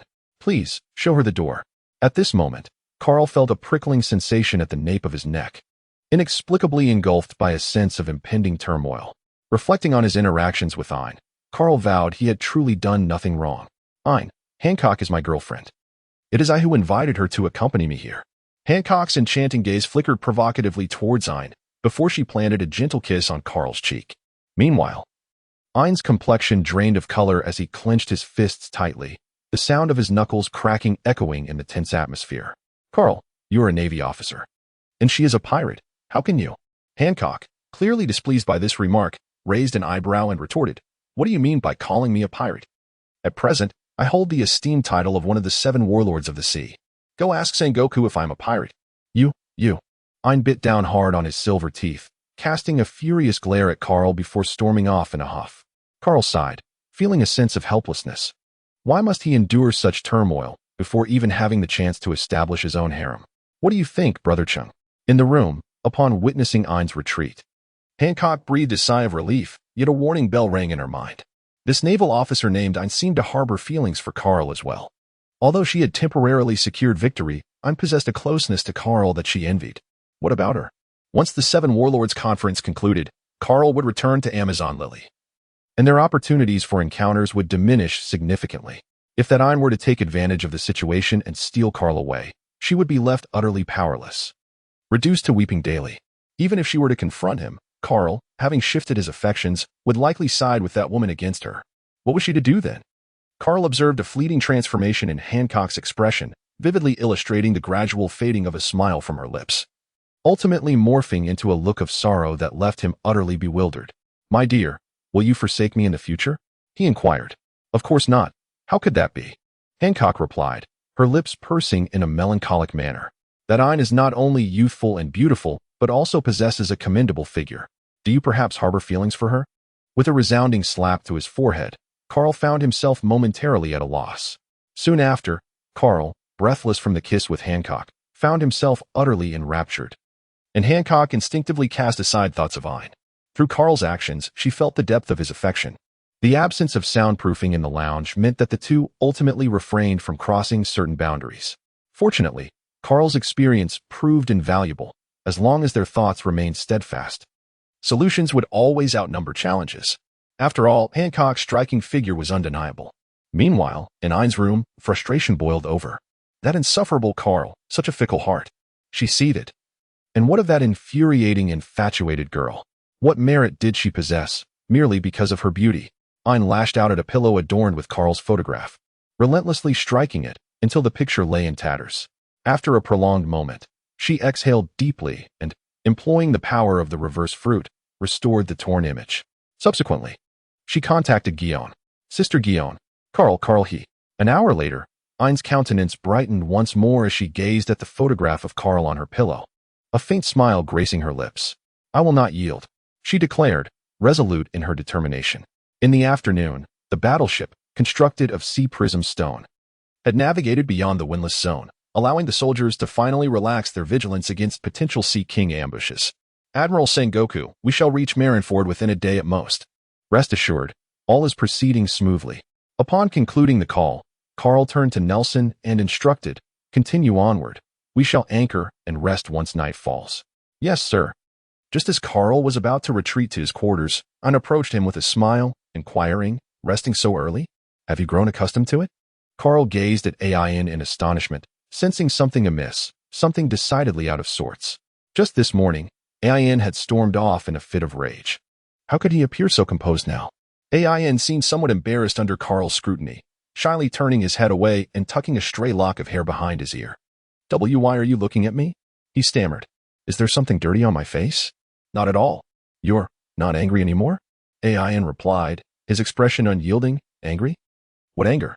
Carl couldn't help but feel a sense of admiration. I truly was a seasoned naval officer, possessing such remarkable self-management skills. In that case, I shall take my leave to rest. Wait a moment. Carl turned to Ian and inquired, is there anything else? Ian took a deep breath, recalling what Sister Guillaume had said to her earlier that day, and replied, I have been resting for a while, and I feel as though my abilities have stagnated. If possible, could you offer me some guidance? Carl scratched his head and said, well, is now a suitable time? Or should we wait until work begins? Perhaps until we return to the naval headquarters? Aine squinted his eyes and chuckled, resembling a clever little fox who had successfully pilfered a chicken. All right then. We shall make it a plan. I will come to find you then. You mustn't make excuses. Absolutely, indeed. By the way, regarding today's incident, I extend my apologies on behalf of Hancock. It was not her intention. Aine waved his hand with a smile. It's quite all right. Today it was I who acted impulsively. Alas, it was my intrusion that caused the disruption. Sister Hancock won't be upset, will she? Carl instinctively shook his head, murmuring, no, how could she be angry?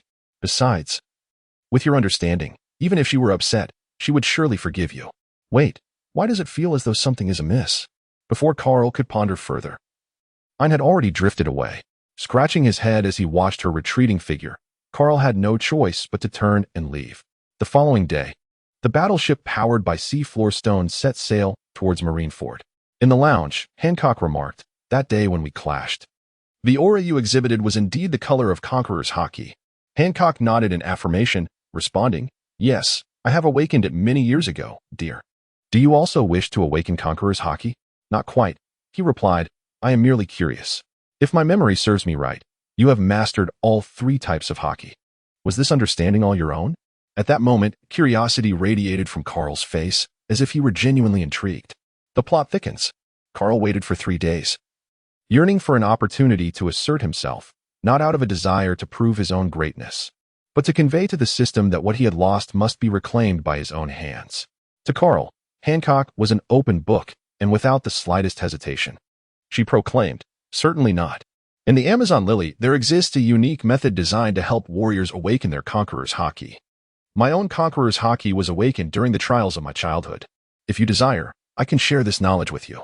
Carl's eyes sparkled with delight as he embraced Hancock and planted a fervent kiss on her lips. How wonderful! However, might this have any repercussions for you? After all, this is a secret of your island. He expressed with concern, not wishing to place her in a difficult position. Hancock, oblivious to the fragrant undertones of Carl's words, perceived his worry as a sign of his affection for her. Humph. I am the Empress of the Amazon Lily. Who would dare challenge me? She thought defiantly. Moreover, this was hardly a secret. Every member of the Kuja tribe was aware of it. It was merely others who remained uninformed. 10 minutes later. Ding. Following Hancock's narration, the host successfully acquired the secret techniques for cultivating the Amazon Lily's regal aura, with the skill cards required for aura enhancement reduced by 20. Goodness. What a delightful surprise. Carlton was overjoyed, for he understood that the higher the level of dominance, the greater the number of skill cards required. Typically, he would directly utilize the dominant skill cards awarded from daily quests. Yet, he had only achieved levels 5 and 6 thus far. To advance further, he would need to invest a substantial number of skill cards or embark on his own training in dominance.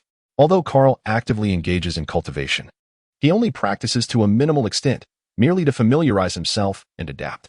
This brings to mind the intriguing figure of the elder woman. As Carl once harbored suspicions that she possessed a system for procreation, believing that by continually giving birth, her strength would perpetually increase. Meanwhile, he must labor diligently just to enhance his own abilities, and even after achieving greater strength, he must still acclimate to his newfound power. The comparison between individuals can indeed be disheartening. However, this cultivation secret differs from Carl's initial imaginings. It is not merely a matter of unleashing one's aura to awaken latent potential. Rather, it involves creating an environment wherein individuals confront life and death struggles, pushing them to awaken their latent abilities, albeit with a high mortality rate. While most who survive such trials can successfully awaken their powers, one must question how this method differs from conventional awakening techniques. Thus, relying on this approach to cultivate a cadre of formidable warriors within the Navy seems rather implausible. Nevertheless, the methods of harnessing and cultivating such powers within this system could prove to be of significant reference value. What troubles you, dear? You seem somewhat disheartened. Carl shook his head, saying, How could that be? I was merely pondering how much time I could have saved had I known sooner. With a playful giggle, he added, It is not too late for you now. Knock, knock, knock. Just as Carl was about to indulge in some intimate banter with Hancock, he hastily withdrew his unclean hand and sat upright beside her, declaring, Come in. The door swung open, and I entered, balancing 2 cups of beverages. Carl, Sister Hancock. These drinks were sent from the kitchen. Do try them. Upon hearing Ein address her as sister, Hancock felt a swell of pride, believing Ein had conceded. She stood up purposefully to retrieve the drinks from Ein, smiling as she said, Thank you, Sister Ein. Hancock had anticipated a grimace from Ein, yet to her surprise, Ein merely responded with a quiet, her expression unchanged, and even graced Hancock with a smile. There's no need for thanks. It is my duty. I shall not disturb you two any further. Carl, I will notify you upon our arrival in Marineford. All right then, Carl replied as Ein exited the lounge.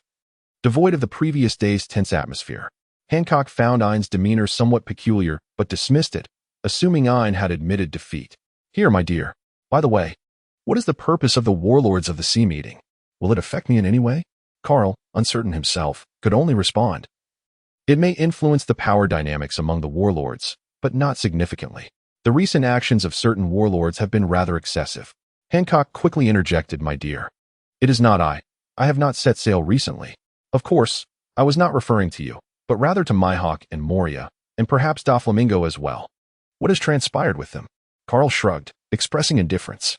Doflamingo may be unaware, but Mihawk and Moria are intent on confronting me, particularly Mihawk. His mere mention stirs my ire. Hancock, upon hearing this, grew anxious and inquired, What has he done to you? This is not your concern, he replied, reflecting on the Shichibukai. Only Kuma, Crocodile, Doflamingo, and Jinbei remained. He had yet to engage with the latter. However, the likelihood of allies turning against one another was disappointingly low. Carl had long ceased to harbor any expectations regarding this series of tasks. Whatever will be, will be. He felt weary under the blazing sun. A marine vessel constructed from sea prism stone gradually entered Crescent Bay, moored, and lowered its gangplank. At last, they had arrived. Carl sighed and addressed Nelson and Ian behind him. Nelson, the subsequent maintenance on the ship is entrusted to you. Once everything is in order, you should take some time to rest. Nelson saluted with a standard military gesture, replying, Yes, sir. Ian, Please wait here. All right. With that, Carl entered Hancock's exclusive quarters, preparing to escort her to the naval headquarters. Knock, knock, knock. Hancock, darling, are you ready? Just a moment, my dear. Inside the room, Hancock made her final adjustments, turning to Salome beside her and asking, "Do I look beautiful?" Salome dared not contradict her, nodding vigorously. Satisfied, Hancock allowed her to accompany her outside. As the door opened, Hancock emerged in her classic attire, and Carl smiled, saying, "You look stunning today." A blush crept onto Hancock's cheeks, clearly pleased by Carl's compliment. "As long as you like it, my dear. Now let's go. Remember, after we disembark, do not call me darling. Address me as Major Carl, and I shall call you Miss Hancock. Understood?" Hancock's expression shifted to one of slight disappointment. "Oh, I understand." In her heart, she wished for the world to know that Carl was the man she adored and that they were a pair, but it seemed Carl had his reservations. "Let us go." Thus, Carl stood beside Hancock like a bodyguard as they descended from the warship, with Ian trailing behind. A patrolling Marine noticed Hancock and his pupils dilated. "Wait. That is the 7 warlords of the sea, Boa Hancock." Indeed, it seemed all the 7 warlords were arriving. Another Marine exclaimed with hearts in his eyes, "Yes." The first to arrive among the warlords was that tyrant Bartholomew Kuma, and now this one. She is truly beautiful. No wonder she is called the world's most beautiful woman. As for Ian and Carl beside Hancock, they were completely overlooked. There was no helping it. Hancock's allure was simply irresistible. This was also why Carl had refrained from letting Hancock be seen during their journey to the naval headquarters. As they approached the naval headquarters building, the crowd of onlookers diminished, though naval personnel increased in number. "Hello, you must be Miss Boa Hancock, one of the 7 warlords of the sea. I am Admiral Crane, the Chief of Staff of the Navy. You may call me Admiral Crane. Welcome to Marineford." Admiral Kizaru spoke words of welcome, yet her expression and tone betrayed no semblance of hospitality. This sentiment was hardly surprising, as a significant portion of the Naval High Command harbored disdain for the Shichibukai system. In their eyes, the so-called 7 warlords were merely pirates. It was implausible to expect them to offer a cordial demeanor. Hancock, not being naive, could perceive the chill in Admiral Kizaru's voice. Although she felt a surge of indignation, she gradually grasped the intention behind Carl's actions. The question loomed, when would the Shichibukai meeting commence? Surely she could not remain standing here indefinitely, awaiting the proceedings. Admiral Kizaru stated matter-of-factly, "Rest assured, the Navy headquarters will not neglect the arrival of esteemed guests." She produced a document and handed it to Carl, saying, "This is the VIP room for Miss Hancock. Please escort her there." Hancock, maintaining a stoic demeanor, slightly nodded and indicated Carl, asserting, "During this waiting period, I require his services." Admiral Kizaru furrowed her brow, replying, "That is not feasible. Upon reaching the VIP room, there will be personnel available to assist you. Carl, being a rear admiral, is not obligated to fulfill such duties. That is of no concern to me. I only recognize him, and if anyone else dares to intrude upon my room, they shall bear the consequences."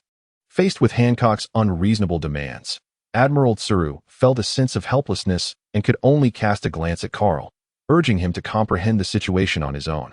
Carlton, with a cool demeanor, remarked, "I can acquiesce to your request, but remember, I shall not engage in anything excessive." Meanwhile, Aine, observing the theatrical display between the two, scoffed inwardly, finding their antics rather extravagant. Since Carlton had already consented, Advisor Crane refrained from further comment, quietly whispering to Carlton, "I appreciate your efforts.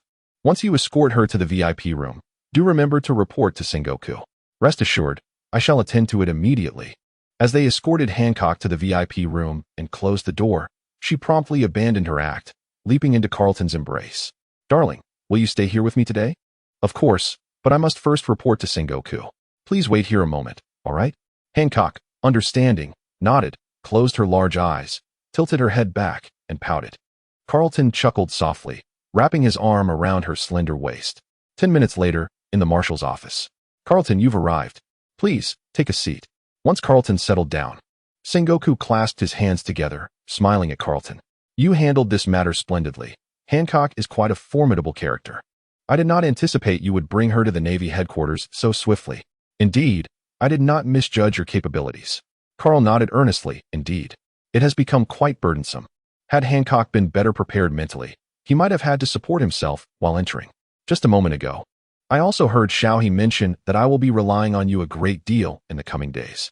Carl immediately patted his chest and assured, rest assured, Warlord of the Warring States, I guarantee she will remain safe and sound until the conclusion of the meeting. Upon hearing this, the warlord nodded in satisfaction, saying, once the meeting is over, you shall escort her back to Daughter Island, and then you can take a well-deserved rest. You have been tirelessly combating pirates for the past few months without a proper break. It is indeed essential to unwind a little. Here is what I propose. At that time, I shall grant you a month's leave. Aside from the New World, you may choose any destination for your vacation. What do you say? Carlton was taken aback. A holiday. A whole month off. If it were Cap, he would probably be overjoyed to the point of exuberance. However, Carlton felt an ache in his heart that left him breathless. Why? Because holidays do not count towards his time for slacking off. Carl, filled with urgency, rose abruptly. As a vice admiral of the Navy, how can I possibly indulge in leisure while the seas are plagued by rampant pirates committing heinous acts? Therefore, I voluntarily relinquish my vacation to dedicate my limited life to the boundless fight against evil. Sengoku gazed at the righteous Carl, a flicker of astonishment flashing in his eyes. What a commendable spirit. Indeed, Carl embodies the essence of a naval officer with a heart full of justice. If every naval officer possessed Carl's resolve, how could the seas remain tumultuous? Previously, he had worried that Kizaru might lead Carl astray, yet Carl emerged untainted from the mire, unaffected by the shadows.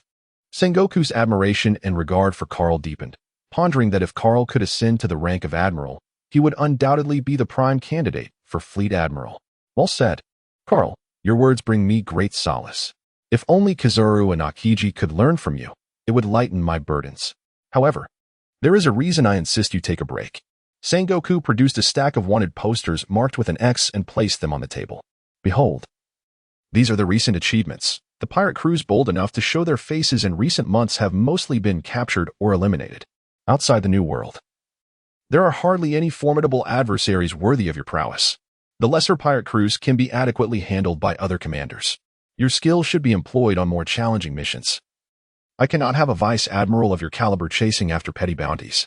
Carl furrowed his brow, for there was indeed some truth in those words. A major general ought to fulfill the duties befitting his rank. He could not, after all, take it upon himself to confront those nameless minions. Admiral Sengoku, if that is the case, I shall undertake my mission in the New World. I fear not the pirates with bounties exceeding 500 million. At this point, Sengoku shook his head, a hint of helplessness in his voice. It is not that I wish to prevent you from venturing into the New World, but rather that the Whitebeard pirates are anticipating your arrival there. The Whitebeard pirates? Carl's brow furrowed deeper. Could it be related to the ice witch, Wade-eyed? Sengoku nodded affirmatively. Indeed, Whitebeard's protectiveness is no mere rhetoric. The New World is rife with his territory, and should you make your presence known, it is highly probable that you would fall into their trap.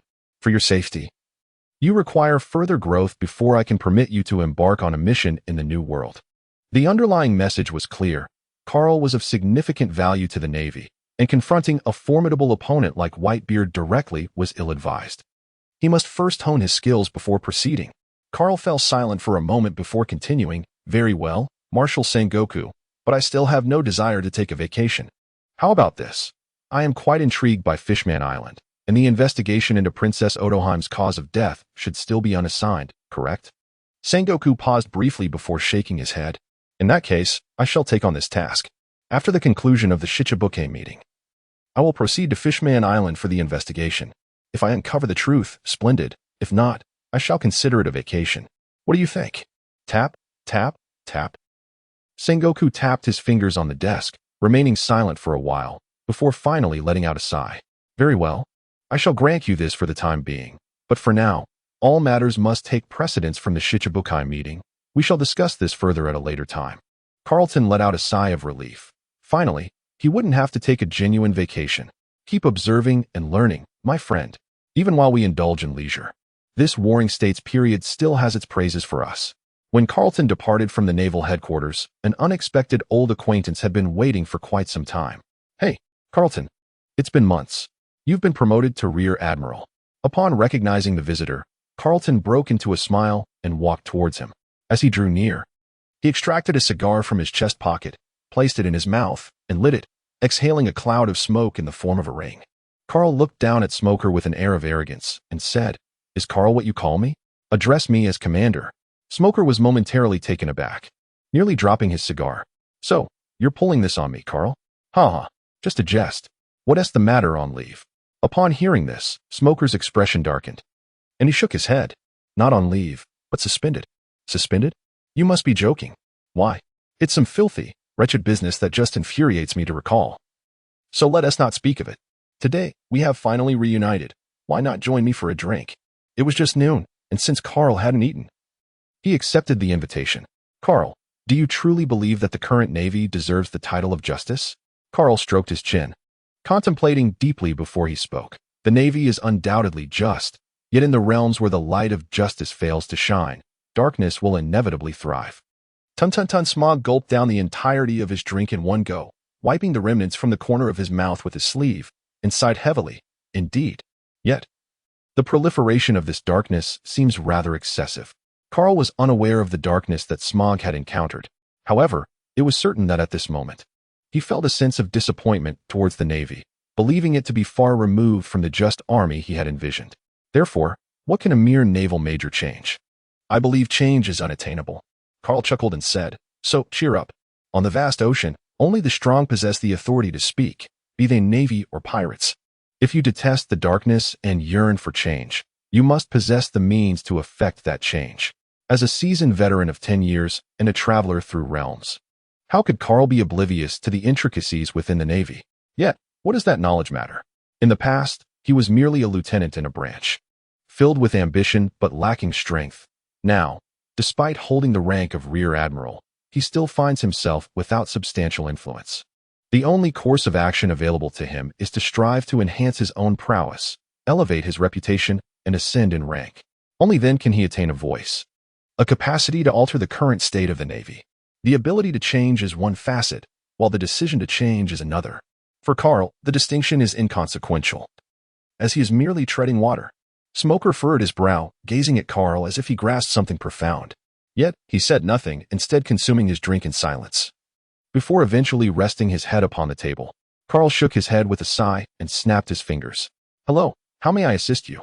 Carl rose and pointed to Smoker, saying, "This is Major Smoker, and he will be covering all expenses today." "Oh, and please fetch me another bottle of red wine." "Certainly. Please hold on." Carl picked up a pack of napkins to dab his mouth, and, holding the glass of red wine handed to him by the waiter, departed from the restaurant, concealing his achievements and fame. Unbeknownst to him, Smog, who had been feigning sleep at the table, felt his fist gradually harden, his mind filled with thoughts that would remain unspoken. A futile endeavor indeed. The following day, at Crescent Bay, a warship slowly approached, and a man clad in a flamboyant flamingo coat and donning sunglasses disembarked with an air of indifference, though his gaze remained obscured.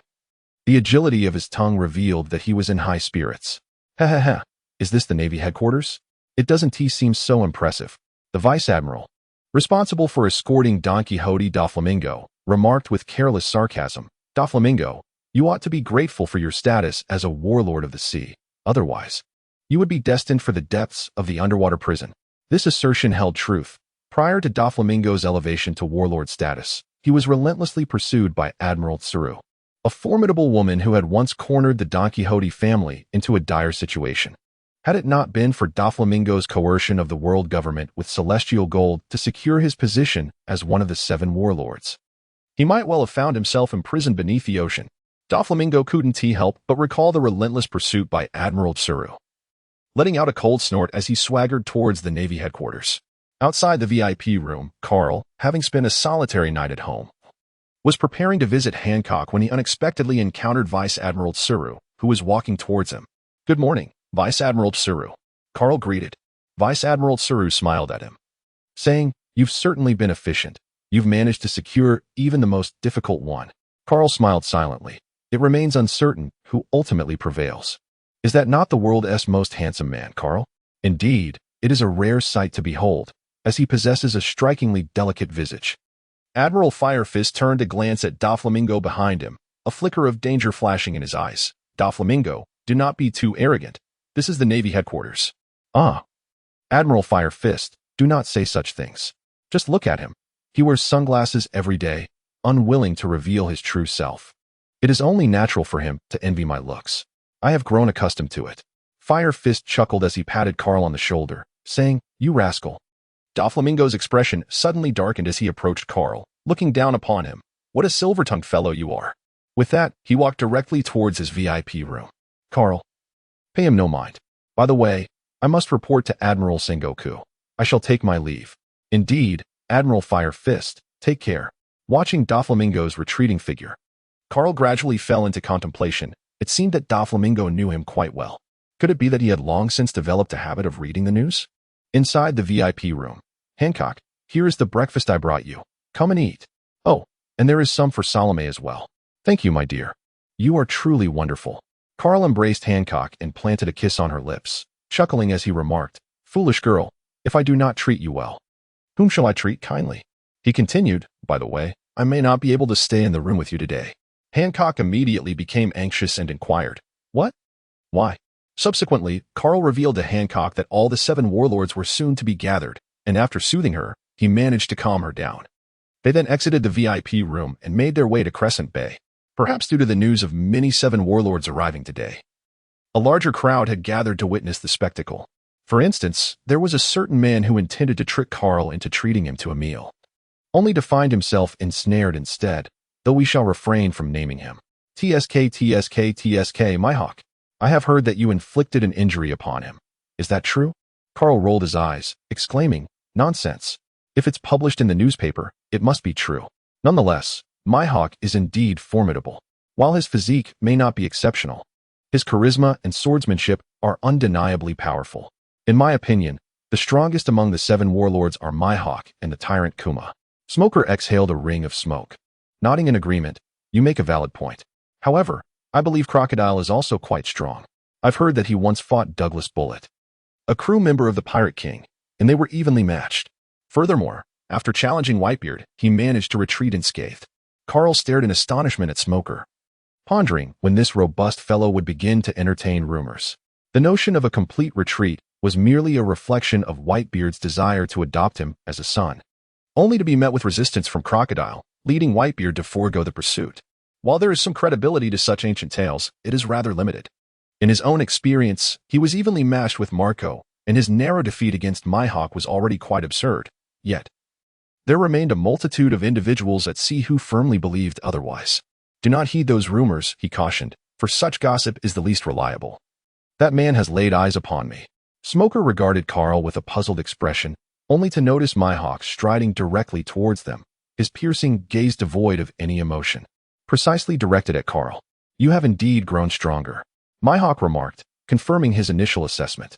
Alas, with a hint of disappointment, he shook his head and turned away. Carl was certainly aware of what Mihawk lamented, the inability to unsheath his sword and engage in battle with him at once. Alas, the intensity of that fellow's gaze is indeed quite formidable.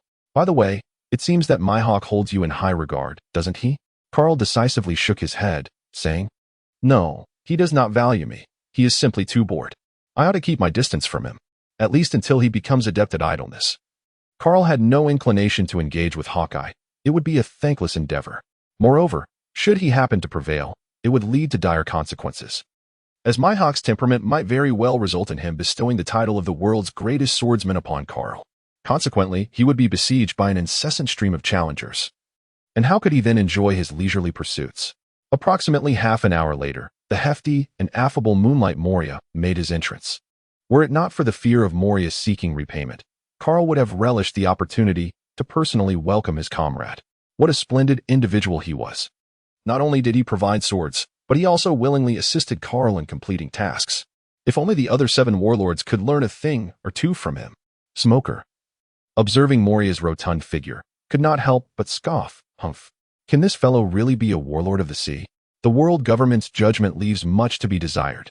Do not speak ill of Moria, Smoker. You have no idea how hard he works." "Smoker, therein lies your mistake. There is a reason he has ascended to the ranks of the 7 warlords of the sea. Do not be deceived by Moria's plump exterior. His abilities are anything but trivial." Intrigued, Smoker inquired, "From what you say, have you encountered him?" "Indeed not, for he resides in the Devil's Triangle, and his powers can resurrect the dead." Smoker stared at Moria in shock before turning to Carl, disbelief etched across his face. Resurrect the dead? How is that even possible? Carl patted Smoker's shoulder and remarked with profound significance. It is no trivial feat to make a name for oneself upon the vast ocean.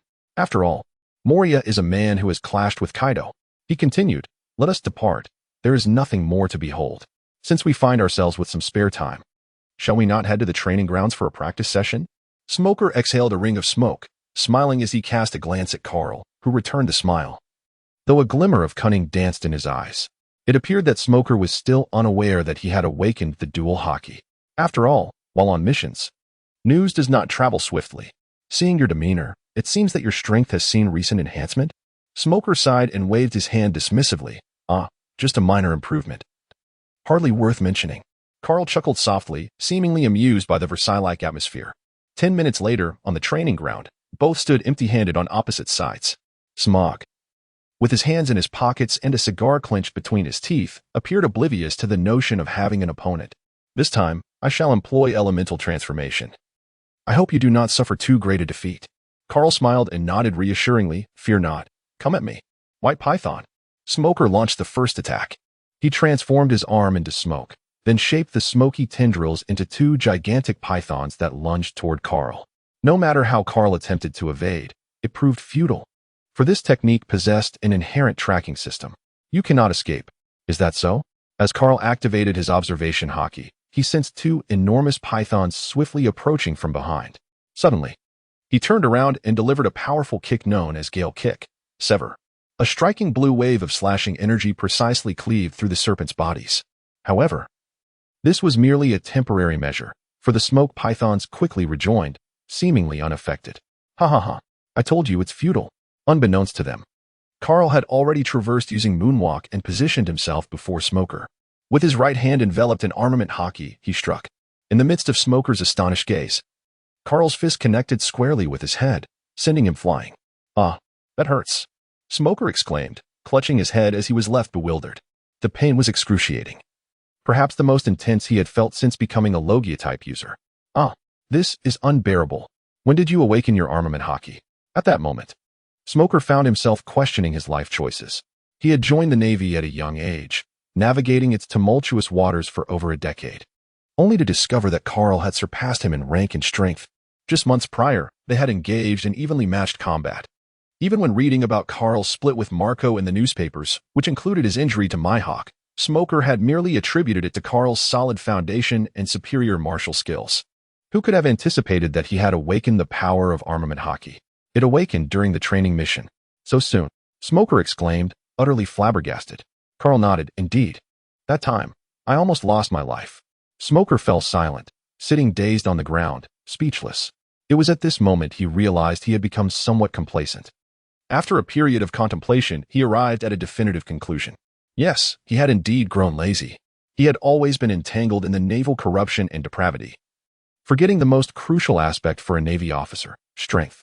Since graduating from the training camp, he had scarcely engaged in any real battles, oscillating between suspension and the apprehension of pirates, leaving him no time to train properly. How could he possibly grow stronger in such circumstances? In contrast, Carl faced formidable adversaries right from his first mission, such as the beast Kaido, followed by the renowned Phoenix Marco and the world's greatest swordsman, Dracula Mihawk. And what about him? He had no worthy opponent to boast about, consistently relying on his devil fruit powers to bully mere fodder. Even Tina, who graduated alongside him, was now undertaking missions in the New World under Admiral Kizaru, confronting the monsters of that realm. Before Carl, he was nothing more than a complete failure. A weakling who lamented his fate. Carl, as a friend, I implore you to grant me a favor. Speak your mind, as long as it is within my power. Carl replied. Smoker exhaled deeply, bending his body and lowering his noble head towards Carl. I wish to become your lieutenant. What? Carl gazed at Smoker in disbelief, questioning whether his ears had deceived him. Such words could emanate from Smoker's lips? Indeed, I wish to become your subordinate, to accompany you on missions and combat pirates. For it is only by following you that I may encounter mightier foes, and thus grow stronger. In that moment, Smoker had relinquished his pride. His singular aim was to keep pace with Carl and attain greater strength. Carl appeared to display a look of surprise, yet inwardly he was brimming with joy. Initially, he had harbored concerns about the inadequacy of having Ein as a sole enforcer. However, Smoker unexpectedly presented himself as an unanticipated ally. With Ein on his left and Smoker on his right, the lineup was nothing short of a dream team. It was worth noting that with Smoker by his side, he would not find himself relegated to guarding the novice village, for which he owed a debt of gratitude. With a firm hand, Carl helped Smoker to his feet and patted his bicep, exclaiming, "Excellent. It's settled then. Let us proceed to find Admiral Sengoku." Smoker, touched by Carl's enthusiasm, couldn't help but feel a surge of appreciation. Carl was indeed a good brother. A brother for life. Knock, knock, knock. Come in. Admiral Sengoku. There is a matter I wish to discuss with you. Sengoku observed Carl and Smoker as they entered, his heart gradually warming, and he nodded, "Speak your mind." Admiral Sengoku. As you know, Smoker has recently been suspended. I would like to appoint him as my deputy to combat evil together. Sengoku regarded Smoker, tapping his fingers rhythmically on the desk. Smoker's expression suddenly tightened as he earnestly declared, "Admiral Sengoku, I assure you that I will follow Carl's command and will not act independently." Upon hearing this, Sengoku nodded slightly, his demeanor softening. He recognized Smoker as a promising naval officer, one of the few outstanding talents among the new generation of the Navy, albeit with a somewhat impetuous and proud character. Initially, he had intended to let Smoker mature over time before reassigning him, but it now appeared that this could be expedited. Smoker, Carl is an excellent naval commander, and there is much you can learn from him. I hope you will gain valuable insights while serving by his side. Therefore, I grant your request. With that, Sengoku rose and addressed both Carl and Smoker. The future is yours, young men. Thus, Carl successfully acquired a formidable ally. This arrangement would enable him to dispatch Ein and Smoker to handle pirates with bounties below 200 million, allowing Carl to rest easy. No, this was not idleness. It was a means to train Ein and Smoker. Indeed, that was it. A day later, the 7 warlords of the sea meeting commenced. Sengoku sat upright, quietly observing the warlords. Don Quixote da Flamingo was his most detested, without exception, for his adopted son, Don Quixote Rocinante, had perished at Da Flamingo's hands. To Sengoku, Rocinante was akin to a biological son, and upon hearing of his demise, he had been unable to contain his grief. Otherwise, he would not have allowed Kizaru to relentlessly pursue that cunning individual. Regrettably, Da Flamingo had ultimately become one of the 7 warlords, an ostensible ally of the Navy, with his bounty rescinded and past grievances overlooked. Next in line was Bartholomew Kuma, who appeared outwardly obedient. In truth, he merely obeys the orders of Dr. Vegapunk, a scientist of the world government, which gives Sengoku an unsettling impression, as if he harbors ulterior motives. However, his true intentions remain elusive to Sengoku. The enigmatic Mihawk, the only warlord who brazenly confronts the Navy, is known for his reclusive nature and peculiar disposition. The world's most beautiful woman, Boa Hancock, is both proud and capricious, yet fortunately, she operates only within the calm belt, resulting in few reports of her mischief. Crocodile, once a rising pirate star, possesses formidable devil fruit powers and has recently been active in Alabasta, though his objectives remain shrouded in mystery. Moonlight Moria, truth be told, is somewhat looked down upon by Sengoku. Given his appearance, how much combat prowess can he truly exhibit? Jinbei's reasons for joining the warlords are unknown to Sengoku, yet the 5 elders claim it is to foster harmony among the races, to which Sengoku can only scoff. To all members of the warlords, I, Sengoku, hereby declare the commencement of the warlord meeting. The expressions of the warlords present varied. Some were intrigued, others indifferent, while some were preoccupied with thoughts of men, and others flaunted their alluring leg hair and flamboyant footwear. As noon approached, the long-awaited Carl finally witnessed the warlords returning to the VIP room one by one. What did Admiral Sengoku discuss this morning? Hancock, comfortably nestled in Carl's embrace, playfully complained, "I've been sitting all morning, and my backside is numb. You don't even care. Shall I give you a massage then?" He replied. "MHM," she responded. Meanwhile, Salome, feeling a bit awkward, chose to curl up in a corner, muttering, "I can neither hear nor see." After a moment of intimacy, Carl once again inquired, "Can we talk now?" Blushing and slightly breathless, Hancock replied, "It was basically about emphasizing the prohibition against attacking the Navy and interfering with their operations." "Is that all?" "Of course not. There were also some modifications regarding the powers of the warlords, but I have no objections. However, that Doflamingo seems quite dissatisfied." Carl smiled faintly. "Oh? What did he say?" "Well, I must admit, I paid little attention as the proposed amendments to the power structure by the warlord of the warring states bear minimal impact on me. Carl shook his head in resignation, pondering that this meeting was unlikely to reach a consensus.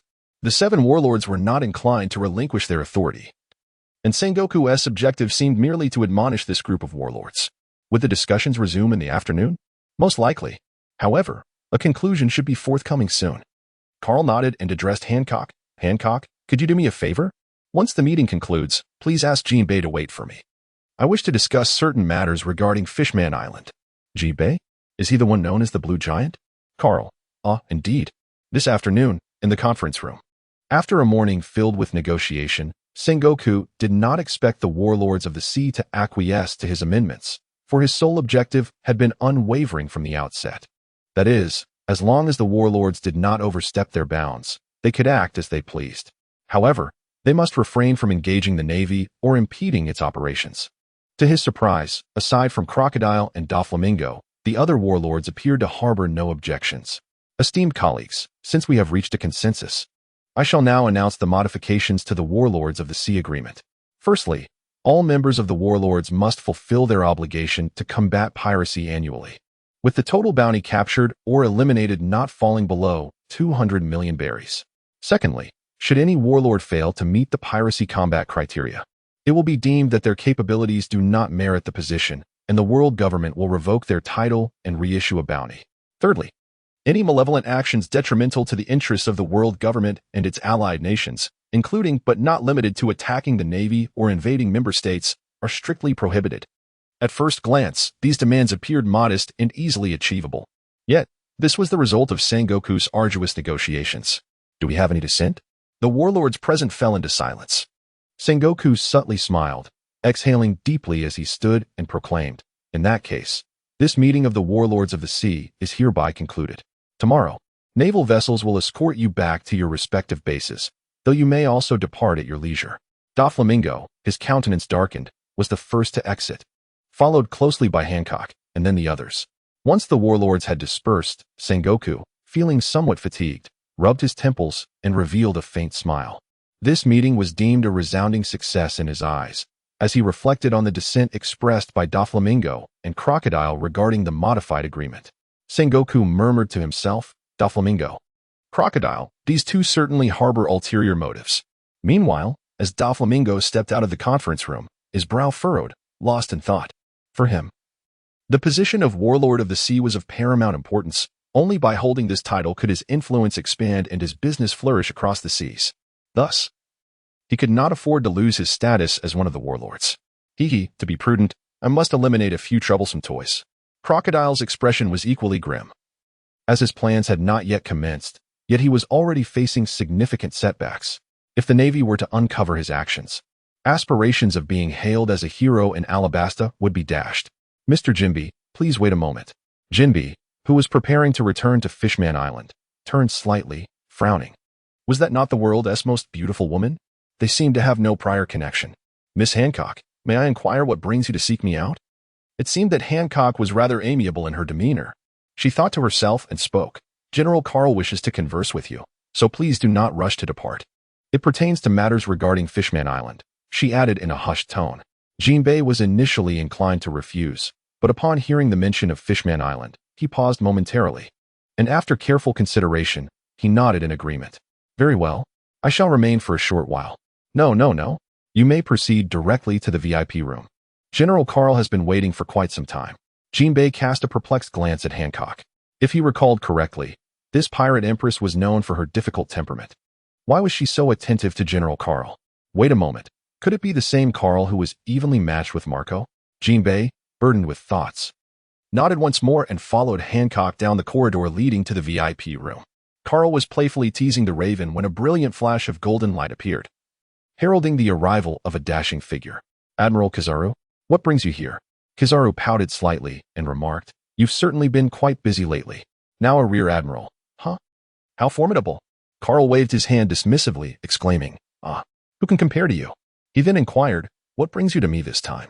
Huang Yuan nodded slowly, leisurely retrieving a document from his pocket and handing it to Carl. "It is indeed a trivial matter. Aren't you scheduled to escort that 7 warlord back to the Combelt?" "Well, This aligns perfectly with your route. Carl glanced at the document. His brow slightly furrowed. Are they sending me to the underwater prison? The task was indeed straightforward.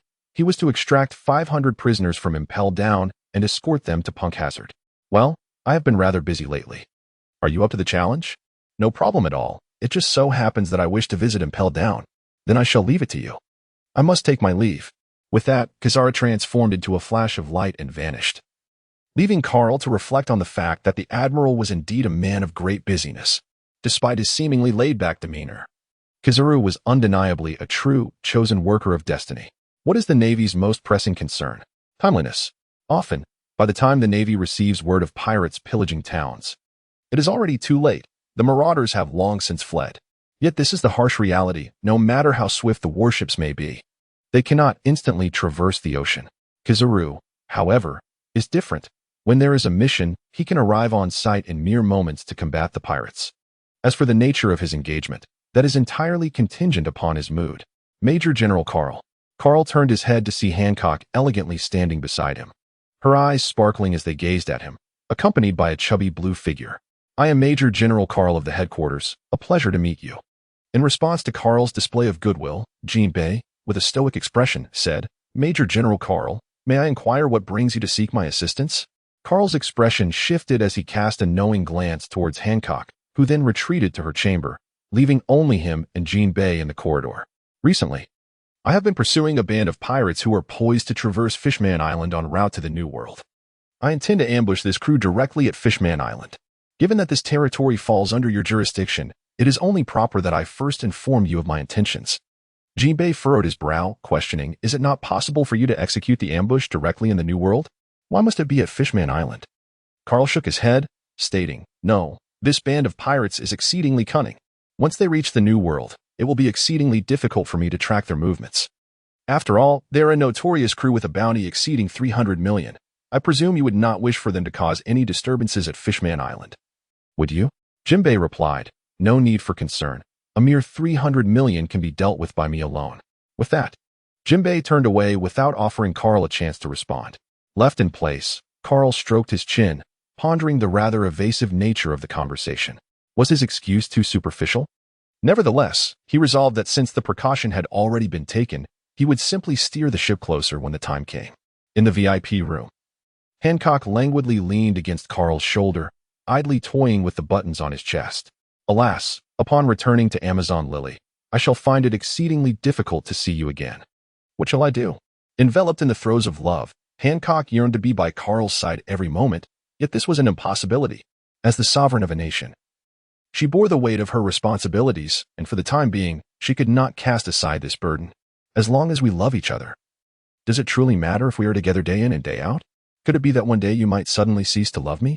Hancock hastily placed her fingers over Carl's lips, declaring, no, that shall never be. My heart belongs solely to you in this lifetime. I feel the same. The following day, the battleship equipped with Sea Prism Stone was fully prepared, with Smoker, Aide, and Nelson taking their positions. Set sail.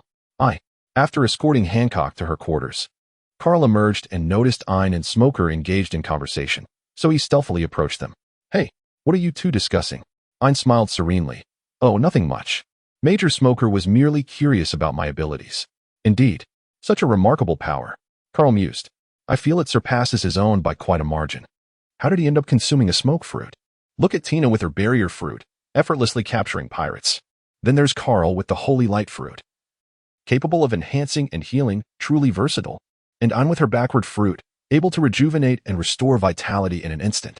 And then there's him. Wow. Carl mockingly glanced at Smoker and said, are you envious of Aide's fruit abilities? Smoker, without any pretense, nodded in agreement. Indeed, despite being a Logia user, the lethality of smoke pales in comparison to that of the admirals. In the end, I still have to rely on physical combat. I might as well consume a Paramecia devil fruit. It would certainly be superior to my current capabilities. Carl shook his head, expressing his disagreement with Smoker's viewpoint. In his opinion, the smoke fruit evidently harbored immense potential. Smoker, can you control the density of your smoke now? Smoker nodded. Yes. Why do you ask? Have you ever considered dispersing the smoke over a wide area to create a suffocating effect? Or even further, directly infiltrating the smoke into someone else's body and manipulating it to damage internal organs? As Carl elaborated, a light ignited in Smoker's mind. Indeed. Why hadn't he thought of this before? The more he pondered, the more he felt that Carl's line of thought was correct. And he instinctively released a vast quantity of smoke, enveloping the three of them. Cough, cough, cough. Aiden immediately felt a constriction in his breathing, as if his throat were obstructed by a foreign object, causing considerable discomfort. He hurriedly used the shave technique to escape the smoky confines. Surrounded by swirling smoke, Carl, holding his breath, seemed to search for Smoker's figure, but found it impossible to locate him, prompting him to activate his observation hockey. It was only then that he discerned Smoker's presence amidst the haze, and suddenly, an idea struck Carl. Smoker, try to elementalize. Elementalize? All right. Once Smoker activated his elemental form, he completely merged with the smoke, rendering him undetectable to the now activated observation hockey of Carl. Within the realm of his perception, the smoke-enshrouded area was teeming with Smoker's essence. It was virtually impossible to pinpoint his exact location unless Smoker voluntarily relinquished his elemental state. Otherwise, finding him would prove exceedingly challenging. That's enough. Cease your divine abilities. Smoker reverted from his elemental form, and in an instant, the surrounding smoke vanished without a trace. How do you feel? Smoker's expression revealed a hint of excitement, as if he had discovered a new frontier. Incredible! I believe your previous methods had entirely squandered the advantages of the smoke fruit.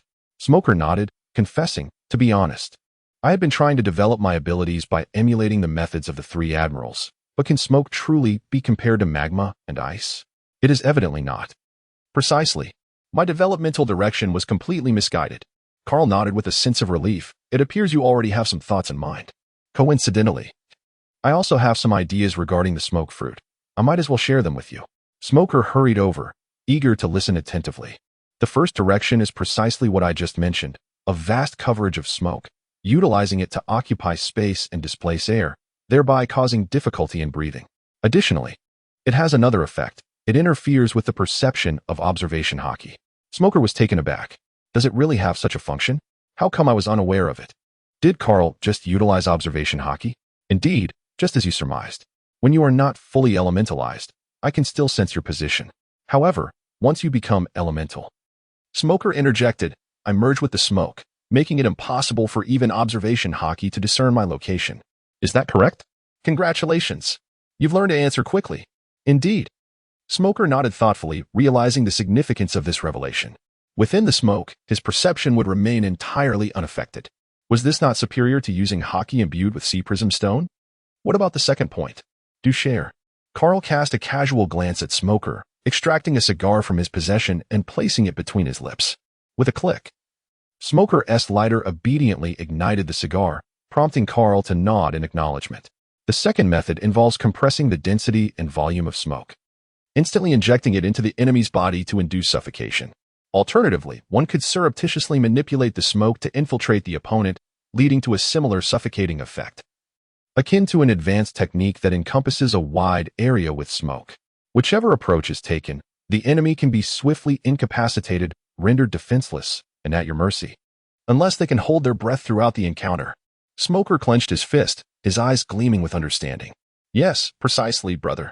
It is becoming increasingly clear that the smoke fruit should indeed be wielded in this manner. The third method is considerably more challenging, Carl continued, which involves creating smoke clones. Smoke clones? Smoker extended his hand, and a small figure made of smoke materialized in his palm, performing various gestures. Is this how it works? Carl shook his head, stating, almost, but not quite sufficient. The essence of a doppelganger lies in its ability to operate independently, engaging in reconnaissance, diversion, and combat. However, it is advisable to explore the use of doppelgangers in battle only after you have awakened your armament hockey. Otherwise, the results will be rather underwhelming, given the inherently ephemeral nature of smoke. For now, this is all I can convey. I cannot conceive of any other developmental avenues at this moment. Carl scratched his head and continued, if you can achieve the effect I just described, you could effortlessly take down pirates with bounties around 1 billion. Smoker immediately broke into a broad grin, exclaiming, that's enough. I can hardly wait to give it a try. With that, Smoker dashed to a corner and released a vast cloud of smoke to conduct his own experiment. As he experimented, he discovered that the sea prism stone atop his jit hindered his elemental transformation speed. Frustrated, Smoker tossed the jit into the ocean, vowing never to use such a thing again. Upon witnessing the scene, Carl couldn't help but chuckle softly. He had finally discarded that wretched item. Speaking of which, Carl's development of the holy light fruit had actually been quite commendable, though he simply lacked the opportunities to utilize it. At present, his holy light could be released either as a single target or in a group, yielding effects of healing and physical enhancement. The potency of the single target release surpassed that of the group release by a margin. Furthermore, the enhancement effects had significantly improved. Currently, his holy light could elevate his physical prowess by 2 tiers, but this benefit was exclusive to Carl as the owner of the holy light fruit. Others would only experience half the effect, while the collective release would amount to merely a quarter of its potential. The weaker the individual, the more pronounced the effect of the holy light, and vice versa. The duration had also extended from the original hour to 3 hours, however. This was merely the standby duration, as the actual effectiveness during combat would depend on the circumstances. Unless, of course, Carl were to develop it into something akin to an aura, providing continuous effects. As for combat applications, progress remained limited, thus far. He had only mastered a technique called instant radiance, which emitted a blinding flash to obscure the enemy's vision, rather ineffectual. After all, the holy light fruit was a quintessential support-type devil fruit, possessing negligible offensive capabilities and could only be utilized on allies. Employing it against foes would be nothing short of underhanded. At that moment, Ein approached, casting a glance at Carl, and remarked, "You're so biased. Why do you never guide me in developing my abilities?" Observing Ein's pouty expression, Carl found himself at a loss for words. It was not that he was unwilling to assist. Rather, their abilities were quite similar, both being support-type devil fruits with a clear developmental trajectory. Ein, with her cherry-red lips pursed, murmured, "How is it clear? I don't understand at all." Carl exhaled a ring of smoke and said to Ian, "Consider this. Your regression fruit, as long as it continues to enhance its effects, is already remarkably powerful. Whether it be the instantaneous reduction of an enemy's age or the restoration of vitality to the elderly, it is exceedingly useful. Its only drawback lies in its requirement for close proximity to unleash its potential. If you could develop it to the point of enabling area of effect release, akin to what I achieved that day, you would become invincible." Carl was not jesting. Once Ein's reversal fruit awakens, it might indeed achieve such an effect. The holy light fruit enhances the group, while the reversal fruit degrades it. Such a thought is rather terrifying. A smile graced Ein's lips. Carl's reasoning held some merit. However, she had yet to develop the ability for long-range release, let alone a collective one. Nevertheless, Carl's attitude pleased her greatly. "Once that wretched woman Hancock departs, yes, I shall strive diligently." On the deck, several deckhands hurriedly crawled out from the smoke, their faces flushed and purple. Finally, they could breathe in the fresh air. Indeed, Major Smoker's power is exceedingly fearsome. At one point, I thought I would suffocate to death. Deckhand A nodded in agreement. "This tactic is cruel. Pirates who encounter Major Smoker are doomed." "Cruel?" Carl, standing behind Deckhand A, furrowed his brow. Could the Navy truly treat pirates with such brutality? The lad seems to have a troubling mindset. Deckhands A and B turned to look, swallowing hard. Carl, Major. Carl cast a glance at them and coldly declared, "Nelson, notify all naval personnel to assemble. I have matters to address." Behind him, Nelson bellowed, "Yes, sir." 10 minutes later, Carl was seated on a bench, flanked by Smog and Ein, resembling guardians on either side. Nelson lamented, "It was indeed a misallocation of trust. Just now, during the demonstration of capabilities, I overheard someone claiming that such measures against pirates are excessively brutal. That is the most ludicrous thing I have ever heard in my life. Now, let me ask you, what are pirates?" The artilleryman pointed out by Carl trembled, responding with trepidation, "Wicked scoundrels, murderers, arsonists, robbers, guilty of every crime imaginable. Indeed, that is the essence of a pirate. Therefore, whatever means we employ against them is entirely justified. Do you know how I ascended from a mere errand boy to a lieutenant in the branch before acquiring the devil fruit?" Our soldiers shook their heads. Even Ein and Smog were intrigued, for they knew little of Carl's past. The answer is singular, a plethora of military achievements. And how are such accomplishments attained? By vanquishing pirates. But do you know how I dealt with those pirates? The naval personnel exchanged glances, tentatively suggesting, with a gun? With a blade? Nonsense. Major Carl's physical prowess is so formidable, it must be with his fists. Carl vehemently refuted, exclaiming, "Your arguments possess merit, yet they merely represent a methodology. To confront pirates, we must engage in battle akin to theirs. If one can launch a surprise attack, there is no need for direct confrontation. If deception and treachery are viable, one should not act with unyielding integrity. If a collective assault is possible, one must never engage in solitary combat. Should firearms be available, one must fire without hesitation, eschewing the use of cold weapons. If one can wield cold arms, there is no necessity for hand-to-hand combat. If lethal force is permissible, one should not merely incapacitate or mutilate. If one can incapacitate or maim, there is no reason to merely inflict grievous wounds. If grievous harm can be inflicted, one should not settle for mere minor injuries." Of course, Carl's assertions apply solely to ordinary pirates. At least the third principle holds little relevance for true powerhouses. However, they are merely mediocre naval officers, and if they can internalize Carl's words, it suffices for them to tackle most of the insignificant pirate crews.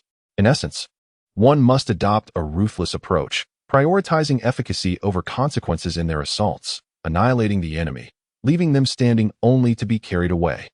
For pity towards the adversary will inevitably lead to one's own bloodshed. Upon hearing this, I nodded thoughtfully, while Smoker experienced a revelation, his previous confusion dissipating in an instant. Indeed, why should we concern ourselves with notions of benevolence and morality when dealing with pirates? We need not. The only good pirate is a dead pirate. The captain is correct. Indeed, this is precisely how pirates confront us, so why should we not employ the same tactics against them? The naval personnel seemed as if they had been liberated from some shackles, eager to immediately slay a few pirates to elevate their spirits. In that moment, they recalled the scenes of Carl engaging with pirates, which could hardly be deemed cruel. It was sheer brutality. Encountering Major Carl, one would either be cleaved in half or left without limbs. Those missing limbs were often capable users, for merely surviving was an extravagant aspiration otherwise. Seeing this, Carl nodded with satisfaction, realizing that his words must have had some effect. "Remember what I said today. You are the Navy, and kindness and mercy are never meant for pirates. Do you understand?" "Understood." "Good." Dismissed. The naval officers departed in pairs or alone, yet the discussions lingered on. "Carl is absolutely right. This is how we should deal with pirates. I find you increasingly to my liking. Ha ha ha." Smoker excitedly patted Carl on the shoulder, eager to forge a brotherly bond with him. "Stop that. Harness your abilities instead. Otherwise, you shall never surpass me." Smoker scoffed, swiftly retreating to a secluded spot to experiment with the newly developed smoke strangulation formation. "Ein, there is something I need to discuss with you." Ein turned to Carl, her expression calm, awaiting his elaboration. "After we return Hancock to Amazon Lily, we will proceed directly to Impel Down. I require your assistance in escorting a transport ship bound for the New World. At that time, you will be responsible for piloting the warship back to Marineford to await my return." Ein's brow furrowed slightly. "I want to accompany you. I am not seeking your agreement. I am merely informing you. It will only take a day or two, and it is a perfect opportunity for you to rest. Is that not acceptable?" Ein bit her lower lip, reluctant to concede. "But more than resting, I want to be with you." Just as Sister Guillaume said, relationships require gradual nurturing. In recent days, Hancock had been quite protective of her, offering Ein little chance to converse with Carl. Today, Hancock would disembark, and it would be a long time before they met again. Such a splendid opportunity. How could she let it slip away? Yet, under Carl's stern gaze, she ultimately relented, agreeing to his terms. In the lounge, a voice inquired, "I heard quite a commotion outside just now. Has something happened?" Carl smiled gently and placed a kiss on Hancock's cheek, saying, "It's nothing, just some matters within the Navy." After a moment of intimacy with Hancock, a notification chimed, congratulating the host for achieving a cumulative total of 1,000 romantic encounters, thus earning the achievement reward, Arsonist of Hearts. Arsonist of Hearts. For every woman who expresses affection, stamina increases by 0.005, and the rate of stamina recovery rises by 0.001. Due to the vast amount of data, the system is currently in the process of gathering information. Carl, the statistics are complete. The current stamina recovery rate is astonishing. Gazing at this enhancement, Carl fell into a profound silence. The adoration of 452 women. Good heavens! Have I truly sunk to such depths? It cannot be. Even if I possessed the desire, my body could scarcely keep pace. Even with an indomitable spirit, time is not on my side. Wait, could it be that I am perceived as the world's most handsome man by the newspapers?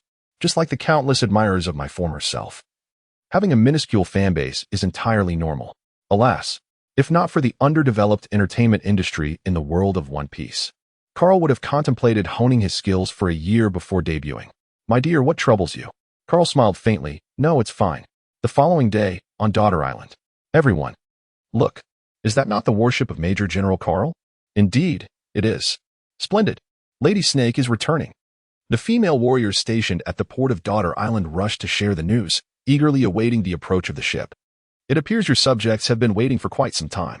Hancock, reluctant to part, grasped Carl's hand tightly, gazing out at Daughter Island, which grew ever closer. Her expression tinged with sorrow. Though she had mentally prepared herself, the moment had arrived, and she found it hard to let go. My dear, could you stay just one more day? She implored. I am ready. Observing the blush that crept across Hancock's cheeks, Carl's lips curled into a subtle smile. Well then, let us extend our stay for one more night. That night, in the royal chambers, Carl gazed at the enchanting Hancock before him, unable to suppress a swallow. Her raven hair resembled lacquer, her skin was as smooth as cream, and her alluring figure captivated the senses. My dear, everything is left unspoken. The following day, Carl awoke with a yawn, immediately sensing a hint of weakness in his body. He quickly cast a healing light upon himself and the still slumbering Hancock.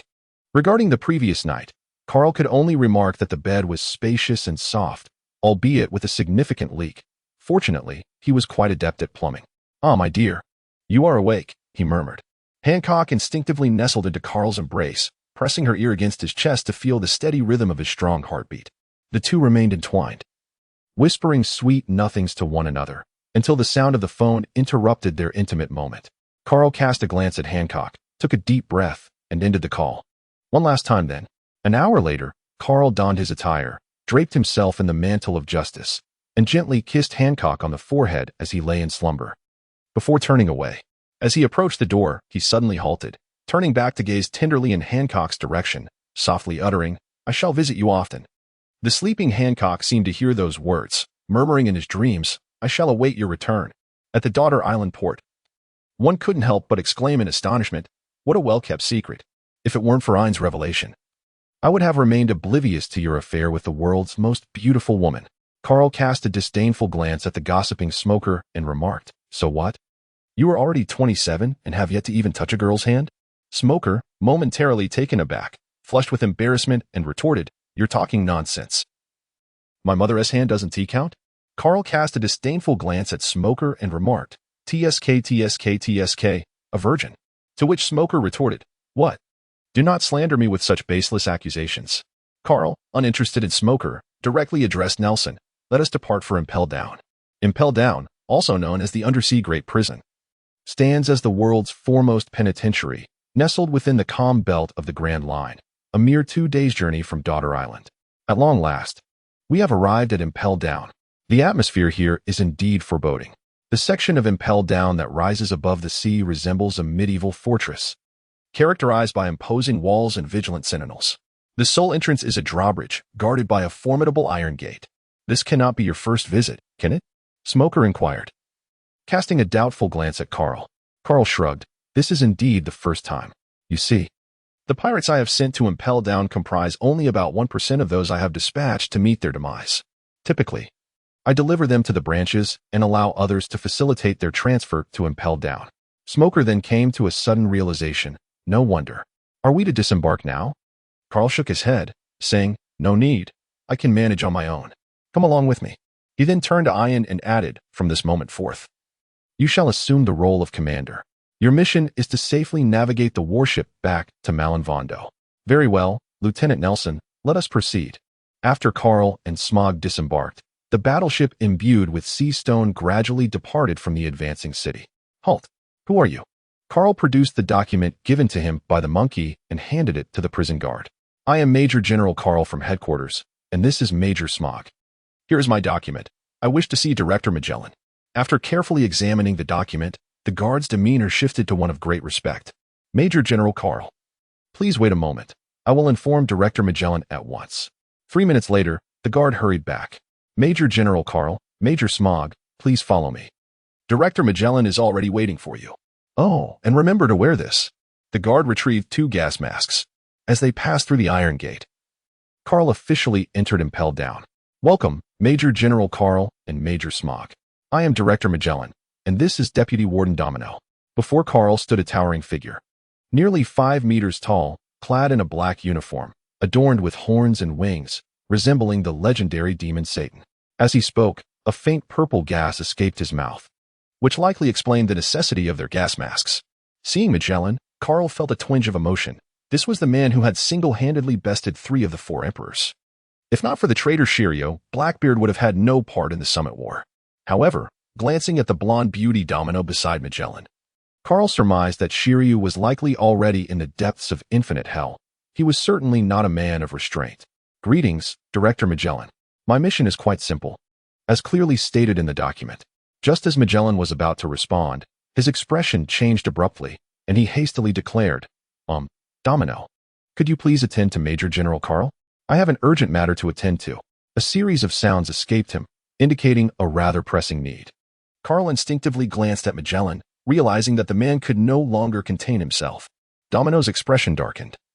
Feeling that Magellan had embarrassed her in front of the world's most handsome man, whom she had admired for so long, Carl.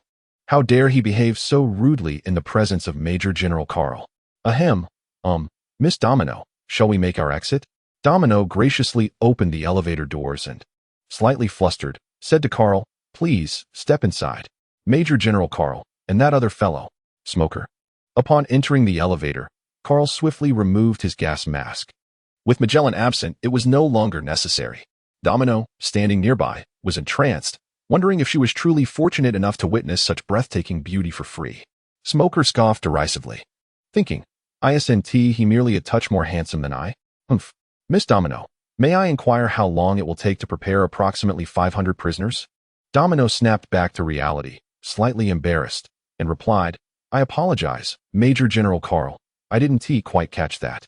Carl could only reiterate once more. And this time Domino understood clearly.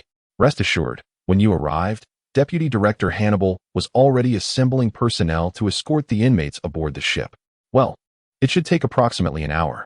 May I ask, Miss Domino, if you could show me around the Prometheus city? I am quite curious about this place. Would that be permissible? Given Carl's handsome visage and charming smile, Domino found it impossible to decline. Of course, I would be delighted to be your guide. Just then, the elevator came to a halt, and the 3 stepped out to behold a vast expanse of crimson steel, punctuated by intermittent cries of despair. This was the first level underground, also known as the Red Lotus Hell. Previously, they had been on the ocean level, where the inmates were not confined. However, every prisoner undergoes a baptism on the first floor, a process wherein they are immersed in boiling water to ensure sterilization and disinfection. The underground level represents the true essence of a prison. Inmates on this floor have committed lesser crimes and possess diminished strength. While the central forest derives its name from the Red Lotus Hell, specifically designed to punish the disobedient prisoners. Smog lit a cigar and remarked nonchalantly, the Red Lotus. Is it not the blood of those inmates? Indeed. Carl clicked his tongue, lamenting the grim fate that awaited those who fell beneath his blade. At least those pirates were fortunate enough to experience the blissful slumber of infancy once more. As he traversed the dimly lit corridor of the prison, he observed that the inmates bore ashen complexions, appearing as though they were on the brink of death. His heart shivered involuntarily upon catching sight of Domino. It seemed they held a profound fear of you, Miss Domino. Indeed, she replied, her voice laced with authority. When these scoundrels first arrived, they were far from obedient. Only through stringent measures could they be subdued. With a resounding clang, a burly man, shackled and defiant, lunged at the prison bars, brazenly shouting at Domino. If you have the guts, let me out. Just watch how I deal with you, you vile woman. Domino's expression turned icy in an instant. Casting a fleeting glance at the cell number, she retrieved her intercom and commanded, Cell 1024, send a few guards. Moments later, a contingent of guards arrived, unlocked the cell, and escorted the brazen man away. Teach him a lesson, she instructed. Understood. After a thorough beating, the once defiant man was rendered limp and was sent to the iron forest in the center of the prison. Domino then turned to Carl with a sweet smile. This fellow is new here and unaware of the rules. I hope I didn't embarrass you. Carl nodded with a sense of gravity, indeed. Just observe how honest his cellmate appears. From beginning to end, he lies motionless on the ground, not even drawing a breath. Once a prisoner enters this place, it seems they never emerge. Domino glanced at Smoker and nodded. Most do not escape, for before they have the chance, they have already perished. Unless they manage to break free, but during my tenure, no escape has ever occurred. Carlton, who was about to speak, suddenly found himself at a loss for words. He had intended to mention the Golden Lion. It appears the Golden Lion's escape occurred before Domino joined Impel Down. After all, at that time, Magellan was merely a deputy warden. Miss Domino, please lead us to the second level. Upon hearing Carl's voice, Domino immediately displayed a sweet smile, her cheeks slightly flushed. Yes. Major General Carl, please follow me. Upon re-entering the elevator, they arrived at the second level. Exiting, Domino first pointed to the large iron cages on either side. The second underground level is the Beast Hell, and these iron cages house the ferocious monsters, which is the origin of the second level's name. Under normal circumstances, they are allowed to roam once a day. However, should an escape attempt occur, they would be unleashed to tear apart those daring enough to flee.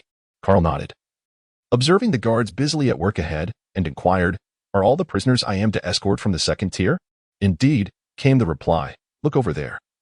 The one bare-chested is our deputy warden, Hannibal." At that moment, Hannibal approached Domino, casting a glance at Carl and Smog. "Domino, what brings you here? Is that scoundrel Magellan in the lavatory again?"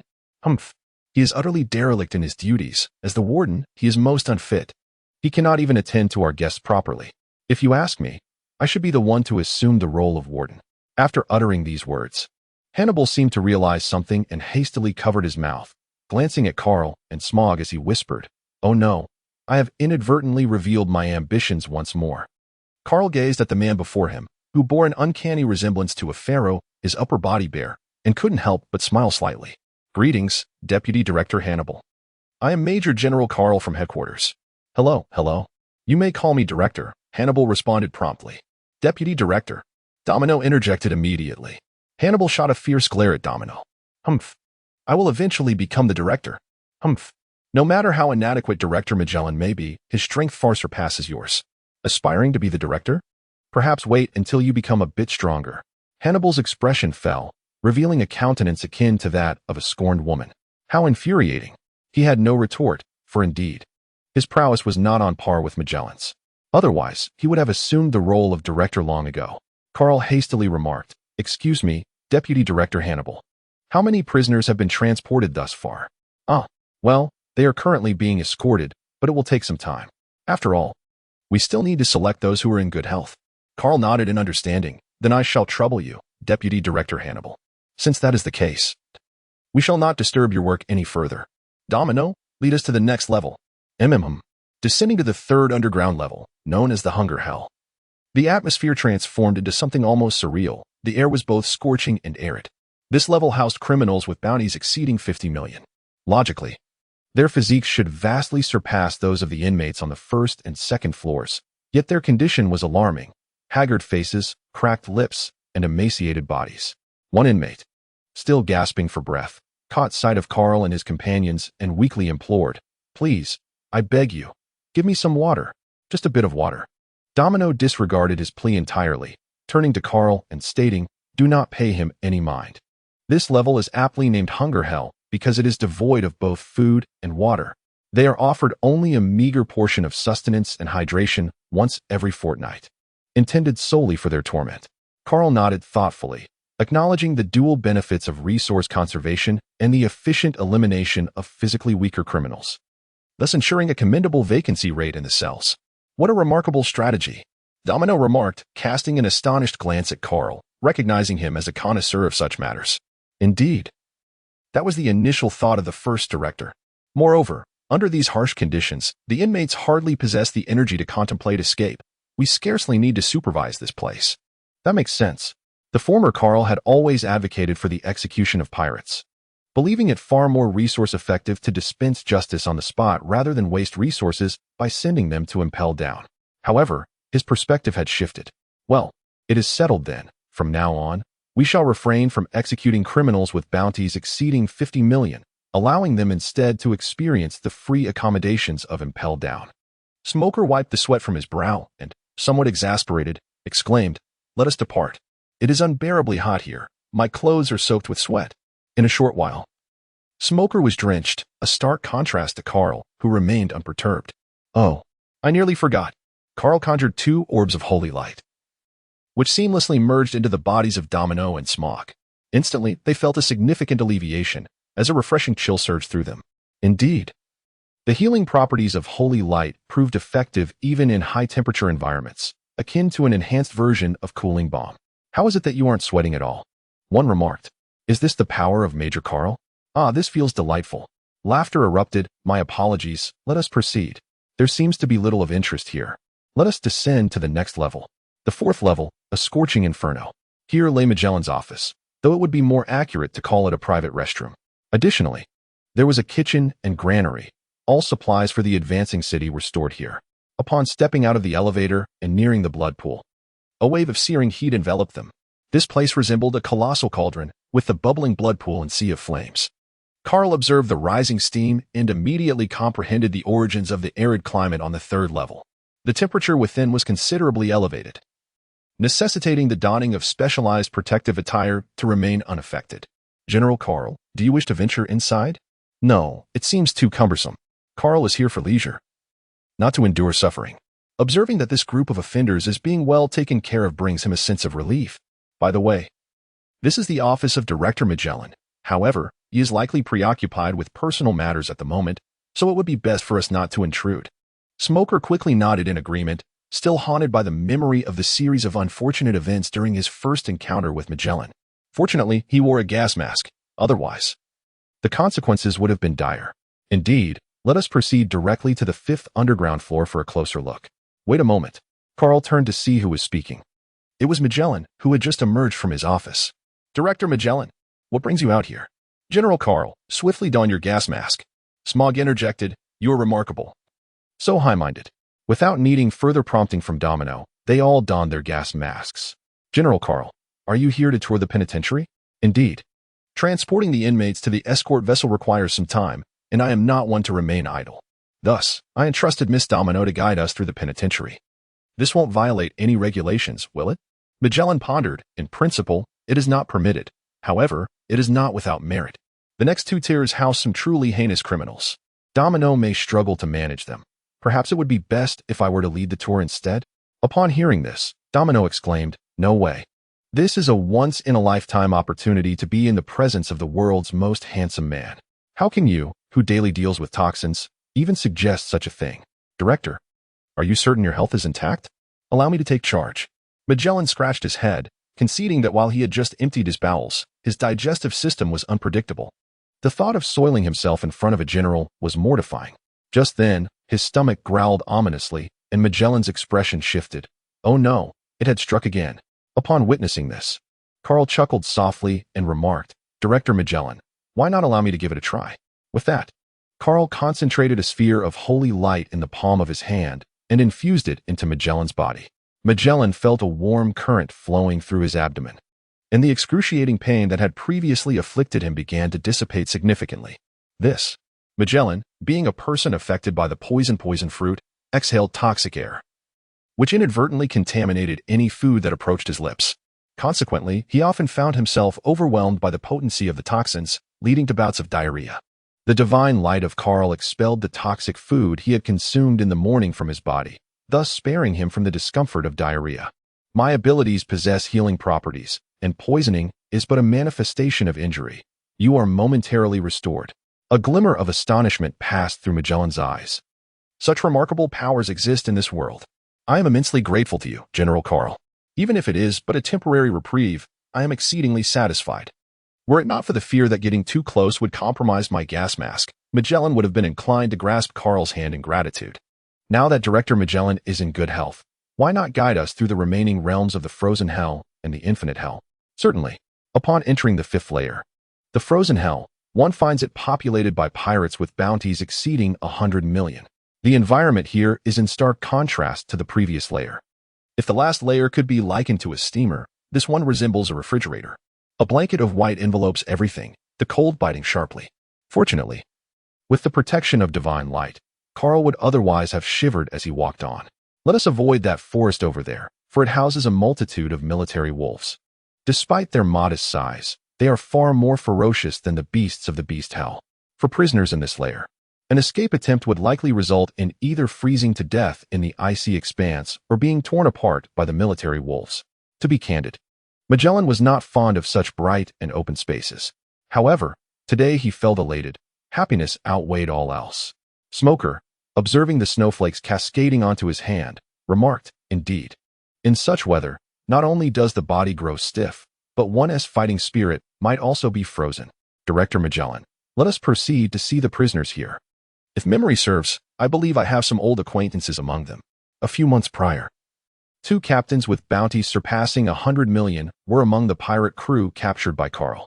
He had merely eliminated their subordinates, leaving the captains alive, having only severed one of their hands. Given their bounties, they ought to be imprisoned here. Are they recent arrivals? Speak their names, I should recall them. One is called Steel-Tooth Fitz, and the other is Evil Fire Trait. Magellan stroked his chin thoughtfully. Ah, I remember now. They were sent here last month and should be in cell 5047. Magellan hastened toward the other side, pointing at the quaking figures in the cell. These 2 should be them. See if you recognize them. Fitz and Trait, clad in scant prison garb and huddled in a corner, trembled as they caught sight of Magellan. A flicker of fear igniting in their eyes as they instinctively recoiled. Indeed, it is them. Upon hearing that familiar voice, Fitz and Trait exchanged glances, their eyes suddenly brimming with resentment. It is you. You wretched scoundrel. You are the reason I have fallen into this accursed place. If you have the courage, kill me now. You miserable wretch. Fitz expended every ounce of his strength to vehemently berate Carl, having reached the limits of his endurance. He would rather embrace death than endure this torment. As for repenting for his sins, that notion was entirely absent, even in regret. He lamented merely his misfortune in encountering the wretched demon of the Navy, Carl. Scum, shut your mouth, or you shall soon learn the true meaning of a fate worse than death.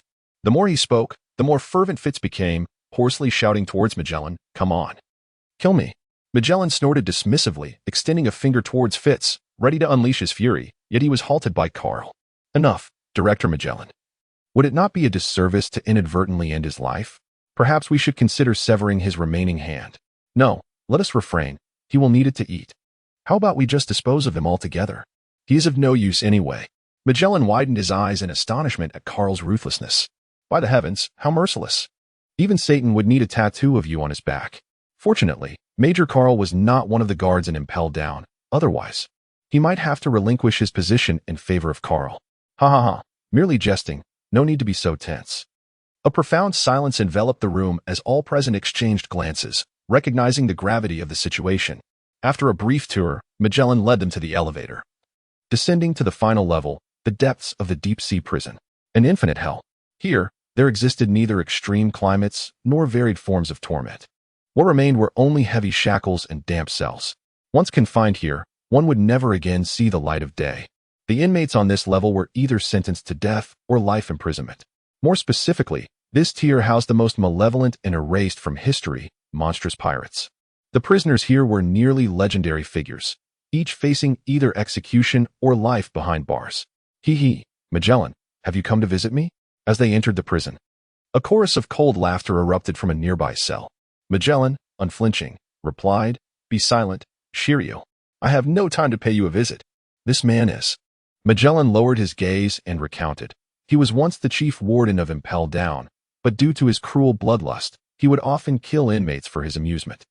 After numerous failed attempts to counsel him, I sentenced him to the infinite hell, awaiting execution.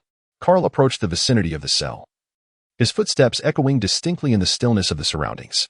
Unlike the other inmates, Shiryu remained clad in the uniform of the warden, his rugged visage and broad jaw exuding an air of indifference, while a sinister smile played upon his lips. Shiryu lifted his gaze towards the fair-faced individual outside the cell, his attention primarily drawn to the 2 knives at the man's waist, a sneer of disdain gracing his features. "Fine blades," he mused. "But can a delicate figure like you wield them?" With a faint smile, Carl lowered his gaze to the autumn water and the raven at his waist, casually remarking, "Killing you will suffice." A flicker of crimson light flashed in Shiryu's eyes, accompanied by a series of cold chuckles. "Is that so? Just you? Ha ha, Carl. This fellow truly is audacious. Does he not realize the tale of your narrow defeat against the world's foremost swordsman, Mihawk?" Shiryu's expression shifted. "Mihawk? The very sword king who towers over all swordsmen? This pretty boy merely experienced a close loss? How is that conceivable? I refuse to believe it. Magellan, release me. And hand me my sword. I must ascertain just how formidable this lad truly is. Magellan let out a disdainful snort. Quit dreaming, Shiryu.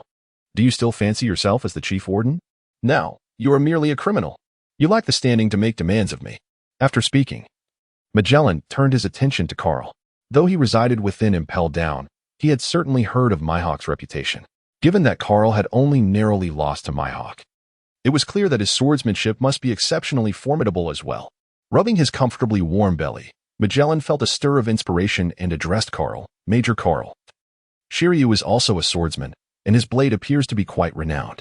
To express my gratitude for alleviating my dysentery today, how about I bestow upon you his sword, Thunderstorm? Karl, my goodness, what an unexpected gain. However, he already possesses two blades, one a weapon of power and the other a dark sword. To be frank, he does not hold the Thunderstorm blade in high regard. It was merely a casual act. Director Magellan need not be so courteous. Magellan shook his head, for he has always disliked being indebted to others. The more Karl rejected it, the more determined he became to bestow it upon him. He promptly produced a phone bug adorned with a gas mask. This is the director. Retrieve the knife previously held by Warden Shilio and place it on the first floor for General Karl. Understood. After hanging up, Magellan turned to Karl. In any case, you have no use for it, and leaving it idle would be a waste. It is better to entrust it to a formidable swordsman like you to unlock its true potential. Magellan, how dare you? By what right do you gift my sword to another? With that, Magellan exhaled a cloud of toxic mist towards the charging Shilio, who, utterly defenseless, inhaled it completely. His body stiffened immediately, releasing a pained howl. Pay him no mind. Shall we continue the tour? Karl cast a fleeting glance at the fallen Shiryu, nodded slightly. And the trio continued their journey. This is. Karl pointed towards an unusual cell that emanated an icy chill. Within it lay a criminal encased in ice. The world destroyer, Bondi Waldo. He had been frozen at the moment I first took my position in the advancing city. Karl rubbed his temples, the name striking a chord of familiarity, yet eluding his memory. After all, having traversed this world for over 2 decades, it was quite natural to forget certain minor characters. He had been a pirate long ago, and it was not surprising that Major Karl had never heard of him. Smoker cast a casual glance in. Upon catching sight of the prisoner in the adjacent cell, his pupils dilated in shock as he stammered, "Is that the Red of Solitude?" Within the confines of the cell, the white-haired elder smiled faintly, speaking with an unhurried demeanor. "It seems my name has not yet faded into obscurity." Karl turned to Smoker, inquiring with curiosity, "Do you recognize him?" Smoker shook his head, replying, "No, I have merely heard of his name. Long ago, he was a notorious pirate, standing shoulder to shoulder with Roger and Whitebeard. Most notably, he was a solitary figure." Bartholomew Redfield shook his head, saying, "Ah, young Navy, I am not as formidable as you might believe. Do you know why I am here?" Smoker shook his head, and Redfield, with a hint of melancholy, sighed. "It is precisely because I have witnessed the might of Roger and Newgate that I have grown disheartened. I relinquished my dream of becoming the pirate king, voluntarily allowing myself to be defeated by the Navy, and came to Impelled Down to spend the remainder of my days." Karl and Smog exchanged a glance, perceiving the astonishment reflected in each other's eyes. It is noteworthy that Redfield, a figure of the same era as Kapu, Sengoku, and the Golden Lion, would feel utterly disheartened upon witnessing the prowess of Roger and Whitebeard. Just how formidable were Whitebeard and Roger in their prime? The corners of Redfield's mouth curled slightly upward as he remarked, "How powerful are Whitebeard and Roger? Their might is truly despairing, I dare say. The two of you would struggle to withstand even a single blow." Karl was taken aback. Was this not a reflection of his innermost thoughts? How could this be? There was no need for such astonishment. It was merely that my observational prowess allowed me to perceive the depths of one's heart. Indeed, Redfield possessed formidable observation hockey from a young age, which only intensified with the passage of time, granting him the ability to see into the souls of others. However, this gift also exposed him to the unsightly natures of those around him, leading to a profound aversion to humanity. He harbored a disdain for alliances, adhering resolutely to the creed of solitude. Thus, here in the moniker the Proud Red, should you wish to comprehend Roger's might, that individual would surely have the insights you seek. Karl followed the direction of Redfield's finger and beheld a towering, muscular man imprisoned within the cell. His skin was a fierce crimson, his gaze piercing, and he emanated an aura of ferocity. Roger? Merely a coward. Subsequently, the cell fell into silence, devoid of any sound. Magellan's eyes reflected apprehension, and after taking a deep breath, he spoke. This prisoner is named Douglas Barrett, commonly referred to as the Devil's Heir. He was originally a crew member of Roger's pirate crew. After Roger's execution, he wreaked havoc across the seas, ultimately prompting the Navy to launch a demon extermination decree against him. Following his defeat, he was imprisoned and impelled down. At that time, I was still the vice warden. Carl cast a glance at Barrett, remaining silent, as thoughts swirled in his mind about the criminals on this level, each one a veritable monster. The consequences of their escape would be unimaginable. He felt an overwhelming urge to eliminate them all. How could such scourges be allowed to live? At the very least, those devoid of the power of the devil fruit should be dealt with. Nearby, Ryder Field, pretending to doze, let out a soft chuckle, recognizing the weight of Carl's murderous intent. Yet, for him, it mattered little. His body was gradually succumbing to age and frailty. Remaining here was tantamount to death. Was he truly expected to wait for a prison break? Director Magellan, he pondered, if each of them is so heinously culpable, why allow them to remain alive? Magellan paused, scratching his head as he replied, the users of the devil fruit cannot be indiscriminately slain. Are they all users of the devil fruit? Carl questioned, only to be met with a different truth. Their confinement was intended to ensure they remained in perpetual darkness, never to rise again, living out their days in repentance for their sins until their natural demise. Carl chuckled softly, I have yet to witness any signs of remorse from them. Director Magellan? To put it bluntly, should they manage to escape, wouldn't all the efforts of our naval commanders in capturing them be rendered utterly futile? As the director, Magellan possessed both the authority and capability to execute any criminal within the city on the spot, effectively cleansing the depths of hell itself. Ultimately, he believed there was no need for executions, as long as he remained, who would dare to breach the confines of the city. Magellan, with a serious demeanor, declared, that is impossible, General Carl. As long as I draw breath, I shall ensure that these scoundrels do not escape the city. He added, there is no need for you to concern yourself further. It is not a matter of doubting your capabilities, Director Magellan, Carl replied. Rather, I just overheard Domino mention that you only work 4 hours each day, excluding time for meals and sleep, spending nearly 10 hours afflicted by diarrhea and 8 hours in slumber. Carl's tone grew increasingly grave as he fixed his gaze upon Magellan's eyes. In your current state of gastrointestinal distress, how do you intend to confront a meticulously planned and organized invasion? Magellan faltered, acutely aware of his predicament. Unless he abstained from food entirely, there was little hope for his condition to improve. Moreover, the relentless bout of diarrhea left him with no time to bolster his physical strength. His formidable prowess relied almost entirely on the power of his devil fruit. Should the adversary possess means to counter him, his effectiveness would be significantly diminished. After all, was it not the Golden Lion who escaped from impelled down? Pray tell, Director Magellan, how does the current state of the Infinite Hell Guards compare to that time? Alas, there has been little change, yet the Golden Lion's escape was facilitated by his extraordinary abilities. Carl stated expressionlessly, he has escaped, hasn't he? Indeed. Given the precedent of a prison break and the lack of reinforcement and defenses, coupled with your limitations due to gastrointestinal issues, how can you guarantee that an unforeseen event will not occur one day? Magellan found himself at a loss for words. He was not a narrow-minded individual. On the contrary, he possessed a strong sense of responsibility, and the issues raised by Carl were indeed valid, leaving him with no rebuttal. Director Magellan, I am not advocating for indiscriminate slaughter of criminals, but I wish to avoid the Navy having to confront malevolent fiends once again.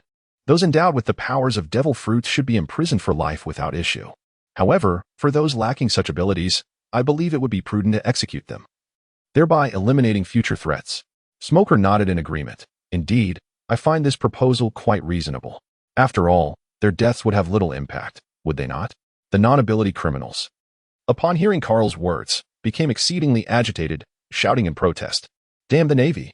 We have already been punished. What more do you want? Come on, if you dare, kill me.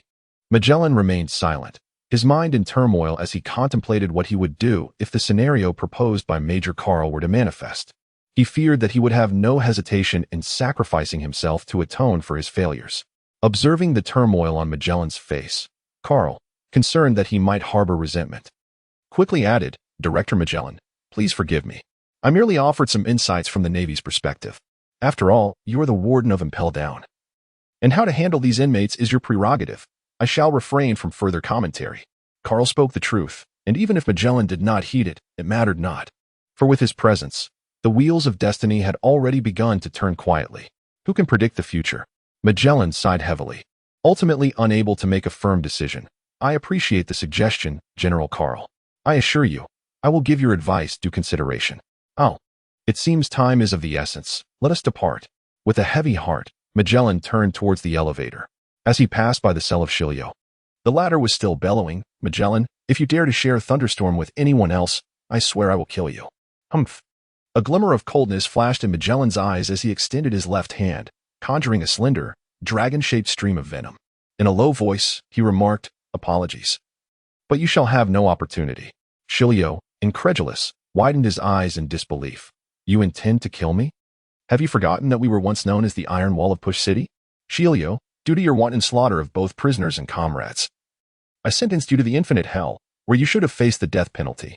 However, out of consideration for our past, I commuted it to life imprisonment. Yet now it appears you have shown no remorse, but rather intensified your transgressions. Today, in my capacity as the director of Push City, I shall execute you on the spot. Venomous dragon! Shilio shouted defiantly, I merely eliminated some trash. What gives you the right? The dragon-shaped venom roared towards Shilio, exploding upon contact, the purplish-red liquid relentlessly corroding his body, rendering him unable to utter a sound. In the end, Shilio was reduced to a grotesque, amorphous mass, collapsing within his cell. Magellan sighed, glancing at Carl, saying nothing yet conveying everything. On the surface of the sea, Magellan personally handed Shilio's dagger, Thunderstorm, to Carl, stating, I hope it proves beneficial to you. Carl smiled as he accepted Thunderstorm, channeling a massive sphere of holy light and infusing it into Director Magellan. For at least 3 days, Magellan would be free from the troubles of diarrhea. Consider it my parting gift. At this moment, Magellan finally revealed a smile. General Carl, your thoughtfulness is appreciated. The 500 prisoners had already boarded the transport ship, wishing General Carl a safe journey. Beside them, Domino gazed reluctantly at Carl's departing figure, sighing inwardly, wondering when she might again encounter such a handsome man. As the transport ship gradually sailed away, Magellan's expression returned to calm, and he turned to Hannibal, saying, within 2 hours, have all the data on level 6 criminals on my desk. Hannibal blinked in bewilderment. Was this truly the Magellan he knew? On the transport ship, Carl grasped Thunderstorm, slowly drawing it from its sheath, the blade flashing with an enchanting red glow. TSK, TSK, a demonic blade. Soon, the red hue vanished, and a liquid-like cleansing effect appeared on the blade, turning its edge blue before returning to the ordinary. The moment Carl grasped the hilt, he felt a burgeoning desire for slaughter in his mind, and it persisted. A demonic sword, indeed. No wonder that scoundrel Shiryu is so bloodthirsty. It suits him remarkably well. Smoker approached, eyeing Thunderstorm in Carl's hand. A demonic sword? How can you tell? Here, try it for yourself. Carl replied, tossing Thunderstorm to Smoker for him to experience firsthand. It's nothing special. Smoker's words trailed off as he suddenly froze, a red glimmer flashing in his pupils, his expression blank as he gripped Thunderstorm, adopting a stance. Smoker? In the next moment, an eerie red trajectory sliced past Carl, followed by a resounding clang. Carl drew half of the autumn water, using it to block Smoker's assault. This guy. With a swift kick, he sent the Thunderstorm sword soaring into the sky, and as it descended, he expertly grasped the hilt. Smoker, utterly bewildered, scratched his head in confusion, pondering what had just transpired. The depth of the sword's water is profound. If you fail to grasp it, it will control you. Realizing the implications, he thought, so I was indeed attempting to strike you. Immediately, Smoker cast a wary glance at the Thunderstorm in Carl's hand, questioning, is this the cursed blade? Fortunately, I wield no sword. Carl chuckled softly, a smile gracing his lips as he spoke. The so-called demon sword is merely a renowned blade. A famous sword chooses its master. The weak are unworthy of its power, leading them to meet untimely ends. The weak fear the renowned sword, thus bestowing upon it the moniker of demon sword. To be called a demon sword is an honor, a testament to the dread it instills in others. With that, Carl sheathed the Thunderstorm, continuing, to wield this blade, one must either respect its will, allowing it to revel in the taste of blood, much like its original master, Silu, or one must utterly dominate it, transforming it into a weapon of slaughter. With a dismissive tch, Smoker lit a cigar and leisurely departed. The escort ship must navigate from the calm belt to the red line, passing through the gateway of Mariawa before reaching the New World, and finally making its way to Punk Hazard. This journey would approximately take 2 days, including the night. As dinner approached, Carl removed the eye mask akin to that of Akiji, rising from his reclined position with a yawn. His cumulative time spent idly had reached 8 hours.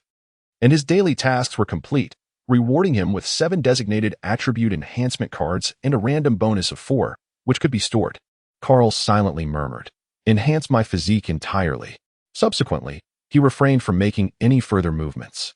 Typically, he would utilize all his reinforcement cards for daily task rewards, saving the random rewards for later. As of now, he had accumulated approximately 122 draws, having saved for just under a month, including today's. Carl is preparing to gather 150 units before embarking on a collective experience. After experiencing a slight muscle spasm, the enhancement concluded, resulting in minimal changes to his attributes. It has been detected that the host's awakening progress of the devil fruit has reached the first stage, allowing the host to freely develop new abilities. In order to assist the host in enjoying a leisurely exploration, this system will automatically seek out developmental directions. Currently in the process of gathering relevant information, please hold on. Carl's lips curled into a subtle smile as he contemplated what constitutes a mature system. The data collection had been completed, and the optimal developmental direction for the host in the initial phase was determined to be purification. Carl raised an eyebrow slightly and said, "Please continue." Purification. By significantly enhancing the healing effects of holy light, the body can be instantly restored to its normal state. This ability can promptly dispel various negative effects, such as burns, poison, and bleeding. When developed to its fullest potential, it can also eliminate the adverse effects imposed by other devil fruit powers on the host. It sounds rather promising. Although it lacks combat prowess, its supportive capabilities are undeniably maximized. Impressive. Now that the system had elucidated the method of development, Carl immediately set about experimenting. As he gathered a sphere of holy light in his left hand, he furrowed his brow. The holy light he was currently releasing possessed inherent enhancement and healing properties. To isolate and amplify the healing effect, he first needed to devise a means to separate the two. After numerous attempts yielded no results, Carl dissipated the holy light and made his way to the cafeteria. A person is akin to iron, and a meal is akin to steel. One feels disconcertingly hungry after skipping a meal, even if he sought to develop his abilities. It was imperative to have a proper meal first. That night, Carl had a dream in which his left hand radiated white light while his right hand emanated yellow light, one hand for healing, the other for enhancement. In his dream, the 3 great admirals of the Navy, with his assistants, dealt resounding blows to the pirates, and then he awoke from the dream. Carl, bewildered, rose from his bed to find that dawn had already broken. Could this be some form of omen? Without hesitation, he decided to have a meal first. After dining, Carl retreated to his room, dedicating himself to honing his skills, an endeavor that allowed him to both accumulate leisure time and enhance his abilities, achieving 2 goals with one effort. What? You wonder who will guard the transport ship against the assaults of sea monsters and pirates? Isn't there Smoker for that? Otherwise, what purpose would he serve? After a day of diligent effort, Carl finally began to grasp a glimmer of understanding. The outcome hinged on this decisive moment. Carl took a deep breath, his hands cradling an orb of radiant light the size of a basketball. With his eyes closed, he attuned himself to the essence of the divine illumination. Yes, separate. Grant me the division, precisely so. As he gently opened his hands, the golden sphere of sacred light began to split at an excruciatingly slow pace. As moments passed, the rate of division quickened, until under Carl's deft guidance, it transformed into 2 equally sized orbs, one white, symbolizing healing, and the other yellow, denoting enhancement. Carl opened his eyes and beheld the colorful orbs of light in each hand, erupting into raucous laughter. Ha ha, ha ha ha. It has worked. It has finally worked. Although the process was somewhat hurried, taking over an hour to achieve successful separation, this was merely the first attempt. Some individuals concluded swiftly, while others lingered longer. Now, all that remained was to practice diligently, striving for instant separation or directly conjuring a pure white orb of light. In doing so, purification would be deemed a success. Tap. Tap, tap. It's me, Smoker. Carl dissipated the cluster of light, and opened the door. Is there something you need? I require a clearance certificate. Do you possess such a document? Smoker was referring to the proof necessary for passage through the red line. Yes, here it is. Just present it to them, Carl replied. After receiving the document, Smoker cast a skeptical glance at Carl. You've been cooped up in that room all day. What secrets are you hiding? Carl chuckled softly. How did you know? Smog, wearing a knowing expression, then revealed a teasing grin. Could you enlighten me? Carl's expression turned serious. Absolutely not. With a decisive clap. They entered the New World, Punk Hazard.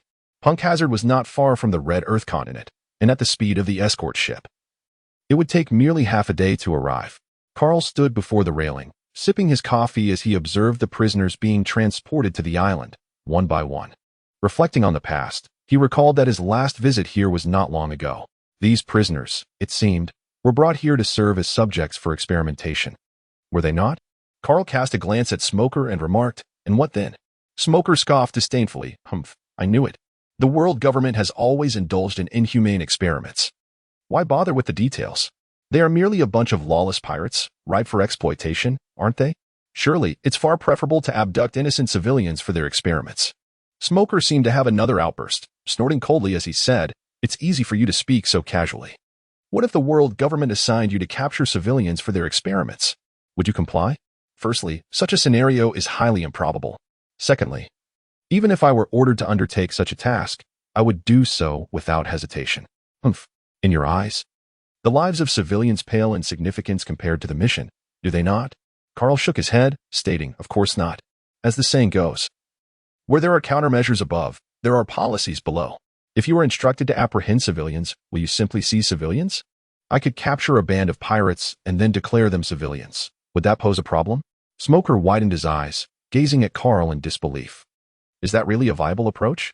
Carl, with a hint of arrogance, declared, I am the commander. I shall act as I see fit. The reason you cannot conceive of such a method is because you have always been subordinate to others, lacking the right to rebel. Of course, the situation remains unchanged even now. Smoker's expression darkened instantly, feeling both vexed and pleased.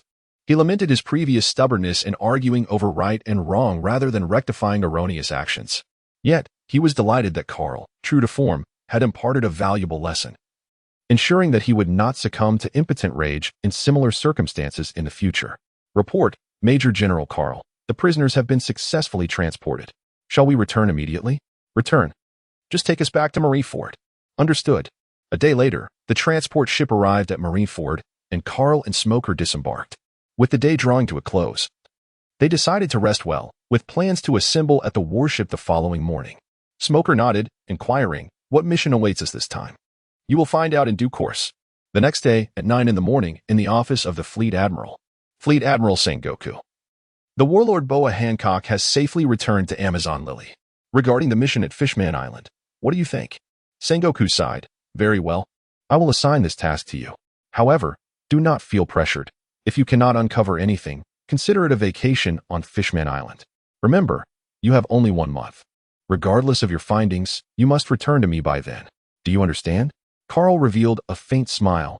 Of course, General of the Warring States. I shall take my leave now. Upon returning to Crescent Bay, the naval vessel made of sea prism stone was already docked at the harbor, with Aide and Smoker poised for departure. You have finally arrived. What mission awaits us this time? Let us discuss it aboard. Under Nelson's command, the warship set sail from the port, heading towards the Sabaody archipelago. Can we speak of it now? Carl nodded and led Aine and Smoker into the lounge. Addressing them directly, our mission this time is to journey to Fishman Island and investigate the true cause of Princess Odoheim's death. Fishman Island? Princess Odoheim? Aine interjected, recalling. Wasn't she assassinated by pirates from Fishman Island? Could there be more to this story? Indeed, I remember reading about it. He continued. Because of this incident, Fishman Island's attitude towards humans has been far from amicable. What is our purpose there? Smoker expressed his confusion, noting that all 3 of them were capable fighters. What if we encounter trouble on the way? It could lead to our utter ruin. Hold on. Don't be so anxious. In truth, I'm merely visiting Fishman Island for a vacation and perhaps to gather some clues along the way. The success of this mission is not of paramount importance. Aine bit his lower lip before saying, But we are all capable fighters. What if we face unforeseen circumstances on our journey to Fishman Island? Before he could finish, Carl interrupted, You need not worry about that. Do you see this? He produced a route map and continued. This was given to me by Admiral Sengoku. It is said that it was handed to the Navy when Jinbe became one of the 7 warlords. Smoker examined the map closely and sighed in relief. Now that's more like it. With this route map, the risks of traveling to Fishman Island are significantly reduced. Knock, knock. Knock. Reporting, Major. We have arrived at Island 66 of the Sabaody Archipelago.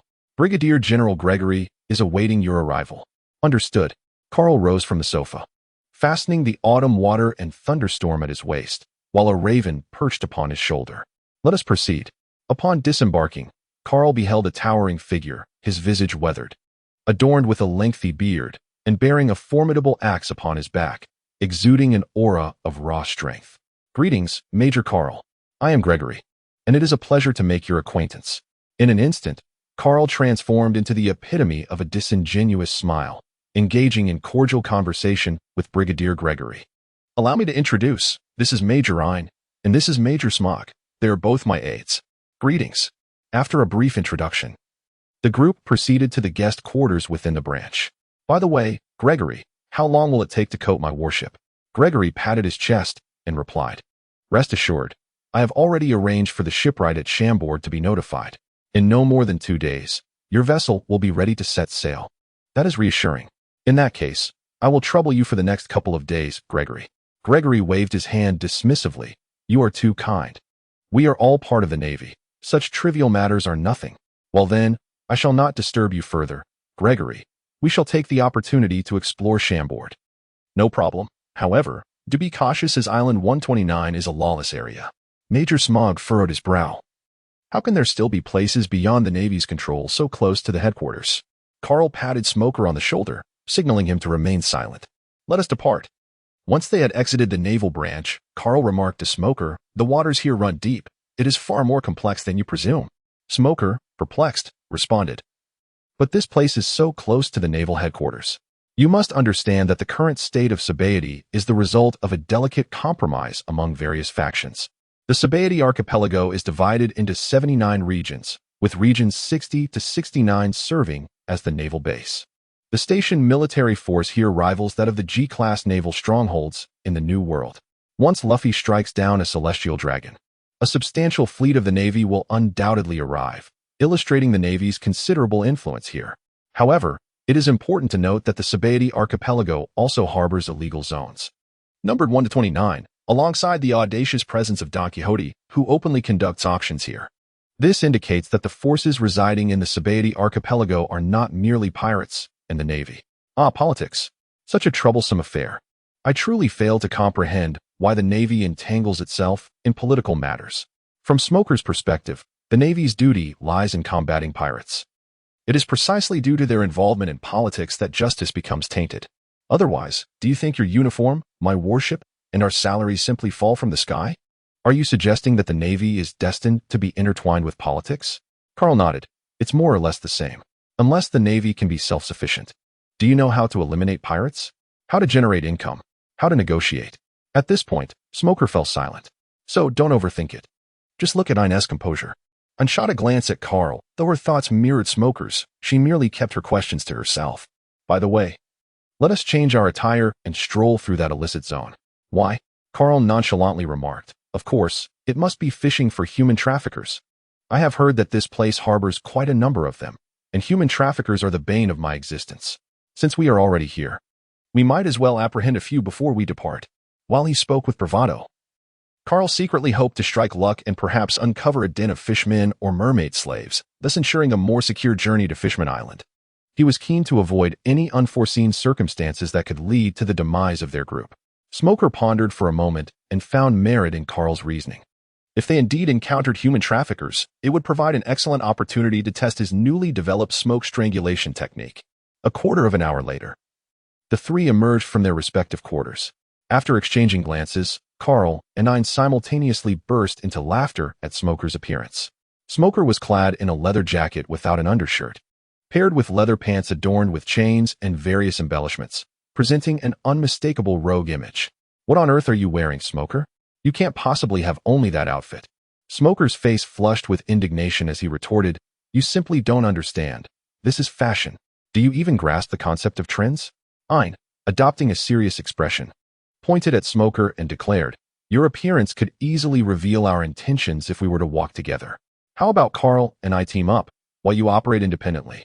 Upon discreetly glancing at Carl and noticing his lack of objection, Ein felt a surge of joy. Finally, an opportunity to spend time alone with Carl had arisen. How fortuitous! With a dismissive wave of his hand, Smoker strode away defiantly, leaving only Carl and Ein in each other's company. It was, surprisingly, Carl's first encounter with Ein in her regular attire, and he found her stunning. She wore a white princess dress complemented by lace gloves, resembling a true princess, while he remained in his usual attire, albeit the color had shifted from black to deep blue. Do I look beautiful? She inquired. Without even glancing, Carl exclaimed, Ah, yes. Yes, indeed, it's beautiful. Absolutely stunning. Ein rolled his eyes, disinterested in engaging with Carl, and simply wrapped his arm around his. What are you doing? Ein replied nonchalantly. Let us pretend we are a couple. That way, no one will suspect anything. Carl, ever the cunning one, declared, Very well, let us proceed. Island 2. In close proximity to Island 1, starkly contrasts the bustling vibrancy of its counterpart, resembling a veritable slum. The absence of any other rationale stems from its designation as a no-man's land. Ordinary inhabitants would never venture here. It felt as though the very souls around us were scrutinizing our every move. Aine appeared somewhat apprehensive, tightening her grip on Carl's arm. Indeed, the striking duo of Carl and Aine seemed utterly out of place in this locale, where the gazes of the onlookers were laden with unmasked avarice. Carl surveyed his surroundings and suddenly conceived a plan. He exclaimed, My dear, it seems we have taken a wrong turn. Is this not a tourist area? Let us hasten our departure. This strategic retreat was intended to give the impression that they were merely a couple who had strayed off course. Although Aine was aware that it was all an act, a warmth coursed through her body, and she mused how delightful it would be if it were not merely a performance. In the shadows, a man clad in sunglasses meticulously scrutinized Carl and Aine through binoculars, his excitement palpable as he clenched his fist. What a remarkable find! Though they are but ordinary humans, their quality is exceptional. I assure you, even 100 million berries would entice potential buyers. The man felt a sense of familiarity with the fair-faced young man, as though he had seen him somewhere before. Promptly, he retrieved a communication device. Mr. Disco, we have encountered 2 perfect targets on Island 2. They appear to have stumbled upon this location by accident. Shall we proceed? Are you certain? Mr. Disco inquired. Indeed, I have confirmed it. Very well, capture them swiftly. Today is the auction, and we are in need of a grand finale. Rest assured. After concluding the call, the sunglasses-wearing man turned to his 2 burly companions and commanded, Let us go. Capture that couple. Meanwhile, Carl and Aine were tactically retreating from Island 2, but it seemed they had reached a point of no return. What do you intend to do? A scruffy, portly man leered, chuckling lewdly. Your girlfriend, is quite the catch. Why not let us have some fun? Aine, flustered and indignant, shielded her exposed midriff and retorted. Dream on. My boyfriend loves me dearly. Calm down, little beauty. Your boyfriend hasn't he uttered a word yet. The portly man then brandished a firearm, aiming it at Carl's head, a mocking smile dancing on his lips. Please, don't kill me. If you let me go, I'll... Carl cast a reluctant glance at Aine, seemingly resolute. Do as you will. The portly man exchanged a knowing grin with his accomplices. Ha ha ha, what a spineless pretty boy. Aine stared incredulously at Carl, as if to say that such acting was unnecessary. At that moment, the man in sunglasses nodded from his concealed position. These 2 should pose no problem. Let us advance. The sound of gunfire echoed, and the portly man looked down in disbelief at the wound on his chest before collapsing onto the ground. The man in sunglasses, accompanied by several henchmen, strode forward with confidence. These 2 prime targets belong to our Don Quixote family. If you wish to avoid demise, I suggest you flee. The already terrified thugs scrambled away in panic, wishing they could sprout additional legs. The man in sunglasses smirked, stepping closer to Carl and scrutinizing him thoroughly. What a face to envy. Those noble ladies must be going mad over you. This thought brought to mind the recent sensation of the world's most handsome man. You are that one. Carl whistled, and a black raven descended from the rooftop of a nearby building, perching upon his shoulder. Discovered so swiftly, I wish to revel a while longer. Aine cast a disdainful glance at Carl. Indeed, a man of my caliber shines like a firefly in the night, so vivid, so extraordinary. The man in sunglasses swallowed hard. You are the naval swordsman, Carl. At that moment, the man stealthily reached behind him, retrieving a smoke bomb. Brothers, retreat, he shouted, hurling the smoke bomb to the ground, unleashing a thick cloud of white smoke that enveloped Carl and Aide. The others immediately fled into every conceivable corner. Humph. The raven transformed into a long blade, firmly landing in Carl's palm. He then executed a diagonal slash from below, conjuring a small whirlwind that carried the smoke and propelled the smoke bomb forward. Not a single one escaped, save for the man in sunglasses. Aide drew his twin blades, and in an instant, his figure vanished from sight, followed by a chilling scream. 10 minutes later, Island number 2 was awash in blood. All but the man in sunglasses lay in pieces, as if the world had descended into a hellish nightmare. Carl, is this not somewhat excessive? What if word gets out? Carl waved his hand dismissively, assuring, rest assured, I have sensed with my observation hockey, there are no others present here. Only then did Aide let out a sigh of relief, retrieving a handkerchief to wipe the blood from his dual swords. Speak. Where is your headquarters? The man in sunglasses trembled violently, his body shaking incessantly. Please, don't kill me. I will lead you there. I am merely a hired hand. Carl chuckled as he patted the man in sunglasses on the shoulder. Fear not.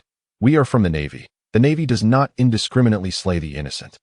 The man in sunglasses glanced around at the surrounding corpses, muttering, I trust you not at all. I will take you there. Hey, it was Smoker. I haven't encountered any human traffickers, but I did apprehend a group of pirates. Where are you? Island number 2. Oh, and bring a few pirates with you. Understood. 15 minutes earlier, on island number 4, Smoker sauntered down the street, observing that the locals seemed relatively untroubled, though their glances toward him were tinged with fear. Could it be that Carl is deceiving me? Are there truly no human traffickers here? After a brief search, Smoker found no trace of the traffickers. It made sense. With his imposing demeanor, any trafficker would surely avoid him. Encountering a trafficker would not be considered entrapment, but rather a case of criminals preying on criminals. Suddenly, a pirate ship caught his eye. Smoker promptly extinguished his cigar and gazed at the vessel moored at the island's edge. The pirate flag was unfamiliar, but he thought, since I cannot capture any traffickers, pirates will suffice. He scanned the vicinity, ensuring no one was watching, before activating his elemental transformation and ascending into the sky. Stealthily approaching the pirate ship. On the shore, a rugged-looking man with a scruffy beard shouted to his subordinates, Brothers, keep a low profile. The Navy is stationed here. Quickly find a coating craftsman and do not cause any trouble. Despite being a pirate with a bounty of 89.5 million berries, he had to tread carefully in Sabaody, for it lay in close proximity to the Navy headquarters and the Holy Land Mariawa, making it the place where one could summon a marine admiral with the utmost speed. Typically, pirates arriving at Sabaody must exercise extreme caution, even bowing to the celestial dragons. Otherwise, they would face the full might of the Navy. Captain, there's someone flying in the sky. What? Smoker revealed himself, landing gracefully on the ground with an expressionless face. I am Captain Smoker from headquarters. You are under arrest. Surrender at once. The subordinates were momentarily stunned before bursting into laughter. Ha ha ha, you? A Navy captain? Don't be ridiculous. However, Bart, the leader, could not share in their mirth. Yes, he was merely a Navy captain, but he recognized the truth. That was a user of a Logia-type devil fruit. What does it mean to be a Logia user? To him, it translated to 2 words, invincible, retreat. This Navy officer is a Logia user. We cannot defeat him. What? Does he possess the same devil fruit as an admiral? Smoker scoffed, too late. He then transformed his hands into smoke, unleashing a vast cloud that enveloped all within. Cough. Cough, cough. What is this ability? I can't see a thing. As the smoke swirled ominously, Smoker, hidden within its depths, wore a sly grin. This technique of his, the smoke strangulation formation, proved to be remarkably effective. In the past, he had been forced to engage in hand-to-hand combat with great effort to eliminate foes one by one. But now it was a mere trifle. Do not breathe. This smoke is toxic. Hold your breath, all of you.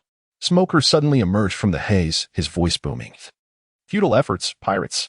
With a look of astonishment on Bart's face, Smoker conjured a small white sphere and shot it into his mouth. Bart hastily attempted to induce gagging, only to discover there was no foreign object lodged within. He felt utterly deceived. Curse Navy. If you have the guts, face me in a one-on-one battle. Hiding in the shadows is not what a true Navy officer does. Smoker scoffed, dismissing the notion that he needed to adhere to martial ethics when confronting pirates. Explode for me. Bart's eyes widened as he searched for Smoker's whereabouts, his throat emitting strange sounds, his complexion shifting to a disturbing hue of red, then purple, and finally black. 2 minutes later, the smoke dissipated, revealing Smoker standing quietly amidst a sea of lifeless bodies. The pirates lay there, their lips and faces a ghastly shade of blue, swollen and with bulging veins, a truly grotesque sight. Yet the architect of this carnage, Smoker, burst into laughter. Am I truly this formidable? In the past, I would never have dared to imagine such power. It appears my developmental path was completely misguided. Remarkably, he had not even broken a sweat. These pirates had suffocated themselves, causing no collateral damage whatsoever. He felt a genuine sense of gratitude towards Carl. Without him, Smoker would likely still be preoccupied with devising ways to lethally employ Smoke. After confirming the demise of all the pirates, Smoker retrieved his din mushy and dialed Carl's number. It's me, Smoker. After hanging up, he stroked his chin thoughtfully. Deciding what to do with this pile of pirates was indeed a dilemma. 10 minutes later, Smoker enveloped a dozen pirate corpses in smoke and arrived at island number 2, momentarily taken aback by the sight of dismembered limbs scattered about. You truly are ruthless. Upon seeing Smoker, Car's eyes brightened. Just in time, I have a favor to ask of you. Smoker nodded. Speak. Carl gestured towards the surrounding corpses and stated, I have just informed Brigadier Gregory. He will arrive shortly with his men. You shall wait for him here. If he inquires, simply tell him that there was a skirmish between pirates and traffickers. After the pirates emerged victorious, you happened upon the scene and, due to their extreme ferocity, were compelled to eliminate them. Smoker appeared to have grown accustomed to Carl's maneuvers. After a brief nod, he inquired, And what about you? Well, this fellow will escort us to the human auction house for a little entertainment, came the reply. Very well, I shall await your return then. Subsequently, Carl and I followed the man in sunglasses to island number 1. On the surface, island number 1 seemed quite prosperous.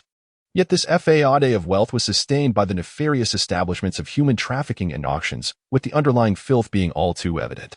Meanwhile, Disco, indulging in fine wine within a chamber, suddenly felt an unsettling sensation.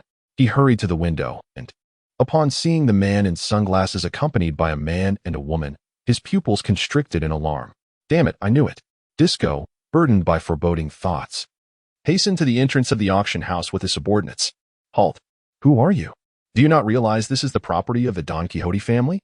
Carl gazed at the security personnel blocking their path, a subtle smile gracing his lips. The Don Quixote family?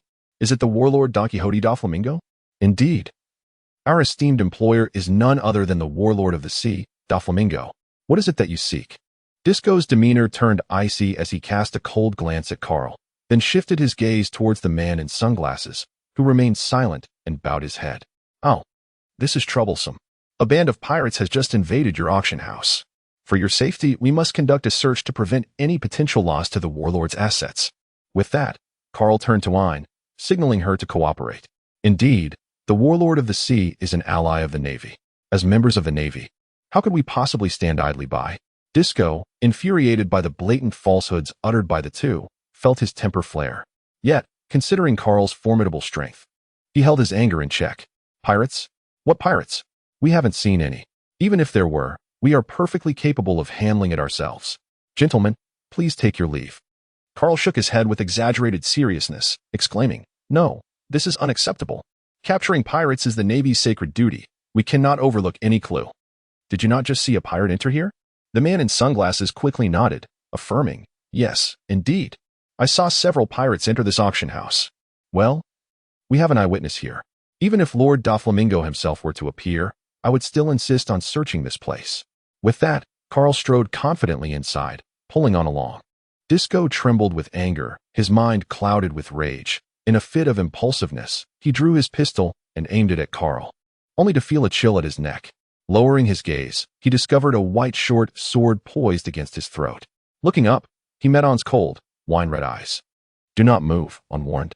Even if you are a subordinate of the 7 warlords of the sea, attacking the Navy is a grave offense. Disco swallowed hard, his gun clattering to the ground as he watched the 2 men stride boldly into the auction house. Boss, they've entered. What should we do? Disco gritted his teeth and replied, immediately inform the master. On the other side, Carl and Aine, having entered the interior of the auction house, were confronted with an unforgettable sight. A group of men and women of various races huddled within iron cages, collars fastened around their necks, their gazes vacant.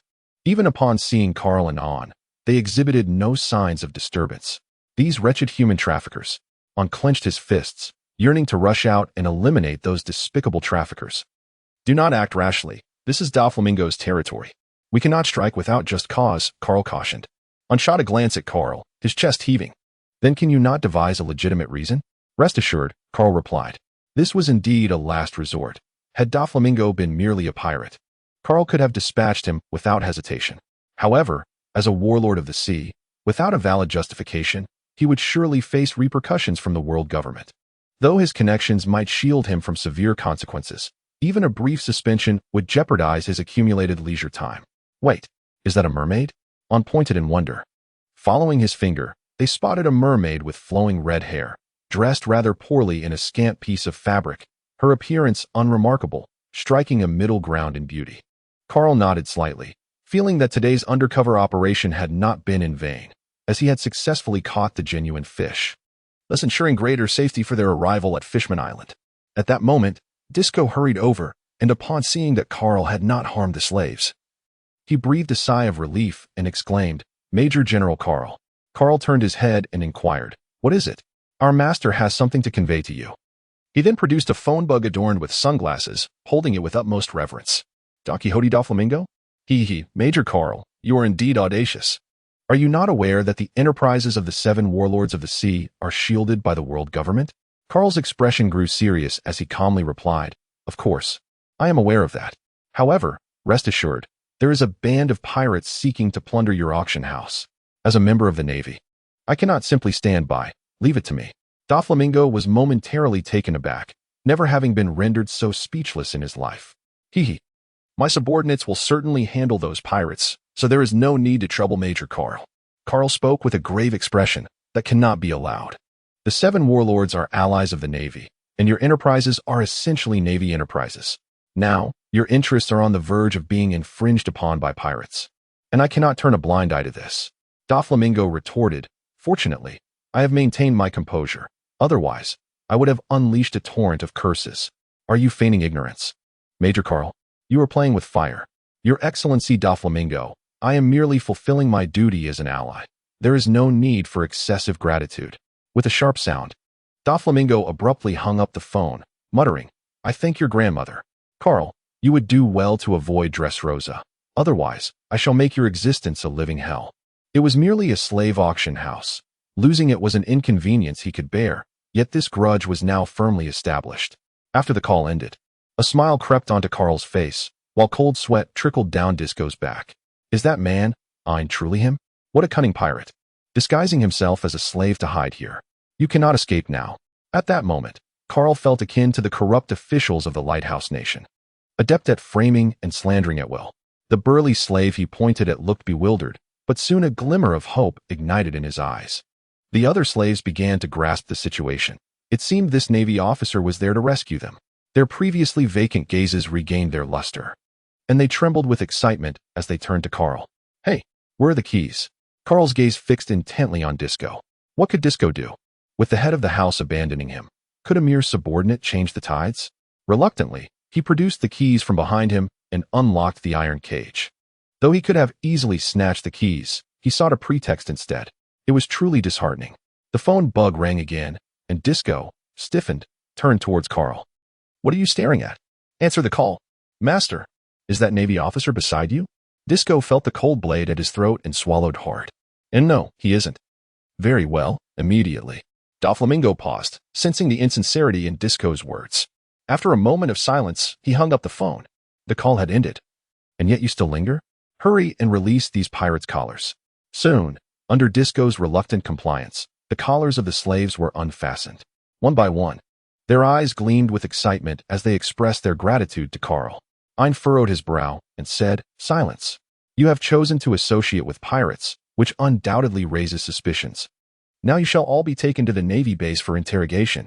Carl looked at Ein with astonishment, discreetly giving him a thumbs up, impressed by his swift learning. Ein's lips curled into a slight smile, but he quickly composed himself, adopting a dignified demeanor as he bound the pirates one by one, and then turned his gaze towards Carl. Mr. Disco, the pirates have been apprehended. And regarding these individuals suspected of being accomplices, if they are confirmed to pose no issues, we shall deliver them accordingly. After all, this concerns the property of the 7 warlords. Disco, feeling overwhelmed, nodded numbly and urged, let's proceed with the destruction. I'm exhausted. Let us go.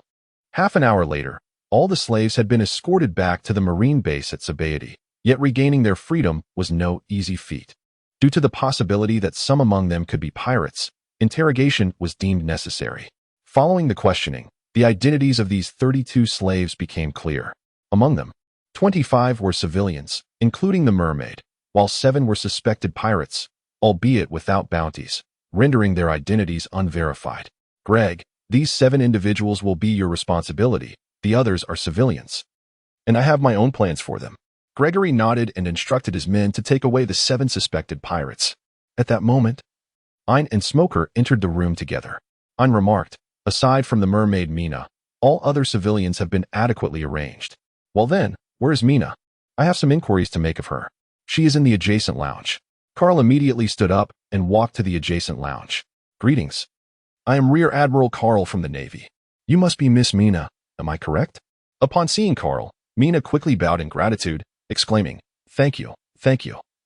Rear Admiral Carl, if it weren't for you, I would. Do not weep. You are safe now, he reassured her. After wiping away her tears, Mina nodded. Her eyes slightly reddened. Indeed, Rear Admiral Carl, you are right. I am free now. What do you plan to do next? Will you return to Fishman Island? Yes. I have been missing for so many days. My parents must be terribly worried. Carl smiled broadly. That's splendid, Miss Mina. We are about to embark on a mission to Fishman Island. If possible, could I trouble you to guide us there? Mina readily nodded in agreement. Carl was her savior, and she was eager for an opportunity to repay him. Not a problem, Major Carl. When do you intend to depart? Tomorrow noon. I would appreciate it if you could stay here for a day, as it would be a fine opportunity for you to enlighten me on the current state of Fishman Island. Of course, Major Carl. What would you like to know? 2 hours later, Carl bid farewell to Mina with a smile and returned to his quarters. With the information provided by Mina, he had gained a general understanding of the situation on Fishman Island, which aligned closely with his expectations. Currently, Fishman Island was under the protection of the Whitebeard pirates, and the pirates dared not act recklessly there. Yet, there were always those foolish enough to test the waters, often with fatal consequences. Fishman Island was also the stronghold of Jinbei, one of the 7 warlords of the sea, where pirate crews with bounties of 1 or 2 billion could expect little mercy. However, it would be misleading to assert that Fishman Island was completely safe. Otherwise, Mina would not have fallen victim to enslavement. From Mina, he learned that Fisherman Street was presently the most hostile place towards humans, populated by numerous fishermen supremacists. Ordinary residents of Fishman Island dared not set foot in that area. Other locales were somewhat better, with hostility not as pronounced, but it was still significant. The death of Princess Odoheim had profoundly impacted racial relations. It appeared that capturing Hody Jones would require drawing him out into the open. Carl, too, was disinclined to ponder excessively. He believed in confronting challenges as they arose, taking each step as it came. The shipyard. When Carl arrived, he found Smog and Ein present, presumably acting as overseers. You are all here. You've come. Carl approached the 2 individuals, observing the craftsman applying a resin-like substance onto the warship. That must be the resin from the Yalchiman red tree. He walked over to a burly craftsman and, driven by curiosity, inquired, Master, what is your profession? The craftsman, holding the resin, turned to Carl but remained silent, merely gazing at him, creating a somewhat awkward atmosphere. Suddenly, Carl's peripheral vision caught sight of an elderly man aboard the ship, dressed in a long robe and sporting glasses, who seemed oddly familiar. Master, who is that person over there? Is he also part of your shipbuilding team? The craftsman glanced over and shook his head, replying, no, but his skills are commendable. For urgent orders like this, we typically invite him to assist us. We commonly refer to him as Old Ray, the coder. Indeed, it was Rayleigh, the Dark King. Calling him Old Ray was entirely appropriate. Carl leapt aboard the warship, scanning the surroundings for any sign of Rayleigh, yet he found nothing. The man had vanished entirely. What keen perception! Did he truly notice my presence after merely a fleeting glance? Meanwhile, Rayleigh stealthily emerged from a shadowy corner, ensuring no one had spotted him before discreetly departing the shipyard. What misfortune! He had intended to earn a little extra, yet nearly drew unwanted attention. Rayleigh scratched his head in resignation. Who could have anticipated that someone from the new generation of the Navy would recognize his visage? It is worth noting that he had been in retirement for 15 years. Upon the ship, unable to locate anyone, Carl reluctantly disembarked to avoid disrupting the work of the metalworkers. If he could not find him, so be it. At least he knew Rayleigh was in the vicinity. Familiar faces were making their entrances one after another. Who would be next? Shanks? No. It was unlikely to encounter him at this juncture, as Shanks was currently navigating the New World, commanding a dazzling crew of supernova pirates. Becoming one of the 4 emperors would take a few more years. Why ponder so much? Time to stroll. Thus, Carl took Ein and Smoker on an excursion to the sightseeing area, purchasing some local delicacies and clothing, while also replenishing supplies in preparation for the voyage ahead. Ein seemed particularly cheerful today, though Smoker was somewhat of an eyesore. The following day, at noon, the Sea Stone warship was enveloped in a layer of bubbles, quietly docked at the harbor. Farewell, Major Carl. Wishing you a safe journey. Carl, standing by the railing, smiled and waved. Thank you for your kind words, Brigadier Gregory. After bidding farewell, Carl promptly issued the command. Set sail. Destination, Fishman Island. The warship began its descent, and shortly thereafter, it submerged beneath the waves. The naval soldiers gazed in astonishment at the surface of the sea above them. For the majority, it was their first encounter with such a sight. Carl remained remarkably composed, instructing Nelson to maintain the proper course. Once the route was confirmed, he approached the mermaid, Mina. Miss Mina, I shall rely on you shortly. Mina smiled brightly and nodded. Rest assured, Major Carl, you are my benefactor, and I promise to ensure that you... Ahem. Carl interrupted Mina, forbidding the reckless establishment of flags. An hour later, the Hylu Stone warship arrived safely at Fishman Island. They encountered neither attacks from sea kings nor any sinister entities lurking beneath the waves. Is this truly Fishman Island? It is breathtaking. Wouldn't you agree, Carl? Carl nodded. And before them stood a vast, double-layered semicircular bubble membrane encasing an island, with an air layer nestled between the 2 shields. This was the official passage to Fishman Island, an entrance inaccessible to pirates. Smoker marveled. Fishman Island possesses its own sky and clouds. The world is truly full of wonders. Hearing others praise her homeland, Mina joyfully explained. This is the gift of the sun. The colossal tree ash tree Eve, which flourishes near Fishman Island, channels sunlight from the surface to the depths of the ocean, allowing Fishman Island to experience sunlight and the cycle of day and night. Oh, so that is how it is. Carl cleared his throat and declared. Let us cease the discussions and proceed inside. The Neptune army, stationed at the entrance, instantly adopted a serious demeanor upon spotting the naval vessel. They called out to Carl on the ship, halt. Any vessel entering Fishman Island must undergo customs inspection. Mina swiftly emerged from her bubble, swimming towards the guards, and explained. They are the Navy, not foes. They rescued me from the clutches of human traffickers. After scrutinizing Mina closely, the Neptune soldier exclaimed in astonishment. You are the resident who went missing a fortnight ago. Indeed. I am Mina. I work at the Mermaid CAF. Madam Shirley is aware of my whereabouts. The Neptune soldier nodded. I am aware, yet customs inspection is imperative. Fear not, we shall not make things difficult for them. Understood.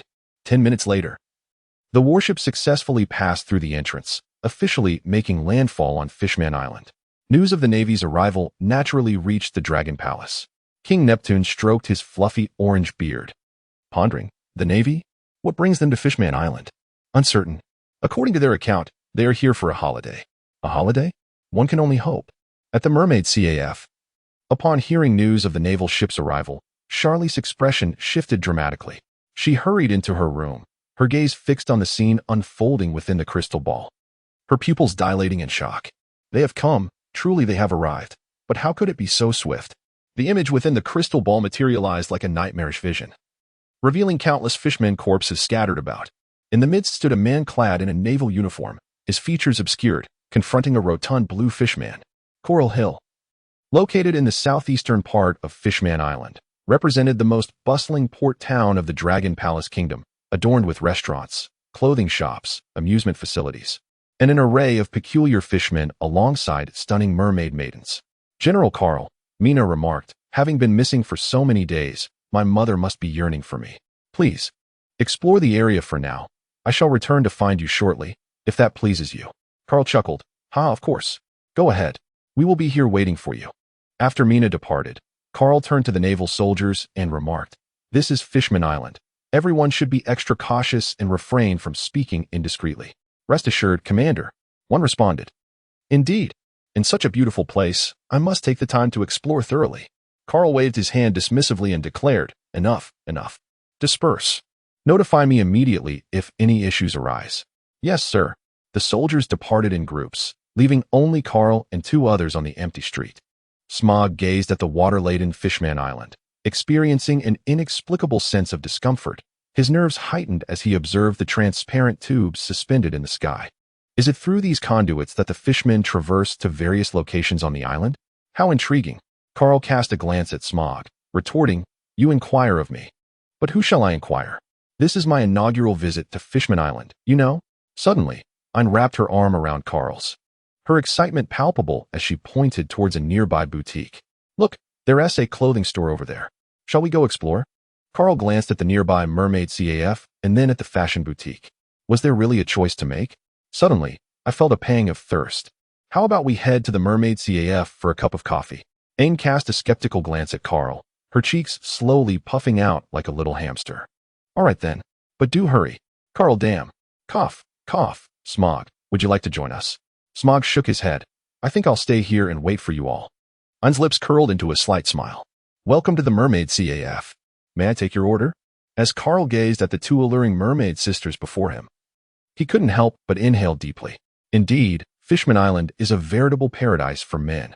Aine clenched her fists tightly, knowing all too well that Carl, the notorious flirt, harbored ulterior motives. It was clear he was not here for coffee, but rather for the enchanting mermaids. "Ha ha ha, let me see. A caramel macchiato. And please bring her a cappuccino."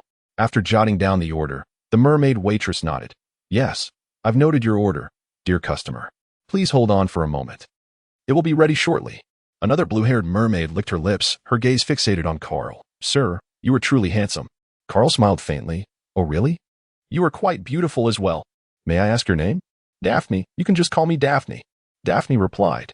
Aine cast a cold glance at Daphne and subtly nudged Carl's waist, saying, "Carl, weren't you here to enjoy some coffee?" Noticing this, Daphne winked at Carl mischievously before sauntering away. TSK, Carl shook his head regretfully, his expression one of wistfulness. On the other side of the Mermaid CAF, Sherry was grappling with whether to share her prophecy with the other residents of Fishman Island. Each of her prophecies foretold unfortunate futures, and if the news were to spread, it would likely incite panic, which she desperately wished to avoid. "Daphne, isn't it a bit early for makeup? The performance hasn't even begun," Sherry remarked. Upon noticing Lady Sherry, Daphne looked up and quickly responded, "Good morning, Lady Sherry. A charming guest has arrived outside, and I simply wish to look my best." Sherry shrugged her shoulders, choosing not to elaborate, and leisurely reclined on her bed, reaching for the pipe on the table. "Lady Sherry, Mina, how wonderful to see you safe." Before Sherry could respond, Daphne, who was busy with her makeup, joyously embraced Mina, her eyes glistening with tears. "Mina, where on earth have you been? We were so worried. I was captured by human traffickers, but fortunately, I was rescued by Major Carl, and I returned with them." "Major Carl? Wait, are you saying his name is Carl?" Daphne seemed to recall that the handsome guest just now was indeed named Carl. "I'm just glad you're back. Don't wander off again, understood?" Mina nodded vigorously. "Of course. I will never leave Fishman Island again." "Oh, Mina, you're back." A shrill scream erupted, and the mermaids working at the CAF rushed over. Mina was subjected to a barrage of questions, and only after much interrogation did her sisters finally feel relieved. "By the way, that dashing guest outside seems to be named Carl." "Yes, he was wearing a Navy uniform. He must be the major who saved you." Mina's eyes sparkled. Yes. Major Carl is incredibly handsome. They say he is the most handsome man in the world." The mermaids exchanged glances and then rushed into the CAF, nearly startling Carl. 1, 2, 3, 4, too many. He was still young and couldn't he handle this. "Thank you, Major Carl, for saving our Mina. Ahem. I am part of the Navy. It is my duty." The enthusiastic mermaids instantly surrounded Carl, pushing Aine, who was seated opposite him, a good 5 meters away. Aine exclaimed, "Enough. What is all this ruckus? Other guests are waiting for you." After Lady Charlie's reprimand, the mermaids finally calmed down, reluctantly departing from Carl's seat. At that moment, Carl's face was adorned with lip marks, and he was gasping for breath, having narrowly escaped suffocation. However, considering their delightful softness and fragrance, Carl decided not to pursue accountability for the incident. It is him. Charlie's pupils trembled in disbelief as she gazed at Carl. His features gradually began to resemble those of the naval officer within the crystal ball, the very man who would bring calamity to Fishman Island. The one foretold to usher in slaughter and death. As Carl's gaze threatened to shift towards her, Charlie quickly covered her mouth and concealed herself in the shadows, her breath quickening. After a considerable time, she managed to regain her composure. No, she must urgently inform King Neptune of this revelation and drive this man from Fishman Island. Seizing the opportunity while Carl was preoccupied with the waitstaff, Charlie discreetly slipped out of the mermaid CAF. 10 minutes later. I apologize, Major Carl, but my sisters may have been a bit too enthusiastic upon learning that you saved me. Carl took the handkerchief that Mina handed him and wiped his face. I understand. By the way, do you have some time later? How about guiding us through the Dragon Palace Kingdom? Mina nodded vigorously. Of course, right now. Carl scratched his head and said, wait a moment, at least have a cup of coffee before you leave. At that moment, the visibly displeased Ian sat back down across from Carl and remarked with a smirk, TSK, truly popular, aren't we? Carl shrugged nonchalantly, spreading his hands as he remarked, is it my fault? Humph, I can't be bothered with you. Daphne, with her azure locks, approached Carl's table, gracefully serving coffee to both him and Ian. Gentlemen, here is your coffee. Please enjoy. Thank you, Carl responded. Daphne smiled warmly. No need for thanks. By the way, esteemed guests, there will be a dance performance later. Make sure you don't miss it. Carl's eyes lit up as he realized the exciting programs available. Indeed, his visit was not in vain. Promptly, he agreed to participate. An hour later, Carl reluctantly departed from the mermaid CAF, bidding farewell to the two splendid mermaids. Take care. Dear guest, do visit us again. At Dragon Palace, Sherry, are you implying that the Navy arriving at Fishman Island today will instigate a massacre? Lady Sherry nodded gravely. Indeed. King Neptune, my prophecy cannot be mistaken. Neptune furrowed his brow, anxiously massaging his temples, releasing a long sigh. I understand now. I will immediately inform Jean Bay to discuss countermeasures. Let us keep this news from the public to prevent panic. Of course, I comprehend that. Outside the mermaid CAF, I stood beside Carl, arms crossed, enveloped in an aura of low pressure, feeling more speechless than ever before. Weren't you supposed to come to Fishman Island for a mission? It seems you came here for this purpose instead, didn't you? Carl shook his head, stating, no, that is utterly incorrect. In this unfamiliar territory, we cannot recklessly wander about like naive fools. Therefore, I am conducting an investigation. Just as Ein was about to speak, Mina, adorned with a buoyant swimming ring, interjected. It's still early. How about I take you for a stroll? She turned to Ein. Ein, weren't you interested in purchasing some clothing? Let us go now. Thus, under Mina's guidance, Carl and Ein explored nearly every corner of Fishman Island, the Marlin Shopping Center, the Fisherman Cultural Hall, the Fish Friday Resort, Mermaid Bay, and the final resting place of Princess Odoheim, the Jelankod Square. Even without activating his observation hockey, Carl sensed a lingering presence watching them from the shadows, particularly fixated on him. Was the vigilance on Fishman Island truly this heightened? Had they already been marked on their very first day? However, Carl reconsidered. Perhaps this was a fortuitous development. Without causing a stir, how could the lurking Hody Jones emerge to confront them? Mina, it's getting late.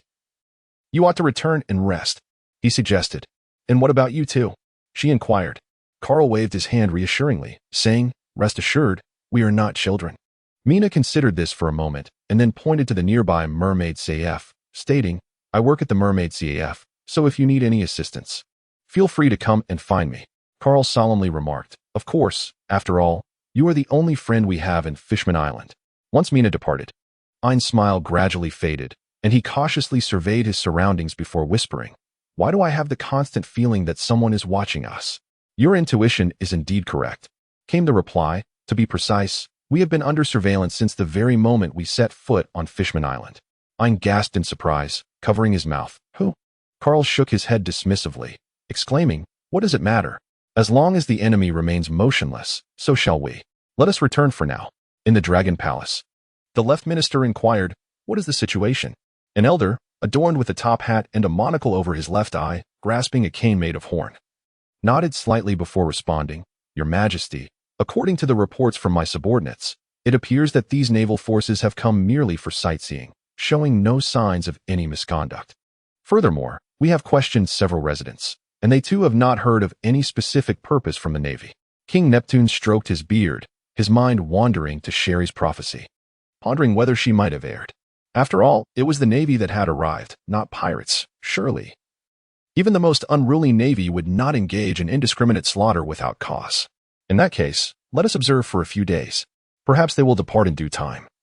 He concluded, "As you command, Your Majesty."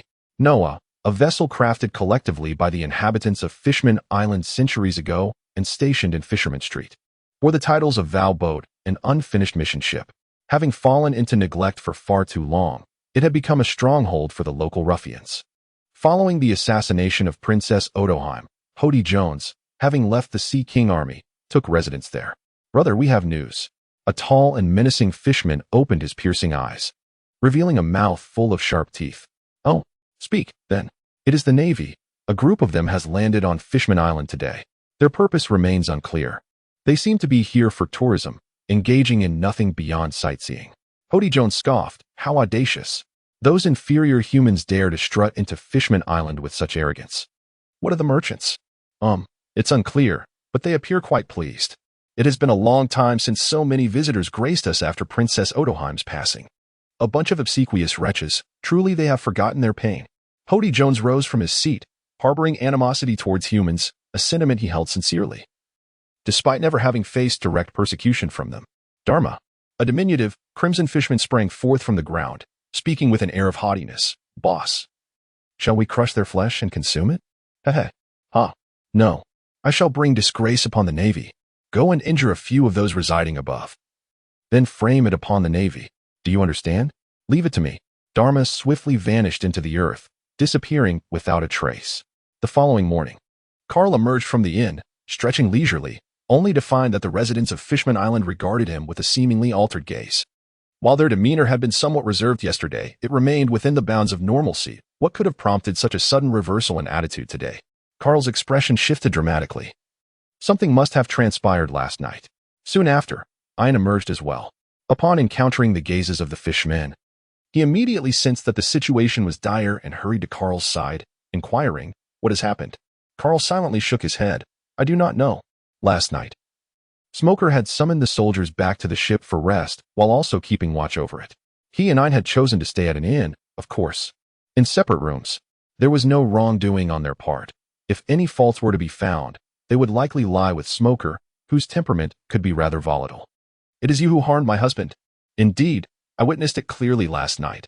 It was those in white uniforms, the Navy, who acted violently. Humanity proves to be nothing but trouble. Begone from Fishman Island." "Yes, depart from Fishman Island." Gradually, the residents encircled Carl and Ian, vociferously condemning them. Carl instantly sensed that something was amiss. This maneuver felt eerily familiar, for it was a tactic he often employed. What was it called again? Framing and deceit. "Residents of Fishman Island, we took refuge in this inn last night. We did not leave at any point. Thus I am entirely unaware of the matters you speak of. Please, remain calm. I am Rear Admiral Carl. Once I have conducted a thorough investigation, I assure you I will provide a satisfactory response." The raven perched upon Carl's shoulder transformed into a gleaming dagger, its cold light subtly shimmering as he gazed earnestly at the residents of Fishman Island. Instantly, the fishmen encircling them fell into a profound silence. Carl couldn't help but marvel at the simplicity and understanding of the island's folk. "Ian, let us proceed." Shortly thereafter, Carl and Ian arrived at the naval vessel, only to find it surrounded by an irate crowd of Fishman Island inhabitants. Smoker was drenched in sweat, fervently attempting to explain to the residents, "I swear, no Navy personnel disembarked the ship last night. How could we have harmed the populace?" "What use is a vow?" came the incendiary retort from the crowd. "Do you still believe the deceit of humankind?" Upon hearing such inflammatory words, the residents of Fishman Island erupted in fury. "Indeed, hasn't your kind committed enough misdeeds?" Smoker clenched his fists, immobilized by uncertainty, but upon catching sight of Carl and Ian, he exhaled in relief. He truly found himself ill-equipped to handle such a tumultuous situation. "Your arrival is most fortuitous." Carl gently patted Smoker's shoulder, signaling him to remain calm. "What has transpired? Pray, tell me."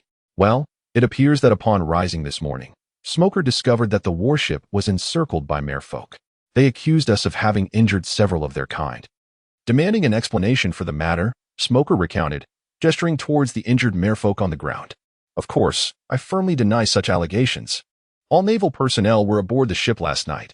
None were permitted to disembark without cause. Besides, what motive would we have to assault them unprovoked?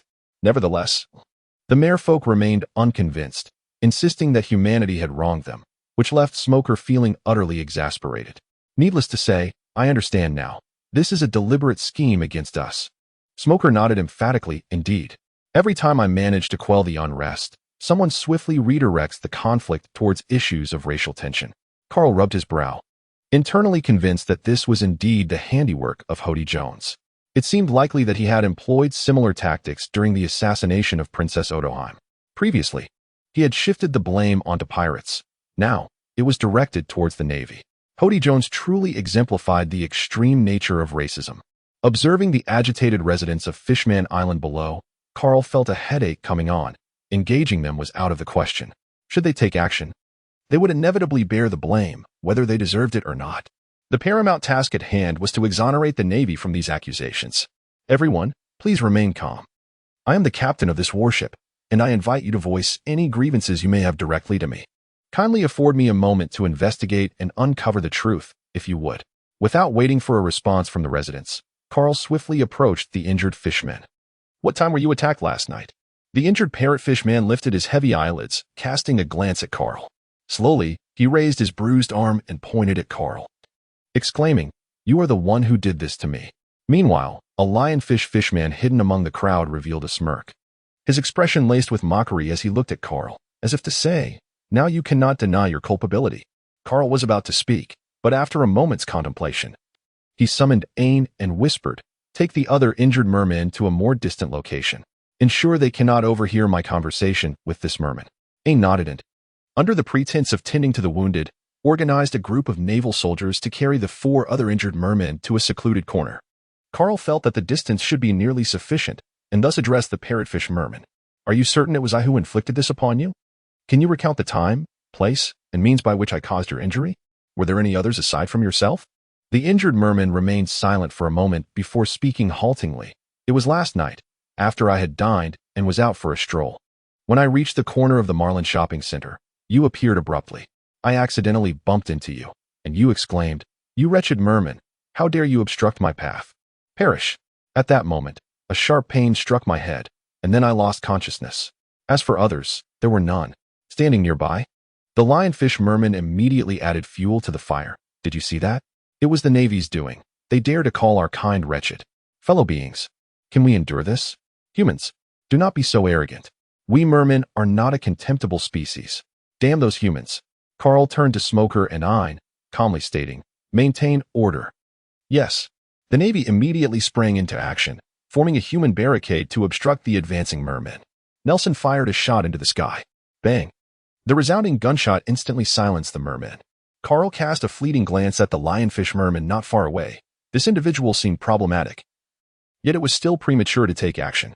Carl effortlessly summoned a sphere of radiant white light, embodying unparalleled healing properties, thus achieving a state of purification. After a mere 5 seconds, the injuries afflicting the parrotfish merman vanished without a trace. "Your wounds have been healed. What you uttered moments ago was indeed truthful, correct?" The parrotfish merman rose, gingerly touching his body, a flicker of anxiety crossing his gaze. He furtively glanced around, and upon catching sight of the lionfish merman, instinctively shuddered. "It is true, beyond any doubt." Carl nodded. "Very well, since your injury has healed, please stand on the other side, Nelson. Have 2 individuals keep an eye on him and ensure he records his earlier statement." "Understood. Remember to ask him where he resides." Nelson nodded in agreement. Subsequently, Carl glanced at Aine, signaling her to bring forth an injured fishman, then proceeded with the same line of questioning. This red-winged fishman's account was also that he had been out for a stroll last night, encountered Carl in a corner, and was then struck unconscious. Although the location was at Coral Apartments. Then came the 3rd, 4th, and 5th. The lion fishman concealed within the crowd wore a disdainful smile, thinking the boss was exceptionally astute, having anticipated such a scene. Thus, each injured fishman's testimony bore its differences. To think one could clear themselves of suspicion based on this. A fool's errand. Ein. Go fetch the proprietor of the inn where we stayed last night. Ein seemed to grasp the situation, nodding with delight and dashing off with remarkable agility. 10 minutes later, the innkeeper was brought forth by Ein, his expression brimming with confusion. Mr. Charlotte, we checked into your inn last night. Do you recall? Mr. Charlotte nodded. Of course. Only you two humans stayed here yesterday. How could I forget? We dined at the restaurant across from you at 6 p.m., checked into your inn at 7 p.m., and ordered 2 late-night snacks at 9 p.m., remaining inside the entire time. It wasn't until 7 a.m. that we departed from the inn, correct? Mr. Charlotte scratched his head and then affirmed with a nod. Indeed, that is precisely how it transpired. Carl revealed a subtle smile and said, Thank you, Boss Charlotte. You may return now. He then took the testimonies left by the 5 mermen from a marine soldier and proclaimed loudly, Ladies and gentlemen. These are the statements provided by them. They all claim that I assaulted them, and their accounts are roughly synchronized, all occurring around mealtime, albeit at 5 different locations: Coral Apartments, Mermaid Bay, Fisherman's Cultural Hall, Marlin Shopping Center, and Waterwheel Town. Now, the pressing question is, at what time do you typically dine? The crowd of fishermen began to chatter animatedly, exclaiming, 5:30, 6 o'clock. Do you all eat so early? My family dines at 7 o'clock. The atmosphere quickly transformed into that of a bustling market, with voices overlapping, rendering it difficult to discern anything clearly. Silence. Silence, everyone, listen to me. Carl continued. Since your mealtime ranges from 5 to 8 o'clock, let us assume that these 5 individuals dined at 6:30 before going for a stroll. Do you all find this plausible? That seems reasonable. It should be like that. Carl clapped his hands to capture the attention of the crowd. Once silence enveloped the room, he spoke. You all heard what Boss Charlotte just mentioned. After 7 p.m., I remained at the inn. Where would I find the time to wander about at such a late hour? Furthermore, these 5 individuals claim to have been attacked in locations scattered across the cardinal directions of Fishman Island. As a human, why would I venture so far afield to commit a crime, especially in an unfamiliar place like Fishman Island? The crux of the matter is that all 5 reside in Coral Hill. Would they really stroll over to Mermaid Bay or Waterwheel Town? Thus, they are lying. Even if they were assaulted, it would have occurred in the same vicinity. The residents of Fishman Island, though uniquely formed, are not foolish. They know these 5 fishmen well, as they are indeed Coral Hill locals. Why would they venture to Mermaid Bay or Waterwheel Town at such an hour? Exactly. I always sensed something was amiss. Indeed, they must be lying. The lionfish fishman cursed silently, frustrated at having been caught in a lie. Cursed humans. Just as he prepared to leave, he found himself unable to move. Turning around, he was met with Carl's enigmatic smile. Don't be in such a hurry to leave. Carl then seized the lionfish fishman and dragged him into the open. Pointing a raven's beak at his neck, he coldly demanded, Speak. Who instructed you to slander the Navy? I don't know who gave me instructions. The residents of Fishman Island, upon seeing the lionfish fishman's face, suddenly realized, ISNT that Kasakoba, the thug from Fishman Street? Indeed, it is he. He is one of Hody Jones' lackeys. Still not willing to admit it? Were you not instructed by Hody Jones to deliberately incite discord between humans and fishmen? Kashikoba cast a glance at the black blade resting against his neck, then surveyed the surrounding inhabitants of Fishman Island. His courage surged as he dismissed the notion that this human would dare to take his life. With newfound defiance, he declared, Humans are inherently wicked. Is there any need for further slander? Carl smiled faintly and calmly remarked, Regardless of whether this is a false accusation or not, your actions are undoubtedly a provocation to the Navy. Do you comprehend the consequences of provoking the Navy? He continued, So what? It is merely a jest. We are not pirates. TSK, you are gravely mistaken. Fishman Island is a member nation of the world government. Though you ruffians are not pirates, you still pose a significant threat to the peace of Fishman Island. As a member of the Navy, it is both my responsibility and duty to bring you, a band of wicked ruffians, to justice. Having spoken, Carl turned to Smoker and Ein. Gather your men. We are heading to Fishman Street to confront Hody Jones. Understood. The two swiftly assembled a contingent of around 40 personnel, escorting Kashikoba towards Fishman Street. Naturally, a throng of onlookers, eager for excitement, followed suit. In the Dragon Palace, King Neptune was roused from his slumber, exclaiming, What has happened? He soon learned the full extent of the situation. What? The hooligans from Fishman Street are actually attempting to frame the Navy. Are they intent on causing chaos? Suddenly, Neptune recalled Shirahoshi's prophecy, and a cold sweat broke out. Quick! Inform Jinbei. Fishman Street, a lawless zone within Fishman Island, was originally a refuge for orphans. However, due to the incompetence of its management, it devolved into a stronghold for criminal organizations. Racial hatred, vice, and chaos festered here. Boss, this is bad. The Navy has arrived. Hody Jones, leaning against his seat, sprang to his feet. What? Shouldn't they be planning for an unforeseen event? Yes. That Navy captain has seen through our scheme and realized our clandestine meddling. He has now brought a substantial force of Navy personnel to Fishman Street to trouble us. Humph. Hody Jones sees the blood-red trident beside him, exuding an air of arrogance. The Navy is nothing to fear. We are the supreme fishmen. The Navy is merely a race of inferior humans. We, the fishmen, can easily annihilate them. This will also serve to enlighten those foolish beings that fishmen are the strongest species in this world. With that, Hody Jones opened a large pouch beside him, filled to the brim with dark red capsules of a potent drug.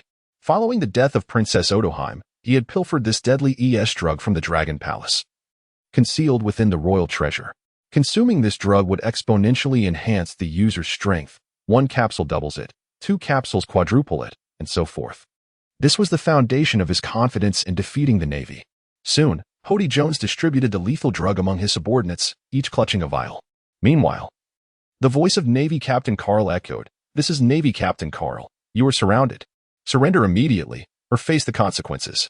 Hody Jones wore a mocking smile. How swiftly they arrive.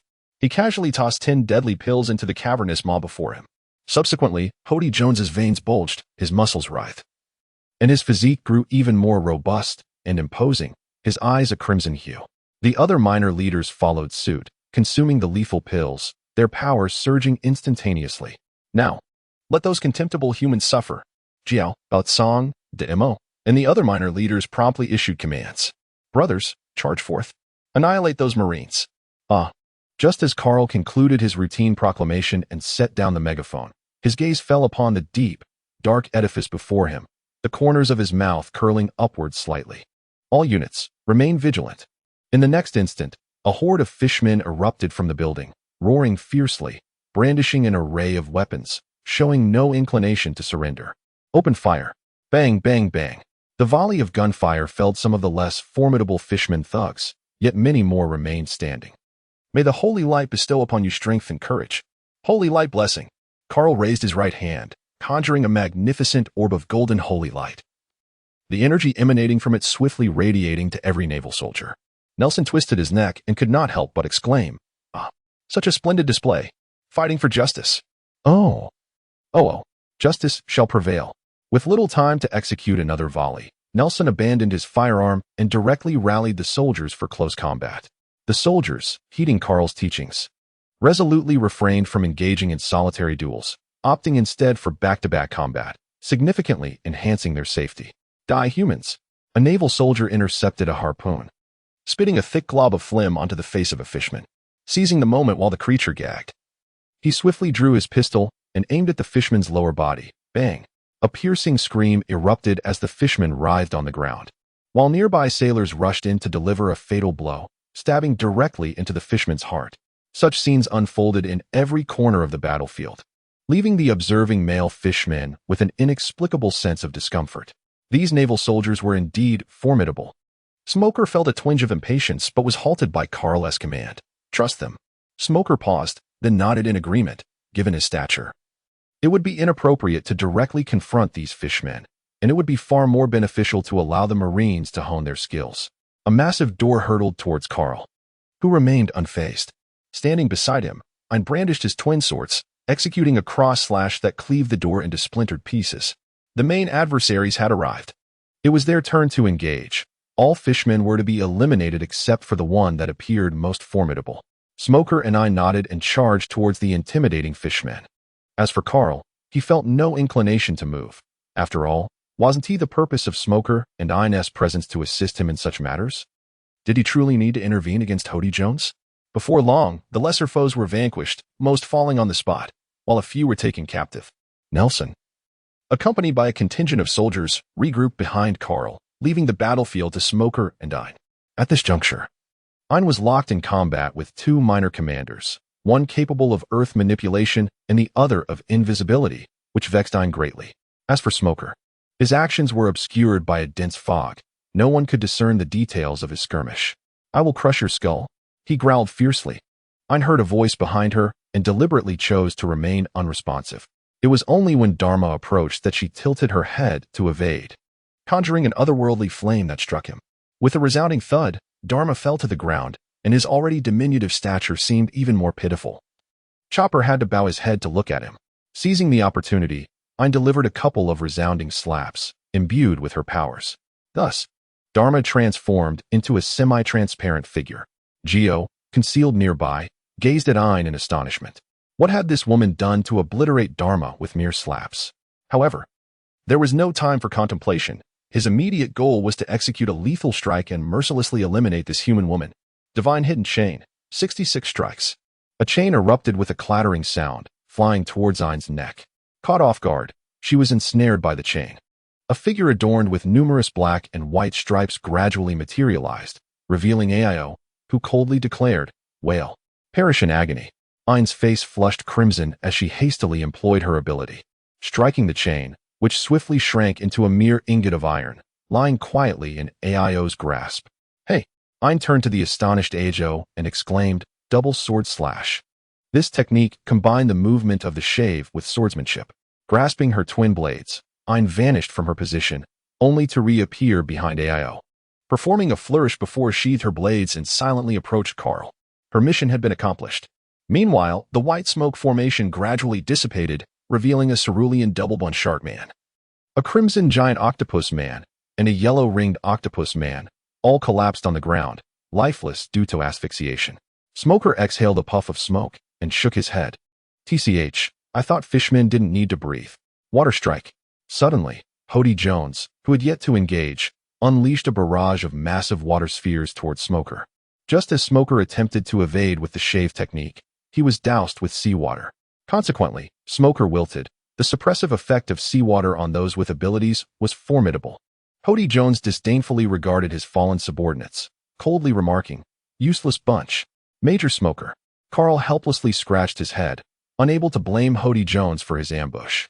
Smoker, lacking mastery over observation hockey, indeed displayed rather poor perceptive abilities, demonstrating a low vigilance against sneak attacks. After all, he belonged to the Logia type, and ordinary ambushes were often ineffective against him. Yet, the fishmen were masters of water, a fact that even Carl had to concede. Seeing Smoker in peril, Aine turned to Carl, declaring, "I will rescue Smoker." "No, allow me." On the other side, Hody Jones slowly approached Smoker, towering over him, and sneered, "Lowly human. Prepare to meet your demise." Sea Drum. Not so fast. Hody Jones, astonished, turned his gaze, only to see a fist growing larger in his vision. With a resounding thud, the towering Hody Jones was sent flying by Carl's punch, crashing into a distant wall. "Nelson, carry Smoker away." "Wait, help me up. I can still fight." "That guy merely ambushed me." Smoker appeared quite indignant, determined to salvage a shred of dignity before being taken away, but Carl coldly refused him. "Let it go. Just look at your condition." Smoker's face flushed with anger. "Who says I'm in bad shape? If you have the guts, watch my muscles and say that again." Carl, disinterested in engaging Smog in a debate, instructed Nelson to carry him away on a stretcher. "Damn humans. Do not underestimate me." From a distance, Hody Jones leaped high into the air, striking down with a flourish of his hand, unleashing a torrent of water droplets that resembled arrows. Swoosh. In an instant, Carl vanished from sight, leaving Hody Jones searching frantically, yet finding nothing. "Hey, where should I look?" he exclaimed. "What?" As Hody Jones glanced upwards, his crimson irises widened in astonishment. Suddenly, he was forcefully slammed to the ground, creating a massive crater upon impact. How could it be? The strength of this human is unfathomable. Bewildered by the turn of events, Hody Jones hastily retrieved a potent drug and swallowed it whole with a gulp. "Oh!" Hody Jones let out a thunderous roar, echoing from afar, akin to a primordial beast, instilling terror in the hearts of the residents of Fishman Island. It was too frightful. What on earth had Hody Jones done? A monster. A monster indeed. Hody Jones sprang from the depths of the crater, his mouth agape, having seemingly lost all semblance of reason. Yet, paradoxically, his physique had expanded considerably, exuding an aura of formidable ferocity. Is this how one consumes drugs? Carl was taken aback, exclaiming, "Is it really necessary? Humanity, I wish for your demise." With a fierce roar, Hody Jones lunged at Carl, resembling a predator on the hunt. His movements wild and unrestrained. Carl grasped the raven with his left hand, resting it upon his right shoulder, while his right hand reached towards the autumn water. Drawing his blade. With a resonating clash, he unleashed the dual technique, heaven and earth reversal. The autumn water and the raven struck simultaneously. The raven slashed downward at an angle, while the autumn water executed a diagonal cut, one pointing to the heavens and the other to the earth. With a resounding thud, two robust arms fell to the ground, and Hody Jones was left with two gaping wounds upon his chest, collapsing to the earth. Carl cast aside the raven, sheathing the autumn waters within his blade. The raven transformed into a bird, alighting gently upon his shoulder, whispering, "Fearless struggle." As the words faded, Hody Jones collapsed to the ground, emitting faint breaths. Carl, fearing for his life, administered treatment to prevent excessive blood loss, as he was still counting on this individual to reveal crucial information. Subsequently, he arranged for his men to bind Hody Jones and search their stronghold. "Commander, aside from some Bailey and weaponry, this is the most peculiar find." Observing a bag full of deadly substances, Carl nodded in satisfaction. "Indeed, this shall be our spoils. Remember to preserve it well." "Understood. Look, it's the army of the Sea King." "Ah, there is King Neptune himself. He has arrived." "No, that is not all. There is also Jinbei." Jinbei, gazing upon the scattered bodies of his fallen comrades, clenched his fists tightly and leaped before Carl. "What have you done?" A notification detected Jinbei's hostility towards the host, triggering a series of tasks. "Do not engage in combat with one of the 7 warlords of the sea, Jinbei." Task requirements: avoid confrontation with Jinbei. Task rewards: Fishman strength and a card for the internal destruction skill of armament hockey. Fishman strength, tenfold enhancement of physical power. Despite the enticing rewards, Carl could hardly muster the interest to glance at them. Stop with the KTV system. Carl remained unruffled, lifting his gaze to meet Jinbei's eyes. While the raven tilted its head, its blood-red pupils fixed intently on Jinbei. The ground beneath them was stained crimson with the blood of the Fishman thugs, and corpses littered the surroundings as Carl and Jinbei stood in opposition. This scene struck Neptune as eerily familiar. What have I done? That is indeed a thought-provoking question. With a snap of his fingers, Carl summoned Hody Jones, who appeared visibly aged and feeble, clearly affected by the side effects of the deadly drug. Jinbei scrutinized Hody's visage and only then recognized him. "Hody Jones?" At that moment, Hody opened his eyes and disdainfully smirked upon seeing Jinbei, a coward who bows and scrapes before humanity. He instructed his subordinates to harm the residents of Fishman Island, instigating conflict with the Navy and falsely accusing them of these deeds to incite racial discord. "Ask him if this is his doing?" Jinbei's expression darkened as he swiftly grasped Hody's neck. "Is this your handiwork?" "Ho ho." Hody struggled to speak, perhaps due to Jinbei's grip being too tight. Carl cleared his throat, signaling Jinbei to temper his agitation. "So what if I did? Humans are inherently inferior and wicked beings. Their fate is sealed the moment they set foot on Fishman Island."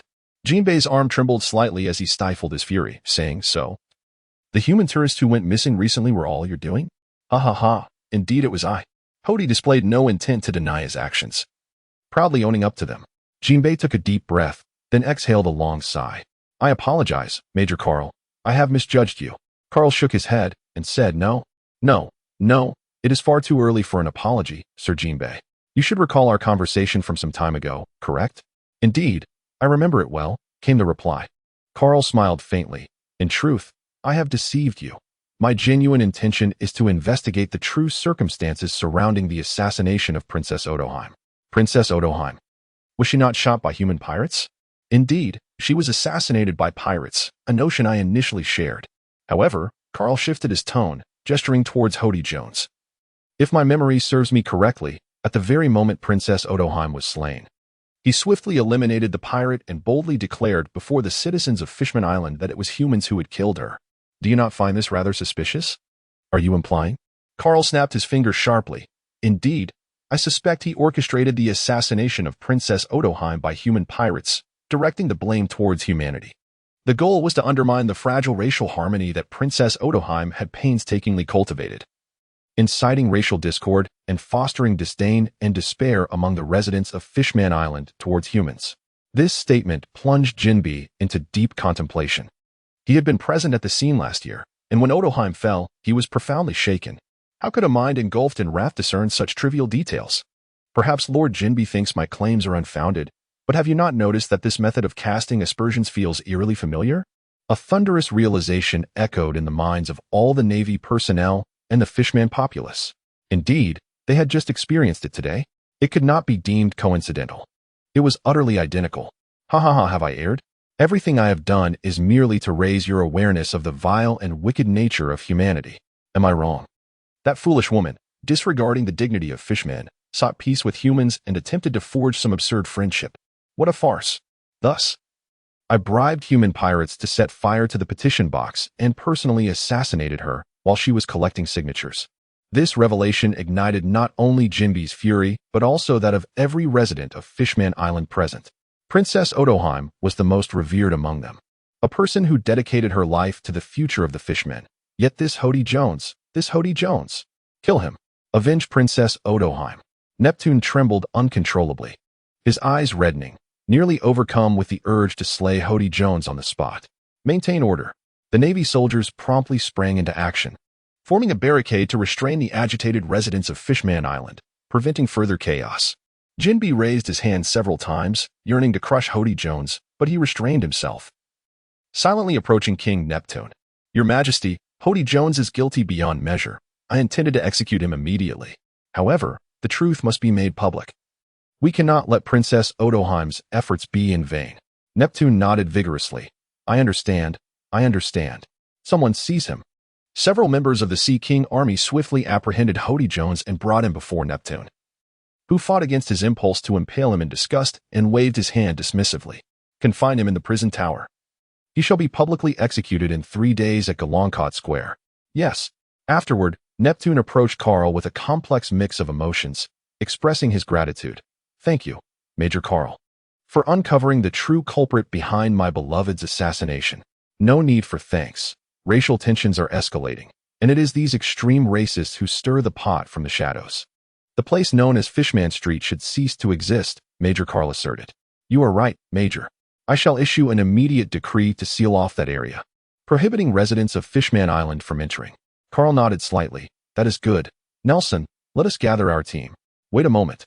Is there anything else, Lord Neptune?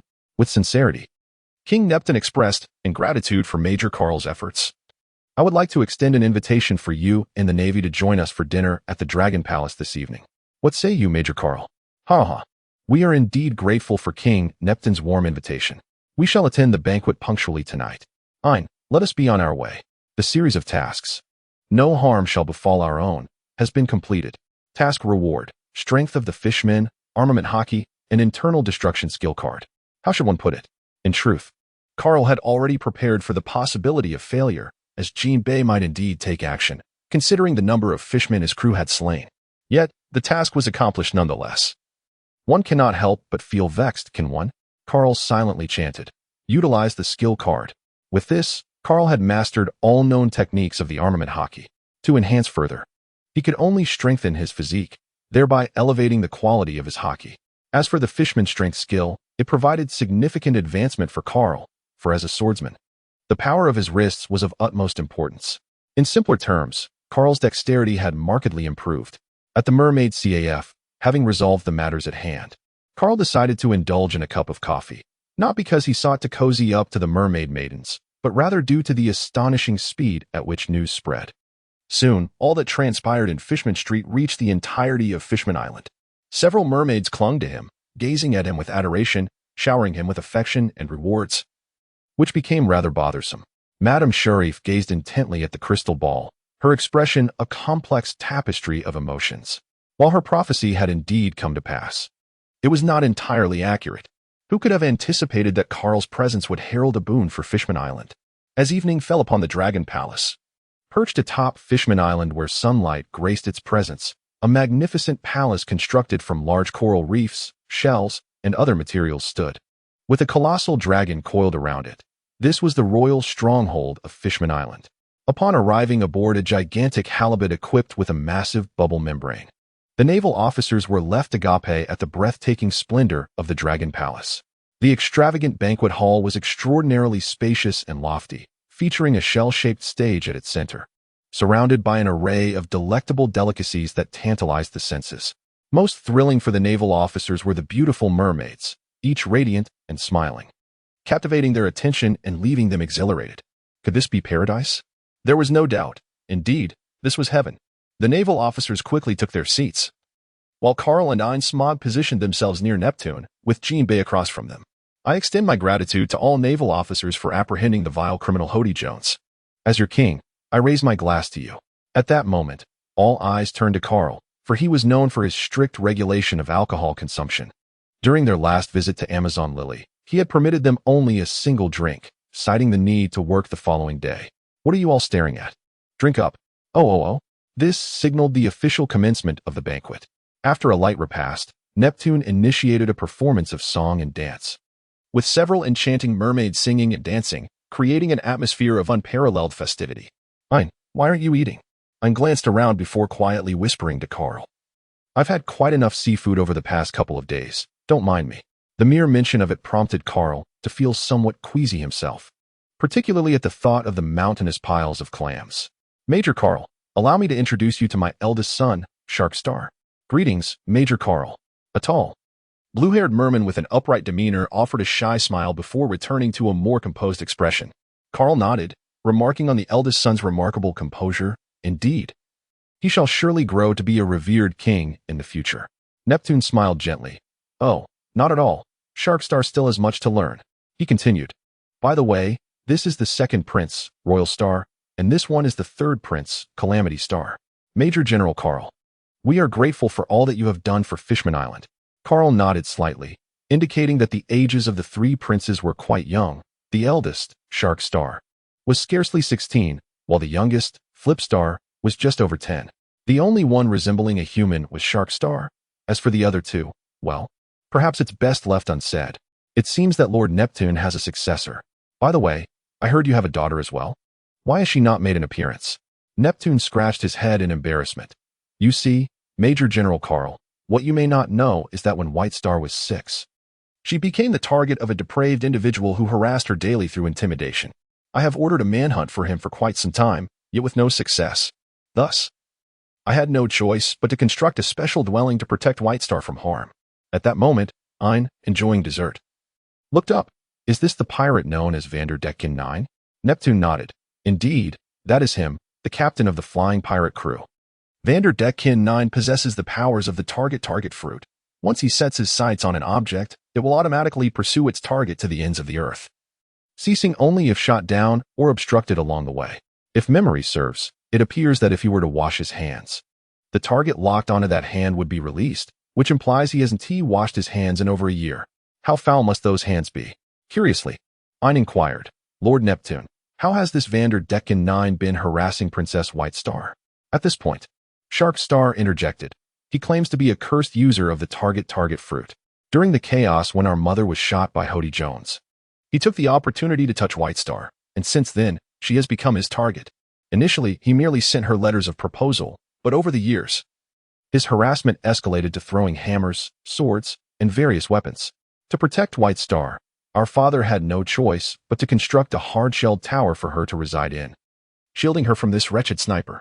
Having said this, Shark Star earnestly bowed before Carl, pleading, Major General Carl, I implore you to devise a means to capture this vile Vanderdecken. My sister White Star has not seen the sun in over a year. The other two princes followed suit, bowing deeply and beseeching Carl for assistance. Ein and Smoker also turned their gazes toward him, for it was indeed tragic.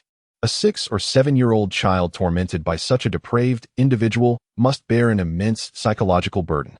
Rest assured, we are the Navy, and we shall do our utmost. With that, an idea sparked in Carl's mind as he glanced at Ein. Could your rewind fruit restore White Star to her former state? If so, Vanderdecken would be unable to target her. Ein suddenly clapped his hands. Yes, at the very least, I can give it a try. Upon hearing this glimmer of hope, Neptune was overjoyed. Really? Wait, what is the rewind fruit? Ein then proceeded to explain his abilities to Neptune.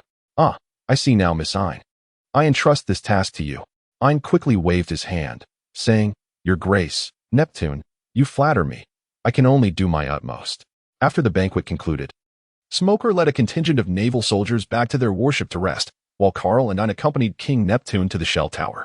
This imposing structure, predominantly composed of steel and adorned with armor-like exteriors, could aptly be dubbed the Turtle Tower. The weapons displayed upon its facade, swords, axes, and hammers, suggested that Vanderdecken had persistently troubled Shirahoshi. Major Karl, Miss Ein, this is the residence of the young lady. She is somewhat shy. So please wait here while I speak with her, Neptune instructed. Very well, they replied.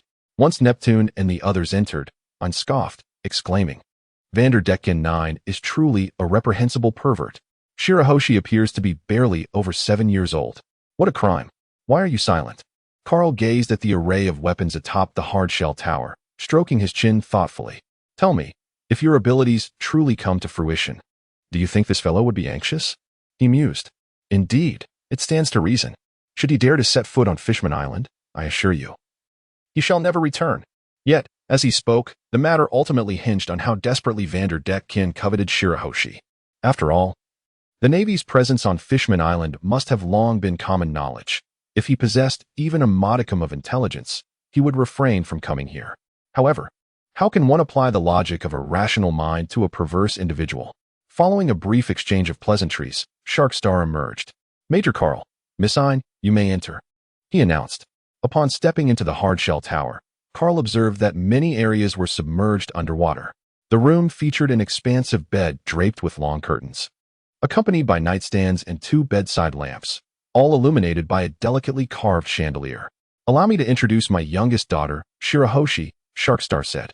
Karl silently nodded as he beheld Shirahoshi, who stood at merely half the height of Neptune. Indeed, she was small, yet still over 4 meters tall, easily twice the size of a human. Shirahoshi was a colossal mermaid, the largest he had ever encountered. Her flowing pink locks cascaded down her back, adorned with a hairpiece reminiscent of a grilled sea bream. She wore a pair of shell-shaped earrings, her bright blue eyes sparkling with beauty, and her lower half was enveloped in a gradient of pink fishtail. Naturally, one could not expect her to be vast, as she was merely 7 years of age and still in the early stages of development. Beside her stood a rotund shark clad in clothing, appearing somewhat dim-witted and sporting a swim ring. Shirahoshi glanced at the 2 humans who were intently observing her, immediately lowering her head in shyness. Tears were not imminent, for her father had already prepared her for this encounter. Princess Shirahoshi is truly adorable, wouldn't you agree, Karl? Karl nodded, acknowledging the undeniable cuteness of the soft and adorable creature before him, evoking an irresistible urge to pinch her cheeks. Upon hearing Ein's compliments, White Star shyly covered her face, her voice trembling as she expressed her gratitude. Thank you for uncovering the true culprit behind my mother's demise. In heaven, Mother can finally rest peacefully. Ultimately, White Star could no longer contain her emotions and began to weep, her sobs growing louder with each passing moment. Ein, filled with compassion, swiftly approached White Star and gently stroked her tail fin, reassuring her, do not cry. It is all in the past. You must be strong. Your mother in the afterlife surely wishes for you to find joy each day, does she not? Comforted by Ein's words, White Star earnestly nodded, wiping away her tears. Yes. Sister Ein is right. I shall be strong. As the moment presented itself, Karl spoke up. May I address you as Bai Xiaoxing? Of course, Lord Karl. Bai Xing replied eagerly. Your father must have informed you that Ein and I are here to assist in resolving your predicament, allowing you to play outside like other children every day. Bai Xing blinked her strikingly large eyes. Really? Is that possible? Absolutely. Do you not trust me? Bai Xing quickly shook her head. No. Bai Xing believes in you, Lord Karl. Turning to Ein, Karl gestured. It's your turn. Ein smiled at Bai Xing. Please do not move around too much. Ein extended his right hand, conjuring a pink flame akin to ghostly fire, the hue gradually lightening, its potency waning correspondingly. If Ein were to unleash his full power, he could cause Bai Xing to vanish from existence in an instant. However, this process was gradual. The pink flame transitioned to a pale pink, and then Ein promptly touched Bai Xing's tail. Before their eyes, Bai Xing began to diminish in size, her form shrinking noticeably. Neptune marveled. How extraordinary. She looked just like this at 6. Hey, why am I getting smaller? Ein chuckled. Of course you will. Your body is returning to its state from 1.5 years ago. 1.5 years, prior to the assassination attempt on Princess E.G., when Bai Xing had not yet been marked by Vanderdecken 9. Essentially, Ein was resetting Bai Xing's body to a pre-marked state, allowing her to grow normally for the remaining time. unless I unwillingly lifted his power or she was marked again. The only cost to Bai Xing was a regression of 1.5 years. Whether this was a blessing or a curse remained to be seen. Neptune looked at Ein with anticipation, cautiously inquiring, "What about now?" Ein, hesitant to make bold claims, replied, "We should observe for a few days. For now, it is impossible to determine if the mark has been lifted. It seems we can only proceed in this manner." Neptune sighed. As the day waned, he added, "Since it is getting late, Lord Karl, Miss Ein, why not rest for the night in Dragon Palace City? Allow me the pleasure of hosting you." Karl and Ein exchanged a glance, smiling as they said, "We must trouble you, Lord Neptune. Farewell, Shirahoshi, we shall return to play with you tomorrow. Do remember to sleep well tonight." Shirahoshi beamed with joy, her voice sweet and innocent. "Goodbye, Sister Ein, Lord Karl." The following day, outside Fishman Island, Vanderdecken arose from his slumber, stretching lazily. What a splendid day it is. He, Shirahoshi, accept my profound affection." He then grasped an axe beside him, affixing a pre-written love letter with mucus, preparing to launch it. However, his smile gradually faded as he stared in disbelief at his pitch-black hand, feeling somewhat despondent. This cannot be. How is this possible? Unyielding, Vanderdecken attempted several more times, ultimately concluding that the mark on Shirahoshi had vanished. No, this cannot be. His subordinate inquired, "Boss, what is the matter?" Vanderdecken lamented, "The mark on Shirahoshi has disappeared. It has vanished." His junior, in shock, gazed at him. "Boss, you didn't wash your hands, did you? How could it possibly disappear?" Suddenly realizing, Vanderdecken exclaimed, "Indeed, I did not wash my hands. It must be a problem on Shirahoshi's side. I still have a chance as long as I see Shirahoshi once more. But boss, the Navy is currently on Fishman Island. That rascal Hody Jones has already fallen. Are we not walking to our doom?" Vanderdecken inhaled deeply several times, but ultimately regained his composure. The Navy cannot possibly remain on Fishman Island forever. It would suffice to wait a few more days until they depart. In Ryugu Palace, within the hard-shell tower, Neptune and several of his sons anxiously observed the search through the tower. Upon confirming the absence of any new love letters, they were instantly filled with joy. "Splendid. Father, if the mark were still present, Vanderdecken would undoubtedly send some nonsensical items our way. Now, however, nothing has come, and little Shirahoshi is finally safe. Indeed. Thank you both. You have been of immense help." Karl shook his head, stating that it was merely a matter of convenience and that White Star's safety was only temporary. In order to eliminate future threats, Vanderdecken must be dealt with. Neptune understood this reasoning and, after a moment's contemplation, suggested, "Shall I immediately summon the Sea King army to clear the vicinity of Fishman Island and locate the flying pirate crew?" "Major Karl, do you think this plan is feasible?" "No, that would only serve to alarm the enemy," Karl replied. Neptune scratched his head, pondering that if they could find Vanderdecken, there would be no need for Major Karl's assistance.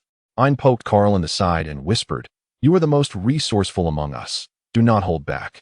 I certainly do not wish for White Star to fall prey to that pervert again." Karl widened his eyes in astonishment. "What do you mean I have the most cunning ideas? Do not slander the virtuous. We have always adhered to the rules and regulations." Coughing lightly, he added, "My Lord Neptunus, I have an idea that should be feasible." Karl's strategy was twofold. To entice Vanderdecken, he needed to provide him with motivation. The first motivation was that this fellow had been fixated on Princess Shirahoshi for over a year, showing no signs of relinquishing his pursuit. Even if the mark faded, he would undoubtedly seek another opportunity to re-establish it. The Navy had just dealt with Hody Jones and his crew at Fishman Island, and Vanderdecken, if he possessed any sense, would never present himself while the Navy was still present. Thus, if the Navy feigned departure, Vanderdecken's incentive to enter the island would significantly increase. After hearing Karl's plan, Neptune nodded in agreement, but hesitated when it came to the suggestion of arranging a suitor for Shirahoshi in advance. This seemed inappropriate, as Shirahoshi was still quite young. Karl expressed his skepticism, stating, "It's not real. We can simply explain it later." However, Bai Xing, being a girl, pondered whether this might tarnish her reputation.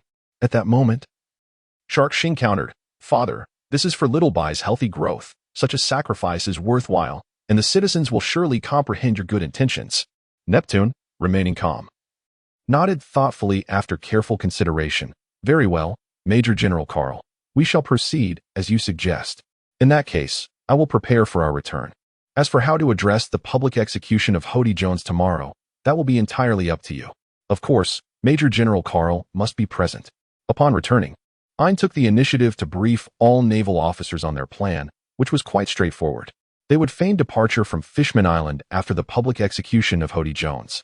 But in reality, they would make a brief outside circuit before using a concealed passage to head to Dragon Palace City and await further instructions. With everything set, they merely needed to wait for Vanderdeck Kin to walk into their trap. The following day at Jelonko Square, since the passing of Princess Odoheim, the residents of Fishman Island had seldom gathered here, yet today it was bustling with people. I never expected that the true culprit behind Princess Odoheim's assassination would be that scoundrel Hody Jones. How could he harm someone as gentle as her? Truly a beast. Shoo. Quiet down, the Sea King army is arriving. Several giant halibuts, adorned with large bubbles, descended from the sky, landing softly around the execution platform at the center of the square. King Neptune, Jinbei, the three princes, Carl, Ein, and Smoker descended from the halibuts and gathered at the execution platform. Citizens, I am King Neptune. The other day, Hody Jones, the ruffian leader of Fishman Street, incited thugs to frame the Navy, but this was uncovered, and the criminal gang was apprehended by the Navy. However, Hody Jones committed another heinous crime. The residents held their breath in anticipation, while they had heard rumors, nothing compared to the gravity of King Neptune's announcement. 2 years ago, the assassination of Princess Odoheim by human pirates was, in fact, a meticulously crafted plot by Hody Jones. His aim was to undermine the friendly relations between humans and fishmen, inciting racial discord. Moreover, the assailant who killed Princess Odoheim was not a pirate. It was Hody Jones himself. A wave of uproar surged through the crowd. Voices ignited with fury. Silence. Bring the criminal Hody Jones forward. Under the furious gazes of the residents, a pale-faced Hody Jones was brought before the execution platform by 2 members of the Sea King army, kneeling. Kill him. Avenge Princess Odoheim.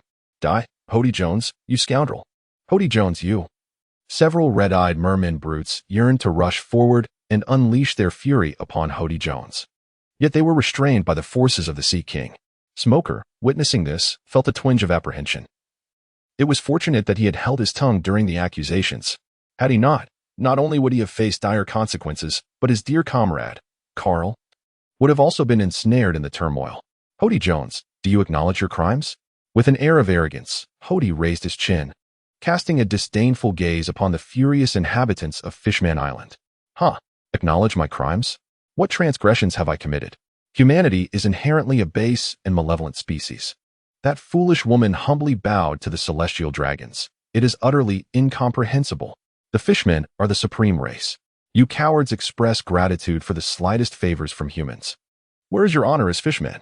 Neptune shook his head, appalled by Hody's utter lack of reason and contrition.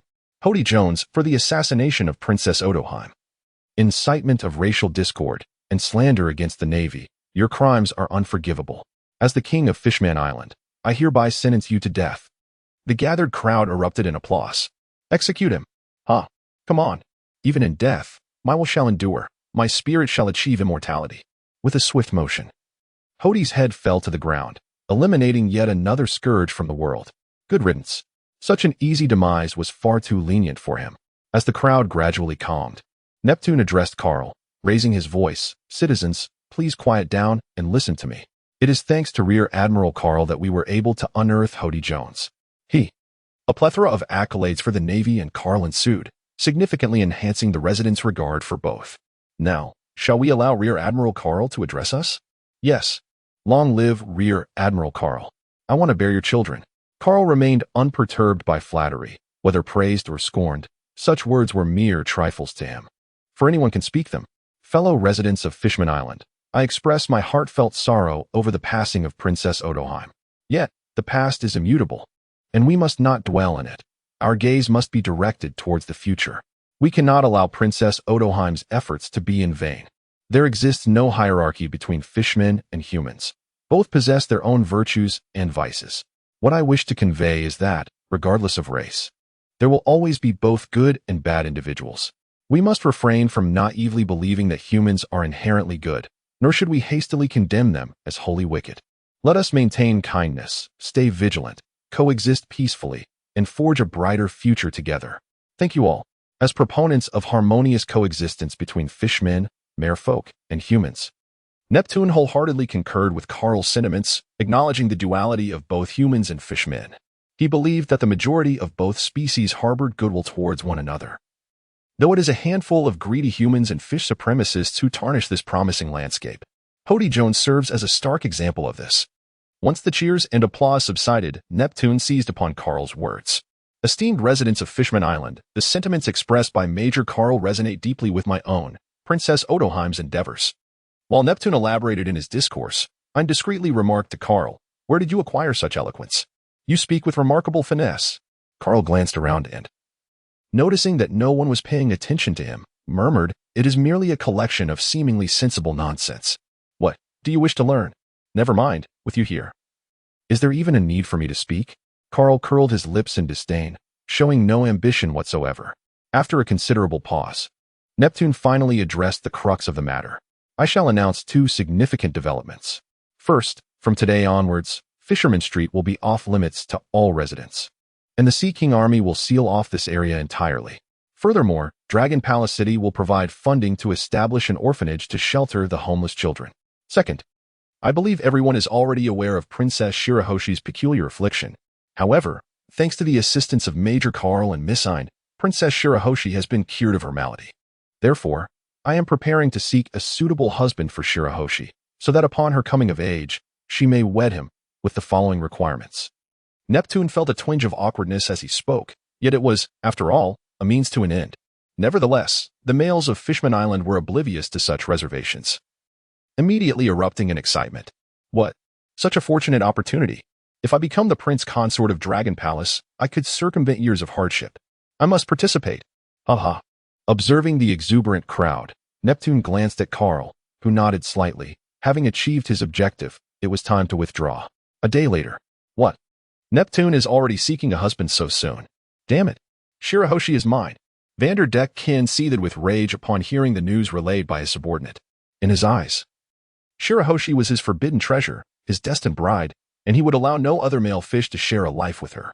The thought of it ignited a fierce desire within him to rush to Fishman Island and reclaim Shirahoshi as his child bride.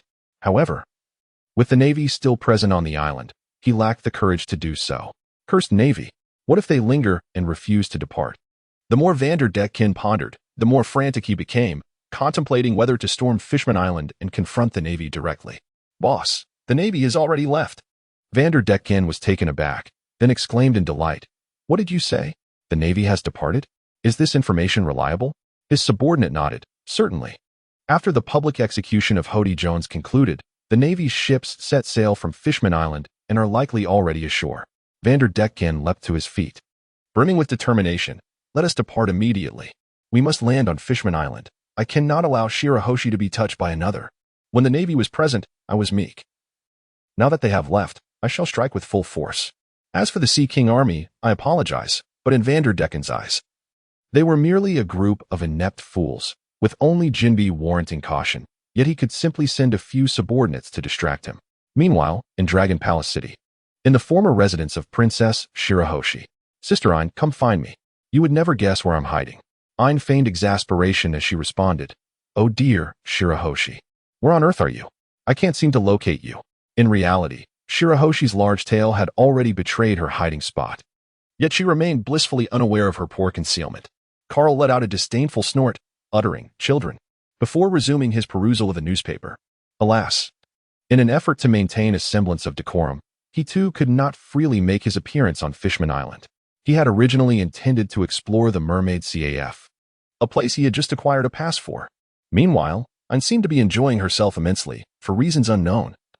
She held a deep fondness for the innocent and carefree Princess Shirahoshi, even engaging in the most juvenile of games with her broad-eyed endless joy. Presently, Shirahoshi's affections were firmly directed towards Aine, causing Mekalo to nearly fall from grace and relegating him to the role of Carl's armchair. As for Carl, although Shirahoshi longed to play with him, she was met with refusal each time, making him appear akin to her older brothers. Despite her affection for him, he remained disinclined to join in her games. The notification chimed, indicating that the cumulative time spent fishing had reached 8 hours, and the daily tasks were complete. Rewards included Specified Attribute Enhancement 7 and random rewards, which could be stored. 4. Carl's eyes sparkled with excitement. With the random rewards he had accumulated over time, he now possessed a total of 150 rewards to unlock, equating to 150 draws, with a probability of 7 for obtaining rare rewards. Surely some good fortune would come his way after 150 attempts. He had been eagerly anticipating this moment for quite some time. System, unlock all random rewards, he commanded. However, this straightforward approach lacked a sense of ceremony. Perhaps he should freshen up a bit with some facial cleanser. Unfortunately, Hancock was not around to assist. Thus, Carl's gaze shifted towards White Star. After all, she was a sea goddess and must possess some fortuitous charm. He leaned closer. Hee, Sister Ein, I'm right here. Suddenly, White Star leaped out from behind the sofa, startling Ein, who gasped in surprise. White Star then looked at Ein with eager anticipation. White Star, you are truly wonderful. White Star bashfully scratched her head, revealing a sweet, innocent smile. Carl contemplated, but ultimately decided against it. Fate remains unchanged regardless of one's efforts. System, activate all random rewards. Currently extracting. Please hold on as rewards are being tallied. Extraction successful. Congratulations to the host for obtaining a rare reward. 10. Detailed as follows. Designated attribute enhancement card, superior. 2. Dominance enhancement card, advanced. 5. Observation hockey, weakness perception, special skill upgrade card 2. The ordinary rewards are as follows. Designated attribute enhancement card 21, 15 million berries 39, lifespan of 694 days, totaling 30 times. Along with 50 units of indulgent beverages and snacks. Observation hockey, weakness perception is one of the advanced techniques of observation hockey. Upon activation, it allows the user to sense the weaknesses of living beings, usable at observation hockey level LV6. The special skill upgrade card allows for the enhancement of all special skills already acquired by the host, with a single skill usage limit of 1. Carlton widened his eyes in astonishment. This was simply too extraordinary. Just the thought of the weakness card and the special skill upgrade card had kept him in anticipation for so long. After taking a deep breath, Carlton silently recited his intentions. He utilized all enhancement cards to fortify his physical strength and employed every hockey enhancement card to amplify his observation hockey. As a tremor coursed through his body, everything around him suddenly became utterly mundane. Carl has grown stronger, yet he remains unbald. His observation hockey has ascended from level 5 to level 7, far surpassing the requirements for detecting weaknesses. Utilizing observation, weakness perception. Carl's attributes have been established as follows. Host, Carl age, 24 physique. A. Arsonist of affection, Fishman strength bonus, perception. B. Will, B. Hockey, armament hockey level 6, hardening, binding. Emission, internal destruction, observation hockey level 7, weakness perception. Special abilities, as still as a maiden, as swift as a hare. Son of the sea Fishman strength swordsmanship level 3 arsonist of affection, stamina and stamina recovery, speed holy light fruit, 27. 8. Awakening progress, active skills, fragile, usable. Shadow gaze, already used. However, this is not the end. After a brief study of the special skill upgrade card, Carl unhesitatingly utilized the first card on the Son of the Sea. The application was successful, and the Son of the Sea has now transformed into the Father of the Sea. A conflict between the effects of the Holy Light Fruit and the Father of the Sea has been detected and successfully rectified. Father of the Sea, in the ocean. One can disregard water pressure, breathe freely, move swiftly, continuously recover stamina, and gain immunity to the negative effects of devil fruits. The corners of Carl's mouth lifted slightly. He had made the right bet. The vast ocean was no longer a debuff for him. With the remaining special skill upgrade card, he contemplated and ultimately decided to apply it to Swift as a rabbit. The attempt was successful, and Swift as a rabbit transformed into Mad Rabbit. Mad Rabbit, in combat. Stamina consumption is reduced by 75. With this enhancement, Carl had truly become a stamina behemoth, coupled with the effects of Silent as a maiden and arsonist of the heart. Carl felt justified in calling it a pseudo sit-up. Now, he sensed that he was merely a step away from acquiring the Conqueror's hockey. Perhaps he should seek out Teacher Kai for a fortuitous encounter? Who knows, it might lead him directly to his goal. Oh, why does it seem like you've grown taller? Carl was taken aback. He had just undergone a rigorous enhancement of his physique. Could it be that there was an effective height increase as well? Carl quickly stood up and discovered that it appeared to be true. He now seemed to tower over Ian by more than just a head. You have indeed grown taller. Wait a moment, let me fetch a ruler. See, I told you. Your current height is 198 centimeters, an increase of 6 centimeters from before, Carl said with a smile that was neither genuine nor false. How do you know I've grown 6 centimeters? Of course, I noticed it. Is that not enough? Without further ado, Aine, blushing, ran off to find Bai Xing to play. Carl chuckled to himself, suddenly smacking his forehead as he nearly forgot the effects of the experiment on weakness perception. He then activated his observation haki. In this heightened state of awareness, he discerned numerous vulnerabilities on Aine, each representing the most fundamental weak points of the human body. Even without the use of observation haki, Carl would often target these weak areas with fervor. However, the perception of weaknesses offered more than just this. As Aine moved, her exposed vulnerabilities shifted accordingly. This indicated that weakness perception possessed a dynamic quality, adapting in response to the opponent's movements and techniques, effectively revealing current weak points for Carl to strike with a critical hit. It felt quite practical. If only one could develop foresight or telepathy in the future. Knock. Knock, knock. Just then, Smoker eagerly slipped through the door as he elementalized, entering the palace. The flying pirate crew had landed on Fishman Island and were currently causing chaos in Waterwheel Town. Jinbei has already taken his crew there. We should go as well. Waterwheel Town? Carl stroked his chin, sensing something amiss. Waterwheel Town was indeed the most distant settlement from Dragon Palace City. What could be the purpose of venturing there? There was no need to rush. Let Jinbei handle it, while we remain at Dragon Palace City, awaiting developments. Just as Smoker was about to voice his thoughts, he suddenly froze. Are you implying that Vanderdecken is employing a feint? It is highly plausible. After all, the Navy is absent from Fishman Island. And the only significant threat there is Jinbei. With Jinbei gone, well, I need not elaborate further regarding Dragon Palace City. Outside Dragon Palace City, what is the status? Rest assured, Captain, Jinbei has already proceeded to Waterwheel Town, leaving only a handful of Neptune army soldiers in Dragon Palace City. We can charge in directly to locate Princess Shirahoshi. Vanderdecken's lips curled into a sly grin. Princess Shirahoshi, I have arrived. With a thunderous crash, the walls of Dragon Palace City crumbled as a dozen ferocious Fishman pirates rushed in. Brothers, advance. Slay anyone who dares obstruct our path. Oh. Nelson lowered his telescope, a smile gracing his face. It was as anticipated. The pirates have come. Everyone, brace yourselves. Yes. Meanwhile, Aine, who was frolicking with Shirahoshi, heard the resounding noise and quickly turned to Carl. It seems Vanderdecken has arrived. I shall go take a look. Carl nodded. Then I shall leave it to you. Life and death are irrelevant. Despite having just bolstered his powers, Carl displayed no inclination to intervene. If he had to personally handle such trifling characters, he might as well abandon his leisurely pursuits. Meanwhile, Vanderdecken marked a Fishman soldier and swiftly concealed himself behind the palace, casually drawing a small knife and hurling it. The knife, as if guided by an unseen force, spun through the air and struck the soldier's brow, delivering a fatal blow. TCH. The Fishmen truly are inept. As he gazed towards the hard-shell tower, Vanderdecken's heart ignited with fervor.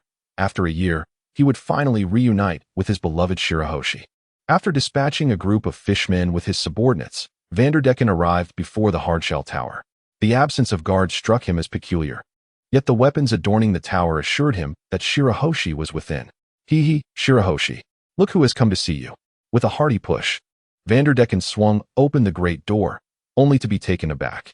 Before him stood over 20 Navy soldiers, their guns trained on him, with Nelson, Aines, and Smog at the center, wearing bemused expressions.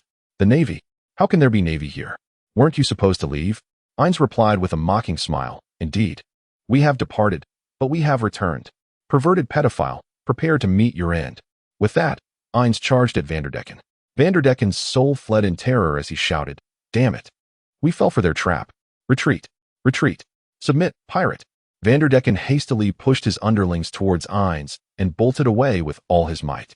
Aines, unperturbed, brandished her dual blades, expertly wielding them in a cross slash, instantly dispatching four pirates who stood in her way.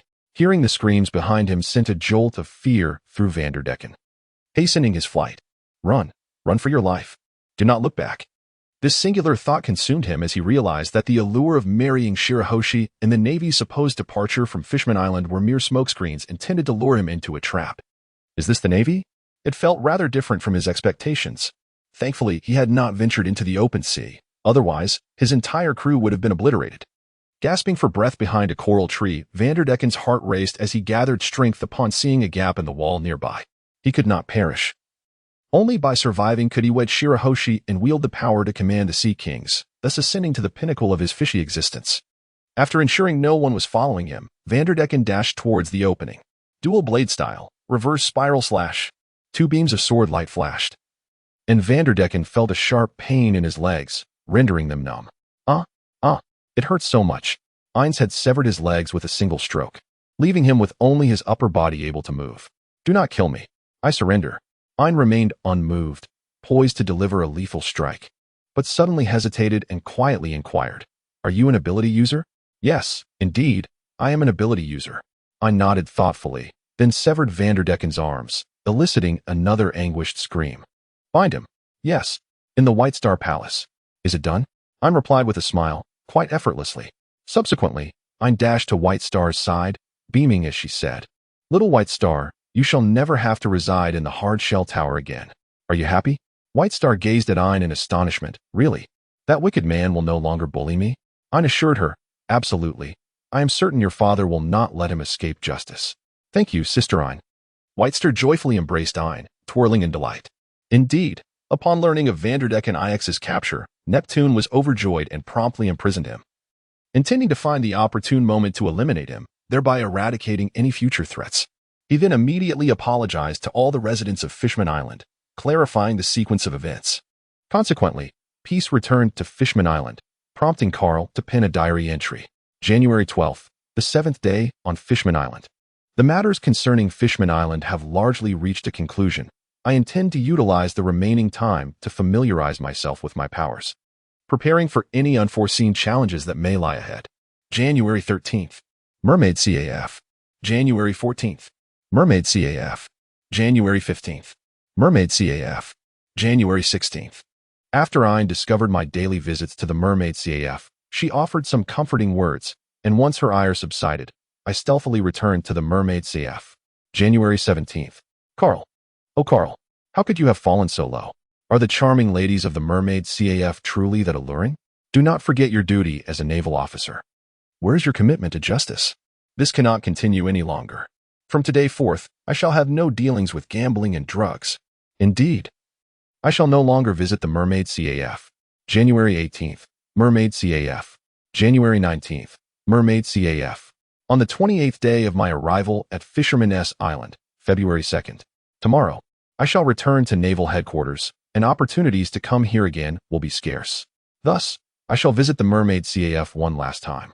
On the journey back, Carl sat in the lounge, his gaze vacant as he stared at the ceiling, experiencing an unexpected sense of transcendence and detachment from the mundane. Smoker, for heaven's sake, stop puffing on that wretched cigar. The room is filled with smoke, and if it doesn't choke me, it certainly annoys me. Smoker shook his head in resignation, and with a snap of his fingers, all the smoke returned to his being. Is that coffee brewed by the mermaid truly that exquisite? If it weren't for the headquarters urging you, I dare say you might not even consider leaving. Carl sighed deeply and remarked, "You do not comprehend.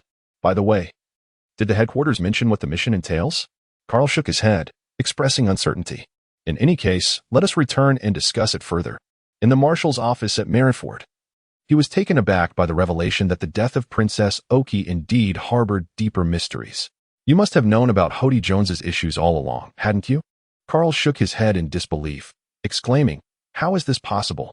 After all, he is the one who leapt forth." He then continued, "Admiral Sengoku. This is what I discovered at Hody Jones' stronghold. It is said to be a treasure of Fishman Island." With a thud, Carl placed a bag brimming with deadly drugs upon Sengoku's desk. Sengoku remarked, grasping a black and red capsule, his brow furrowing in curiosity. "What sort of medicine is this?" Carl scratched his head and mused, "It's akin to a performance-enhancing drug. This substance can temporarily elevate the physical capabilities of the human body. Yet the side effects." Before he could finish his thought, Commander Sengoku interjected with excitement, "Isn't that akin to your own abilities?" "Please, Commander Sengoku, allow me to elaborate." "Indeed, this drug can significantly enhance bodily functions in a short period. Strength, speed, and endurance are all markedly increased. However, such enhancements come at the cost of one's lifespan, and the more formidable the individual's inherent strength, the less effective the drug becomes. When Carl, feeling bored, consumed a pill, he found it cost him 3 days of life, yet the results were rather underwhelming. Upon hearing that the side effect was a reduction in lifespan, his interest waned significantly. Is that so? In that case, this medication seems rather ineffective. Are you handing it over to me with the intention of having the Navy's scientific division conduct further research? Carl nodded thoughtfully. Indeed, while this medication has its drawbacks, entrusting it to Dr. Vegapunk for further research might yield unexpected results. Very well, I shall make the necessary arrangements. With that, he handed a bounty notice and accompanying documents to Carl. Take a look at this. Carl took the bounty notice, which featured a man clad in a naval uniform, possessing a wide jaw reminiscent of a white-bearded visage and golden brown hair. The naval trader, Gasparity. The warlord nodded. He was once a lieutenant in the Navy headquarters, who suddenly revolted during a mission, killing his comrades and absconding with a warship. As Carl perused the documents, he looked up and inquired, "Is it for a devil fruit?" Indeed, this Gasparity has severely tarnished the Navy's reputation. I implore you to bring him to justice swiftly, for he must not be allowed to roam freely. Carl nodded and assured, I will accomplish the task. By the way, Admiral Sengoku, this is a specialty snack from Fishman Island, known as senbei. It is truly delectable, and I brought it especially for you to savor. Sengoku revealed a faint smile, exclaiming, Haha, good child, you were quite thoughtful. After receiving the senbei, Sengoku cautiously surveyed the surroundings and discreetly concealed the snack in a hidden corner. Noticing Carl's puzzled expression, Sengoku explained, I have no choice. That rascal Carp always comes here to mooch off me, leaving me with no alternatives. Carl, you two seem to be having quite a splendid time. After departing from the headquarters, we returned to the battleship Hai Lu Shur. Nelson was busy coordinating supplies for the next voyage. Upon noticing Carl's approach, Ein and Smoker's eyes lit up with excitement. What is our next mission? Having lingered on Fishman Island for nearly a month, I feel as though my bones are rusting. Carl cast a fleeting glance at Smoker, dismissing the notion of rusted bones as trivial. His own bones felt as fragile as dust. Behold, look for yourselves. Carl placed the bounty notice and the documents on the table, mimicking the style of the Warring States period. Ein took the bounty notice while Smoker received the documents. 95 million berries? A traitor to the Navy? It is none other than Gaspar D. Carl scratched his head and inquired, Do you know him? Smoker nodded heavily. I recall him. He was a fellow trainee in my camp. That fellow was notoriously indolent, and Instructor Zephyr had a strong disdain for him. I never imagined he would audaciously betray justice in such a blatant manner. Smoker's mindset was that while one could criticize or scorn justice during their tenure in the Navy, daring to defect would invoke my wrath. I cannot fathom what could have driven him to abandon the Navy. It truly baffles me. Ein snatched the documents from Smoker's hands and swiftly scanned the pages. I found it. For the sake of a devil fruit, he murdered his comrades, commandeered a warship, and then fled. That scoundrel. Smoker's rage surged unexpectedly. Carl waved his hand, urging calmness. Stay composed. Our mission is to bring him to justice, is it not? What are we waiting for? Let us proceed. Half an hour later, after resupplying, the marine battleship set sail without delay. According to intelligence, Gaspar D was last sighted at the port of Boreas in the Paradise, located on the 7th route, close to the South China Sea. Carl and his team were bound for this very port to conduct an investigation. Smoker exhaled a puff of smoke, appearing lost in thought. It was evident that the betrayal by Gaspar D weighed heavily on him. Smoker, do not dwell too much on it. Smoker shook his head. Do you think I am still preoccupied with that fellow Gaspar D? No, I am contemplating how a mere Navy lieutenant dares to defect. What of the others? Even if they do not have the audacity to defect openly, they have likely strayed from the path of justice long ago. Moreover, this concerns the Navy headquarters. What about the 4 seas? What of those regions that headquarters overlooks? Carl fell silent for a moment, absorbing Smoker's words, contemplating whether he should simply divulge the meticulously crafted plan he had been nurturing. He envisioned establishing an agency akin to an anti-corruption bureau, dedicated to thoroughly investigating the corrupt elements within the Navy. He would take the credit, while Smoker would execute the tasks, achieving dual objectives, and allowing Carl to indulge in idleness at the office. Smoker, I understand your perspective. In fact, I've harbored an idea for some time. However, let's discuss it in detail after we apprehend Gaspar D. Smoker, taken aback, exclaimed, Are you leaving your thoughts half-spoken? Spare me the circumlocution. Speak plainly, right now. Carl opened his mouth, hesitated for a moment, and finally let out a deep sigh, articulating his thoughts with great deliberation. What you mentioned has crossed my mind as well. And I have a rather unrefined idea. Noticing Smoker's silence, he continued, an independent commission against corruption. An independent commission against corruption? What is that? Smoker inquired, perplexed. It would accept and review allegations of corruption within the Navy, Carl explained. Smoker raised an eyebrow, intrigued. It would investigate any crimes alleged or suspected of violating naval regulations. Smoker's cigar fell to the ground in astonishment. It would also investigate any extortion committed by naval personnel abusing their authority. Smoker's mouth fell agape. Moreover, it would scrutinize any actions within the Navy that might lead to corruption. Grasping Carl's shoulders, Smoker's face lit up with excitement. In his view, this idea was nothing short of brilliant. He felt an overwhelming urge to exclaim, I feel the same way. This concept is remarkable. If it comes to fruition, I would be the first to join. Yet, Carl chuckled self-deprecatingly. You truly wish to confront your colleagues rather than pirates? Smoker replied with utmost seriousness. As long as it leads to a better Navy, I am willing to shoulder any burden. Carl smiled with a sense of relief. It seemed that Smoker, this passionate youth, was easily swayed. If it were the case with the monkey, he would probably be preoccupied with getting his nails done. Carl, when shall we commence? Ahem. Let us not rush things. We must first capture Gaspardi. Don't you agree? Indeed. Leave this fellow to me. With that, Smoker eagerly dashed out to hone his abilities, nearly eager to vanquish a few pirates for excitement. After a while, Ein entered the lounge with a puzzled expression, addressing Carl, who was lounging with a soda in hand. What did you say to Smoker? He seems as though he has consumed a stimulant. Upon seeing Ein enter, Carl's eyes brightened, his demeanor shifting dramatically as a wave of charisma enveloped him. Ein, what do you think of the current state of the Navy? 10 minutes later. Ein emerged from the lounge, her expression tranquil. She was indifferent to the corrupt Navy. As long as she could act alongside Carl, she felt content. 2 days later, the warship arrived at Boreo's port. The port was quite spacious, yet it lay in disarray, likely having endured a fierce battle without time for repair, debris scattered everywhere.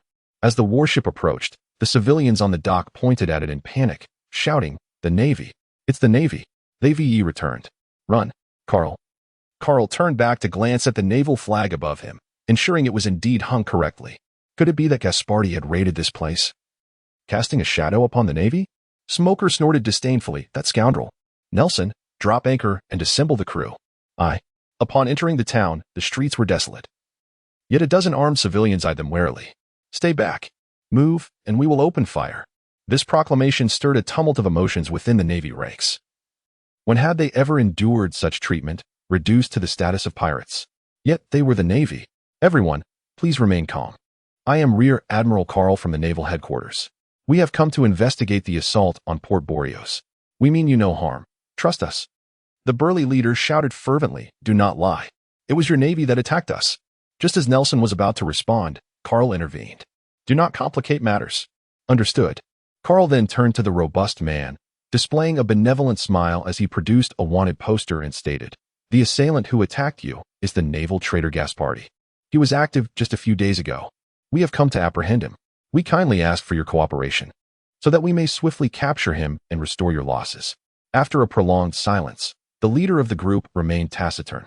Carl shook his head in resignation and turned to Smoker, saying, You take all the naval soldiers back to the ship. I will remain here with Ein. Why?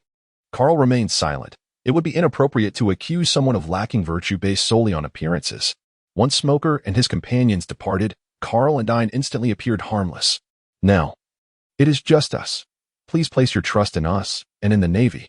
The imposing figure at the forefront first coughed gently into his hand, then turned to address those beside him. Everyone, lower your weapons. Good day, Major Carl. I am Mayor Joe. You may call me Old Joe. We were left with no other choice, just now. Carl smiled and waved his hand dismissively. It's all right, I understand. However, rest assured, I primarily sought you out to gather information regarding Gaspardi. Alas, 2 days prior. After some time had passed, Carl and Ian returned to the port, having nearly acquired the intelligence they required. Oh dear, this is troublesome. What is the matter? Smoker asked, looking utterly bewildered. Carl glanced at Ein, who then spoke. Gaspardi has seized a steamship named Shalomanza in the port of Boreos. It is exceedingly swift, and I fear he has already made his escape. Smog exclaimed in urgency. What shall we do? We cannot simply allow him to roam free like this. Carl rubbed his temples, reflecting on the intelligence provided by Mayor Joe. The body of Gasper D could transform into any shape, rendering bullets ineffective. This evoked a sense of déjà vu in Carl. Could this individual also be a character from a narrative? Alas, such minor characters can indeed be quite troublesome. Ein, what islands surround us? Wait. Let me consult the nautical chart. Ein unfurled the map and enumerated Selim, Mastal Island, Wind Whisper Island, Banana Island, Levick Port. Is that all? Ein shook his head. No, there is another island named Hannibal, but it... Hold on. The name Hannibal sounded somewhat familiar to Carl. Let us head to Hannibal. Ein and Smog exchanged glances and simultaneously inquired. Why? Intuition. Very well. You are the captain. Your word is law. Regardless of their skepticism, Carl brimmed with confidence. For he had recalled that Gasper D was indeed the user of the gum-gum fruit. The properties of the gum-gum fruit are akin to those of the machi-machi fruit, and when developed effectively, it can be remarkably powerful. However, given Gasper D's capabilities, it likely would not be overwhelmingly strong. Set sail immediately. Hannibal, though somewhat of a tongue twister, was undeniably a bona fide drifting island, as its magnetic field was quite weak, preventing the log pose from storing magnetic force. Thus, locating it required a stroke of luck. Nevertheless, the Navy had long since studied the drifting patterns of Hannibal, making it relatively easy to find.